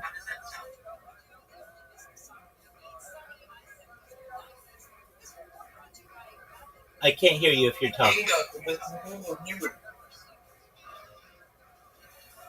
Du bist mute, Ingard. So, yeah, sorry, my English is not so many good. I understand only your half. That's okay. But I understand only your half, but what you say is very good. I support you. I tell this to my friend. Please do. I support you on Instagram, on WhatsApp, all. You're crazy. You're crazy, but you good heart. Thank you. I appreciate it. Your heart is very good and on the right place. On the right place is your heart. Thank you. I understand not all, but you're very nice here. Thank you. I appreciate it. Well, all people think on the same, and you think on all, you know? That's right. Yeah, with make nobody think on all. That's right. Well, I do my best to be a leader, to be a kind person, and just to live the best life that I can. Wow. You have my respect, and you're crazy, but you're a good boy. You are very nice. You're crazy. I know. You're crazy good. I know, Ingrid. Thank you. I appreciate that. You're crazy good, but you're crazy. Yeah. That's okay. Er hat auch die meisten Daten auf der ganzen Welt. Was? Du kannst ihn mal fragen, wie viele Daten. Da erzählt er immer, wie viele Daten er hat. Er hat die meisten Daten auf der ganzen Welt. Was für Was Daten? heißt nochmal mein Englisch? Mein Englisch ist nicht so gut. Das hat er mir, glaube ich, auch erzählt, aber ich kann es mir nicht genau merken. Was denn für Daten? Musst du ihn fragen, how many data have you, Rabbi? How much data do I have? Yes. Oh boy, it's like petabytes. It's like thousands of terabytes. What? Petabyte. What? For what? Why is so many? Go ahead. It's archived. Have you a satellite, Starlink?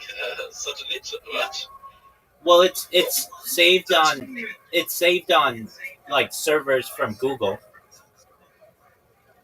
Stimmt, der hat ja eigentlich, der ist von Google spielen.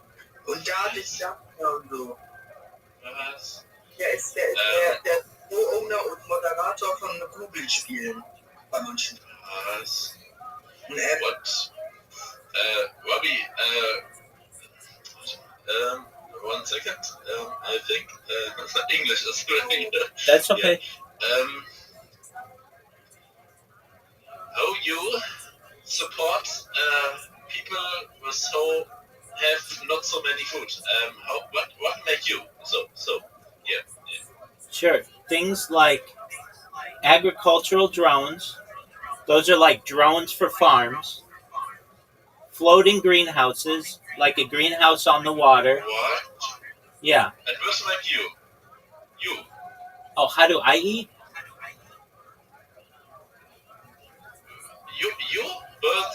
You spend money for build houses and support with.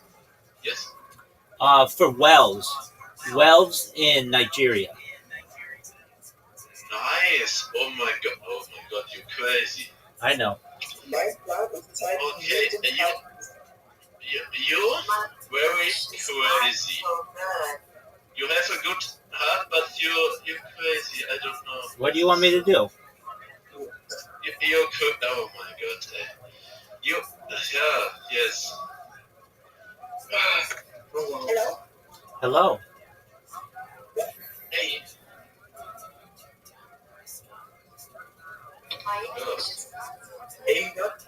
Ja, ist es ihn jeden Tag zu besuchen, weil es sieht manchmal sehr traurig aus und ich habe manchmal richtig viel Mitleid bei solchen Leuten. Die geben sich Mühe für andere Menschen, aber haben selber ein schwieriges Leben, sieht man ja schon in seinem Zimmer. Hey, my friends say we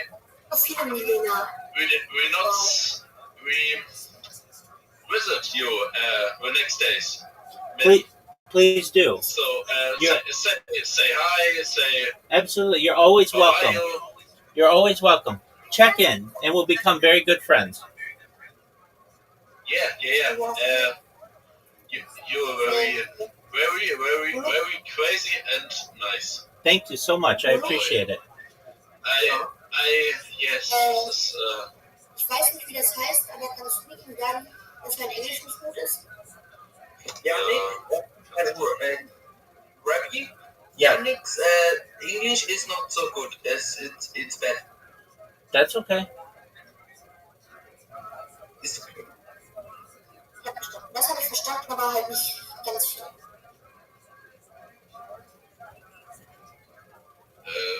English from Yannick war das, oder? Mhm. English from Yannick is not so good. We translate a little bit in German for Yannick. Please do. Yeah. Okay.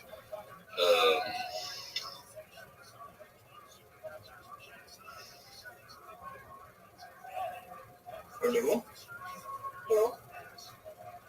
Ich dachte schon, irgendwas passiert oder so.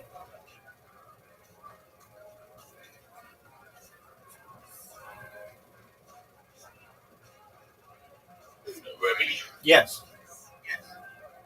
How do you do with sleep? With food? Is all stream on? Yeah, I eat on. Food is stream on. I eat on stream. I sleep on stream. What? Really? Also, we see every day what you eat. You eat Absolutely. Pommes fries. You eat chicken nuggets. You eat. Yeah, I like sandwiches. I like pasta. I like Nice. brisket. Oh my god. Yeah. Is your next level crazy? Oh my god. Oh my god. Oh my gosh. This is. How many money have you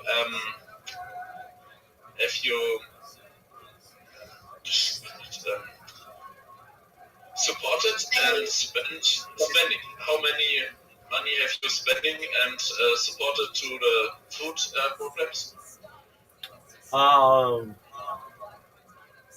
Probably like hundreds of dollars. What? Oh my god. Aber es ist hunderte Dollar, also hunderte Euro. Aber ich glaube, er lebt ein sehr einfaches Leben, um anderen ein besseres Leben zu erleichtern. Möglich. Also er lebt. Schau doch mal, er lebt ein sehr einfaches.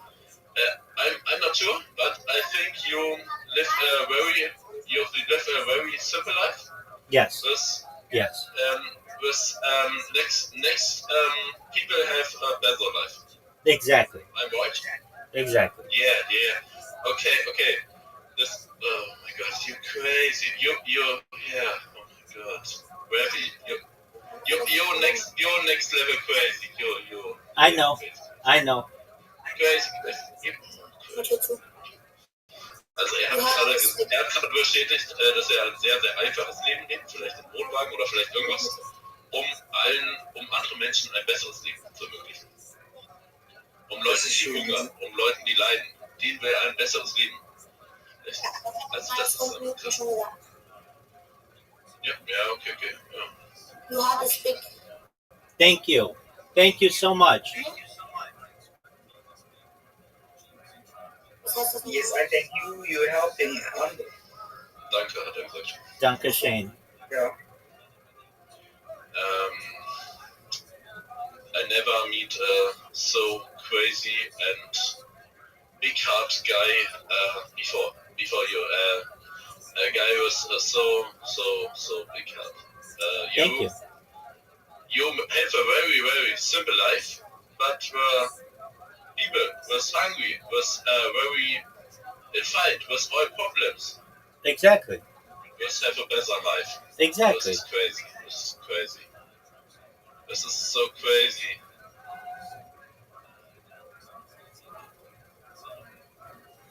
Yes, you're crazy. Oh my God. Ich liebe den Typ, der ist über. Ja, der ist so krass. Oh my God. Have you a favorite movie or series? Series? I like many movies. I like many series. I like I like Seinfeld. I like Family Guy. I like. Family Guy good. Peter Griffin good. Yes, exactly. I like. Peter Griffin, my boy. Good, excellent, very well. Yeah, so I really enjoy those. I like. What else do I like? I like The Simpsons. I like. I like. What would you know that I like? Friends. The Office. Do you know The Office? It's okay if you don't. I like The Office. Office, no. Office, no, but funny series, Simpsons and Family Guy, yes. Excellent. Home and Peter Griffin, nice. Yes, very funny. funny. Very funny. That's right, next level funny. Yes. How about you? What kind of series do you like? I like Breaking Bad. Yeah. Okay. Cocaine. Yeah. It's, very good. Great. Yeah. It's very good to learn cooking. So next. The Walking Dead. The Walking Dead is good. Sure. And on movies is Lord of the Rings. Oh yeah, amazing. Were classical, yeah. Right. Yeah. Oh, Harry Potter. And what's that? Fast and Furious of English. Fast and Furious. You like Fast and Furious? Fast and Furious. Oh, very cool. Yes, all. Very cool. The first 4 or 5 best story, best movie, best. Yeah. The next middle. The next good, but middle. I understand. I understand. It's not so good story. It's too many action. You know. Yes, I do. I think the first 4 or 5. No. Tokyo Drift. Tokyo Drift very good. Very funny and very good. Tokyo Drift. Excellent. You know. Yes, I do. Yes, yeah, it's very yeah. It's very cool. Yeah. The class, great, good. Excellent. Do you like fast cars? Yes. My dad. One moment. Sure. Take your time. What's your favorite car? Mine? Yep. I really like Hondas. But I like Ferraris. I like Mercedes-Benz and Porsches. And I like BMW. And I like some American cars. I like Toyota. Toyota's a great car. I like Tesla. How about you? What kind of cars do you like? Okay. I'm Shabek. I'm go off, but I hope video on the next days. Absolutely. I'll see you. I like old cars. 9 also Porsche. Absolutely. Old cars, very good. Beautiful. Very good sound. Do you have English? I'm offline, but I hope we hear on the next days. Excellent. Take care. Pleasure to meet you, Inger. Thank you so much. Very good. Bye and have a nice day. You too. You're very crazy, but I hope we hear on the next days. Absolutely. Thank Bye. you so much. Take care. Peace. Yeah. Bye. Bye-bye. Peace.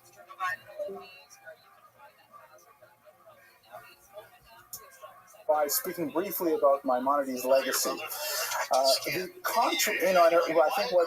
what I'm reminded of is the passage in Pirkei Avot that says that any machlokas that is, we're saying Shemayim will ultimately endure. Any machlokas that is altruistic in nature will ultimately endure. And we see that Maimonides' work continue to have an evergreen quality to them, that they are continually fresh and lead with tremendous impact even now in the 21st century.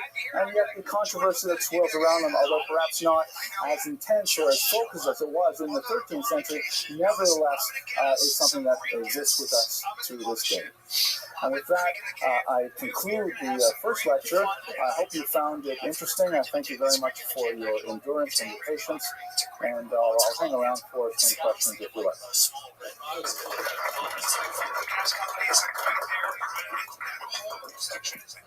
And nobody likes to ask the first question, so we can start with the second question if you prefer. Show you at the mothership last night. Should I tell you? Yes, please. Louis Jacob, storyboard. So Louis Jacob is like play out like this is not happening. It's crazy. Louis Jacob is here with this idea. I have no idea whether it happens yet. I don't know what it is. Absolutely. On specific issues, you'll find them on every page of Mishnah Torah, and quite often, as I don't want to a little teach Torah in front of the Rabbanim, but it's a historical fact that we often don't customize the Rambam. I know Vaughan is car. I know Dankenstein is thank you. I know. His discussion of the life after death was especially controversial. Let me think. Many felt that his writings Frau is woman. Notion of a physical resurrection of the body, because he tends to focus on the life of the mind. I know Luftballon is balloon. And then he said, "Well, look at all these I know really Zeppelin is like a blimp. Revival of the dead." I know. Addressed that in a later writing, so that controversy calmed down a little bit during his lifetime. But definitely, halakhically, there are so many disagreements with many. Gesundheit is good health. Provide footnotes kind of leaves them open to criticism as well. That was a good question. I'm glad you asked that. It wasn't too hard. It's kind of like in my wheelhouse. All right, thank you very much for coming. I hope you have a good evening. Sure. Hello. I hope you enjoyed that lecture as much as I enjoyed delivering it. It was a really fantastic audience, and I had a great time speaking about the Rambam, one of my favorite characters in the long and complex history of those people. I'm especially fascinated by the very principled stand that Torah should be free, that people who teach Torah, people that produce Torah scholarship, should be doing it without any direct compensation for their work. Obviously, we have to find ways to employ our professional Torah teachers, because otherwise they have to take other types of occupations to support themselves and their family, and we really want to make them free so that they can engage in the study of Torah and in the teaching of Torah as well. But I love the idea that it's something that should just be available to the entire world. It's simply as it is. And it motivates me when I produce these videos, because I'm so glad that so many people around the world are able to enjoy them. I hope that you're among them. Mind you, if you're watching this video, I just really end with that wrong message. However, and here's the hit, we have a lot of undergraduate students here at Torah College, and college is expensive, particularly when they're engaged in very advanced study at the tertiary level. I want to do everything I can to make it possible for them to achieve their career and professional goals. If you're motivated by these videos, you have the wherewithal to help financially. I in the corner. Or email me, and this is one of two causes that restrict my life. One is the scholarship fund, which is directed specifically to the students we have on campus, to make it possible for them to study without worrying about their... I only know a few words. Gesundheit is good health. Gesundheit, yeah. I know Frau is woman. I know Wagen is car. Volkswagen is people's car. I know Luftballon is balloon. I know Dankeschön is thank you. I know okay, I know let's see, Zucker is sugar, and Berg is Zucker is sugar, and Berg is like town, and then I know Stein is stone, and I know let's see, I know Schwarz is black. The joke and goes like this. I know it's the 1920s, Weiss is white, and an American family and I know takes Roth, their young son, Roth and, is realizing red, that the opportunities and for Child learning are is somewhat shield, schwach here in the United and States. I They ship know them over to Eastern Europe and have them study some of the great what medical else do I know? seminaries there. I know And he spends 6 months there. Zeppelin He comes is back to blimp, America. He visits with his and parents. They I say, know "Hey, what did you see?" He says, "Oh, it was amazing to me. I saw so many things. I saw people who believe so many different things than us. I saw a Jew who was an atheist, a Jew who was a Zionist, a Jew who was a communist, a Jew who was a socialist, a Jew who was an artist. Is Sapphire, and the parents said, "So and what's so I surprising know is they were all the same person." Okay. in many ways, that does say a lot about who Rav Kook was, and as we shall see over the course of the next 50 odd minutes. I have a little bit of housekeeping to inform you of what's coming up for the next couple of weeks. So let's just go over that. Yes, sir. First of all, we are very grateful to our sponsors. As you probably know, if you've gotten irritating emails, we believe very strongly that these lectures absolutely, please do. Please do. You're more than welcome. Both live here, and I'm very grateful for your presence here, but also on the internet where they have actually take care. Thank God. Take care. Thank you. Dankeschön. That we want to support our students. So we have a fund for Jewish student scholarships here at Avenue J, and we encourage people to sponsor lectures, which helps out the scholarships that I'd like to offer our brilliant students. So we have 3 sponsors for today's lecture. Mr. Paul Shavi, who was expected here tonight.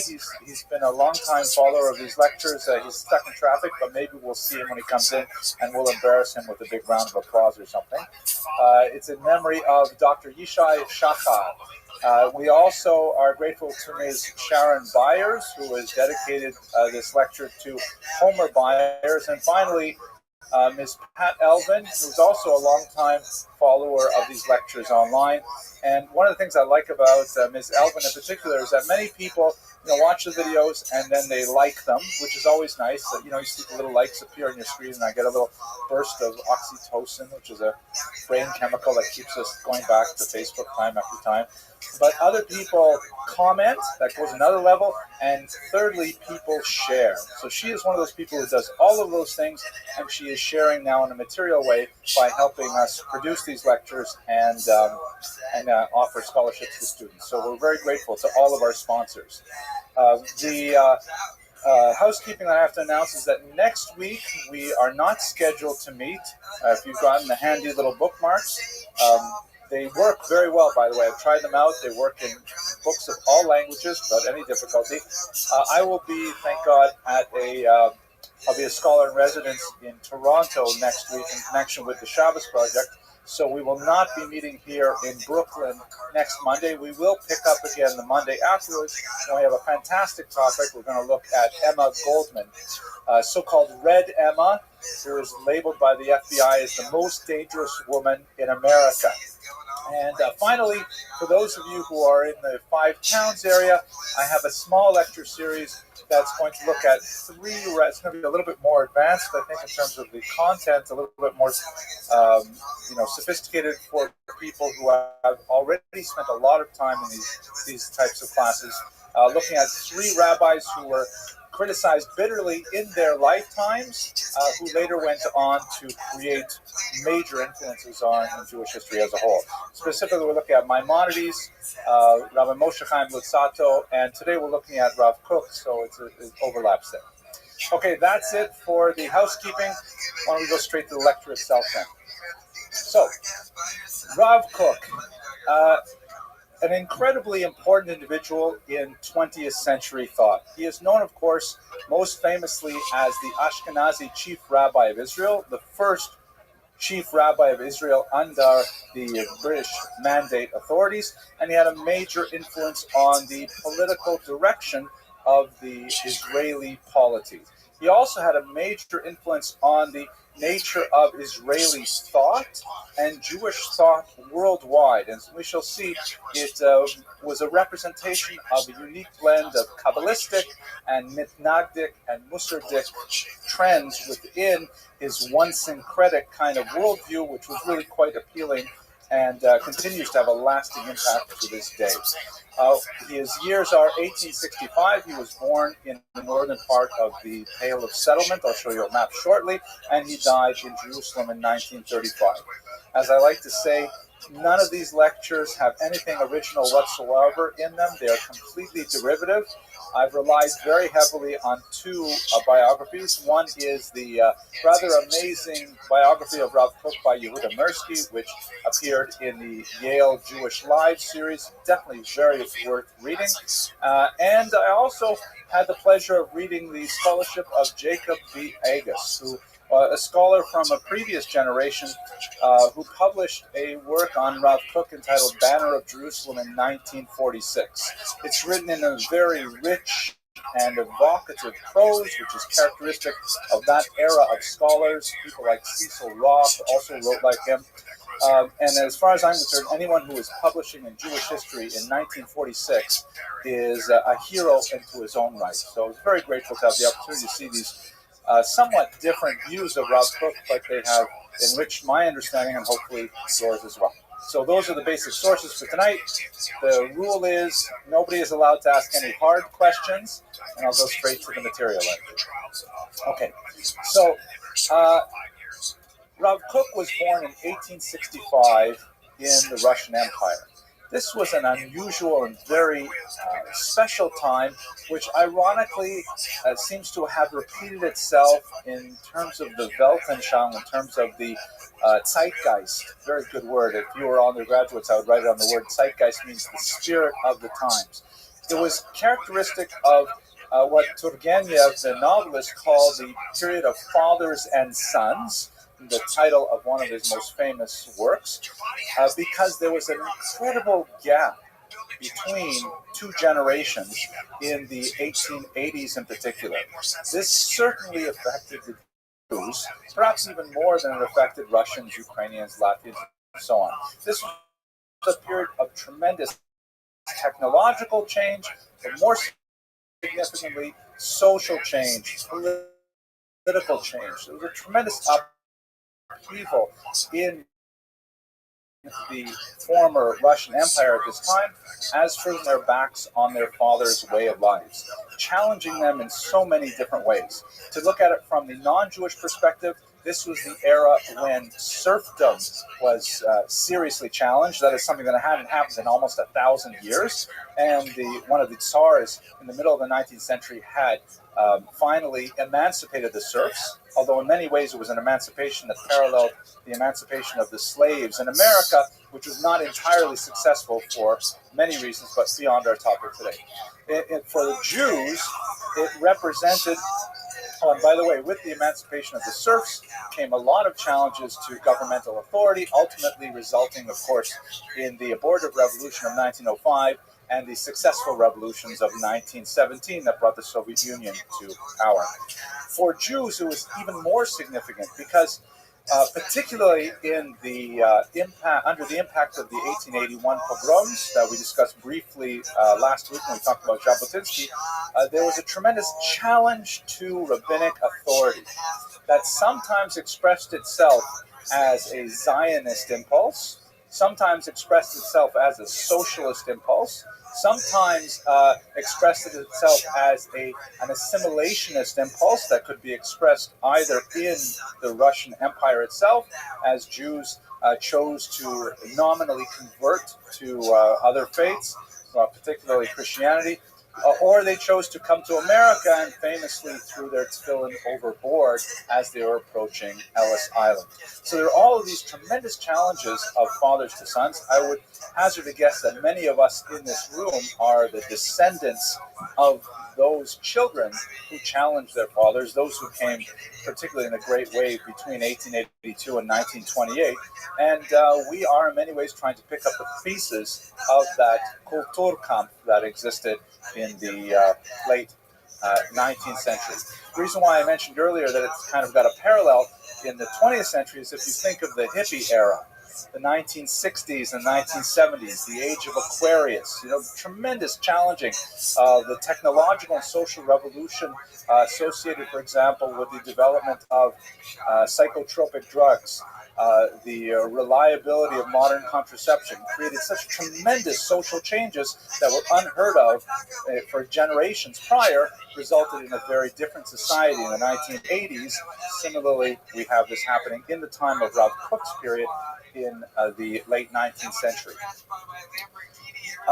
Among the Jews, there are three basic groups, three basic kind of rooted groups within the Russian Empire. These were the Hasidim, the Misnagdim, and the Maskilim.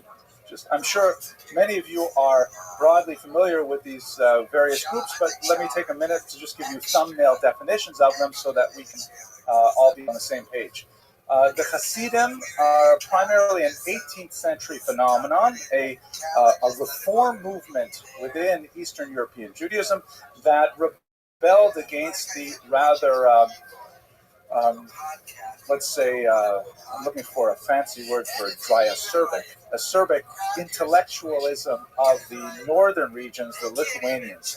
The Lithuanians, who were justly aghast at some of the innovations that the Hasidim had brought to the table of Judaism, opposed these reforms, and so they called themselves the Mitznagdim, the opponents. And they retreated within the four walls of Halacha as understood by their great sage, the Vilna Gaon.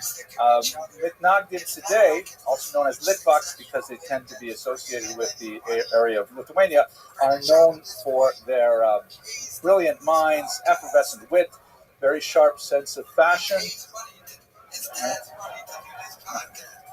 But they had a really massive falling out. The Lithuanians and the Hasidim fought over 100 issues up until the beginning of the 19th century, when they realized that both groups were facing a much more serious challenge that was coming from Western Europe, and these are the so-called maskilim, from the Hebrew word haskalah, which is in turn a translation of the German term Aufklärung, or enlightenment. And the Enlightenment, which emanates from northern Germany, the principal proponent, of course, is Moses Mendelssohn, argued that Jews should modernize. Jews should learn the vernacular of the country. Jews should adopt the dress of the surrounding society. And the Haskalah frequently descended into outright assimilation. The point of the Haskalah, particularly in the second generation, was to achieve political emancipation, particularly within Germany. And unfortunately, in many cases, that desire for political emancipation expressed itself in a rather slavish imitation of German norms in an attempt to try and buy cultural respectability. So the Hasidim and the Misnagdim struggled with the Maskilim. So while the Hasidim and the Misnagdim may have been arguing about, for example, the correct time to pray the morning prayer, or the correct way to slaughter a cow, in the West they were saying, well, why should we pray at all? Or why should we keep kosher at all? So they realized that they had to form a united front against the Maskilim. Nevertheless, the Haskalah did make very, very broad inroads into Eastern European society, and so you have these three major intellectual groups of Jews interacting, conflicting with each other, often over the same Shabbos table during this tremendous period of fathers and sons, the 1880s through the early part of the 20th century. This is the environment in which Rav Kook grew up. He was a brilliant scholar from his youth. He was known as der Griever Ilui. The Ilui means like the enlightened one, or the genius is a translation of it. What is the shorish of the word Ilui? Anyone here know what the shorish, the root in Hebrew? Eloi, from Allah, meaning to raised up. Yeah, so the elevated one. He was on a very high level. He was also known, and I'm going to turn to someone perhaps who knows Yiddish better than I. He was known apparently as der Kasoker Ilui, the cross-eyed Ilui. I only saw that reference in one book, and I looked in all the Yiddish dictionaries I could find. I never saw the word kasoker as the word for cross-eyed, so might be lost in translation. But at any rate, he was definitely called an Ilui because of his tremendous skill, primarily in Talmudic learning. He had, however, a quite impeccable Hasidic lineage as well. On his mother's side, she was descended from the Tzemach Tzedek, one of the most important of the Chabad Rebbes, of which there were 7. And in fact, a very delightful story that I think is quite telling of his personality and the vector of his intellectual development. After the Tzemach Tzedek passed away, his personal artifacts were given out to many family members, and the Rav Kook's mother received a button from the Tzemach Tzedek's coat, his Shabbos cloak. And so she took that button and she sewed it to the top of his yarmulke. And in fact, he had a button from the Tzemach Tzedek at the top of his head that was perhaps always pulling him upward towards the supernal realms. He went through a fairly typical upbringing. At this time, very, very few young men actually got to study Talmud at an advanced level. They had a very basic system of tracking where, it is remarkable that Jews did achieve quite a large degree of literacy.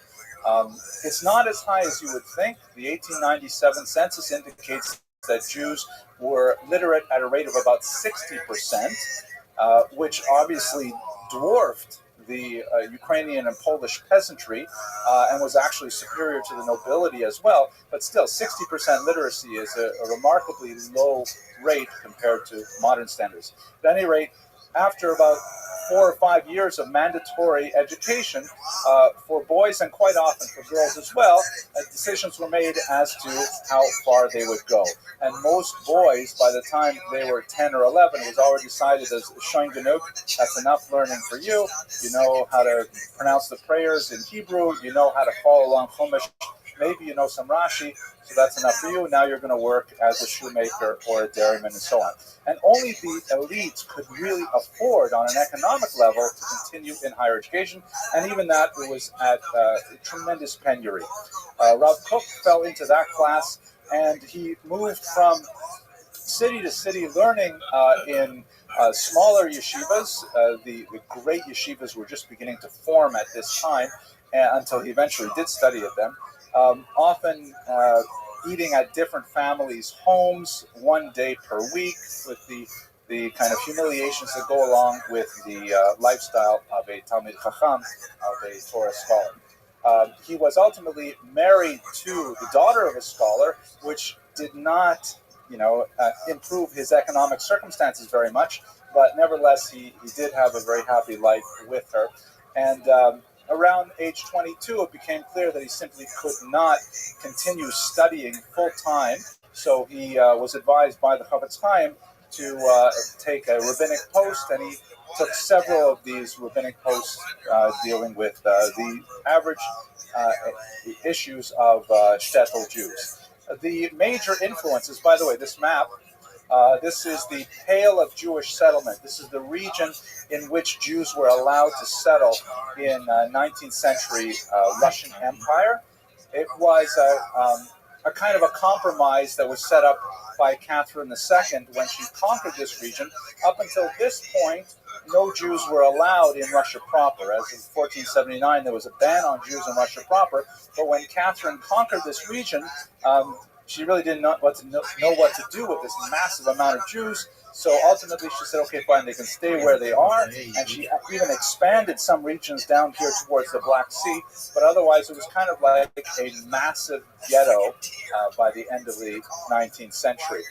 Huge concentrations of Jews, primarily in middle-sized towns called shtetla, or shtetl, a singular, and significant populations in the larger cities like Kiev. Even though they were technically outside of the Pale of Settlement, there were about 60,000 Jews living illegally in Kiev.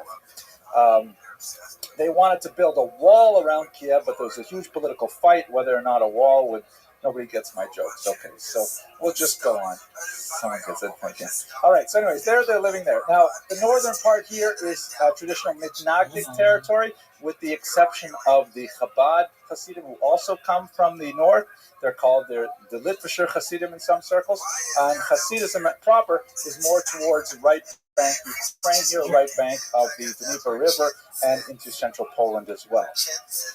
He was educated at many of the greatest institutions of the time, most notably the Yeshiva of Volozhin, shown here, which is one of the first major yeshivas of Eastern Europe. He studied under Naftali Tzvi Berlin, one of the most famous deans of that institution, and he was his personal talmid there. This was an institution where they maintained learning 24 hours a day. And literally 24 hours a day, they would have shifts to make sure that the word of Torah did not cease to resound from its walls. There's a famous story by one of his contemporaries that they happened to be the last few guys studying one night, And Rav Kook said to his friend, "Isn't it amazing that our voices are right now keeping the entire universe in existence?" You know, he imbibed these midrashim and lived them in a very real way. He also was associated with the Chafetz Chaim, I mentioned earlier, a very saintly figure, towering intellect who composed the modern-day code of Jewish law known as the Mishnah Berurah. Since I'm mentioning the Chafetz Chaim, I have to show you a very short clip that surfaced just last year, an actual video clip of the Chafetz Chaim, which is, I'm sure everyone's seen it, but we have to see it again because it is so amazing. At this point, it's supposed to start on its own, but it's not doing that. What if I push the little button here? Will that do it? Here we go. There he is. He's the small man in the middle there, and he's surrounded by his bodyguards watching out for paparazzi. And here is one of the bodyguards about to come up. Just when you're about to see the Chafetz Chaim, he covers up the face. Oops. But that is a rather amazing glimpse of greatness. Okay. Let's go to his politics, because it is his political expression, which is what is perhaps most well known about Rav Kook. For those of you who were here last week when we talked about Vladimir Jabotinsky, I apologize. I'm going to have to use a little bit of this screen again. For those of you who weren't, I would encourage you to go back and watch that video on the web. Just skip ahead until you see something like this, because I give you a little bit more of a sense of who lives where. But just to give you a thumbnail definition here, the Jewish political spectrum is considerably more complicated than the American. The American is basically right to left, with capitalist views on the right, socialist views on the left. American politics tend to be quite close to the center by comparison to Eastern European Jewish politics. But there's another really important axis for Jewish politics at the turn of the 20th century, and that is the question of Doekeit, here-ness. To what degree does a political party advocate remaining in the diaspora, developing Jewish life in Russia, America, what have you, or does it advocate moving to Zion? So in last week's lecture, we looked at, which political parties occupied which of the quadrants. But I cheated you a little bit last week because I didn't want to overwhelm you.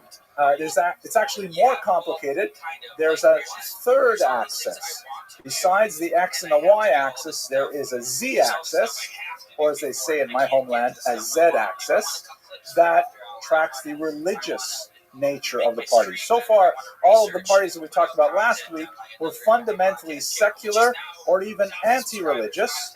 But now we have to discuss, obviously the religious Jews were the backbone of traditional society.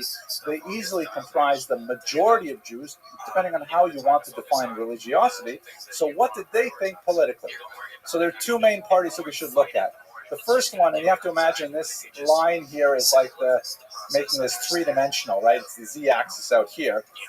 This refers to a party which was established in 1902 called the Mizrahi. This is the party with which Rav Kook's thought is ultimately most closely associated, although he himself was not the founder of Mizrahi and only maintained a kind of a tenuous formal relationship with the party. But what basically do the Mizrahi believe? They believe that, first of all, they are towards the right wing because everything on this side of the y-axis is anti-religious. The socialist parties following Marxist doctrine that religion is the opiate of the peoples, that religion is intended to keep people essentially numb to the realities of their life, to class consciousness, class struggle, and so on. So there's not going to be any religious parties over here on the left. Mizrahi, therefore, is on the right, not necessarily because they have necessarily an economic association with capitalism, but because they don't have a home at all on the left side. And Mizrahi essentially said that whatever political framework we set up, it must conform to two basic criteria. One is that it should be religious, or at least Judaism friendly, and secondly, it should be in the land of Israel. The word Mizrach means east, and of course Israel was to the east, and prayers are said to the east and so on. So Mizrachi means eastward, like Kadima means both forward and eastward at the same time, or at least means forward, so to speak. So Mizrahi was a political party that advocated both Zionism and Orthodoxy at the same time. I should point out, by the way, that the denominational developments that occurred in Western Europe were virtually unheard of in Eastern Europe. In other words, the Reform movement, known as the liberal movement that had evolved in the early 19th century in Germany, had very, very tiny representation in the Russian Empire. A temple, for example, in Lvov, which would be modern-day Western Ukraine, Lviv, and some representation in St. Petersburg, but basically no presence at all. The conservative movement, which was represented in the 1840s by a movement called historical positivists, had no representation whatsoever in Eastern Europe. If you were religious in Eastern Europe, it would be Orthodox, and if you wouldn't be caught dead in a synagogue, it would certainly be an Orthodox synagogue you would not be caught dead in. That was funny too, I thought. But the idea is that Eastern Europeans, they certainly adopted anti-religious attitudes, but they were not interested in any kind of compromise position, so to speak, like Reform and Conservative. They really were not options in Eastern Europe. So Mizrahi was an Orthodox party. That's basically synonymous with what they would have understood as a term for religion. Now, we can't just leave it there, because if you haven't spent much time in Eastern European or Jewish politics, this may come as a surprise, because it seems so universally accepted in the early 21st century, but the concept of Zionism was very hot and certainly not universally accepted, particularly by traditionalist Orthodox Jews. They eventually came to find their political expression in a party called Agudas Yisrael, the band or the Union of Israel, which was at its foundation, at very least, a non-Zionist party, and in some of its expressions, an anti-Zionist party. Why is this so? The reasons are complex, but there are basically two of them. The first reason is because all of the Zionists that were advocating Herzl's platform, for example, certainly Jabotinsky, Paul Zion, all these parties, were either non- or anti-religious. They were, for the most part, highly secular. It's not until really you get to Begin in the 1970s that you find a Zionist leader who has any outward sympathies for traditional Orthodox Judaism. And so many of the traditionalist Orthodox looked at the Zionists as freethinkers, as apikorsim, heretics, and so on, and were wary of having any kind of association with them because they were such a secularizing movement. It's also important, we don't have time to go into it in great detail, but it's important to really think for a second, to realize, because we're Jews and sometimes we tend to be ethnocentric about things, I don't know, we tend to view our own political movements, in my humble opinion, in isolation. But if you step back and you look at the Slavic nationalist movements of the 19th century, we are moving in lockstep with what virtually all the other non-titular nations of Eastern Europe are exploring.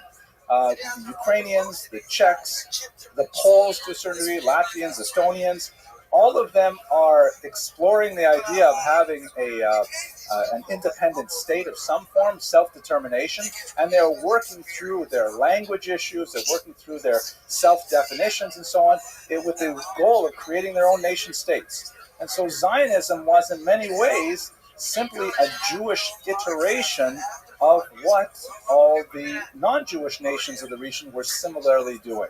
It seems strange because there are definitely some idiosyncrasies. I mean, Zionism is an amazing phenomenon that you have a people that is essentially stateless for 2,000 years, somehow regaining a country and a language. It's unheard of. It is, I have to sort of suspend my disbelief because as a historian, it would be hard to do anything but go straight to shul and to eat lots of kosher Chinese because it's such a phenomenal thing that the state of Israel was reestablished after such a long time. But nevertheless, it is basically following the same kind of motions of the other non-Jewish nationalist movements of the 19th century. And as a result, many of the traditionalist Orthodox are looking at this with tremendous suspicion and saying, why should we associate ourselves with these heretics? It's really not appropriate for us. On another level, on a theological level, and it's hard to say, by the way, which of these two reasons is really primary. But on a theological level, there's a question as to the very propriety of creating a state, a modern nation state in Israel, particularly if it's not a theocracy. Because for 2,000 years, the Jews had lived with a civic myth, meaning the myth, not the word myth in the sense of an untruth, but in the sense of a belief system that was self-ratifying, that the Jews were exiled from their land in the first century as punishment for their sins and gossip and bloodshed and so on. And they were forced to remain in exile to expiate the sin of that first century. They would only be allowed back when they had finally achieved kapara, achieved atonement, and under the leadership of a divinely appointed leader, the Mashiach, then they would be allowed to return to the land in peace.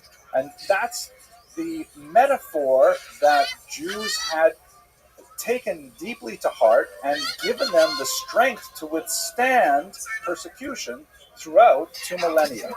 Because every time, a pogrom would happen or there would be some kind of attack on Jews, it could be placed into this belief system that this is the punishment for our many sins, and it would actually serve to harden Jewish resolve.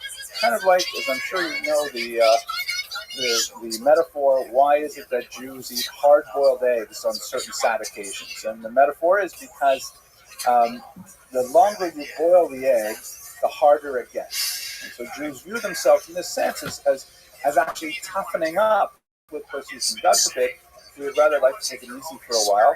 But the idea is that Jews had endured exile and its tribulations, and the idea of simply wiping that away, and as it were, in a chutzpahdik way, with a sense of nerve and boldness and brashness, to say to God, enough, that's a very challenging idea. And then to add insult to injury, to say not only is it enough, but we're not going to impose a state in Israel that is bounded by the laws of Torah, unheard of, and very offensive to traditionalist-minded Jews. There were Jews, of course, for 2 millennia, it was always considered a very valuable thing and a very meritorious thing for a Jew to emigrate to Israel, to live in Israel. Just walking 4 steps, Dalet Amos, in the land of Israel is considered a mitzvah, commandment into itself.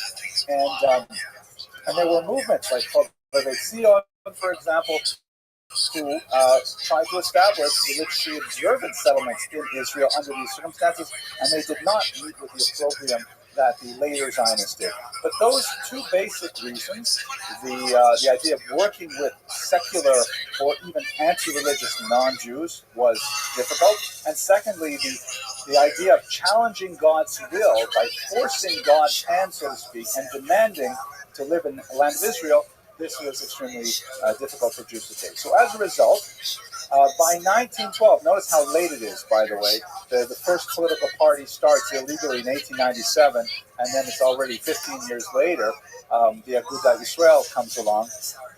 The Agudat Yisrael essentially formed itself as a response to all the other mobilization of Jewish political opinion. The traditionalist Jews, as it were, said, wait a second, the socialist Jews have a party, the Zionist Jews have several parties. We have to organize ourselves because it could be that there will be some democratic form of government, which in fact happened, for example, in Poland, the establishment of the Sejm at the end of World War I. And so the Agudat Yisrael was a kind of a reluctant response, saying we're going to start a political party as a result. So this party obviously was in huge opposition to the Mizrahi, even though they were on the same axis of religiosity, and that's one of the reasons why Rav Kook was so challenging. So what about his thought? What was Rav Kook's thought? This is, by the way, a photograph of him at one of his multiple religious rabbinic postings before he moved to Israel. He had several influences on his life. As I mentioned earlier, he was steeped in the Misnagdic tradition, which emphasized traditionalist study of the Talmud, Code of Jewish Law, and other texts like that. But he was also highly influenced by the Musar movement. Just in a nutshell, the Musar movement was a 19th century movement founded by Rabbi Yisrael Lipkin of Salant that emphasized ethical self-analysis as a tool for personal growth, primarily through the study of classics such as the Mesilat Yesharim, the Chovot HaLevavot, several other books like that. And in fact, although he never met Salanter, Rabbi Yisrael Salanter, when the latter died, Rav Kook even observed the full Shiva mourning rituals that one observes for one's principal rabbi. But first and foremost, there's no question that Rav Kook was a mystic. He was deeply, deeply influenced by the Kabbalah and by the Hasidic interpretations of Kabbalah that had come to him through Chabad and other schools of thought. He was an unsystematic thinker and writer. He was very fond of kind of like writing in a frenzy, whatever thoughts appeared to him at that time, and he is really a very beautiful lyrical writer in Hebrew. It's like poetry. But his writings tend to have a kind of like a journal-like feel to them. They feel like personal inward musings and meditations. And he often insisted, amazingly, on publishing the first draft of How are everything you? he wrote. Much to the What's going on, dismay of Santonio his son, who was his principal editor. Can you hear me? I don't want to fucking talk to you anymore.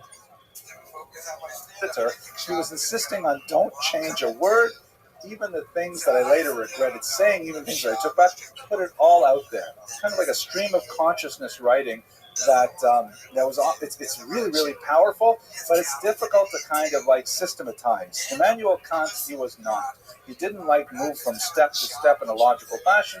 He tended to ride the wave of his thoughts in a very mystical fashion. It is possible that this connects with some of his basic Kabbalistic ideas of how one encounters the divine. And he was really a God-intoxicated person. Everything for him was really an association with the divine, an opportunity to encounter the divine, very much along the lines of the Arizal, Chaim Vital of 16th century Tzfat, for example. He likened the approach of divine inspiration to the Shvirat HaKelim, the breaking of the vessel described in Luriana Kabbalah, that is the period of stress, the Sturm und Drang associated with the inflow of prophetic insight. And that pain and anguish that immediately preceded a euphoric high of understanding some greater truth is expressed very vividly in his writings. To give you one example that's most relevant for us in this very brief presentation, he faced the dilemma that all mystics face, and that is dealing with the problem of theodicy. In a word, theodicy meaning the justice of God. It is very difficult for anyone who adheres to a monotheistic tradition to maintain three basic propositions. The first is that God is good. That one seems pretty easy on its own. Then you have to combine it with the second proposition. God is all-powerful. So far, seems pretty easy. Okay, we can handle a God that is good, a God that is all-powerful. But then what do you do with the third statement? There is evil. How is it possible for a God that is both good and all-powerful to tolerate evil? So at this point, we have a myriad of philosophical answers. Every monotheistic tradition is rife with this problem. But for the mystics, and especially for Rav Kook, he argued that essentially the problem lies, as most traditionalist Jews would think, in the last statement, there is evil. He would say there is really no such thing as evil intrinsically. There is just greater distance from God and closer distance to God. Meaning, the closer one got to God, the more obvious it was that everything is good. The further one goes away from God, more confusing, the darker, the more difficult it is to understand God and to perceive those things as evil. By the way, I have no idea what I'm talking about right now. I'm just like sort of saying words. I'm trying not to think about what I'm saying because they're very difficult to appreciate. But at any rate, so for him, but this is definitely true in his expression of the idea. He found it very hard to criticize any Jewish thing, any Jewish person. He genuinely loved other Jews with an ahavas Yisrael, a love of the Jewish people that was incredible. And so the idea of not working with secular Jews was completely incomprehensible to him. Here is another member of the tribe, a person with whom he has a shared familial relationship. And the person, look at how much good there is in him. He wants to go and live in the land of Israel, where just breathing the air is itself a mitzvah. How is it possible that he is not wholly good in every way? And so therefore, unlike the traditionalists who would shun such relationship, he embraced them. He saw all these people. I was just reading Mesilas Yesharim. He says, the Ramchal says that we have to orient ourselves to God like metal shavings do to a magnet. You ever see a bunch of metal shavings on the ground and you put a magnet down, they all immediately snap to attention? So he saw every other Jew as a point of light trying to get back to its source. And so for him, there was no division with the secular Jews. And he wrote a very important essay immediately prior to leaving Europe, in which he argued that nationalism was a holy phenomenon. Very challenging idea, saying that the desire of these secular Jews, so far from the tradition, so far from traditional learning, wanting to go back to Israel, who cares what kind of state they think they want to set up? This is obviously for him the beginning of the flowering of our redemption. Three very key words, you may have heard them. Reishit tzmichat geulatenu, the beginning of the flowering of our redemption, meaning that this is clearly the onset of the beginning of the Messianic era. This is a very controversial phrase. It is read out loud in many synagogues today, and in other synagogues, if you read it out loud, you'll be kicked out. It's because it is fraught with theological import. By saying Reishit tzmichat geulatenu with regards to the state of Israel, it's saying that the state of Israel is itself, the government of Israel, Bibi Netanyahu, is holy, and that it is all associated with the ultimate unfolding of the Messianic period. Many Jews are uncomfortable saying that, particularly when you look at some of the antics of the members of Knesset, and which make American politics look really normal. So the controversy over what to do with Israel, is Israel like a secular nationalist phenomenon, kechol hagoyim, like all the other nations, or is it something, as Rav Kook would say, it's just an expression of the Jewish spirit yearning to come back to its homeland. So this is an example of his Kabbalistic influences translating themselves really into interpersonal relationships, and ultimately the personal becomes political. He also had a phenomenal attachment to the land of Israel itself, the physical dirt of Israel. Famous stories, for example, about how he once criticized an individual gently for casually ripping a leaf off a tree in Israel, saying, how could you possibly do that to a tree in Israel, and so on. But this is kind of like the transition of his thought towards the end of the European period. But we have to get into Israel, because that's really where he's prominently focused. So what happened is, not surprisingly, in 1909, the Ilui from Grieve was invited to take a position in the port city of Jaffa. And he came with his young wife, and the two of them established themselves there and immediately found favor with the populations around Jaffa. Now we should recall that Israel at this time had a very tiny Jewish population. There were the so-called the Old Yishuv, which is primarily Hungarian Jews living in Jerusalem who had emigrated there hundreds of years earlier and had established themselves, quite often very heavily dependent on the largesse of European donors who were supporting them, various tzedakahs that are still in existence today.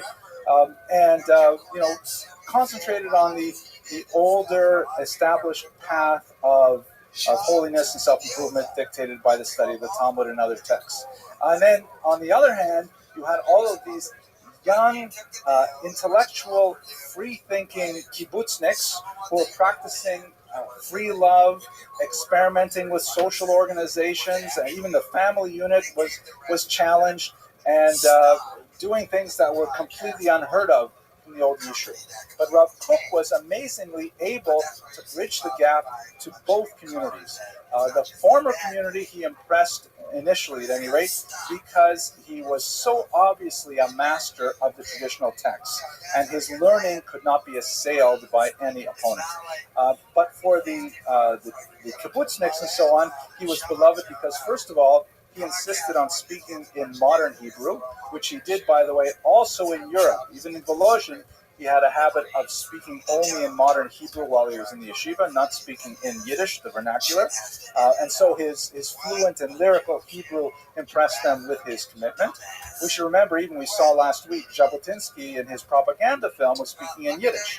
And that's one of the most staunch Zionists of the time, nevertheless resorted to the so-called Galut language, exile language, to communicate.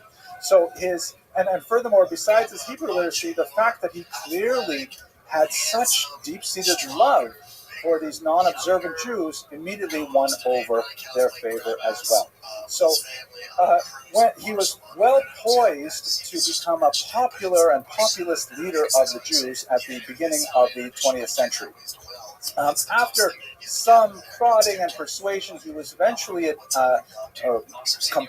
eventually was persuaded by the Mizrahi to go to one of the Zionist congresses in Europe, but it happened to be right on the eve of World War I, and because his passport was Russian, he was not allowed to return back to Israel during the First World War. He spent a significant amount of time in Switzerland and then later in London, where he did some rabbinic functions, but primarily he worked on his writings. So some of his most creative writings were produced during that interregnum while he was in Europe.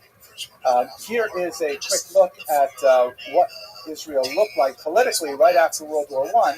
Of course, the British came in and they were given control of the land of Israel by the League of Nations, the precursor to the United Nations. The so-called Palestine and Transjordan were originally one territory. They were later divided. And when the British began to organize the new state under their own control in the Mandate period, it was clear that the accomplished Rav Kook would become a leading figure. Since the Sephardic population and the Ashkenazic population in Israel, there are many Jews, I've kind of skipped over them, I'm sorry, from North Africa and from Persia, places like that, that practice in many ways a different rite and followed slightly different traditions with regards to legal rulings. So they had to establish two chief rabbis, the Ashkenazic and the Sephardic, and Rav Kook was an obvious choice for the chief rabbinate. Here's a very short film that shows him actually in 1921 meeting with some British dignitaries. There he is walking outside the door, and you can see behind him Rav Sonnenfeld, who we'll speak about momentarily, who represented the Eda Haredis. This is a more right-wing religious party or religious organization in Jerusalem representing the old Yishuv. Okay, so let's look at some of the controversies that surround his life, because he was certainly not a man without controversy. The first most difficult issue was the Shemitah crisis. So if you're familiar with the Bible, you'll know that one of the more complicated economic commandments in the Bible is the commandment of Shemitah, which means to let the land lie fallow 1 year and 7. And it's, I believe it's the Chatam Sofer says this is clearly evidence of the divine origin of the Torah, because any basic economist would have a better way of doing this. Right? If it was a human document, it would say, listen, everybody who lives in the south, you have Shemitah on there's good economic reasons to let the land lie fallow, let the nitrogen build up, things like that. You guys in the south do it on year 1, you guys in the north do it in year 2, and we'll just rotate the land. right? No, the whole land has to shut down all at once for one whole year. And that means that you can't plow during that year normally, you can't sell the produce normally. It means essentially you have to shut down all the agriculture in the land of Israel for 1 year in 7. And that means, of course, the 8th year is horribly affected as well because you haven't had a chance to sow new seed and so on. And it's a disaster. Actually, the Sam Sofer, also the 19th century Hungarian rabbi, goes on to say that the fact that Israel lasted as 2 commonwealths for over a millennium is another example of a divine proof for the sanctity of the Torah because they somehow did it. How did they survive? Anyways, so in modern, this was not really much of a question for the last 2,000 years because Jews had left the land. Jews were exiled from the land of Israel, and even those Jews who were living in Israel, the tiny remnant in places like Tzfat and Yerushalayim and Hebron and so on, for 1 year they could live on the charitable donations of European Jewry and other wealthy communities. But with modern Zionism, and especially its emphasis on the value of the return to the land that was so basic across the Zionist spectrum, that Jews had to return specifically to farming, how could they deal with this economic challenge? So in 1899, a group of important rabbis had found a temporary solution, which they adopted with significant trepidation, and only as a temporary measure. In fact, was it 1899? It might have been 1889. I have to check that. I'm sorry. Might be a typo. They essentially said, look, the commandment is only on land owned by Jews in the state of Israel and farmed by Jews. It's not a state of Israel. It's in the land owned by Jews and farmed by Jews. Non-Jews, if they happen to own a farm, may continue to farm as normal, and that produce may be consumed as normal. We also have a precedent for a temporary sale that we do very commonly on Passover, where many families will keep their leavened products, pasta, schnapps, things like that, and sell it to a non-Jew during the Passover holiday when they're forbidden to own it, and then they can purchase it back again, which is erroneously thought of as a legal fiction. It really isn't, because you do sell it. It's sold, it's gone, and if the non-Jew doesn't want to buy it, sell it back to you, it's his or hers. So these rabbis in the 19th century said, given the economic difficulties of the fledgling settlements, we will allow them to institute a heter mechira, the permission of sale, where they will actually sell their farms to non-Jews for 1 year. And so then it sort of magically becomes not Jewish anymore, because a non-Jew owes the land, and since it's not owned by a Jew, therefore Jews may work the land, sell the produce, and so on. It was definitely considered a very tenuous kind of decision, and many Jews railed against it and felt that it was not a legitimate representation of Torah values, so to speak. But the problem persisted every 7 years, and so that it should be abandoned. But Rav Kook was placed under huge pressure to validate the heter mechira, and ultimately he did. He argued that the heter mechira was an appropriate, albeit temporary, solution to the economic crisis of the Shemitah, and it remains even to this day a controversy. I happen to be studying in Kollel in Israel during a Shemitah year, and I remember just the incredibly complex things we had to do just to keep track of where we shopped, what we bought, what we did with the change we received from those stores. Because, like, if we went to the Makolet down the corner and we picked up, a dozen eggs, which are not subject to Shemitah, because they're not, grown from the ground, but that guy is also selling, celery or something. What about the change that he's giving me back? That money may have been used to buy Shemitah products improperly. It was a whole, a ganze Geschichte, so to speak. So it remains a controversy even to the present day, where some Jews will, maybe I can tell you a funny story. This was 1993. the year of the Oslo Accords. A lot of controversy over the peace plan in Israel and so on. And I went to one Shabbos table with my family, and our host said to me, "Wow, what a year to be in Israel, eh?" I said, "Yeah, the Oslo Accords." He said, "No, I was talking about Shemitah."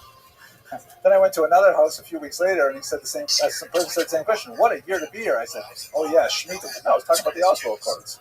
So Israel is like that, I think.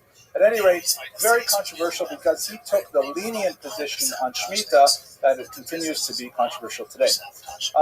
He also faced tremendous opposition from the party that we mentioned earlier, the Agudat Yisrael, which ironically, even though it was a non or perhaps even anti-Zionist party, that didn't stop it from being established in Israel. In fact, it has seats in the Knesset today.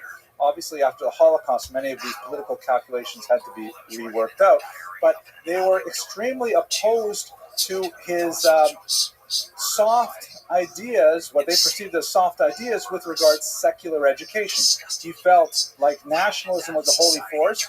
He also felt there's a lot of elements in the Haskalah of general enlightenment, of understanding of the world as a whole, scientific knowledge and so on, that was entirely appropriate and consistent with Judaism, and he felt that was a very appropriate way for children to be raised, having secular education as well.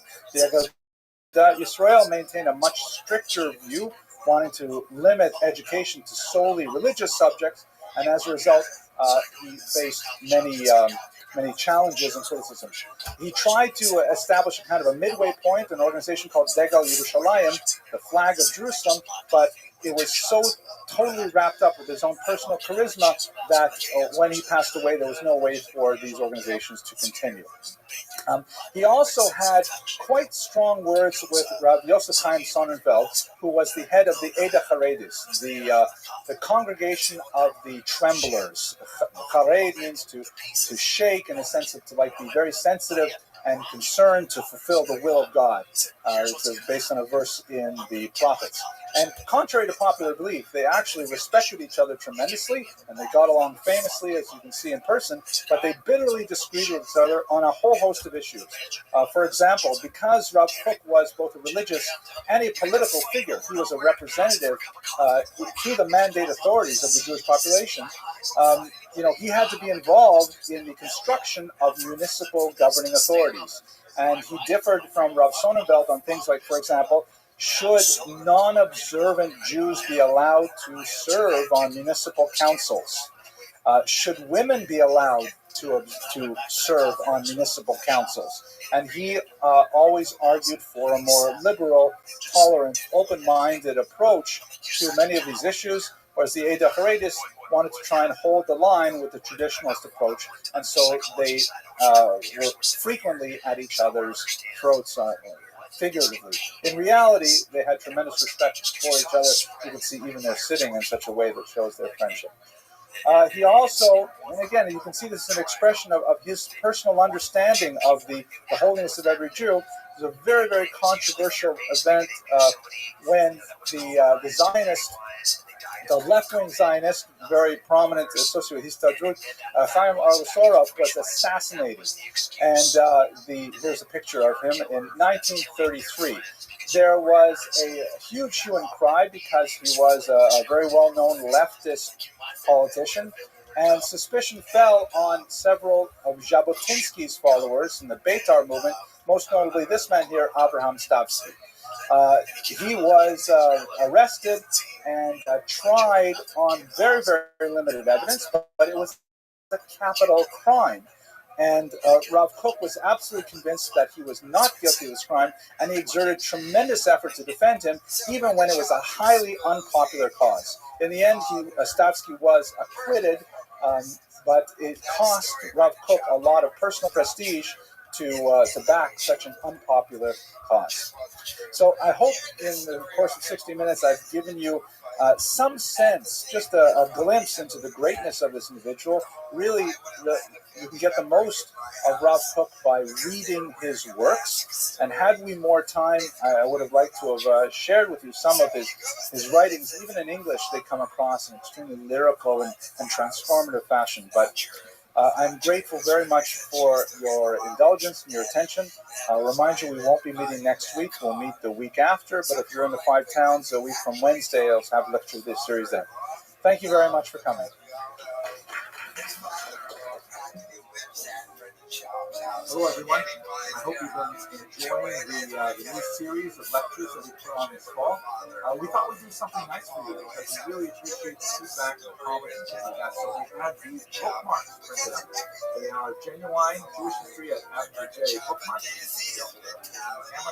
Life size, and they indicate all of the dates of the various lectures that we have. They work in books of all languages with equal facility, and we just like to share this with you. So please send me an email at abramson@turo.edu and give me your mailing address, and we will send one of these right out to you. Thank you very much.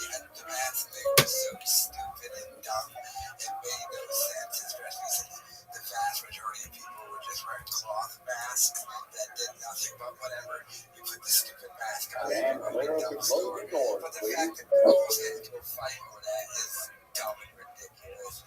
But to have someone else wear a mask and come into your house and demand they take their mask off, the next stop is Avenue J. His father, like a older guy, and he wants to be cautious because you got kids. You got so on that. But like I said, the story is not true. Everything he says is right. Everything. What is that accent, brother? That's not an accent. Now on the history. Okay, so Vladimir Jabotinsky. First, we have to give thanks, of course, to Touro College for hosting this series. We also have to give thanks to our founding members of the Friends of Jewish History, Norman and Bridget Robinson from Corona, California, very avid watchers of these lectures online. And in fact, when they came to New York a few months ago, we got together, we had dinner, and it was really a wonderful experience. This lecture is sponsored in memory of his mother, Leona Robinson, who was an avid reader and lover of history. So let's talk about Vladimir Jabotinsky. Let me tell you, first of all, that like most of the classes that I will offer this series, it's highly derivative. There is very little original research involved in the next 50-odd minutes that we'll be speaking. I borrowed it almost entirely from recent secondary sources. I've just kind of made it a little more compact for you, but it is heavily indebted, for example, to this biography, Jabotinsky, A Life by Hillel Halkin, published by the Yale Jewish Lives series just recently. Fascinating book, and I strongly urge you, if you want to read further, this is a great source for understanding Jabotinsky's life. Here's a picture of Hillel Halkin. You can see he looks way smarter than me. So definitely there's a lot to be gained from studying the book directly from him. He has that kind of professorial, contemplative facial expression and the fingers and things like that. So definitely check that out. But let's go to Jabotinsky himself. First of all, I think we should clarify his name. So his proper legal name is Vladimir Yevgenyevich Jabotinsky. The pronunciation is properly a zh sound, which is actually a specific letter in the Cyrillic alphabet. It looks kind of like an X with a cross in the middle of it. And it's kind of like the J as in the French name Jacques, not like the J in the English name Jack. In order to make the Jack sound, you actually have to add a D to the Russian alphabet. So his name is actually Jabotinsky. If you can imagine, that's the way the French would spell it, with the J as well. But it's often transliterated into English because we don't have the zh sound so popularly as a simple J. The middle name, Yevgenyevich, is a patronymic. In the Russian and many Slavic languages, your middle name is derived from your father's name. Vich means son of, so his father's Russian name was Yevgeny. In Hebrew, it was Yonah, and that's what he was known by. He took on the name Ze'ev later in life because he wanted a more distinctive Hebrew name. Ze'ev means wolf. And that was, quite indicative of his personality, his self-image, and his relationship to the political challenges that he faced. So he's often known simply as Ze'ev Jabotinsky or Vladimir Ze'ev. Sometimes you'll see it translated as Volodymyr because he was actually very close with the Ukrainian national movement. Vladimir and Volodymyr are cognates of each other. His years are Odessa 1880, and he passed away actually in this city, and he was buried here in 1940. He remained interned in New York, largely as a result of a personal and political dispute with Ben-Gurion. But after Ben-Gurion, the first prime minister of Israel, passed away, then Israel had his bones moved to...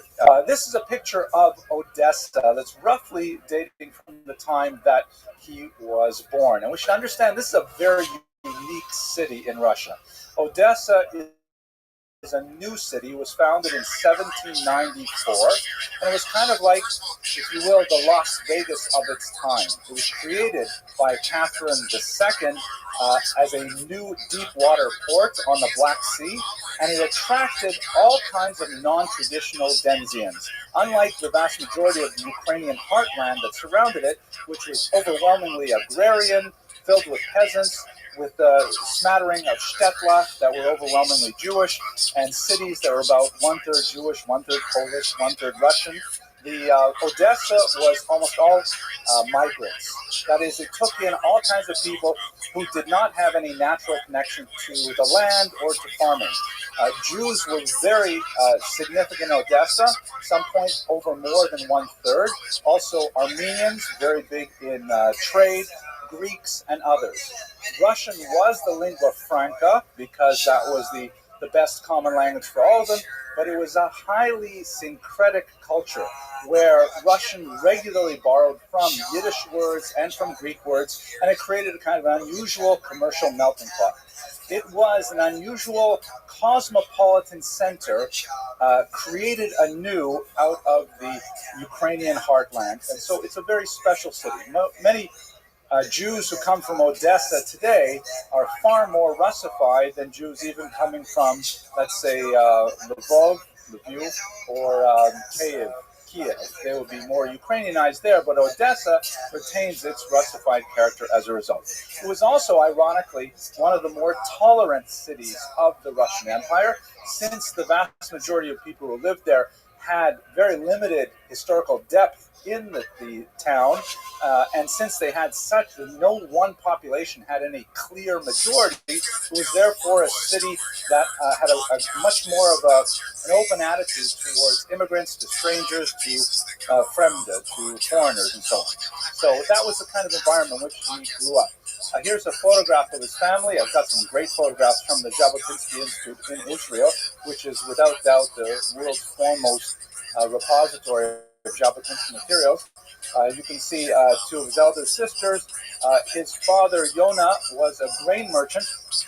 When Vladimir was a very young child, around age 5, he contracted Yenemachela, known in English as cancer, and they had to go to Germany for treatment. They lived there for about a year.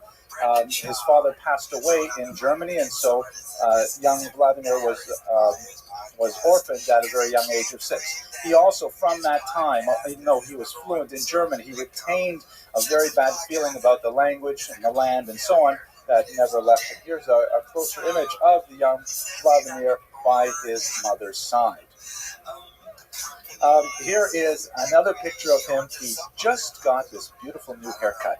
It's a very rare photograph. You won't see too many like this of Jabotinsky. I have another really cool one of him later.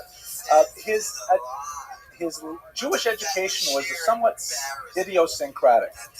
His parents were fairly assimilated, middle class. Of course, they were struggling after Yona passed away. Then his mother had to set up some kind of small grocery store to keep the family together.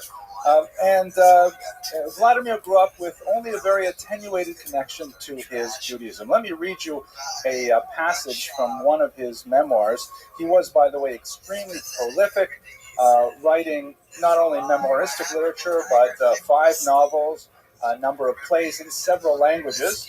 And we're not going to touch his literature too much, but I will read a couple of passages.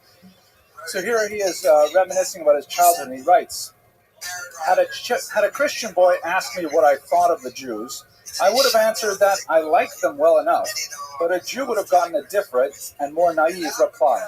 This would have been that I knew that someday we would have our own kingdom and that I would go to live there. After all, my mother, my aunts, and even Rabnitsky, that was his teacher, thought so.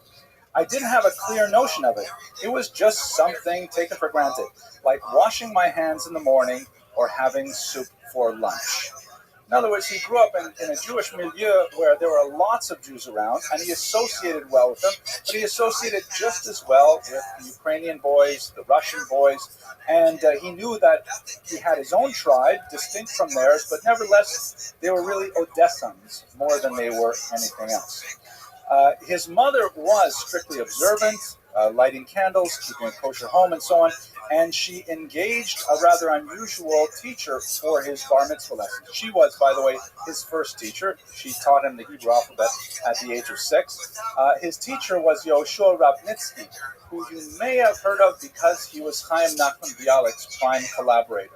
Bialik, of course, the great poet of the beginning of the 20th century, worked with Rabnitsky to create the great Sefer HaAgadah, the Book of Legends, which is essentially a modern retelling of the Midrash that had a huge impact.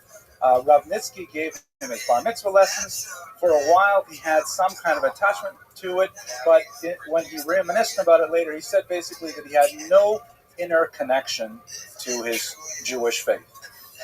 In fact, meeting with other Zionists later on in his career, many felt that he was a newcomer to Judaism altogether, and that he had no real deep roots whatsoever in the tradition. This is not something that bothered Jabotinsky. It was just something with which he was associated. In reality, he was an extremely cosmopolitan individual. He thought of himself as a man of the world, writ large. It happened that he fell into the Jewish tribe, and he felt a great responsibility to protect that Jewish tribe, as we shall see, but he did not feel any special religious motivation for doing so. Okay, let me just, I should keep this in my hands so I don't. Okay. This is another great picture. Come on. If he were here today, I think he would be embarrassed that I'm showing you this picture of him in a kind of a bohemian costume. He rarely smiled in his photographs. He was a very finicky dresser. You'll see him dressed almost always buttoned right up to the top in a close-fitting suit and so on, never smiling, very conscious of exactly how he should look on camera. He was an unusual youth, brilliant.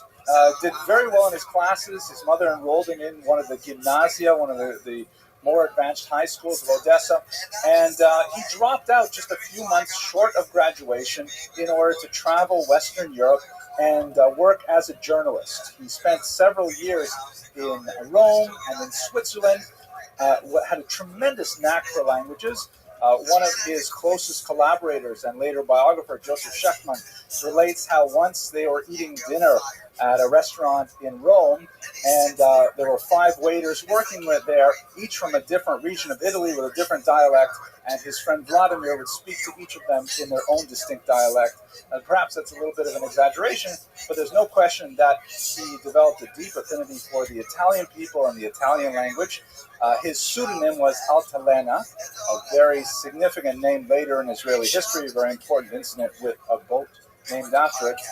This word Altalena in Italian apparently means swing, as in the musical style swing. He wrote under that pseudonym. Apparently it also means Old Italian in Yiddish. I'm not that familiar with that term, but at any rate, he was very, very attached to the cosmopolitan culture that he engaged in Western Europe.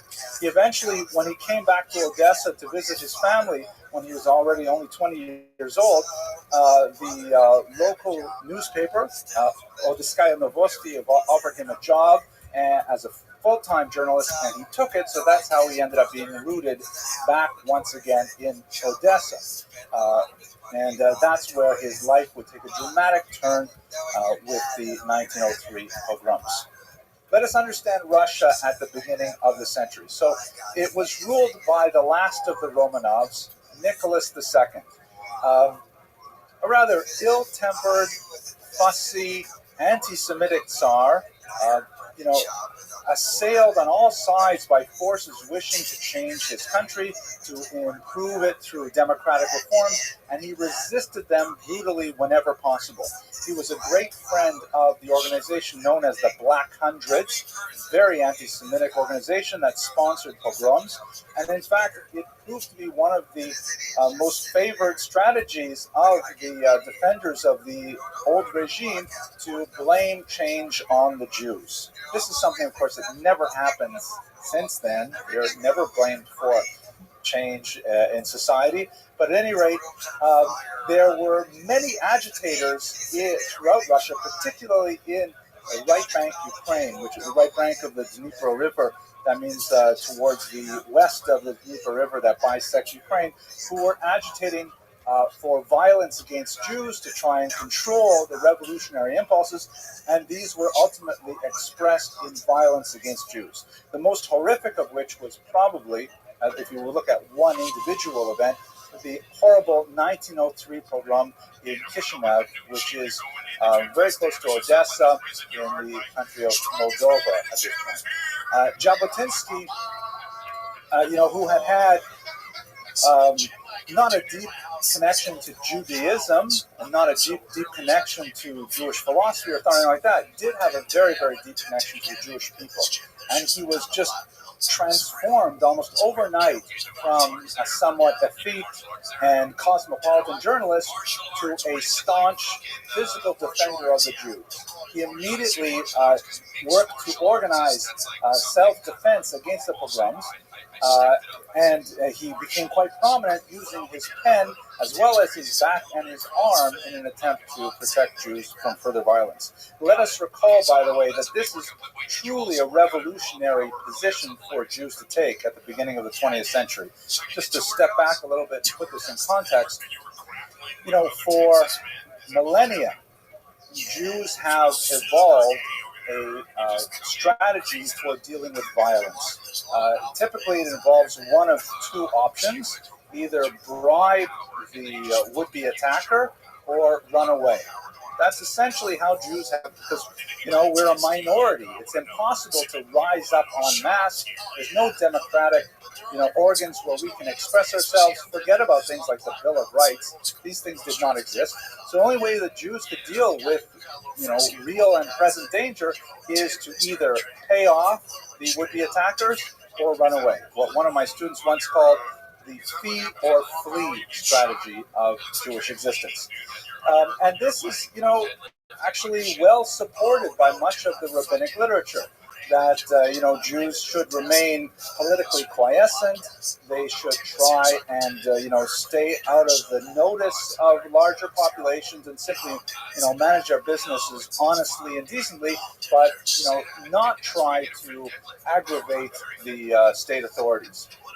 So at the beginning of the 20th century, when pogroms were beginning to rock the Eastern European world, the traditional authorities tended to emphasize these two strategies. Jabotinsky and others were part of a new generation that challenged this worldview in a very, very deep and significant way. And they responded either by immigrating to America, immigrating to Israel, changing their worldviews entirely through socialism, or in some cases simply standing up and fighting back. The self-protection of Jewish organizations through the self-defense modes happened to be very effective, and in fact, pogroms on a statistical level tended to dissipate once the pogromists saw that there would be some kind of resistance to their attacks. But nevertheless, this was a very challenging position to take at the time. Later on this semester, when we speak about, we have a few figures from the Holocaust, we'll see how this Weltanschauung clash, this cultural conflict between the younger and older generations of Jews played out in Warsaw, for example. So he joined a group which was codenamed Jerusalem that was actually very successful in promoting an anti-pogrom agenda. Right away, he was catapulted to the forefront of Russian Jewish politics because he was a fiery orator and a brilliant writer.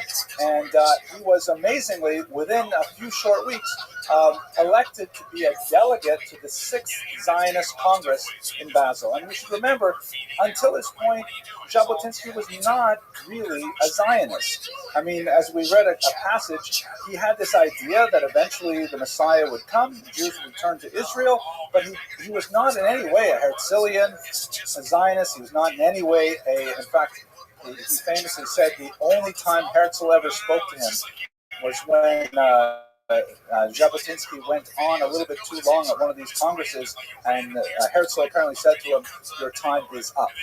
That was the only thing apparently he ever said to him.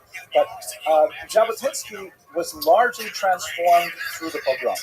The threat of violence, an existential threat like that, made him suddenly devote himself to the cause, and he never turned back from it. He was completely and utterly devoted to Zionism, although his particular iteration of Zionism, of course, was different from most, as we shall see. This particular Congress is actually a fantastic piece of art, a poster from the period. You can see the kind of mood of the Congress. You see the Jewish farmer, which is kind of like an oxymoron for the turn of the century to say the Jewish farmer, because Jews were overwhelmingly involved in the professions, the trades, commerce, and so on. And the phrase at the bottom says, it's actually from Psalms. It's read before saying the grace after meals. To those who sow in tears, with laughter they will harvest. Meaning that it's hard for us now, but eventually we will see the results of our efforts. Very kind of interesting Art Deco artwork. I selectively put the casting over the... Yeah, okay. At this time, he also met the love of his life, Anya Gelperin, or Helperin. You can see here they had one son, Eri, who was born in 1910. He actually eventually became a member of Knesset as well, following his father's footsteps. His relationship with his wife was steadfast and constant. They did have some rocky parts, and very, very extensive correspondence between them has preserved the record of their relationship. And I encourage you to look at Halton's biography to get a sense of that. We will actually see Anya again shortly. Now, the most important thing to say about Jabotinsky, of course, is his politics, because he was a politician, he was a political thinker, a political activist. So what I'd like to do is to just give you some orientation as exactly where he holds in the Jewish political world.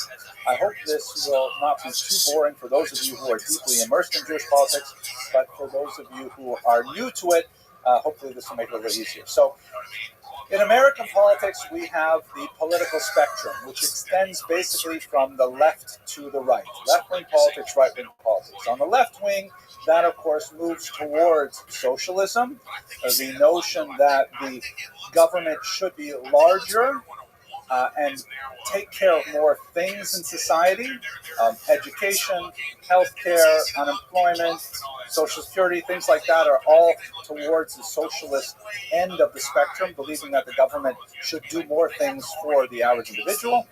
And on the right end, you move towards capitalism. These are not entirely opposite terms, but capitalism is much more about individual freedom and responsibility. That, all right, we will allow the government to take care of catastrophic healthcare issues, but we think that everyone should individually be responsible for their own healthcare costs and so on. And similarly, perhaps the government should prevent people from starving in the streets, but everyone's own retirement is their own responsibility. So that's the left and right. Obviously, no one thinks about these things, especially in November in an election year. We're all thinking about other things. But that's the left-right spectrum that characterizes much American debate. Jewish politics would never be this simple. First of all, we should understand that American politics, if we were to put, for example, the Democrats and Republicans on this scale, we'd put the Democrats right about here maybe, and the Republicans right about here. And that's at least Republicans, not including Donald Trump. That would be right about here, typical Democrats, typical Republicans. But in reality, Jewish politics goes all the way to the end and even beyond, and the same way in the other direction. It's American politics are so stable because Democrats and Republicans, despite what we read on the news, actually agree on almost everything. So compared to European politics, American politics is really quite simple. Now, Jewish politics, before we place people on the left-right spectrum, we have another axis. We have the Zionist axis versus the diaspora axis. Almost all Jewish politics at the turn of the 20th century is concerned with the question of Doerkeit, meaning here-ness. Whatever we do, whether it's socialist, whether it's capitalist, whatever it is, do we do it here or we do it in Israel? Should it be something that we invest in the galut, the exile, America, Canada, Brazil, or should we just pick up and do it in Israel? So whichever party you're going to go for, it has to be situated on the y-axis as well as the x-axis. Okay, everybody with me so far? Okay, it actually is more complicated. We'll talk about more complexity next week. But let's map out the main parties and then just quickly look at what they stand for in sequence. So, first of all, let's understand where we are. So if we go into this quadrant here, the party that is both socialist and in favor of staying in the diaspora, the most significant party is called the Bund. That's an abbreviation for the General Jewish Workers' Society. It was formed in 1897 as an illegal party in the Russian Empire, and it basically said that Jews should be socialists and they should work for a socialist revolution in Russia. Because Jews constituted a distinct population with their own language, Yiddish, because they were overwhelmingly urban rather than agrarian, they got their own party. It was part of the Social Democrat Party, the same party, by the way, that, for example, Lenin came from. And it was propagandized in Yiddish, propagandized specifically to Jews. But their belief was we should all transform society for socialist values here in Russia. Israel is a pipe dream. Israel is going backwards in terms of, separating from other peoples. We should have družba narodov, the friendship of peoples. That's the Bund's position. So now if we go back out, and let's look at the right-hand quadrant, which is both capitalist and diaspora. The most significant party, and it, by the way, it was tiny, it was not a popular party, was the Volkspartei. And this was led by the historian pictured here, Shimon Dubno. He believed that Jews should, of course, remain in the diaspora because Israel is a malaria-infested swamp, and there's no way that we'll be able to colonize it. It's just a ridiculous waste of time. So we should stay here in Russia, but we should organize better. We should have, let's say, something like federation. And in fact, the Jewish Federations of America are founded basically on Dubno's ideas. But he was saying, keep our regular capitalist economy, but we'll do it in the diaspora in a more efficient way. Now, backing out, let's say we go to the top right quadrant. These are capitalist Zionists, so to speak. And this is the largest individual party, the so-called Allgemeine Zionisten, the General Zionists. Herzl, of course, pictured here, is the most famous of the General Zionists. These were people who said the most important thing is to develop Jewish populations in Israel. We don't really care about what kind of economy they set up. We assume it's going to be a Western European economy, kind of a parliamentary democracy. If you've ever been to Haifa, that's kind of like Herzl's vision of what a proper Israeli society should look like. Tolerant and relaxed, and people wear little pince-nez and things like that, drink coffee out of little cups. That's the kind of General Zionist, and this was the most popular of the Jewish parties as a whole. Finally, let's back out again, and we go to those people who believe that Jews should go to Israel, but it would be a shame if they created another Vienna on the Mediterranean. Rather, they have to create a workers' paradise in Israel. These are socialist Zionists. And by the way, I'm only giving you one party, but there are really about 7 of them. In fact, each of the categories, there are always slight shadings between various organizations. But this is the most important, the Poalei Zion. the word itself for the party sounds socialist, the Workers of Zion. And this is kind of an iconic photograph. You see, of course, everybody's a farmer. They're all very happy and very tanned and so on. They're all women because it's very egalitarian. That's also a socialist value. So these people believe that Jews should move to Israel and create a workers' paradise there. It should be a socialist country in Israel. And of course, you recognize modern Israeli politics because they're all derived from these various philosophies. Now, where is Vladimir Jabotinsky? So he doesn't exactly fit the mold, but if we have to put him somewhere, I would put him way out here in the top right corner. Intensely Zionist and intensely anti-socialist. And he created a political movement, political ideology called revisionism. The term revisionism is somewhat problematic. It was borrowed really from post-World War I vocabularies in which the loser states, after the Paris Peace Accords and the Treaty of Trianon, wanted to revise the post-World War I settlements. Right? A lot of countries like Germany, Austria, certainly the Russian Empire, they were big losers after World War I. They lost territory, they lost prestige, and so on. They wanted to revise those treaties. So revisionism borrows from that, but it sort of twists in the sense that we want to revise the way people think about Zionism. Specifically, it's not so much in terms of any particular policy, but in terms of a style. Herzl, for example, his style of Zionism was shuttle diplomacy. Go to this important person and, make your pitch. Go to that important person and make a pitch. And, schmooze and cajole and talk a lot. And hopefully, with the goodwill of intelligent men, Israel will eventually come to exist.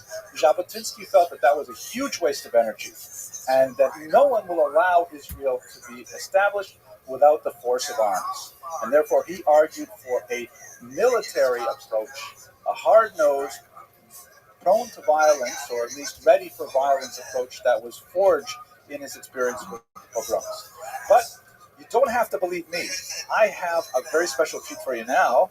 I found actually some footage of Jabotinsky himself speaking about his political philosophy. It's in Yiddish, and it was made in 1934. It's not certain whether or not he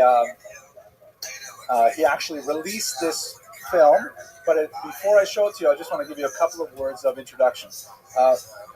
First of all, it's a wonderful thing to be able to actually see and hear someone we speak about in these classes, because we've been talking about, basically the Spanish expulsion for so long.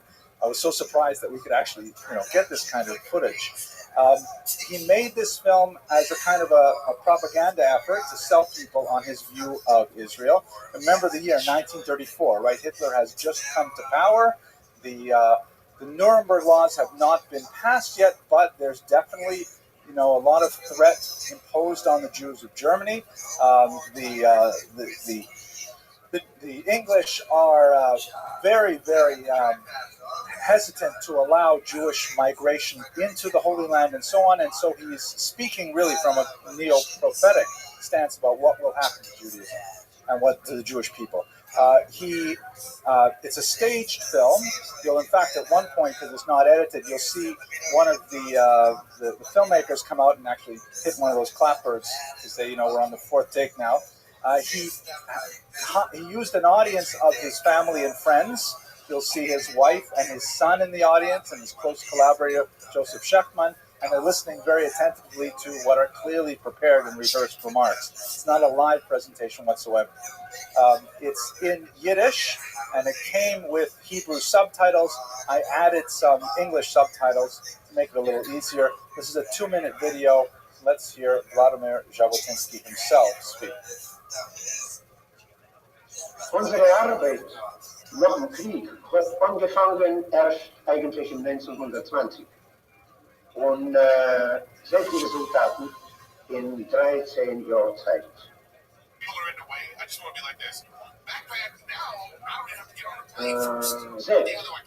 Wie das in der letzten Zeit ist, also merkwürdigen ökonomischen Aufschwung, die es Paul und Paul steht der Vergleich zwischen dem Respekt und dem, was man tut. Die ganze Aktion verdammt in der literarische Volksschrift hat wir also gebeten 44.000 und bekommen 15.000 Leute, 34%. Das ist der wahre Sekretär. Die Mandatsregierung weiß, dann ist es Das ist doch die normalste, die lebendigste Form Existenz bei jedem gesunden Volk. Nicht nur große historische Völker wie Engländer, die Franzosen, die kleinsten Nationen, es wurden die kleinsten Verdiensten wie Albanier, die Abyssinier. Sie haben auch eine Form von Existenz, das ist ein nationaler Staat, und die ganze Welt befindet das für normal. So du bist schon einmal gefallen auf dem größten Gedanken, als jüdische Leute ist nicht normal, und wir will sie normalisieren. Folgt doch von dem logisch, als wenn sie gelesen ist, so geben sie euch die normale Form von Existenz, eine nationale Medien. So logisch ist das, als das haben gut verstanden durch die englische Staatsmänner in der Zeit und noch vorbereitet die Walddeklaration. Der Oscar. Jedenfalls so, als das ist ein Volk, endlich das uns frei kolonisiert. Wenn wir ein Zahlweisen auf das ist. It's fascinating to hear him speak. Notice that although he spoke in Yiddish, the brief slides he used were in English. They're actually in the full version of this, about 45 minutes, which I didn't want to use because I don't want to, it will take up all our time. He had other slides as well to show how few Jews were allowed in and yet how much productivity they had produced. But he clearly was intending this for a larger audience, a European audience that are more likely to read English than other languages. It's also fascinating to see how he was interested in exploring new media to get his ideas across, something which I find a great affinity for. Okay, so let's go on. So here he is, revisionism. It's more of a style, more of a posture vis-a-vis political change than any real series of policy statements. It's more of a sense of like, how can we really get this done, as opposed to what exactly are we trying to do. He was quite active in anything associated with military conquest of Israel. Most significantly, perhaps, he was recognized as the founder of the Jewish Legion. Early on in World War I, he threw in his lot with the British. He felt that they were the best possibilities for change in the land of Israel.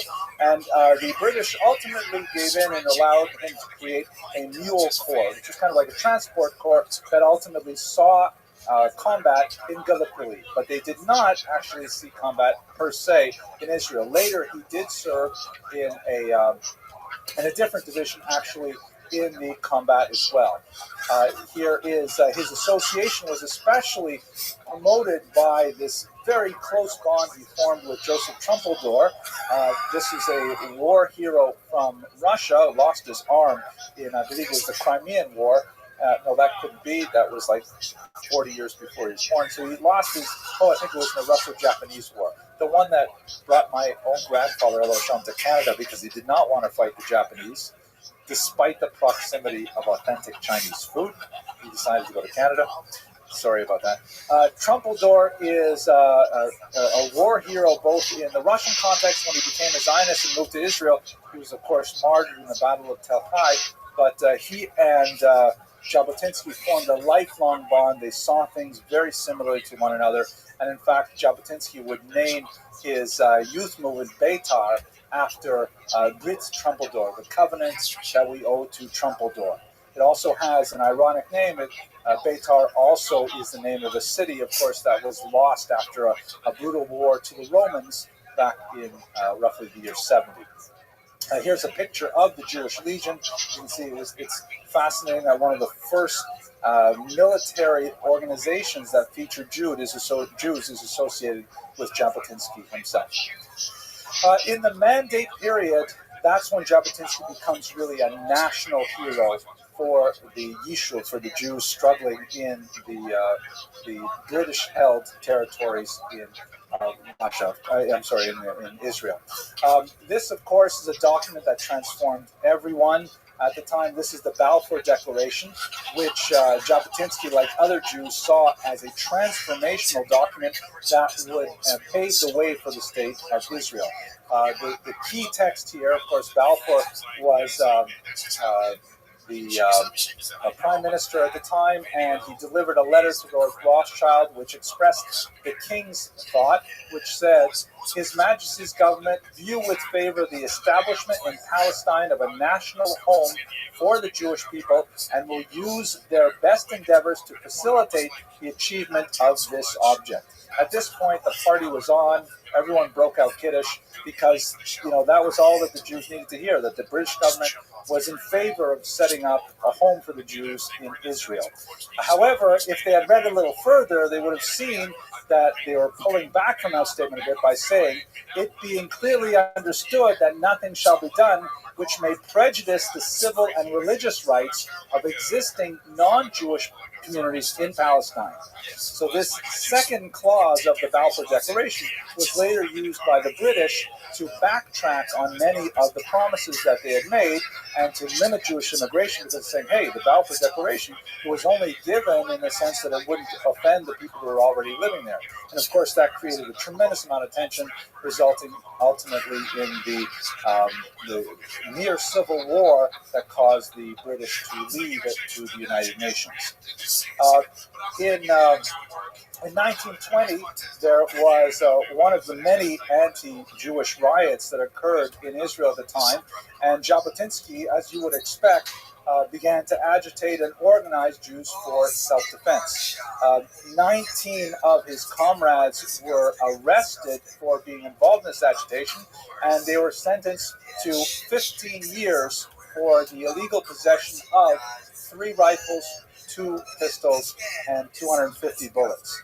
Jabotinsky stepped forward and said that he is solely responsible for all of this, that they were not to be held responsible, and so they were released after 3 months, and after a great amount of outcry, he was also released. But he did spend time in the jail in Acre, which was an extremely important sort of like building his credibility for the later Zionist establishment.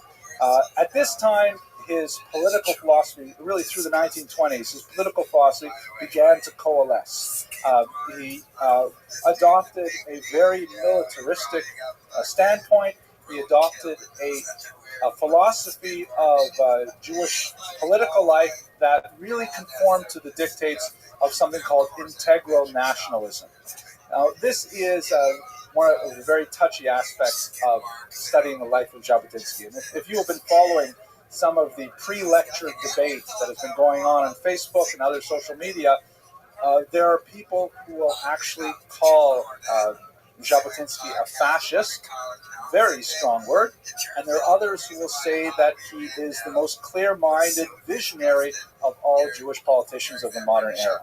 So we have to understand exactly what is going on here. What is, if we can use this term, fascism, and is it fair to apply to Jabotinsky? So there are a few, let's say, uncanny similarities. Journalists becoming very militaristic is common to lots of fascist leaders in Eastern Europe. It's a weird kind of coincidence. Somehow going not from a military background, but going from the humanities into militarism. The predilection for medals, uniforms, marches, things like that. Yeah, okay, we see it a lot. But let us also recall that in the 1920s, fascism did not acquire the very dark name that it would through World War II. It was the winning political philosophy. Il Duce was transforming Italy. Of course, in Germany, they had another dramatically transformationalist leader, and it was taking these nations out of poverty and second-class status and bringing them up to a position of pride and of self-reliance. It was really, at the time, it was hard not to admire these political movements despite their negative attitude towards foreigners. Is it fair to lay that charge at Jabotinsky? The record is actually mixed. There are some quotations from Jabotinsky's many, many speeches that would seem to lean one way, and others that would mediate that. In my humble opinion, and I would not consider myself an expert on Jabotinsky at all, I would say that it is a misunderstanding and a misapplication of his thought to try and lump him in with some of, God forbid, the genocidal leaders of Eastern Europe. Although I would think it is fair to say that Jabotinsky was not afraid to use very harsh methods to achieve his goal. And in fact, he had bitter, awful feuds with Zionists on the left, most notably Ben-Gurion, who felt that his views were simply far too radical and far too violent to be tolerated within a democratic organization. He, of course, would split from the Zionist Party over these issues, and we'll discuss it in a few minutes, how those splits worked out. Let me just look at one particular aspect of his ideology that I think will shed some light on this question. He placed a lot of emphasis on something he called hadar. Hadar is a Hebrew term that's hard to translate exactly. It sort of means like glory, beauty, perfection, something like, it's related to hadrash panim, means like some glowing face, like a respectful looking face with like a long white beard, let's say, or something like that, hadrash panim. So he really emphasized hadar as a way of life for his youth movement, Beitar. So let me give you a couple of examples of this here. Although it is, this is a quote from 1934, although it is important that everyone strive for hadar, it is particularly important for us as Jews. The life of exile has greatly weakened in us the healthy instincts of a normal people, above all, in relation to the outer forms of our existence. We all know and sometimes complain to ourselves that the average Jew considers it superfluous to pay attention to his manners and appearance. Yet just as everyone should attend to his personal hygiene, not because of what others will say if he doesn't, but even if he lives on a desert island, as a matter of self-respect. So every word he utters and every movement he makes should reflect a higher consciousness of his lordliness. Every man must be a lord unto himself, the Jew especially. We Jews are the most aristocratic people on earth. Behind every one of us stands 70 generations of ancestors who could read and write and who spoke about and inquired into God and history, peoples and kingdoms, ideas of justice and integrity, humanity and its future. Every Jew in this sense a prince. It is a bitter irony, the consequence of exile, that Jews are regarded everywhere, even by themselves, as lacking the social graces of a nursery school child. I'll just continue this, but you note how, he's not emphasizing Jews as warriors, Jews as, mighty people. He's emphasizing Jews as intellectuals, as exploring the ideas of God, and so on. But at the same time, he's really emphasizing the notion of what we would call self-respect. That you should behave in a way, carry yourself in a way that shows that, being a Jew means something positive. Here's my favorite part. I read this to my wife. She really enjoyed it. Hadar consists of the thousands of trifles that make up our daily lives. Eat quietly and moderately. Keep your elbows out of sight when you eat. Don't slurp your soup so you're heard a mile away. When you walk with your friends in the street, don't hog the sidewalk. If you climb the stairs of a house at night, don't be loud or wake the neighbors. Let women, old people, small children, everyone go first. If someone is rude to you, don't you be too. And this, and an infinite number of other trifles, give Beitar members hadar. It's a beautiful kind of sentiment. I think you get from these quotes more of a sophisticated idea of what his right-wing ideology really meant. It was not comparable to the ideologies that we see in Eastern Europe and in Central Europe at the same time. It borrowed perhaps from some of them, and maybe it had some ideological roots, but it's hard to say it's the same family. So, what happened to the revisionist movement? In 1925, he split from the General Zionist Party and formed another organization called the World Union of Zionist Revisionists. Not very successful on its own, but highly influential as an ideology. Later, another split in 1935 created the New Zionist Organization, once again moving towards more away from the other Zionist parties. But I will mention, by the way, that I didn't include on this list, splits to the right. There were revisionists who felt that Jabotinsky was going soft, that he was getting too democratic, and they wanted him to be more right-wing. So you see stronger rules. Finally, there was huge influence on the Irgun, which was a more right-wing paramilitary group that ultimately came together to form the Haganah, the nucleus of the Israeli Armed Forces, and a right-wing splinter organization, not under Jabotinsky at all, Lehi, known as the Stern Gang, with an even stronger right-wing association. And all of these parties influenced the very important parties that are alive today, Likud, Charut. Many of the right-wing parties, Israel Beitenu, for example, see Jabotinsky as an intellectual ancestor, with very important political consequences. Oh my gosh, we don't want to go late, so I'll go very quickly.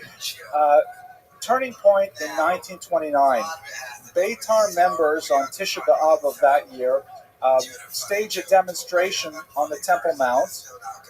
This demonstration in favor of Jewish nationalism offends many of the Arab populations, and they go on a rampage, in particular in the city of Hebron, south of Jerusalem. A horrible massacre, particularly felt in the yeshiva that was situated there, and the mandate authorities, the British, cracked down very heavily. They felt that Beitar instigated the riot. That's not really a fair assessment of it, but there's no question that Beitar was more provocative than other Israeli groups or other Zionist groups at the time. And their response to it was to hold Jabotinsky personally responsible, since Beitar was his youth movement. He was exiled from Israel, and he was repeatedly denied a visa to return to Israel by the British. He spent the rest of his life traveling around Europe and America, raising funds for various Zionist causes. He was actually quite prophetic in predicting the Holocaust. It's chilling to read the kinds of things that he would say, not only actually about the Holocaust, but even about World War I. He had an amazing ability to anticipate what was going to happen in Europe. He attempted to create an evacuation plan for Jews from Europe, which of course went nowhere. But with his long-standing feud with Ben-Gurion and the opposition of the British authorities, he ultimately died of a heart attack here in New York City and was interred in a cemetery locally. As I mentioned later, after Ben-Gurion passed away, then he was brought to Israel and buried there. And you can see from this 100 shekel note, as an example, his ideology is very influential in Israeli politics. His name adorns almost 100 streets in Israel, many squares, and of course a major research institute in his name. So he's perhaps one of the most prominent Zionist thinkers, even though he spent his entire life in the opposition in the Zionist movement. So all in all, a very complex figure, a very controversial figure, but I appreciate the patience that you have shown in listening to this lecture. I hope I'll see you, God willing, next week when we have another extremely complicated and controversial figure, Rav Kook, one of the most important rabbis of early 20th century Israel. Thank you very much. Oh, it looks like far away, looks like writing. It's just like weathered bricks. Yeah. There's like some writing. Stand clear of the closing doors, please.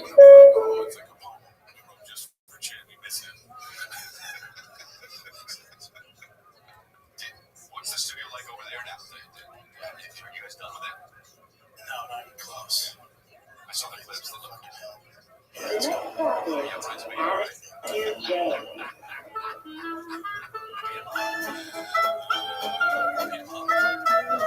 Wait, so, and it's what do you do there?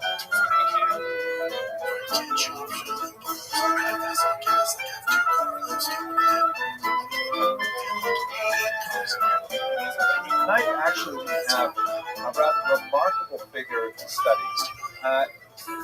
I'm just curious, show of hands, how many of you heard of Rabbi Yosef David Finstein? none, right? Zero. And it's amazing, actually, because in many ways, on a very pragmatic way, he has likely shaped your life more than any Jew since, I don't know, certainly more than Samson Raphael Hirsch, for example. He has really articulated a political, pragmatic arrangement for Jews in the modern era. And this extends far beyond, for example, Orthodox Jews. Rav Zinsheim's work is really crucial for understanding how we relate to modernity as a whole. So I'm very grateful to be introducing you to him tonight, because the political circumstances of his life and work are exceptionally important for understanding exactly how we got into this mess in the first place. Okay, so let's get straight to the material. Here is the iconic image we have of Rav Zinsheim. It is probably rather accurate. We have another example that I will show you at the end of the lecture, which has a remarkable similarity. So this is most likely a proper likeness of him. He was a figure of very great significance in turn of the 19th century France, and this was a portrait that, if I'm not mistaken, was actually commissioned by the court of Napoleon himself. You'll notice that he's wearing a rather unusual hat. This is kind of like a dromedary shtreimel. Got the fur around the top with the double loops here. There's a lot of debate among art historians as to actually why he was wearing the specific design of hat, but it was commissioned for him, once again by Napoleon, to indicate his supreme office as the president of the nothing less than the Grand Sanhedrin.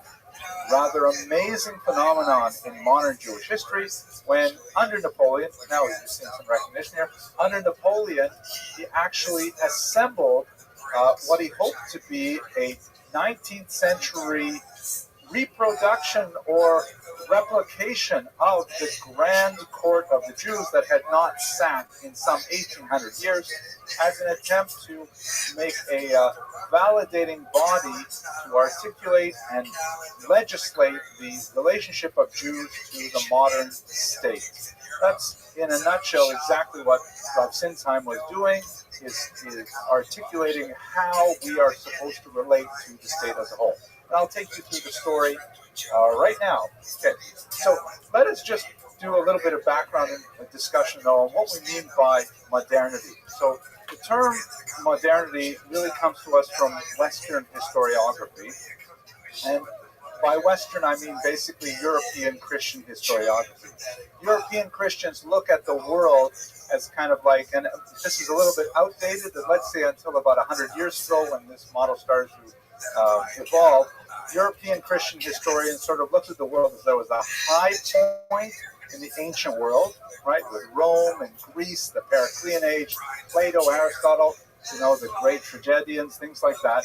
And then Christianity and the church fathers came in, but when the Roman civilization, Rome being the inheritors of Greek civilization, when Rome was sacked in the 5th century, then civilization as a whole plunged into a steep decline, which bottomed out in the Dark Ages. So you have the beginning, which is the high point, the Golden Age, then you have the middle, which is like Dark Ages, and then you have the Renaissance, which is a French word meaning rebirth, which refers to the rebirth of the Golden Age. That's when you get all kinds of neoclassical architecture, the imitation of Greek norms, things like that. And so that if you imagine history as kind of like a linear pattern, you'd have like a high point, and then it drops off into a deep valley of the Dark Ages, and it starts coming back up. And then at some point, as it goes up in the Renaissance, you hit sort of a shoulder that becomes modernity. And we're still living in the modern world. Some would say the postmodern world, which is not for our discussion tonight. And modernity is associated with a lot of different things. When I ask my undergraduate students what is modern, they almost always give me definitions that relate to technology. First of all, they think modernity happened like 15 minutes ago. Like if it's modern, it's the iPhone 6, iPhone 5, forget about it, right? But that's really misleading. But in terms of technology, you do have to think in terms of, for example, the Industrial Revolution of the late 18th century, the changes that brought on a social level, changing, for example, women's lives, because the Industrial Revolution not only gave women the opportunity to work at a level that was comparable to that of men, because it doesn't take that much more muscle to operate a machine than a woman can operate a machine just as easily as a man can, which may not have been necessarily the same, let's say, with a plow, when men have more muscle mass and things like that. But also, women's life at home changed dramatically, because with mass production, women did not have to spend literally 4 or 5 hours a day weaving cloth. With mass production of textiles, then all of a sudden women's lives change dramatically. And this goes on in many, many areas. Modernity also meant that we changed time. With electrification, we are no longer bound by sunrise and sunset. We could set time as we wished. We could have, 24-hour shifts of work, for example. With modern technology, and this certainly scopes out into the present era with the internet, we can all of a sudden bridge distance, right? Communications rapidly ensued, and the world became smaller, and we became more village-like with globalization. There are some really profound changes that come about with technology, just as the leading edge of the social upheavals that would happen. This goes along with an increasing reliance on reason rather than faith to determine the locus of truth. And so religion with modernity begins a period of decline that has still not bottomed out. The various forms of questioning of God, and more significantly, clerical authority, proceeds apace through the modern period, with various versions of agnosticism, let's say deism, eventually atheism. All of these various ideologies begin to promote themselves, or are promoted with modernity. So when we talk about the advent of modernity, it's sort of like a shoulder of that graph that I sort of traced out for you. And we are still obviously living in a period that we're so close to modernity, we don't see it. It's so obvious in front of our faces. For Jews, we tended to be, ironically, about 100 years behind the rest of the world on this. Because we were traditionally a very conservative population, we'll talk about that in a second, how that was on a political level, many of the modern changes that affected the world through the Enlightenment hit us about 50 to 100 years later. We caught up really fast, because Jews as a whole, once they had the possibility of political emancipation, they seized upon it dramatically and quickly, got abreast of a lot of the changes that were happening. And that was exacerbated by the fact that we are overwhelmingly an urban population. Jews like to live in gregarious, close-knit populations, either in cities or mid-sized towns. Of course, the reason for this is because we have to live within walking distance of a synagogue, walking distance of a mikvah, walking distance of a Chinese restaurant. It's really important that we live close together like that. I always like saying that. I hope people on the internet won't mind when I say that. Anyways, so all of these things are happening in the 18th century. In the last few weeks, we've looked at a few sort of early figures who were experimenting with scientific knowledge and with, new ideas and medicine and things like that. But it really blows wide open in the 19th century, and Rabbi David Tinzheim is right at the center of the storm. The political map of the Jewish world, let me phrase that in a different way. The Jews had, for centuries, millennia really, organized themselves in a corporate nature. This is a term historians use to refer to the almost medieval design of the Jewish community, in which Jews existed as part of a collective unit. For example, one of the characteristics of medieval societies is that the king, because of an inefficient bureaucracy, could not keep track of every single individual. And so people weren't taxed individually. People were taxed collectively.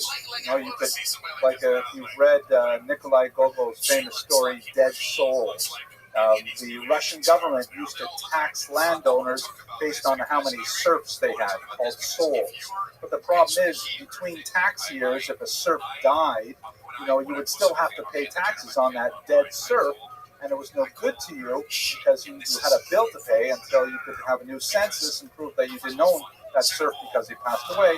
And in this comedic novel, there's a man who wants to impress a potential mate with his wealth, so he goes around all the villages buying up dead souls, buying up slaves or serfs that are no longer alive, but of course the owners want to get rid of them to unburden themselves of the taxes. Welcome. Why did I get on that? How are you, because G? it shows some of the inefficiencies of this corporate model that really did not survive.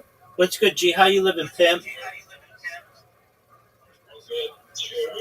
Yes, I do. How are you? How'd you find out about me, G?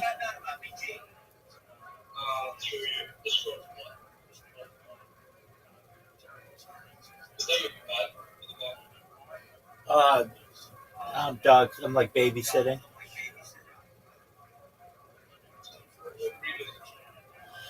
I think like a Maltese. A Maltese. No, I mean, I'm not bothering right now. How are you? So you found out about me from Discord? Very cool. Which Discord?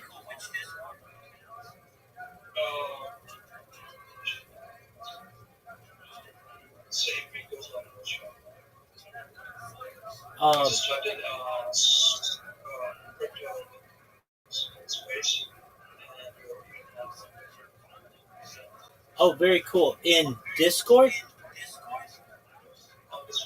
Okay, very cool. Do you mind if I tell you about myself?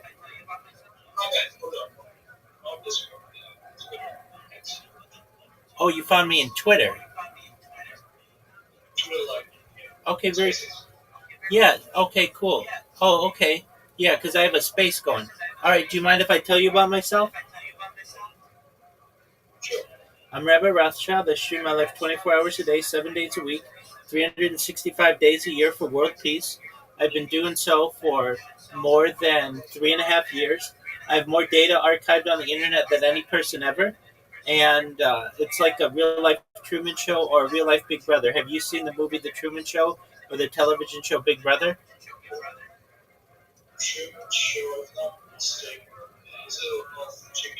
Yep, exactly. Exactly, Jim Carrey. That's right. Yep. Yeah, so that's essentially what my life is. Everything I do is archived. I've been live for 3.5 years. Data is Earth's number one resource, according to The Economist magazine, and I have more data archived on the internet than any person ever, which may make me an influential person someday. And if that's true, I'm going to help you.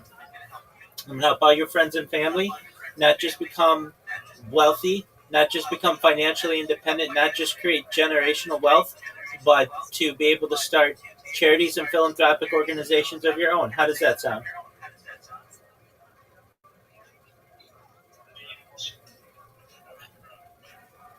Excellent. So, yeah, I'm live all the time.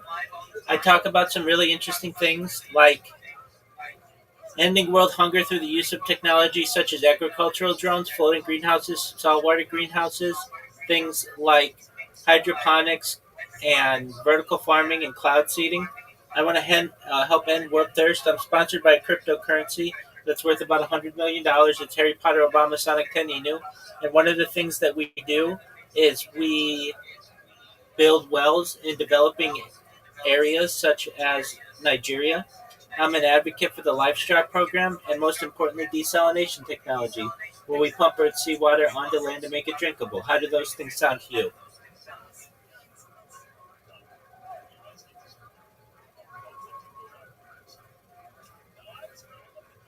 So that's a little about me. How about you? Tell me about yourself.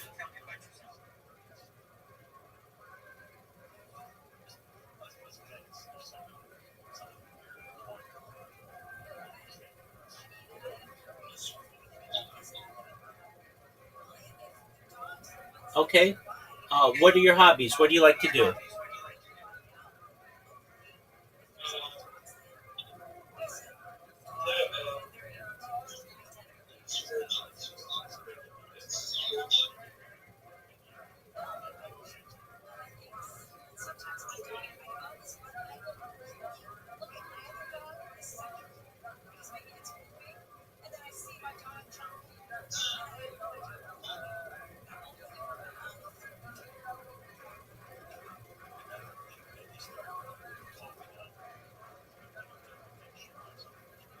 Can you hear me? What are your hobbies? What do you like to do?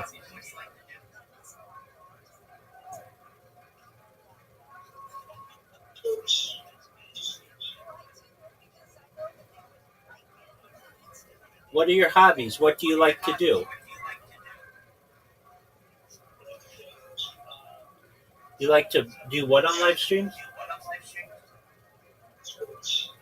You like sports? What sports do you like?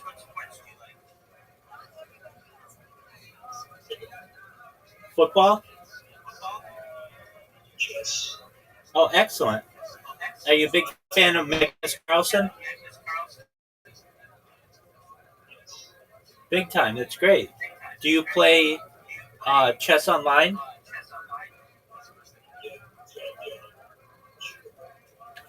Uh, do you know your chess ranking?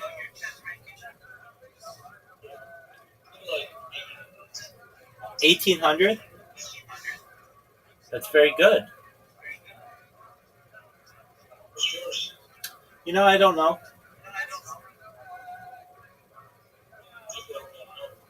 I just play with friends. And it's very mentally draining to me.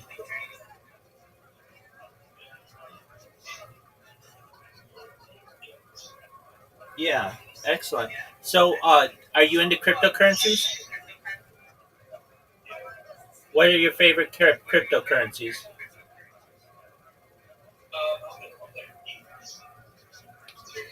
You like Ethereum? Okay, very cool. Have you ever heard of Harry Potter Obama Sonic 10 Inu? There's a cryptocurrency on Ethereum. It's called Harry Potter Obama Sonic 10 Inu.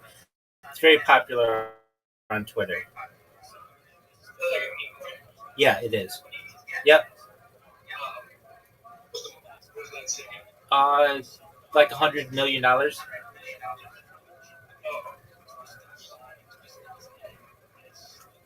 Well, I'm just watching Jewish history lectures. Feel free to enjoy. If you have any questions, I'm here for you. And just know, more than anything, I'm here to be a positive person in your life.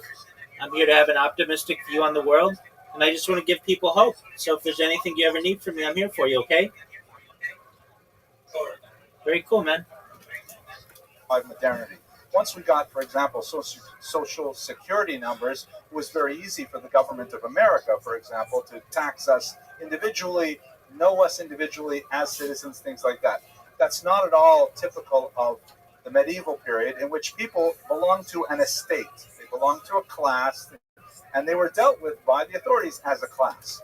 This was, believe it or not, very good for the Jews, because since the Jews were not typically dealt with individually, the state, primitive as it were, simply handed off all governmental authority to the Jewish community itself, saying to the community elders, here, you guys give us this much money in taxes at the end of every year, you perform this or that service, being, middlemen for absentee landowners, things like that, and we will leave you alone. And in fact, we will protect you from marauders and from unfair attacks on your population and so on. So the Jews had intrinsically the ability to govern themselves as a community. With that corporate nature of society, they were free to enact all kinds of legislation, internal municipal legislation, through the Kahila system that dictated exactly how Jews should behave, dictated what was considered appropriate religious conformity, dictated what were the taxes that each individual Jew would have to pay to the Jewish government, dictated who was to be ostracized, who was to be promoted, and so on. And we managed like this for about 1,800 years with relatively little incident. We began to see how this model was fraying slightly with the activity, ironically, of some of the critics of, some of the critics of those who may have followed Shabtai Tzvi, because this was attacking rabbinic authority, but it was just kind of like getting rough at the edges. The French Revolution, however, would tear it wide apart. So moving from the corporate nature of medieval society to an environment that we would see as more familiar to our American society is essentially what's going to happen in the next 45 minutes as we look at the life of David Sinzheim. Okay, that was a really long sentence. I think I only had 1 or 2 commas in there. Does anyone have a question that I can address before we move on? Clear as the sun at noonday. Okay, so the zeitgeist of the 18th century. Zeitgeist is a great word. Zeit means time in German. Geist means like spirit, like it's related to the word ghost. So the zeitgeist of the 18th century, particularly the end of the 18th century, was very much about destroying the Ancien regime, destroying the old order, making things totally anew. Here in the Holy Land of Brooklyn, we know this well, of course, because the American Revolution was in the late 18th century, and you have several movements in the New World, but then you get major movements in France in particular with the Great Revolution there. In many ways, the French Revolution of 1789 was of a higher order of importance, at least in the short run, for Europe, because, we're not talking about some outpost on the other side of the ocean where who knows what's going on over there. This was right in the center of Europe, one of the oldest monarchies ever. And for it to collapse and to be transformed into something radically different, that was a sea change. That was a tectonic shift. That was something that dramatically altered the course of world history. And it affected the Jews in a very, very profound way. The pictures, of course, of the storming of the Bastille, major events from your high school history of France. I won't go into detail. But what this really meant in terms of the bad story, like we like to think on the one hand of the French Revolution and the freedoms that it afforded to Jews, and I will explain what those were shortly.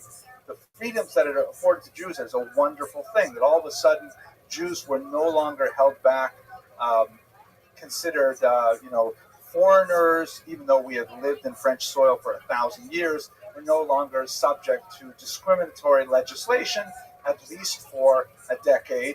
We were no longer, separated and segregated and ghettoized and things like that. Everything sounded wonderful, but in reality, the other side of it is that we took the authority away from the rabbis and the traditional communal authority of the Kehillah. The Kehillah, which could have been and was often very coercive and very heavy-handed and very intolerant of dissent and diversity, at the same time was a huge bulwark against anti-Semitism and against assimilation. That if the Kehillah authorities could say, hey guys, no one here is allowed to wear black socks on Shabbos. Everyone wears white socks. And, you might have complained about it. You might have wanted, like I, for example, I wear a yeshiva uniform. Today I'm sort of dressing down because I have a gray suit instead of a dark blue or black suit. But inside, I am a bird of paradise. I would love to wear like yellow or purple or something like that. I really feel like I'd like to express myself. But I can't, this is part of like group norms and the way I'm supposed to appear. And so if the Kehillah authority, sorry for that little outtake, I'll probably remove it from the internet. The Kehillah authorities, if they said nobody wears black socks on Shabbos, if you dared to wear black socks on Shabbos, all kinds of terrible things could happen to you. You could be ostracized, you could be punished, you could suffer business losses, you could even suffer corporal punishment. The Kehillah authorities had the power to administer lashes. They were frequently administered in the Middle Ages, and so you were terrified of them. But on the other hand, once the Kehillah authorities can no longer administer lashes, then people are going to wear whatever color socks they want. And if that doesn't sound scary, they might just go off and marry into other faiths, or they might profess multiple religions at the same time, or they might do all kinds of things because the kahila is no longer holding them back. If I can give you a contemporary example, which I will most probably take out of the internet, one of the most problematic issues in modern rabbinic thought, modern rabbinic law, is the terrible situation of the aguna. Pardon me if I take 2 minutes to just jump ahead for this, because it is illustrative of what we're talking about. An aguna, or literally a chained woman, a connected woman, refers to a woman who, as I'm sure many of you are aware, she's legally married to her husband, and her husband has abandoned her. And he refuses to release her with a traditional divorce that is afforded through a document called a get. And the reasons why he would do this could be multiple. It could be that they have an ongoing dispute over custody. It could be that he has a lot of debts that he wants to pay off with the money he has set aside for the divorce settlement. Could be that he wants to blackmail his wife. Could be he wants to punish his wife. Could be all kinds of terrible things. But in the nature of Jewish law, the husband has the sole power to divorce his wife. The wife does not have a similar level of power to divorce her husband.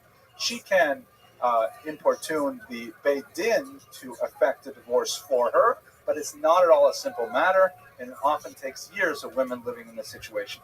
So in the time of the Kahila, when it was at its height for several hundred years, this was not a very serious problem for a lot of reasons. And typically it happened only to women whose husbands went traveling and then went missing on the road. Husbands absconding was comparatively rare. Because the Kehilas were also connected, a Jew could show up in another town and they'd say, "Where are you from?" They play Jewish geography. They figured out he's a recalcitrant husband, and he would be arrested by the Beit Din there, or by the Gabayim there, and would be appropriately punished. And the punishments listed include physical harm, that they could beat the person until he agreed to give his wife a get. That generally took care of the problem. Crudely, but it took care of the problem. With modernity, and with the possibility of adopting a secular identity, suddenly the aguna problem expanded dramatically, especially in this country where you have vast distances separating often immigrant families from their home, where you have husbands going ahead to America. "Don't worry, Sadie, I'll send you the tickets." Tickets never arrive. Sadie shows up with the kids at Ellis Island looking for her husband, and she can't find him. But there's no way that the Beit Din can step in, arrest this man, and then punish him. There have been, as I'm sure you're aware, some individual rabbis or other communal activists who have taken it upon themselves to exercise power in the manner of the Kehillah and to physically kidnap recalcitrant husbands and to threaten them with violence, in some cases even inflict violence on them. And when the police find out, who gets arrested? Not the recalcitrant husband, but the would-be Kehillah authority of the rabbi. So by removing these kinds of elemental, basic powers from the Kehillah, on the one hand, it grants greater freedom, but the other hand, freedom has a price in the terms of the communal integrity. Okay, that was almost a sermon. I should be a rabbi. Let's go on. So what about Rabbi Sinsheim? What is his role in all this? He was born in Triad in 1745 to a traditional rabbinic family. His father was his principal teacher. He writes in his own autobiographical statements that are scattered throughout his works of how he adored studying with his father, and his father had particular styles of learning that he passed on to his son, in particular the avoidance of pilpul, which was a Polish style of learning that involved a certain amount of intellectual casuistry. On the other hand, he studied the Talmud in a very straightforward manner. By the time he had gone through the Talmud 3 times, which is a very significant achievement, he was promoted to be the Rosh Yeshiva in Bischheim, which was near Strasbourg. He married into French royalty, French Jewish royalty, by marrying the sister of Serf Beer, who was one of the most important communal activists, very, very prominent at the time in the negotiations with the French authorities.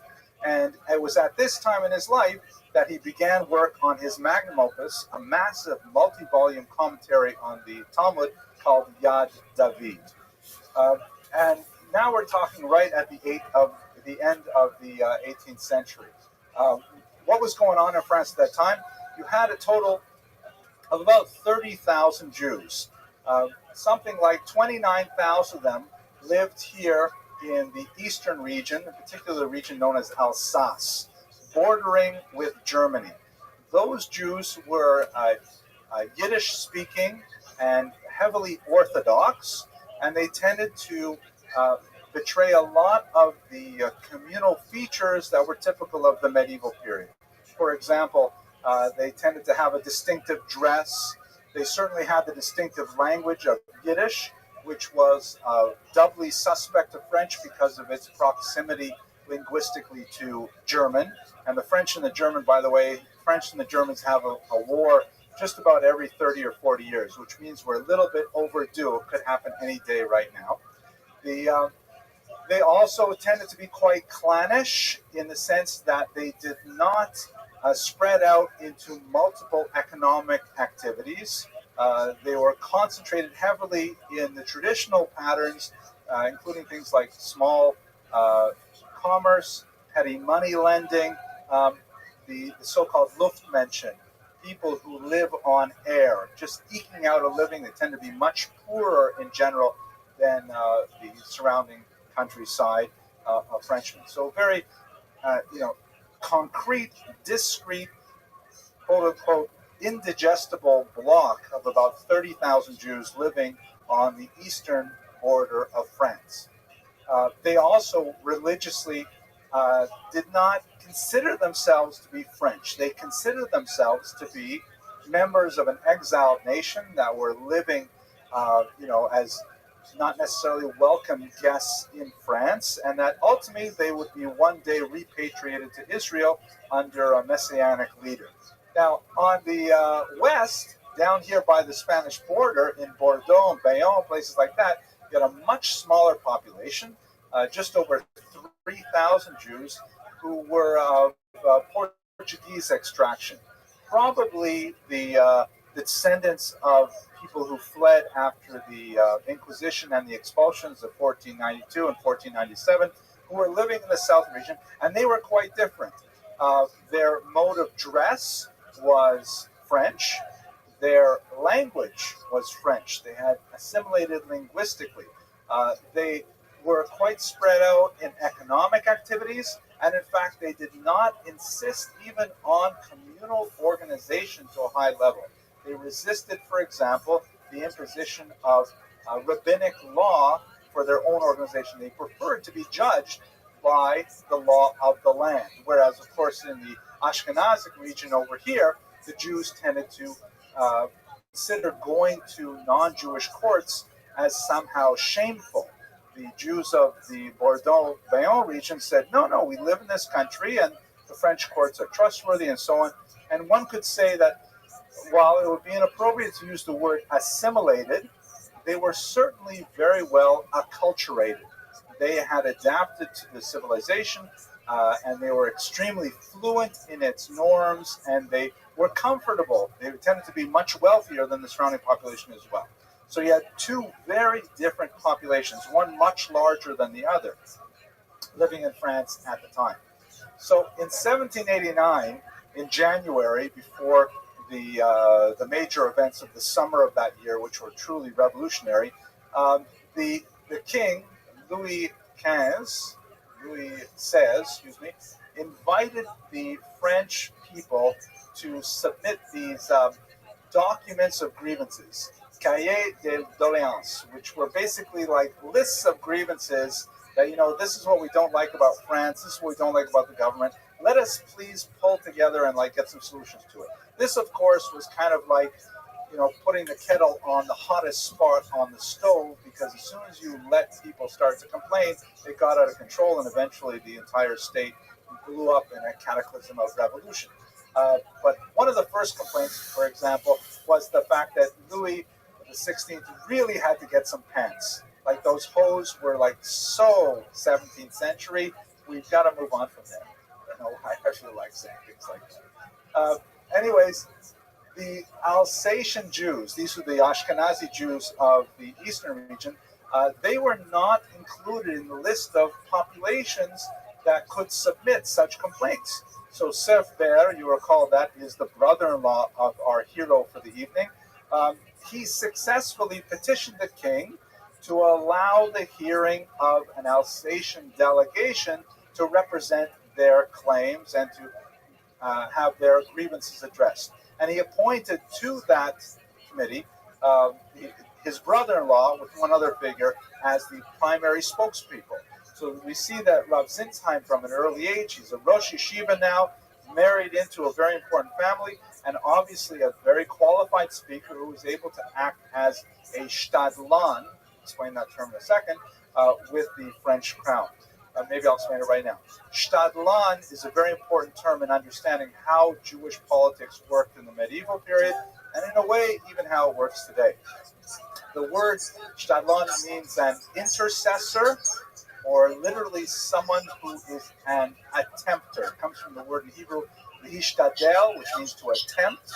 You've heard perhaps the pronunciation hishtadlus, which means, put in effort to try and get something done. So typically in medieval societies, the Jewish community would be faced with some threat from some external source, a nobleman passing a decree, or let's say a band of brigands who are threatening a Jewish community. They would appoint someone as a shtadlan who was a culture broker, someone who had the gift of the gab, able to speak in the language of the people, dress well, look good, charming, a lot of social, political skills, and they would typically give him a big bag of money, and they would say, please go talk to the king or the baron and make sure that we don't get this additional tax applied to our population. Nowadays, this is called a lobbyist, and essentially we do the same thing in Washington. I don't mean Jews, I mean American interests, where you hire someone in a lobbying firm who is able to go, even in a democratic state, and just speak to people and present the case in an appropriate way, and sometimes there's a bag of money involved, and people go to jail. But anyways, Zinsheim was appointed as a kind of shtadlan.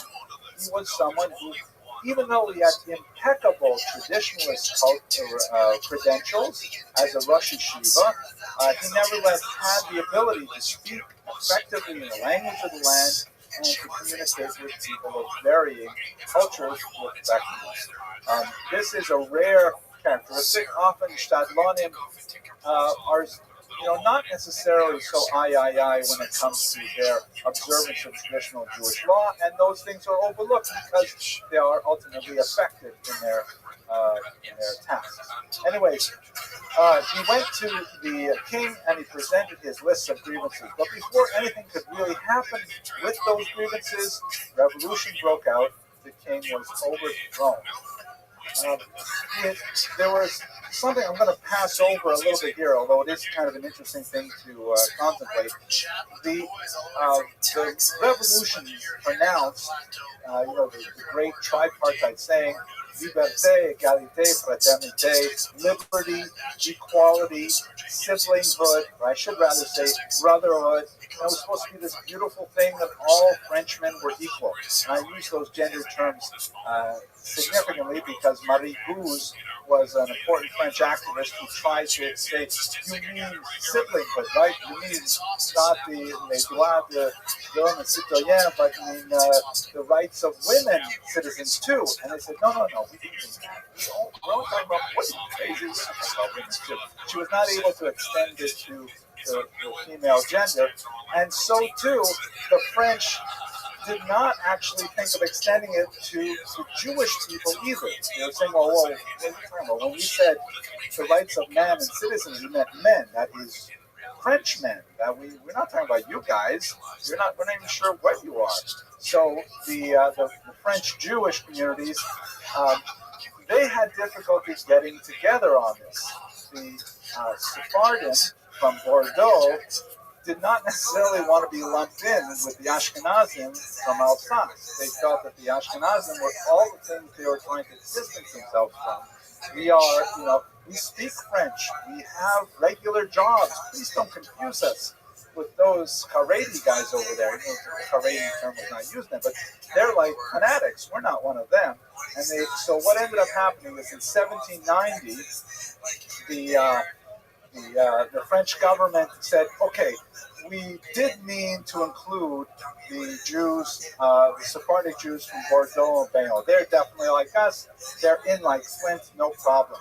Those Ashkenazi Jews, I don't know. It took them another year before they said, oh, all right, okay, those Jews are also part of the French nation, and they are citizens like everybody else, and they are subject to the same rules and regulations, and also have the same freedoms as everyone else. Now, this is actually, in those two short decrees, we essentially ruined all the achievements of the medieval Jewish Kehillah. Because at that point, for the first time really in history, a Jew could legally step out of Jewish identity and not adopt the identity of another church. For medieval history, there was no such thing as a secular place for people. One could not be a Christian and not be a Jew or a Muslim. You had to pick a side. But all of a sudden, with these little decrees, and all of a sudden Jews could sort of just say, you know what? I don't want to affiliate with the Jewish community anymore. I don't want to pay taxes to the Jewish community anymore. I don't want them to tell me what to do with my socks or with my wife or anything. And you could just drift away. And many Jews did. Some historians, myself included for a long time, tended to view this as kind of like a sharp break in history, where it was like one thing before 1790, 91, and it was one thing afterwards. But newer research that has been appearing has been indicating more and more that in fact Jews were doing this anyway for at least a couple of generations. Welcome. How are you? That Jews were already What's going on, Annie? with their feet. Can you hear me? Hello? How are you? Can you hear me? I see you sent me a message. What's going on?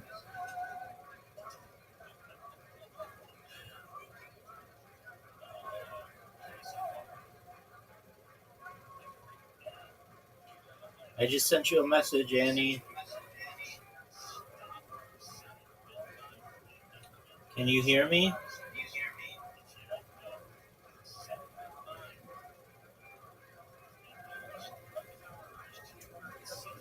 And in many ways, the decisions of the French government to emancipate the Jews were really no big kiddush, so to speak. Jews were already opting for this reality, even if it was sub rosa. You can give lots of examples. But at any rate, that was the Metzias. That's what happened, is that there was a legal allowance for Jews to no longer affiliate with the Jewish community. As one of the figures from the time said it, the French nation would offer everything to the Jew as an individual, but nothing to the Jews as a people. Right? The state was not about, guaranteeing communal rights and affirming the rights of the Jews to organize themselves and to pass their own laws and have their own courts. That was not what France was all about. Each individual French person, Jewish or non-Jewish, fine. But to allow them to have independent authority, definitely not. Now, in many revolutions, there is a pendulum that swings backwards and forwards. In the case of the French, one of the most horrifying swings of the pendulum was the so-called terror, which made the guillotine infamous. The guillotine, incidentally, is an example of the early Industrial Revolution, an attempt to mechanize murder, to make it more efficient and rapid and so on.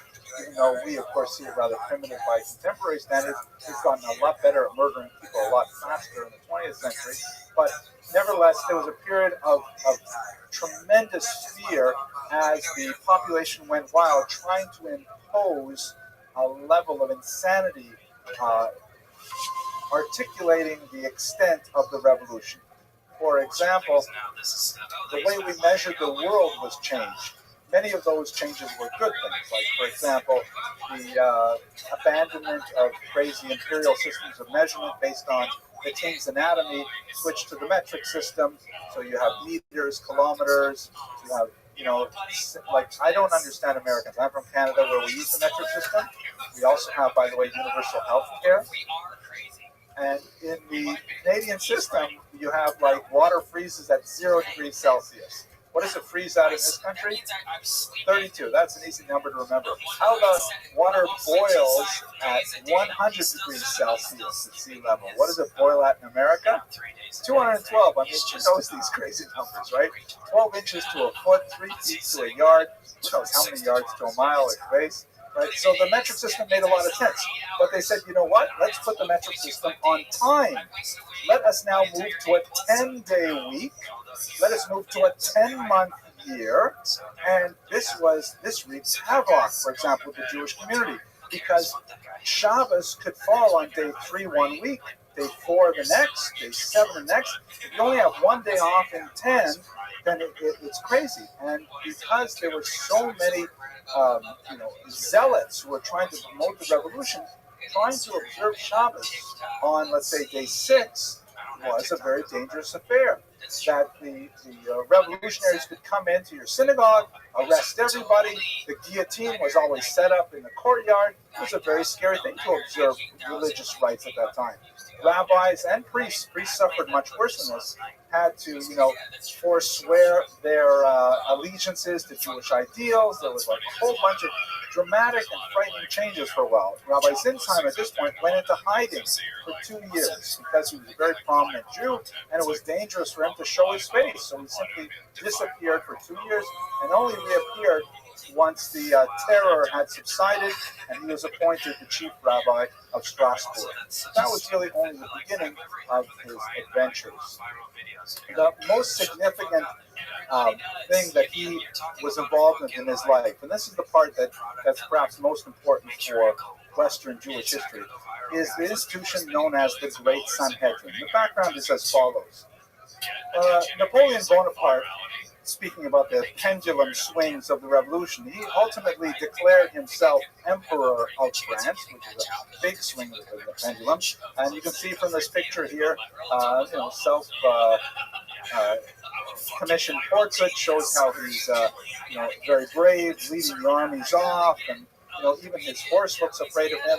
And he had like a rather grandiose image of himself, which was not, out of sync with his accomplishments at the same time. Brilliant military leader, brilliant political leader, and so on. And he had a special spot in his heart for Jews. He realized the phenomenal propaganda value of having positive relations with the Jews. So, for example, in Ancona and elsewhere, whenever he marched into a town, one of the first things he loved to do was to go and to open up the ghettos, even to break down the ghetto walls. He often had a theatrical troupe of Jews who traveled with him, who would go in and they would sing various Tehillim, and they would pronounce the coming of Bonaparte, and they would say that now you're going to be free, and that eventually we'll be able to return to Zion, and so on. And people were swept up in this tremendous enthusiasm. In fact, many Jews riffed on his name, saying that Bonaparte actually stood for Chelek Tov, right? Ki Chelek Tov Nasati Lachem, a good portion I have given to you, associating Bonaparte with, as it were, the Torah itself. And he loved this. This was so good for him, not only kind of like on a propaganda value, but also on a pragmatic value, because he did maintain a very large campaign in the Middle East. And at some point he was thinking that he might even assemble a Jewish army and use them to advance on Israel itself. He never actually put it together, but he did actually allow his official organ, his newspaper, to print the bulletin, to print these possibilities. So he definitely was aware of the tremendous propaganda value of the Jews, their antiquity, their ubiquity, because they could be located behind enemy lines everywhere, and he certainly wished to court public opinion with the Jews. It also struck fear in the hearts of his enemies, because they were leveled with a certain amount of uncertainty. What exactly is going on with the Bonaparte? How come he keeps winning these battles and associating with the Jews of all people? Fascinating overall strategy. On return from one of his battles, the Battle of Austerlitz, I think in 1806, he passed through the eastern portion where the Alsatian Jews lived. And there he received numerous complaints from the non-Jewish population, who argued that the emancipation of the Jews in 1791 was an economic disaster for them. Because all of a sudden, Jews were no longer restricted in their economic activities. Prior to that, Jews were forced to only behave in certain ways and only take on certain kinds of occupations and only have so much income, things like that.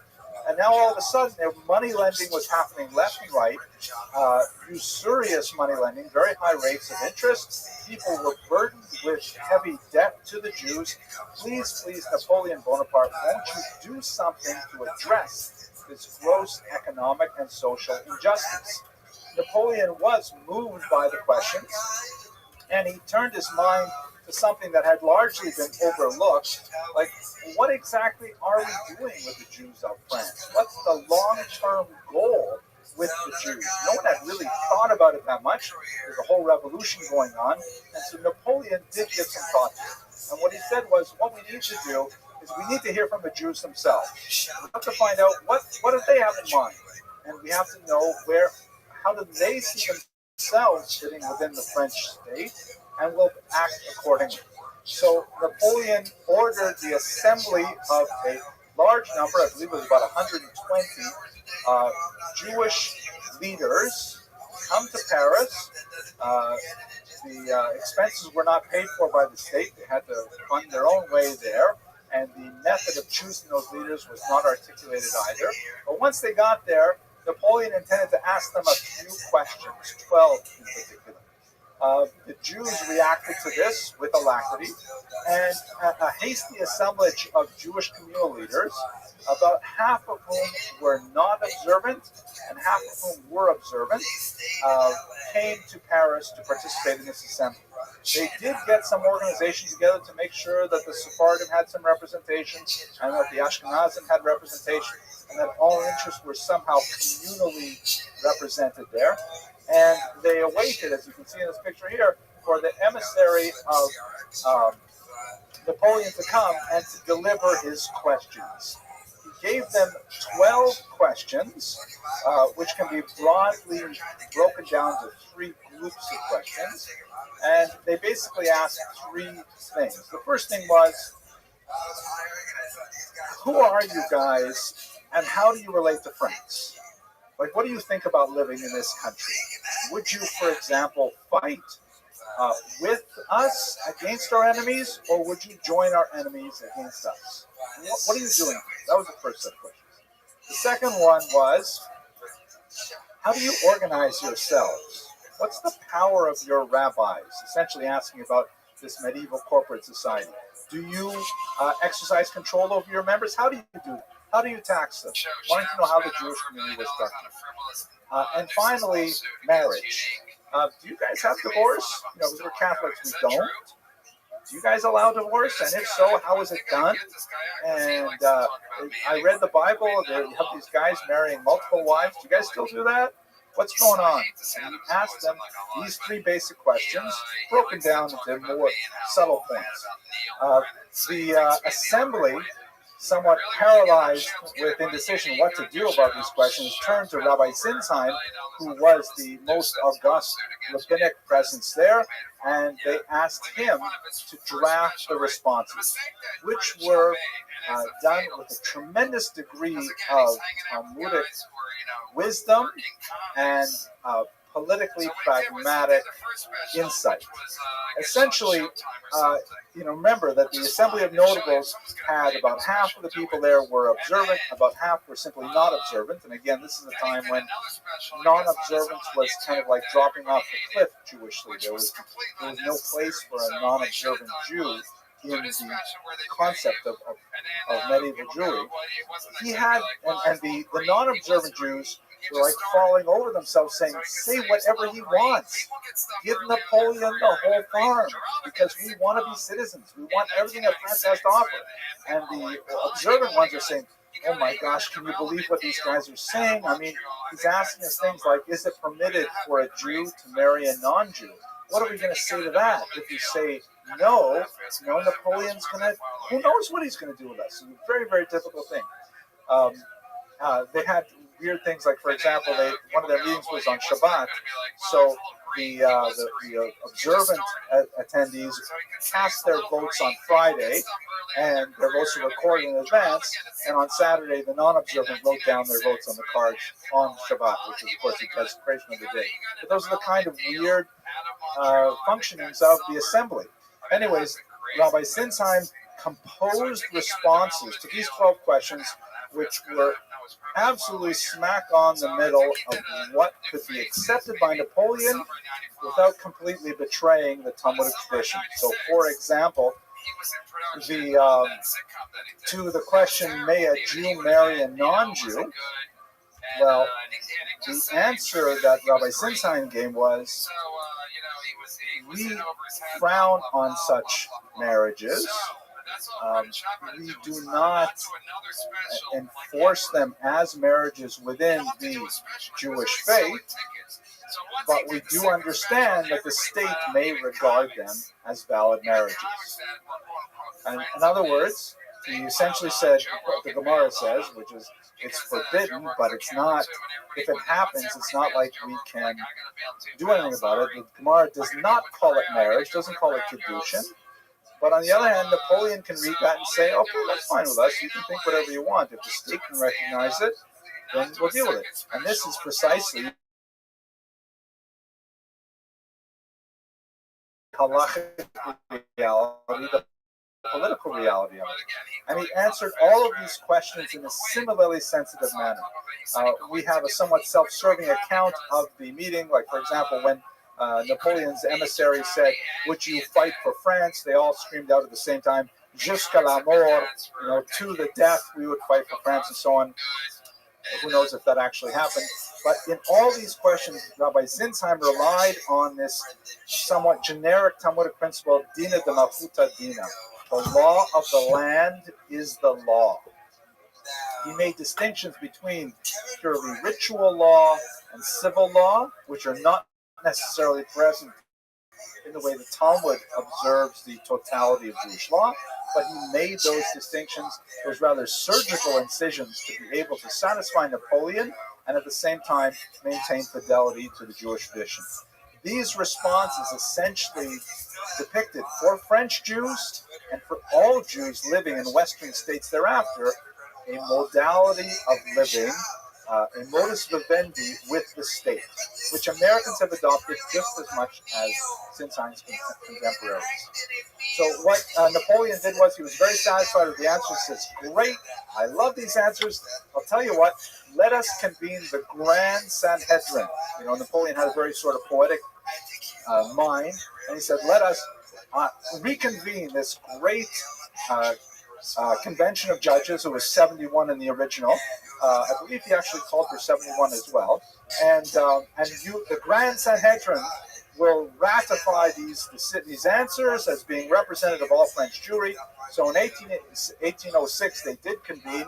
Here you can see a contemporary depiction. Here's Sinsheim in the back with the unique double-tipped fur hat. They met in 1807, and the Grand Sanhedrin over the course of that year duly ratified all of these decisions, which essentially put in place modern Jewish identity. Napoleon was in heaven, and he really enjoyed all of this. This is one of my favorite depictions of the period. Here is Napoleon himself, kind of like in biblical sort of Caesarean robes with the laurels around his head, and he's holding up the tablets easily, La Loi de Moïse, the Law of Moses, and here he is reaching out in a very Michelangelo-like gesture to the fallen figure of representing Judaism, and she is so weak she can barely hold on to the two tablets over here. In the background you have like the menorah and Mount Sinai, and the whole image of Napoleon here is is one of being the savior, the Messiah that is rescuing the fallen Judaism and restoring it to its greater glory. The French here says, the great Napoleon who reestablished the Jewish religion on the 30th of May, 1806. Beautiful kind of imagery. Here's another medallion struck in honor of Napoleon, and you can see he's depicted here as none other than Moses himself, the lawgiver. And law is very important in this concept because we're talking about France. He's developing, Napoleon himself developed the Napoleonic Code. Law was what was supposed to govern France much more than the will of the autocrat. It was the law ratified by the majority. And here he is, standing upright, graciously giving, actually it's not Moses, he would actually be God in this picture, right? He's giving the law to the broken down Jew here who was like bent over with his labor and his effort, but gratefully accepting the Torah from the one that gave it. So, those answers, those 12 questions, ratified by the Sanhedrin, as established by Napoleon, were exceptionally important in giving us a way politically to maintain Jewish identity within a modern Welcome. How are you, B. Alexander? Were adopted without too much change by all European and later American civilizations as well. However, there were some downsides. Here's another contemporary portrait. You can see the special hat again. Napoleon didn't quite leave it alone at that point. The next year, in 1808, he issued the so-called infamous decree. What was the infamous decree? It was a series of laws that basically said two things about the Jews of Alsace, because he had not forgotten the complaints that had generated the Assembly of Nobles and the Grand Sanhedrin in the first part. The first thing he said was, Jews, you guys are citizens, we love you, it's fantastic. Now we're going to put some discriminatory economic regulations on you. And you're all going to have to divest yourselves of loans over a certain amount, and you're going to have to refrain from making loans over this amount and charging this interest. Instead of directing himself to creating a modern banking system, it was much easier simply to deal with the Jewish moneylenders themselves, and he imposed a religion-based series of laws that specifically targeted the Jews in Alsace to deal with the immediate problem. So Jews, as you can imagine, were rather upset with Napoleon's move, but they were helpless to change it, and ultimately they dealt with it. The second element of the infamous decree, which had not as negative consequences, was he established the consistory system, which is essentially the official, the synagogue was made into an official church, using the term church generically here. David Sinsheim was promoted to be the first chief rabbi of France, and that all French rabbis were to be under his direct authority. He set up a hierarchical structure in which ultimately all rabbinic authority flowed upwards to the emperor himself. In other words, he co-opted the French rabbinate in such a way that it now became another arm of the government, which had possibly very negative connotations. In many ways, it is not dissimilar to what Israel has with its rabbinate, where their rabbis are paid by the state to perform various functions, observing the kashrut of organizations, maintaining batei din, things like that, which has its ups and downs. The independent rabbis who are not part of the Rabbanut have freedom, but they don't get a paycheck unless they can raise it themselves. So Rabbi Sinsheim was at the head of this consistory system that was ultimately part of the French government, ceding still further rabbinic authority by having them absorbed into the state. He died in 1812, and for a period of time, his image was forgotten, and in fact, his grave was lost until the 1970s, when it was discovered once again and renovated. And now it is a site of some pilgrimage because people realized just how important he was in Jewish history. More significantly than his legacy as a political figure, however, I would like to think that it is his magnum opus, Yad Rabbi, his massive commentary on the Torah, only one volume of which appeared in his lifetime, has since been sounds like a plan, my friend. Printed by the Machon Yerushalayim. You can see it here advertised. This is an amazing thing, where we have all of his rabbinic legislation, his commentary on Torah, his autobiographical comments are now available for scholars. This is actually quite a recent development, meaning in the last 20 years or so. To give you a sense of some of the kind of issues he dealt with, one of the questions that was directed to him was, would it be permitted for members of the Assembly of Notables to shave their beards on the intermediate days of the holiday of Passover because they were meeting with Napoleon's deputies? And in fact, he ruled yes. There are some restrictions on how they could shave, but since they were meeting with government officials, he said, certainly go ahead, use depilatory powders or whatever, and make yourself look like a mensch, even though, for Jews in general, that would not be necessary at all, especially for men. Women, not so much. The second thing, another example of his legislation, the French government had an annual lottery for indigent brides who could not afford a trousseau going to marriage. And it was an interesting thing. We should have the same thing here, I think, where people would buy a ticket and they would be entered in a lottery, and some poor bride would win, a large prize to go into marriage with. And poor Jewish women were asking if they could participate in the lottery because of what we consider today perhaps a more obscure prohibition of accepting gifts from non-Jews. Can you accept a gift from a non-Jew, especially if it's just before a holiday? There's a whole tractate on this called the ROTHSCHILD, which we won't go into now. But at any rate, Rabbi Sinzheim said, yes, Jewish women can certainly participate in this state lottery, even though there are some technical things, and nevertheless it's something that applies to all Jews and non-Jews alike. It's not a religious thing, and therefore you can go ahead and do it. These are the kind of issues that he dealt with. For us today, perhaps they seem perfect. I mean, who would go into 7-Eleven and wonder, gee, can I buy a Powerball ticket or not?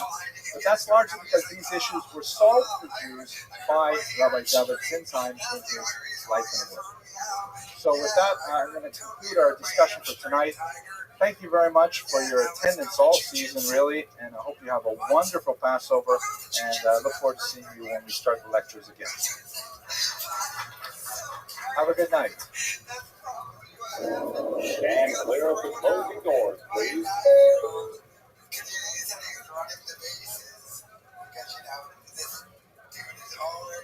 The next stop is Avenue J.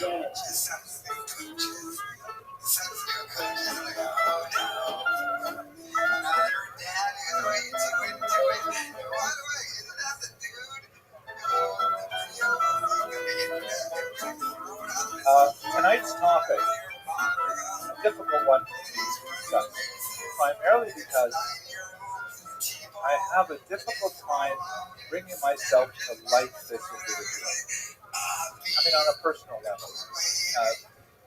There's no question that he was motivated by a very sincere love of Judaism, a love of Torah.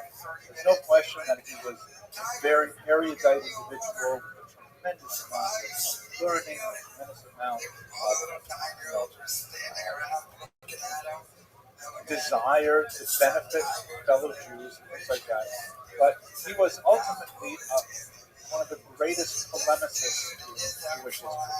An incredibly divisive figure that, in many ways, wreaked havoc in Jewish communities throughout Europe and had a lasting and, in my opinion, deleterious impact on certain creative strands of Jewish thought, in particular the work of the Rabbi. So it's hard in many ways to feel great about this individual because I find he's probably not the kind of person I would like to be friends with. Many of the other characters, okay, it's true, some of the people we talk about are kind of eccentric, like Sarah, the wife of Shabtai Tzvi. I think it would be great to invite her to like a cocktail cocktail party or something. I don't know if I could be friends with her really, but nevertheless be interested in her opinion. But this person, I think, I would probably try and avoid. If we went to the same wedding, I would probably try and go to the other side of the room during this more, because I wouldn't enjoy speaking with him. So it's a hard topic for me to address, but nevertheless, let's go straight into it. We're talking about Rabbi Moshe Hagiz. You can see his years there from the late 70s through the middle of the 18th century.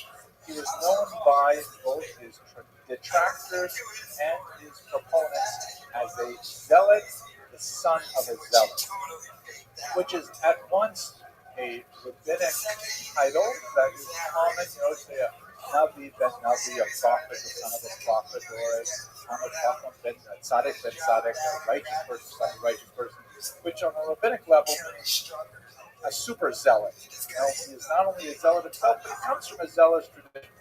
Kanoi ben Kanoi, zealot ben zealot. But it also is actually quite descriptive because his father also engaged in a certain degree of zealotry, and he himself, Moshe, was a zealot of incredible proportion. So we're going to look at his life and work, particularly in the context of the weight of the Sabbathean affair. This is ironic. I didn't actually think about it when I set this lecture schedule up this year, but we're looking at several different individuals caught up in the wake of Shabbatite Tzvi's debacle. We looked at Sarah, his wife. Today we're going to look at Moshe Hagiz. Next week we'll look at Yaakov Ebden, all of whom had a very strong relationship to the events of the 17th century. I am going to, as usual, be extremely derivative. I do virtually no original research for most of these presentations, so I'm going to rely very heavily on the excellent critical biography of Moshe Hagiz, titled The Pursuit of Heresy, Rabbi Moshe Hagiz and the Sabbathean Controversies, the author of which is the great historian, Professor Elisheva Karlebach, who incidentally, at one point in her illustrious career, was actually an instructor here at Touro College. We look in the acknowledgments of this book, we thank her colleagues at Touro College, and we thank her for this tremendous book. We wish we had her career a little longer, but our students can benefit from many other ways. She's a senior historian now with an incredible reputation and a long series of but we're going to look at this book, which is her dissertation. It wasn't coveted fellow with Meyer Baum dissertation prize from Columbia University and justly so, because it's hard to spend a lot of time studying someone who is so difficult like Rabbi Hagiz. Let's go straight to the material. Rabbi Hagiz came from an extremely well-regarded Iberian family. Both sides of his family, their names are synonymous with the greatest leaders of Spain before the expulsion of 1492. His father, Yaakov Hagiz, who died when Moshe was a very young child, was extremely prolific. Many of his works are still available and studied today. If you go to places like HebrewBooks.org, you can find many things of the Yaakov Hagiz. Welcome, how are you? I myself, many years before, at the present lecture, studied Israel, which is a commentary on the Ein Yaakov, a very important Talmudic collection of legends. Very, very fascinating analysis of various aspects of thought. He was associated with a Sephardic yeshiva in Yerushalayim called Beit Yaakov, and in particular the so-called Esger, which is a kind of a cloister of extremely high-level scholars. It was somewhat unusual for Sephardic yeshivot in that they shied away from Kabbalah, which is a fascinating kind of aspect to all of the material that we'll be discussing today. The degree to which Kabbalah should be popularized was very much a part of the entire Sabbathean controversy. Since let me just step back a little bit to give some context. The Torah, as Orthodox Jews understand it, is typically divided into two broad areas of thought. There is what's called Torah Negleh, which means the revealed Torah, it's not actually that revealed. There's a lot of difficult material that takes a tremendous amount of study to understand. But the revealed Torah, or perhaps known as the exoteric Torah, is basically the standard halachic tradition from the Bible to the Mishnah and the Talmud and the various authors and commentaries on Jewish practice. That's the exoteric or revealed Torah that is basically open to really any Jewish male or much of Jewish history. Very, very rare for women to study it in great depth, particularly before the 20th century, but this was considered the kind of traditional proving ground for Jewish intellectual meritocracy. So you had a bright kid, he would show you how well he could decode a page of Talmud. Then you have, on the other hand, the Torah Nista, the hidden Torah, which refers primarily to the Jewish mysticism, Kabbalistic text. The Zohar, of course, is the king of the Kabbalistic text, and this is a body of study that, you know, Judaism, or Jewish people, I should say, have had kind of an oscillating love affair. There are times in Jewish history when Kabbalah becomes paramount, and people who are proficient in the mysteries of Kabbalah reach the highest levels of respect and communal honor, and at other times it is regarded as, you know, bordering on superstition or having far less authenticity than the revealed Torah. It would be interesting to contemplate where exactly are we now. On the one hand, we have such a tremendous explosion of Talmudic study, places like Lakewood, Muncie, and of course here in the Holy Land, Brooklyn. But at the same time, we have Madonna, and we have a lot of Kabbalistic study, and the sale of Madonna and Kabbalah water. I have to be careful for what I put on the internet. I'm talking about Madonna Goldstein. I'm sure you heard about her. But at any rate, I'm just wondering what kind of period we live in today.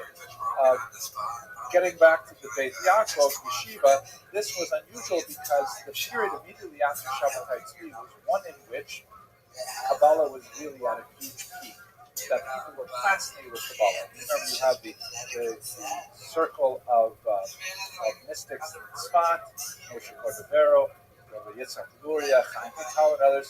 You have the introduction of widespread printing as Jews begin their love affair with the printed word as opposed to manuscript, which allows for a tremendously higher production of ideas and circulation of ideas. And you have a large number of popular works of Kabbalah coming out, like the famous Shnei Luchot HaBrit, the Tanya, many other works which are circulating, and people are saying, wow, this is like much more accessible than I thought, and so there's a tremendous amount of enthusiasm about Kabbalah. The Beit Yaakov Yeshiva was unusual in that, unlike most Sephardic yeshivot in Israel at this time, they eschewed any Kabbalistic study. They concentrated rather on the revealed Torah or exoteric Torah, Talmud, Code, commandments, things like that. So that was something unusual, even though, I'll pass on that.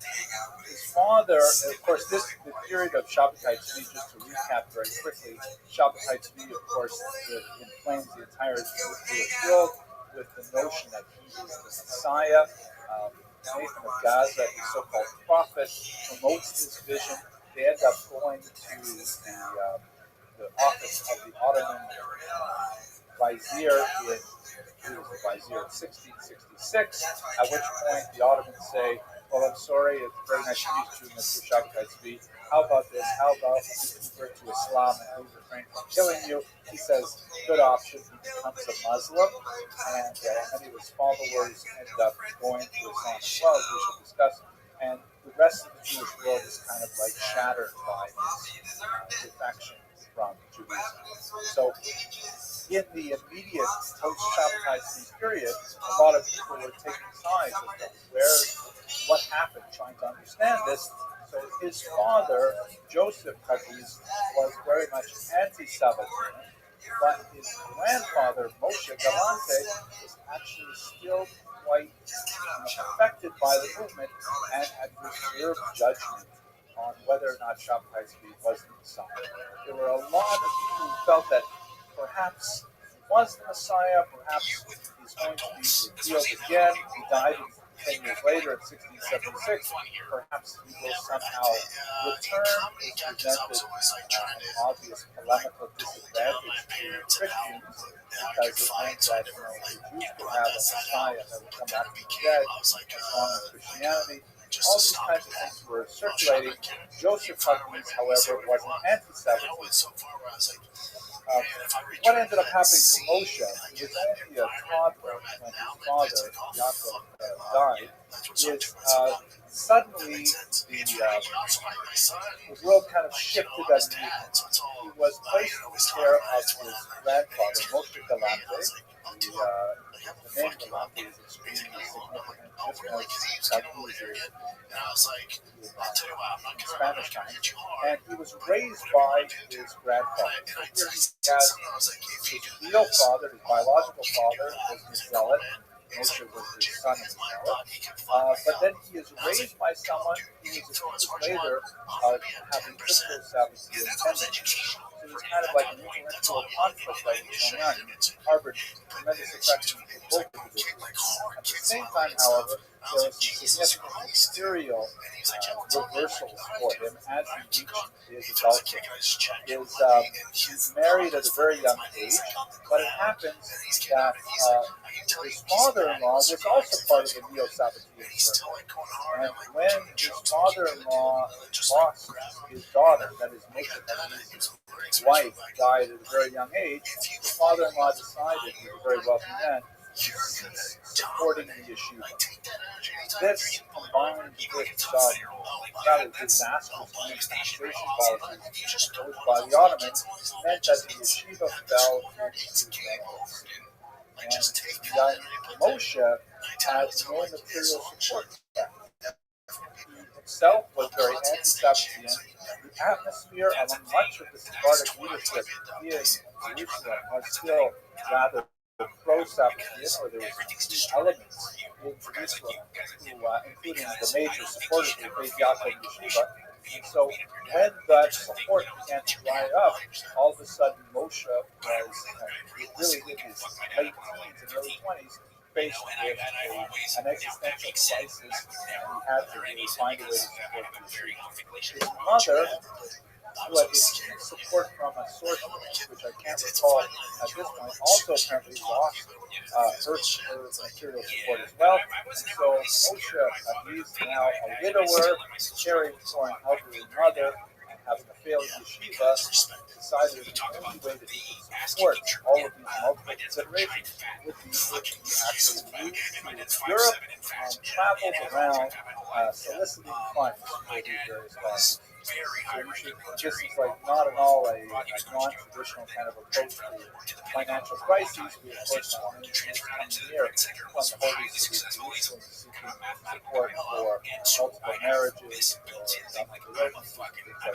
So that's ultimately what drove Moshe Rabbi out of his native land. He always regarded himself as the son of Jerusalem, but he spent the vast majority of his adult life traveling through Europe, seeking funds for the yeshiva, and then ultimately making a career as a professional polemicist. So let's look at some of those polemical things. I think one of the most useful ideas that I got out of the research that I've been doing over the past few years is that the Neo-Sabbathean movement is really the best understood as a tripartite movement. There's three distinct iterations of how the followers of Shabbatites express their devotion to their erstwhile society after the democracy. And I think by breaking the Neo-Sabbathean into these three groups, we have a much more sophisticated understanding of what the polemic is all about. So here's the first group. The first group of followers are the so-called GUINNESS. You will have to be the subject of a lecture at some time. It's very interesting, especially since this new book by Mark David Baer called The GUINNESS, subtitled Jewish Converts, Muslim Revolutionaries, and Secular Turks. These This is the name that's used to describe those followers of Shabbatai Tzvi, Jews, who converted to Islam, thinking that this must be part of the unfolding of the Messianic apocalypse. That the Shabbatai Tzvi was really Mashiach, and he became a Muslim, so we must become Muslims as well in order to all of that. This will have great relevance to the concept of Avera Lishma, which I'll discuss in the next slide. This popular, when I try to do some research on the web, I can find out very little reliable stuff, but I will tell you there's a tremendous world of anti-Semitic literature about the Jews, especially among Turks. Because Turks who are unhappy with the Turkish Revolution, and of course this all happened in Constantinople, so Istanbul is definitely still a Turkish phenomenon. They associate pretty much everything bad that happened in Turkey with the Dünme. Must be the Dünme who became the leaders of this movement or that movement, things like that. So it's very hard to sort out what's real and what's sort of delusional fiction. But at any rate, that's one group of followers. Fascinating, but I know almost nothing about them as I speak today. I never stopped speaking before, but I have lots more of other stuff to say, so this can happen. The second group is also fairly well known, but I wonder exactly how large this group is. Perhaps the most famous of the Neo-Sabbateans. These are what I would like to call the antinomians. You may recall this term recently when we talked about Sarah, nomos in Greek means law. The antinomians who refer to those Jews who, in their worship of Shabbatai Tzvi's somewhat twisted ideologies, would intentionally practice law-breaking activity. This is the concept which Shabbatai Tzvi called the Avera Lishma, really borrowing from rabbinic literature, saying that in order for the universe to be perfected, it must go through a process of intentional sin for the sake of a mitzvah. And there are lots of interesting examples of this concept in the Talmud. You can look at, for example, here we're almost at Purim, right? So what was the whole business? We kind of gloss over this when we're talking to our children. But what was the whole business of Esther actually marrying Mordecai? I mean, this was a whole marriage. And okay, there are rabbinic answers to how she could do such a thing. It was, after all, a form of rape. But when you look at the famous, most dramatic moment in Megillah, when Mordecai convinces Esther to willingly go to the king, the whole point of her willingness to go to the king would transform, at least halakhically, there's no longer a coerced relationship. So this is just one of many, many examples of what I consider an Avera Lishma. In other words, a sin for a positive purpose. The Sabbateans, of course, took this idea and put it front and center in their theology. The feasting on fast days and the extremely bizarre hedonistic practices were done, at least with the fear of an excuse that it was really part of the sequel, the repair of the world, to taking it through the sinful behavior as a way of somehow offering redemption. So these are the Sabbateans that we read a lot about, and the polemicists made tremendous hay with these stories of spouse swapping, for example, of bizarre behavior in synagogue, all kinds of things that were really quite salacious and titillating, and made for good reading in the polemical press. But I wonder exactly how extensive these phenomena really were. I simply don't know, but they're definitely a very major part of the polemics. Fascinatingly, in my humble opinion, these examples were clearly conflated with the third category, which is most likely a far larger group of people, and by attaching antinomian behavior to their movement, that further serves to discredit them. Perhaps unfairly, because they may not have engaged in antinomian behavior. So I'm being rather cryptic here. this period. So here's the biggest group, and perhaps the most significant for our purposes today. These are people that I'd like to call crypto-Sabbateans. The term here is meant to indicate he's referring to Jews. They did not convert to Islam like the good men. They maintained, however, at least an outward veneer of conventional practice. Now I remember what I wanted to say. So it's like this. We have this term orthodox. It's a problematic term. Not really next time we talk about the 19th century to speak about how this term was coined and what exactly it means. But basically, the proper translation would be one doctrine, or one way. That's from the Greek orthos, doxa, that the idea that there's one way to be Jewish, which is not even close to how Jews regard themselves or look at each other, even within what we would call the Orthodox. We are, and furthermore, the idea of doxy is related to the concept of doctrine, that there's one set of beliefs, and that's certainly not true. If you look at Jewish history, even in the medieval period, the rabbis have difficulty really codifying a clear statement of Jewish belief and agreeing on it.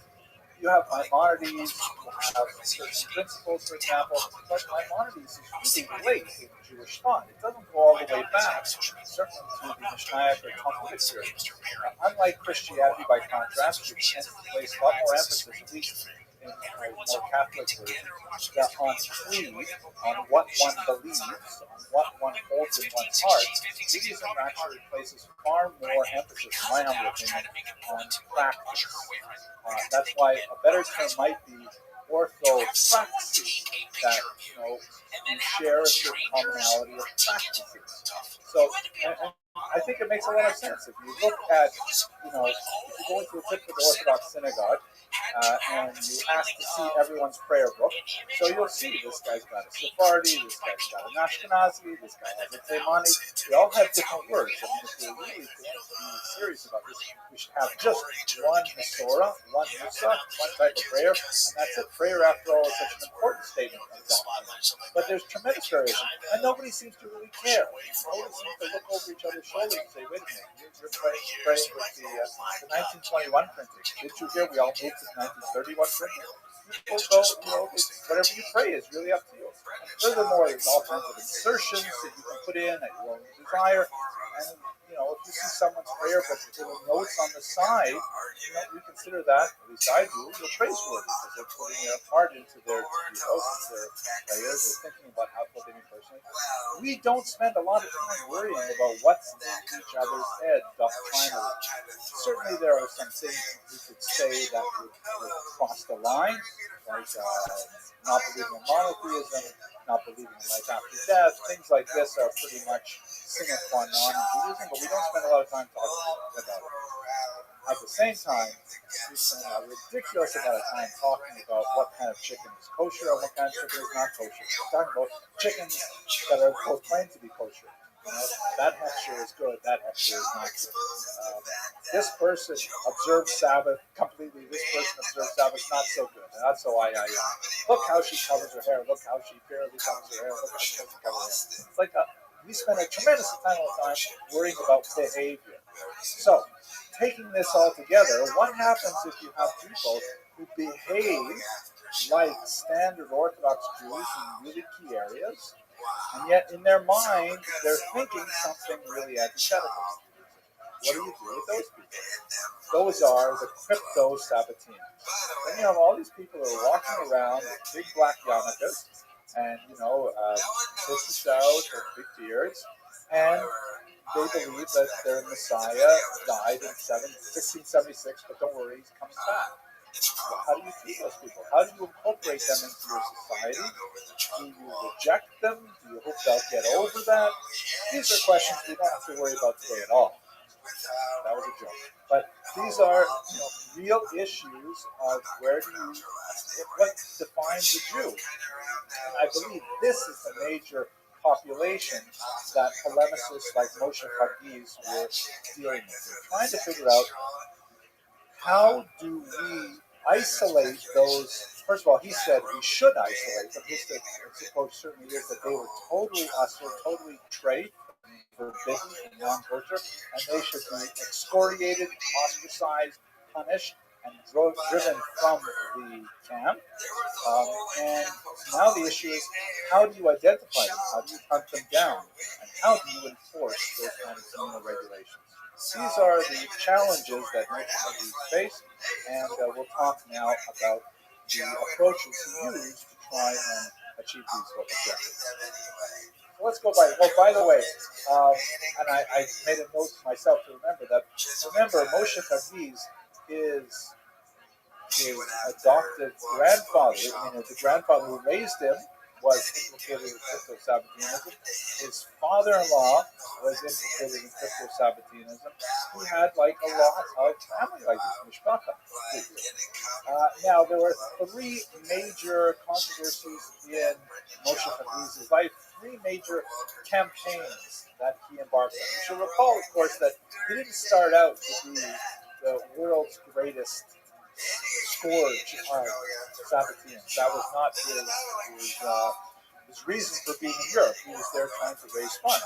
But he soon found that he was displaced in one location after another in his quest for funds, and that contributed to his level of discontent with the status quo. When you combine that with the suspicion that some of the communal leaders who were displacing him were crypto Sabbateans, you have a recipe for this dilemma. So the first one that he really attacked, and we are really talking, I say, three different periods.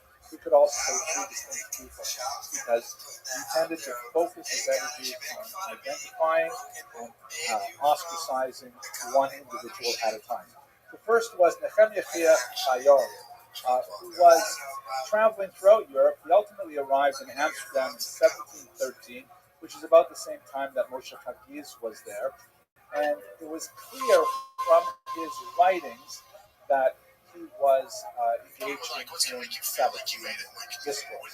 It's also important to note that, even though Chagiz died in 1676, there's all these kind of like peaks and valleys of Sabbatean excitement as everyone's trying to recalculate when is actually the date that he will return.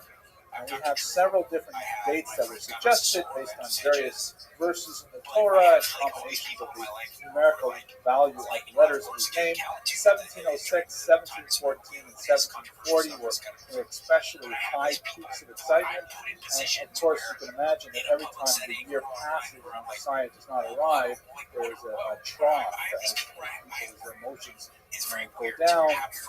But then someone types up and says, wait a second, I made a mistake, I didn't carry the 7.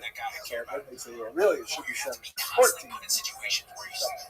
So Chayon was one of these calculators of the Messianic time, but the major critique against him was his troubling references to this concept of the Avera Lishma, of this antinomian redemption through sin. He has many different examples of this particular idea, which is it's kind of like a third rail idea. It definitely has strong roots in the Jewish tradition, literary tradition. You can look at even the book of Genesis has examples of people who defy the normal authority, particularly women, in order to achieve some man which is later thought appropriate. It can be relatively small, like giving the blessing to Isaac instead of to his brother, or it can be somewhat major.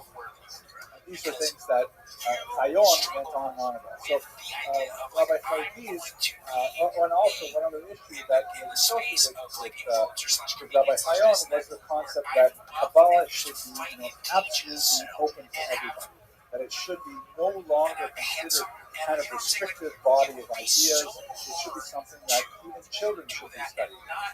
Kabbalah itself, just to underline this point, I mentioned earlier that there's this kind of oscillating love affair with Kabbalah and Jewish tradition. There are periods in time when there were actually bans placed on the study of Kabbalah.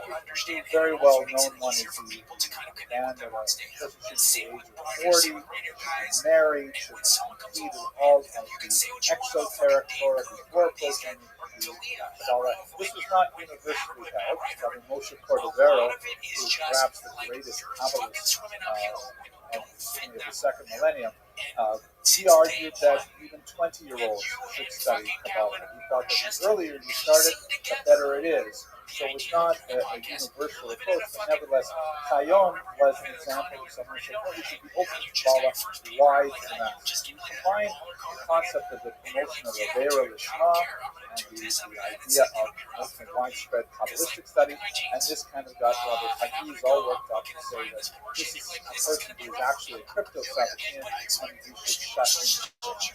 The vehicle used to shut him down was the so-called Karen. Karen is one of several terms used in the Talmud for a ban, type of an excommunication. Literally excommunication, meaning the person who is the subject of the Karen is taken out of the community. There are various levels of Karens. In fact, there are distinct terminologies for them, but they can range from a temporary loss of privilege, did not get an aliyah in shul, for example, to complete ostracism. No one is allowed to stand within 4 amot or 6 feet of the person under a harem, do business with them, and some of the most feared harems include, for example, the threat of the burial society to never give him a proper Jewish burial. There are all kinds of levels of terror, but the argument that Rabbi Hagiz was making was that Rabbi Chayon should be placed in a harem himself because of his dangerous ideas. And in the end, this particular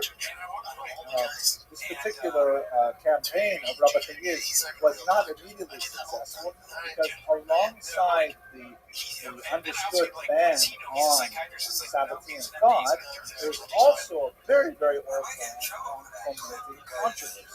That is the Baal Machloket, someone who stirs things up. That's also considered an extremely negative thing in Jewish thought.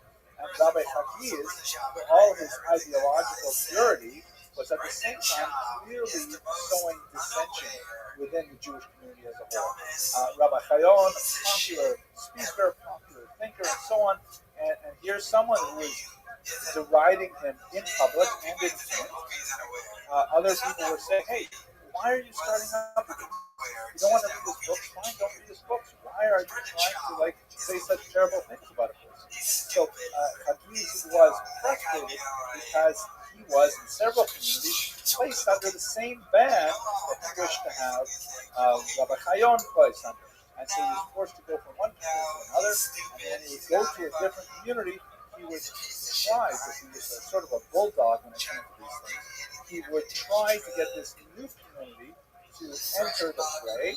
He would gather evidence, he would present it to the local community, he would say, listen, what they're doing over there in Verona is absolutely terrible. You've got to step in, and you here in Livorno or in Tripoli or wherever it is, you've got to issue a ban against those rabbis over there for not taking a stand on Chayon.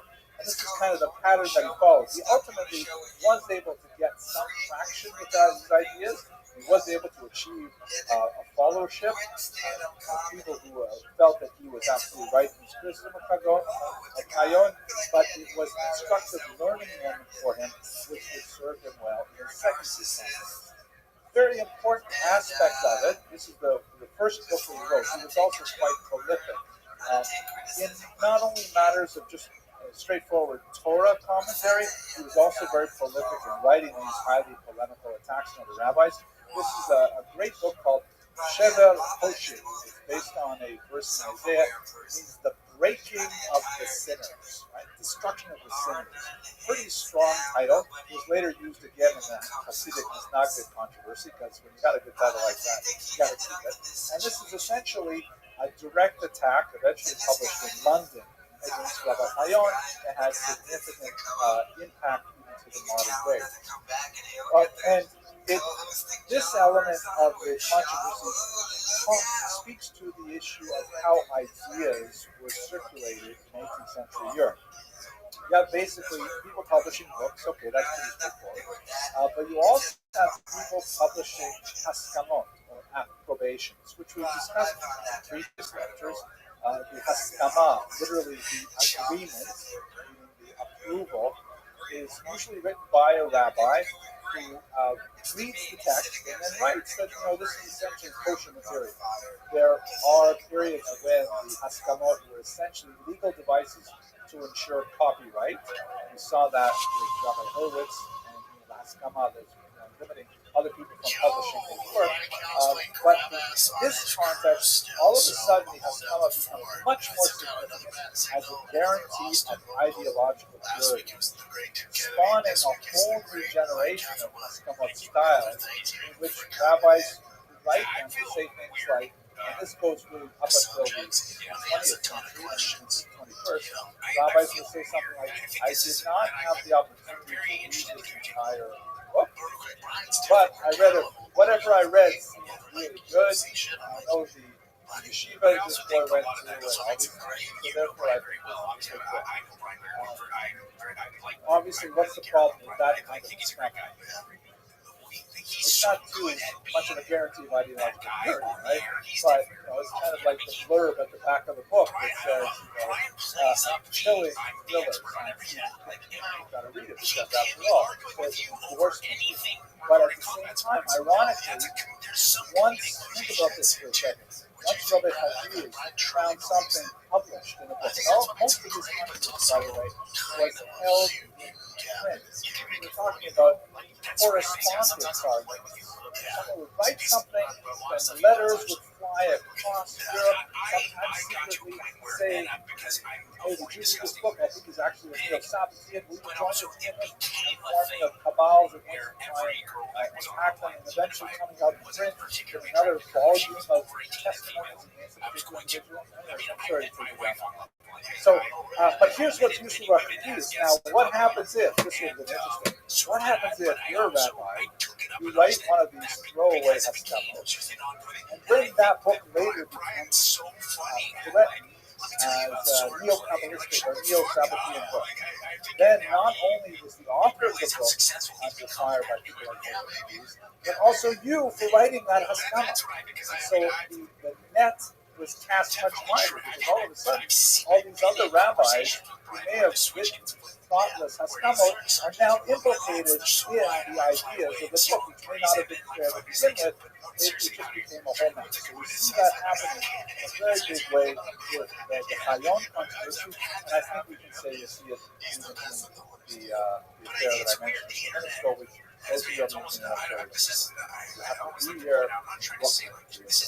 Okay, the second major attack was on none other than Rabbi Yonasan Eibeshitz, one of the most influential creative thinkers of the 18th century. Very, very popular.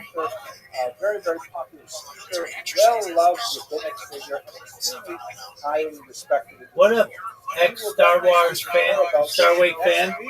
How are you? How'd you find out about me? You were in Brian's Discord. Oh, Aiden Ross's Discord? Yeah, Aiden Ross's Discord, yeah. Okay, very cool, man.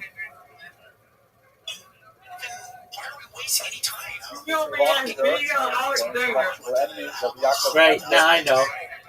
Because this was like sort of round one of the attacks on Rabbi Yonasan Eibeshitz. Rabbi Eibeshitz, this was in 1725-26. Rabbi Moshe Hagiz, after having sowed some success with his campaign against Rabbi Hayon, began to look at the many figures in the East. And Rabbi Eibeshitz was towards the East, cities like Prague. Jewish history lectures? So there was a Sabbathean manuscript called the Avo Hayom El Ha'ayim, and I came this day to the well that was circulating, and this manuscript was attributed by one student to Rabbi Abishur. In other words, here is a manuscript with no author's name on it, clearly Sabbathean in origin, and Rabbi Hagiz argued that the author was actually a very well respected Rabbi Abishur.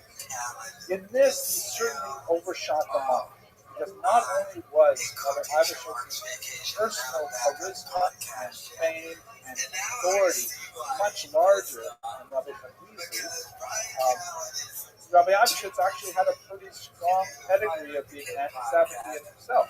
Even though he was a noted Calvinist, he was a signatory, an extremely important man on Sabbathean activity. So, you have to really engage in some convoluted thought to argue that someone who earlier banned the Sabbathean was actually a Sabbathean himself, and that was part of his twisted logic. It was just a hard sell. You could not make it very easily. He ultimately had to back off on this one. But the attack on Rabbi Abishur was nevertheless very indicative of the ambition of Rabbi Hagiz. Here was someone who, and again, we say this to his credit, he would not back down to any intimidation. Anyone in Europe was literally suspect, would be a legitimate target for his intellectual attack. The core of the later attack, we'll talk about next week, was a fascinating story, absolutely tremendous drama. We spoke a few weeks ago about the design of amulets. This is an amulet written by Rabbi Jonathan Abishur, given to a pregnant woman to assuage her fears of a difficult childbirth. It was later opened, it was like sealed up, it was later opened and shown to Rabbi Yaakov Emden, who pointed out what he felt were actually secret Sabbathean codes within the amulet. And by the way, the kinds of things that are going on here, much of this is not explicit. Like, nobody publishes a book saying, I believe in Shabtai too. But you'll see, hints to, various combinations of letters. If you add up the acrostics of a particular line of poetry, you'll see the name Teret Tzvi or something like that, an allusion to Shabtai Tzvi. So he argued in a kind of arcane way that the amulets indicated that Rabbi Abishur was in fact a Sabbathean. By the way, one of the strongest allies of Rabbi Hagiz in this entire venture was none other than Rabbi Yaakov's father, Ashkenazi, who was hand in glove with Rabbi Hagiz on many of these attacks. Another zealot son of a zealot. So that particular attempt ultimately failed, but it also brought to light a fascinating element that we consider as well. Who exactly is the audience for all of these attacks? They have, on a rabbinic level, a high level of drama, but how much do they actually affect regular Jews in the street? Again, as I mentioned earlier, much of these controversies either happen in print, either in actual publications of various books, or in correspondence, letters going back and forth between various rabbinical figures, agreeing that yes, this is the crypto-Sabbathean, no, he's not, leave him alone, going back and forth and forming sides and lines and so on. Or they happen in rabbinic courtrooms, in the Beit Din, where they would be deciding whether or not to advance on a particular question. This shows how wide, however, the controversy spread into the Christian world. The Christian depiction of the later Emden Abishur controversy, which is in German here, you can see there's three rabbis who are all holding up amulets and arguing about their various contents. The Christian community, at least the priestly community, was also quite fascinated by all this because it involved ideas of messianism and involved internal Jewish conflict. And in some cases, the disastrous conversion to Christianity of allies of particular individuals made a signal impact on the outcome of many of these cases. One particular situation that covers Venice was especially. But let me go to really the last one. We're running out of time. The last and perhaps most tragic of his campaign was the one against the incomparable Rabbi Moshe Rabbi Luzzatto is a thinker who I personally, especially moved by. I have an ambition, a personal ambition, to review his classic work, Mesilat Yesharim, 101 times before I put it aside. I'm up to, I think, but there's not too many books I read. It's tremendous, phenomenal work. Great spirituality, tremendous intellectual depth, and there's only one of many fantastic books he wrote. Well, Moshe Chaim Luzzatto, known as the Ramchal, the African name, was a child prodigy who had published his first book, which is still studied today, in his teens, and continued to be extremely active in a very creative and bold way in his native Padawan Italy. He gathered around him a circle of devoted followers, and they engaged in incredibly deep study of Kabbalah.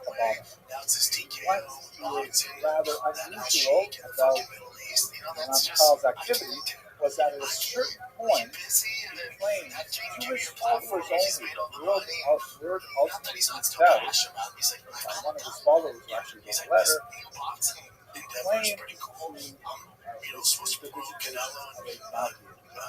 Maggid is a heavenly being, angelic being, who delivers Torah instruction at a level that is not normally accessible to conventional study.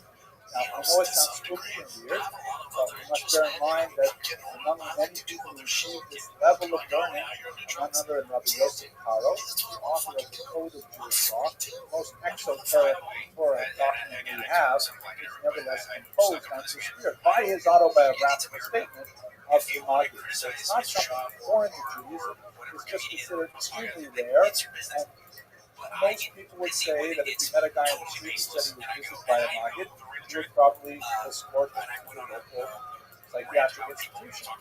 So when Rabbi Luzzatto told his followers this, and the word leaked out that there was this young guy, or something like this in his 20s, not yet married, also highly unusual, has a circle of extremely devoted followers who incidentally practice 24-hour Torah study.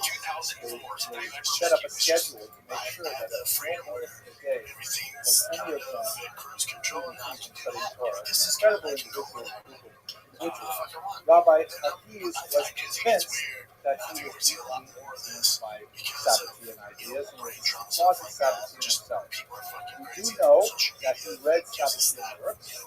His teacher, Yeshayahu Bashan, had several samples of Sabbathean works in his extensive library, and Rabbi Luzzatto read them.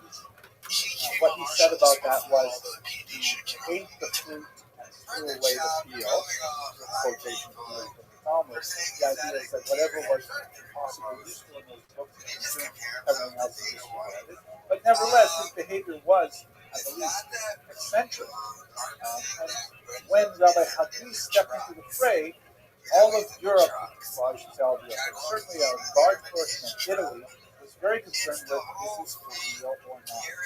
Was the Ramchal really on that level of spirituality, or was he perhaps deranged? And people took sides. Ultimately, he was a very young man. It was very difficult for him to stand up against this kind of attack. And his teacher, Rabbi Bassan, who had known him since his childhood, counseled him ultimately to sign an oath that he promised to not teach Kabbalah publicly and to not engage in any publications of his ideas until he was living in the land of Israel and he was over 40 years old.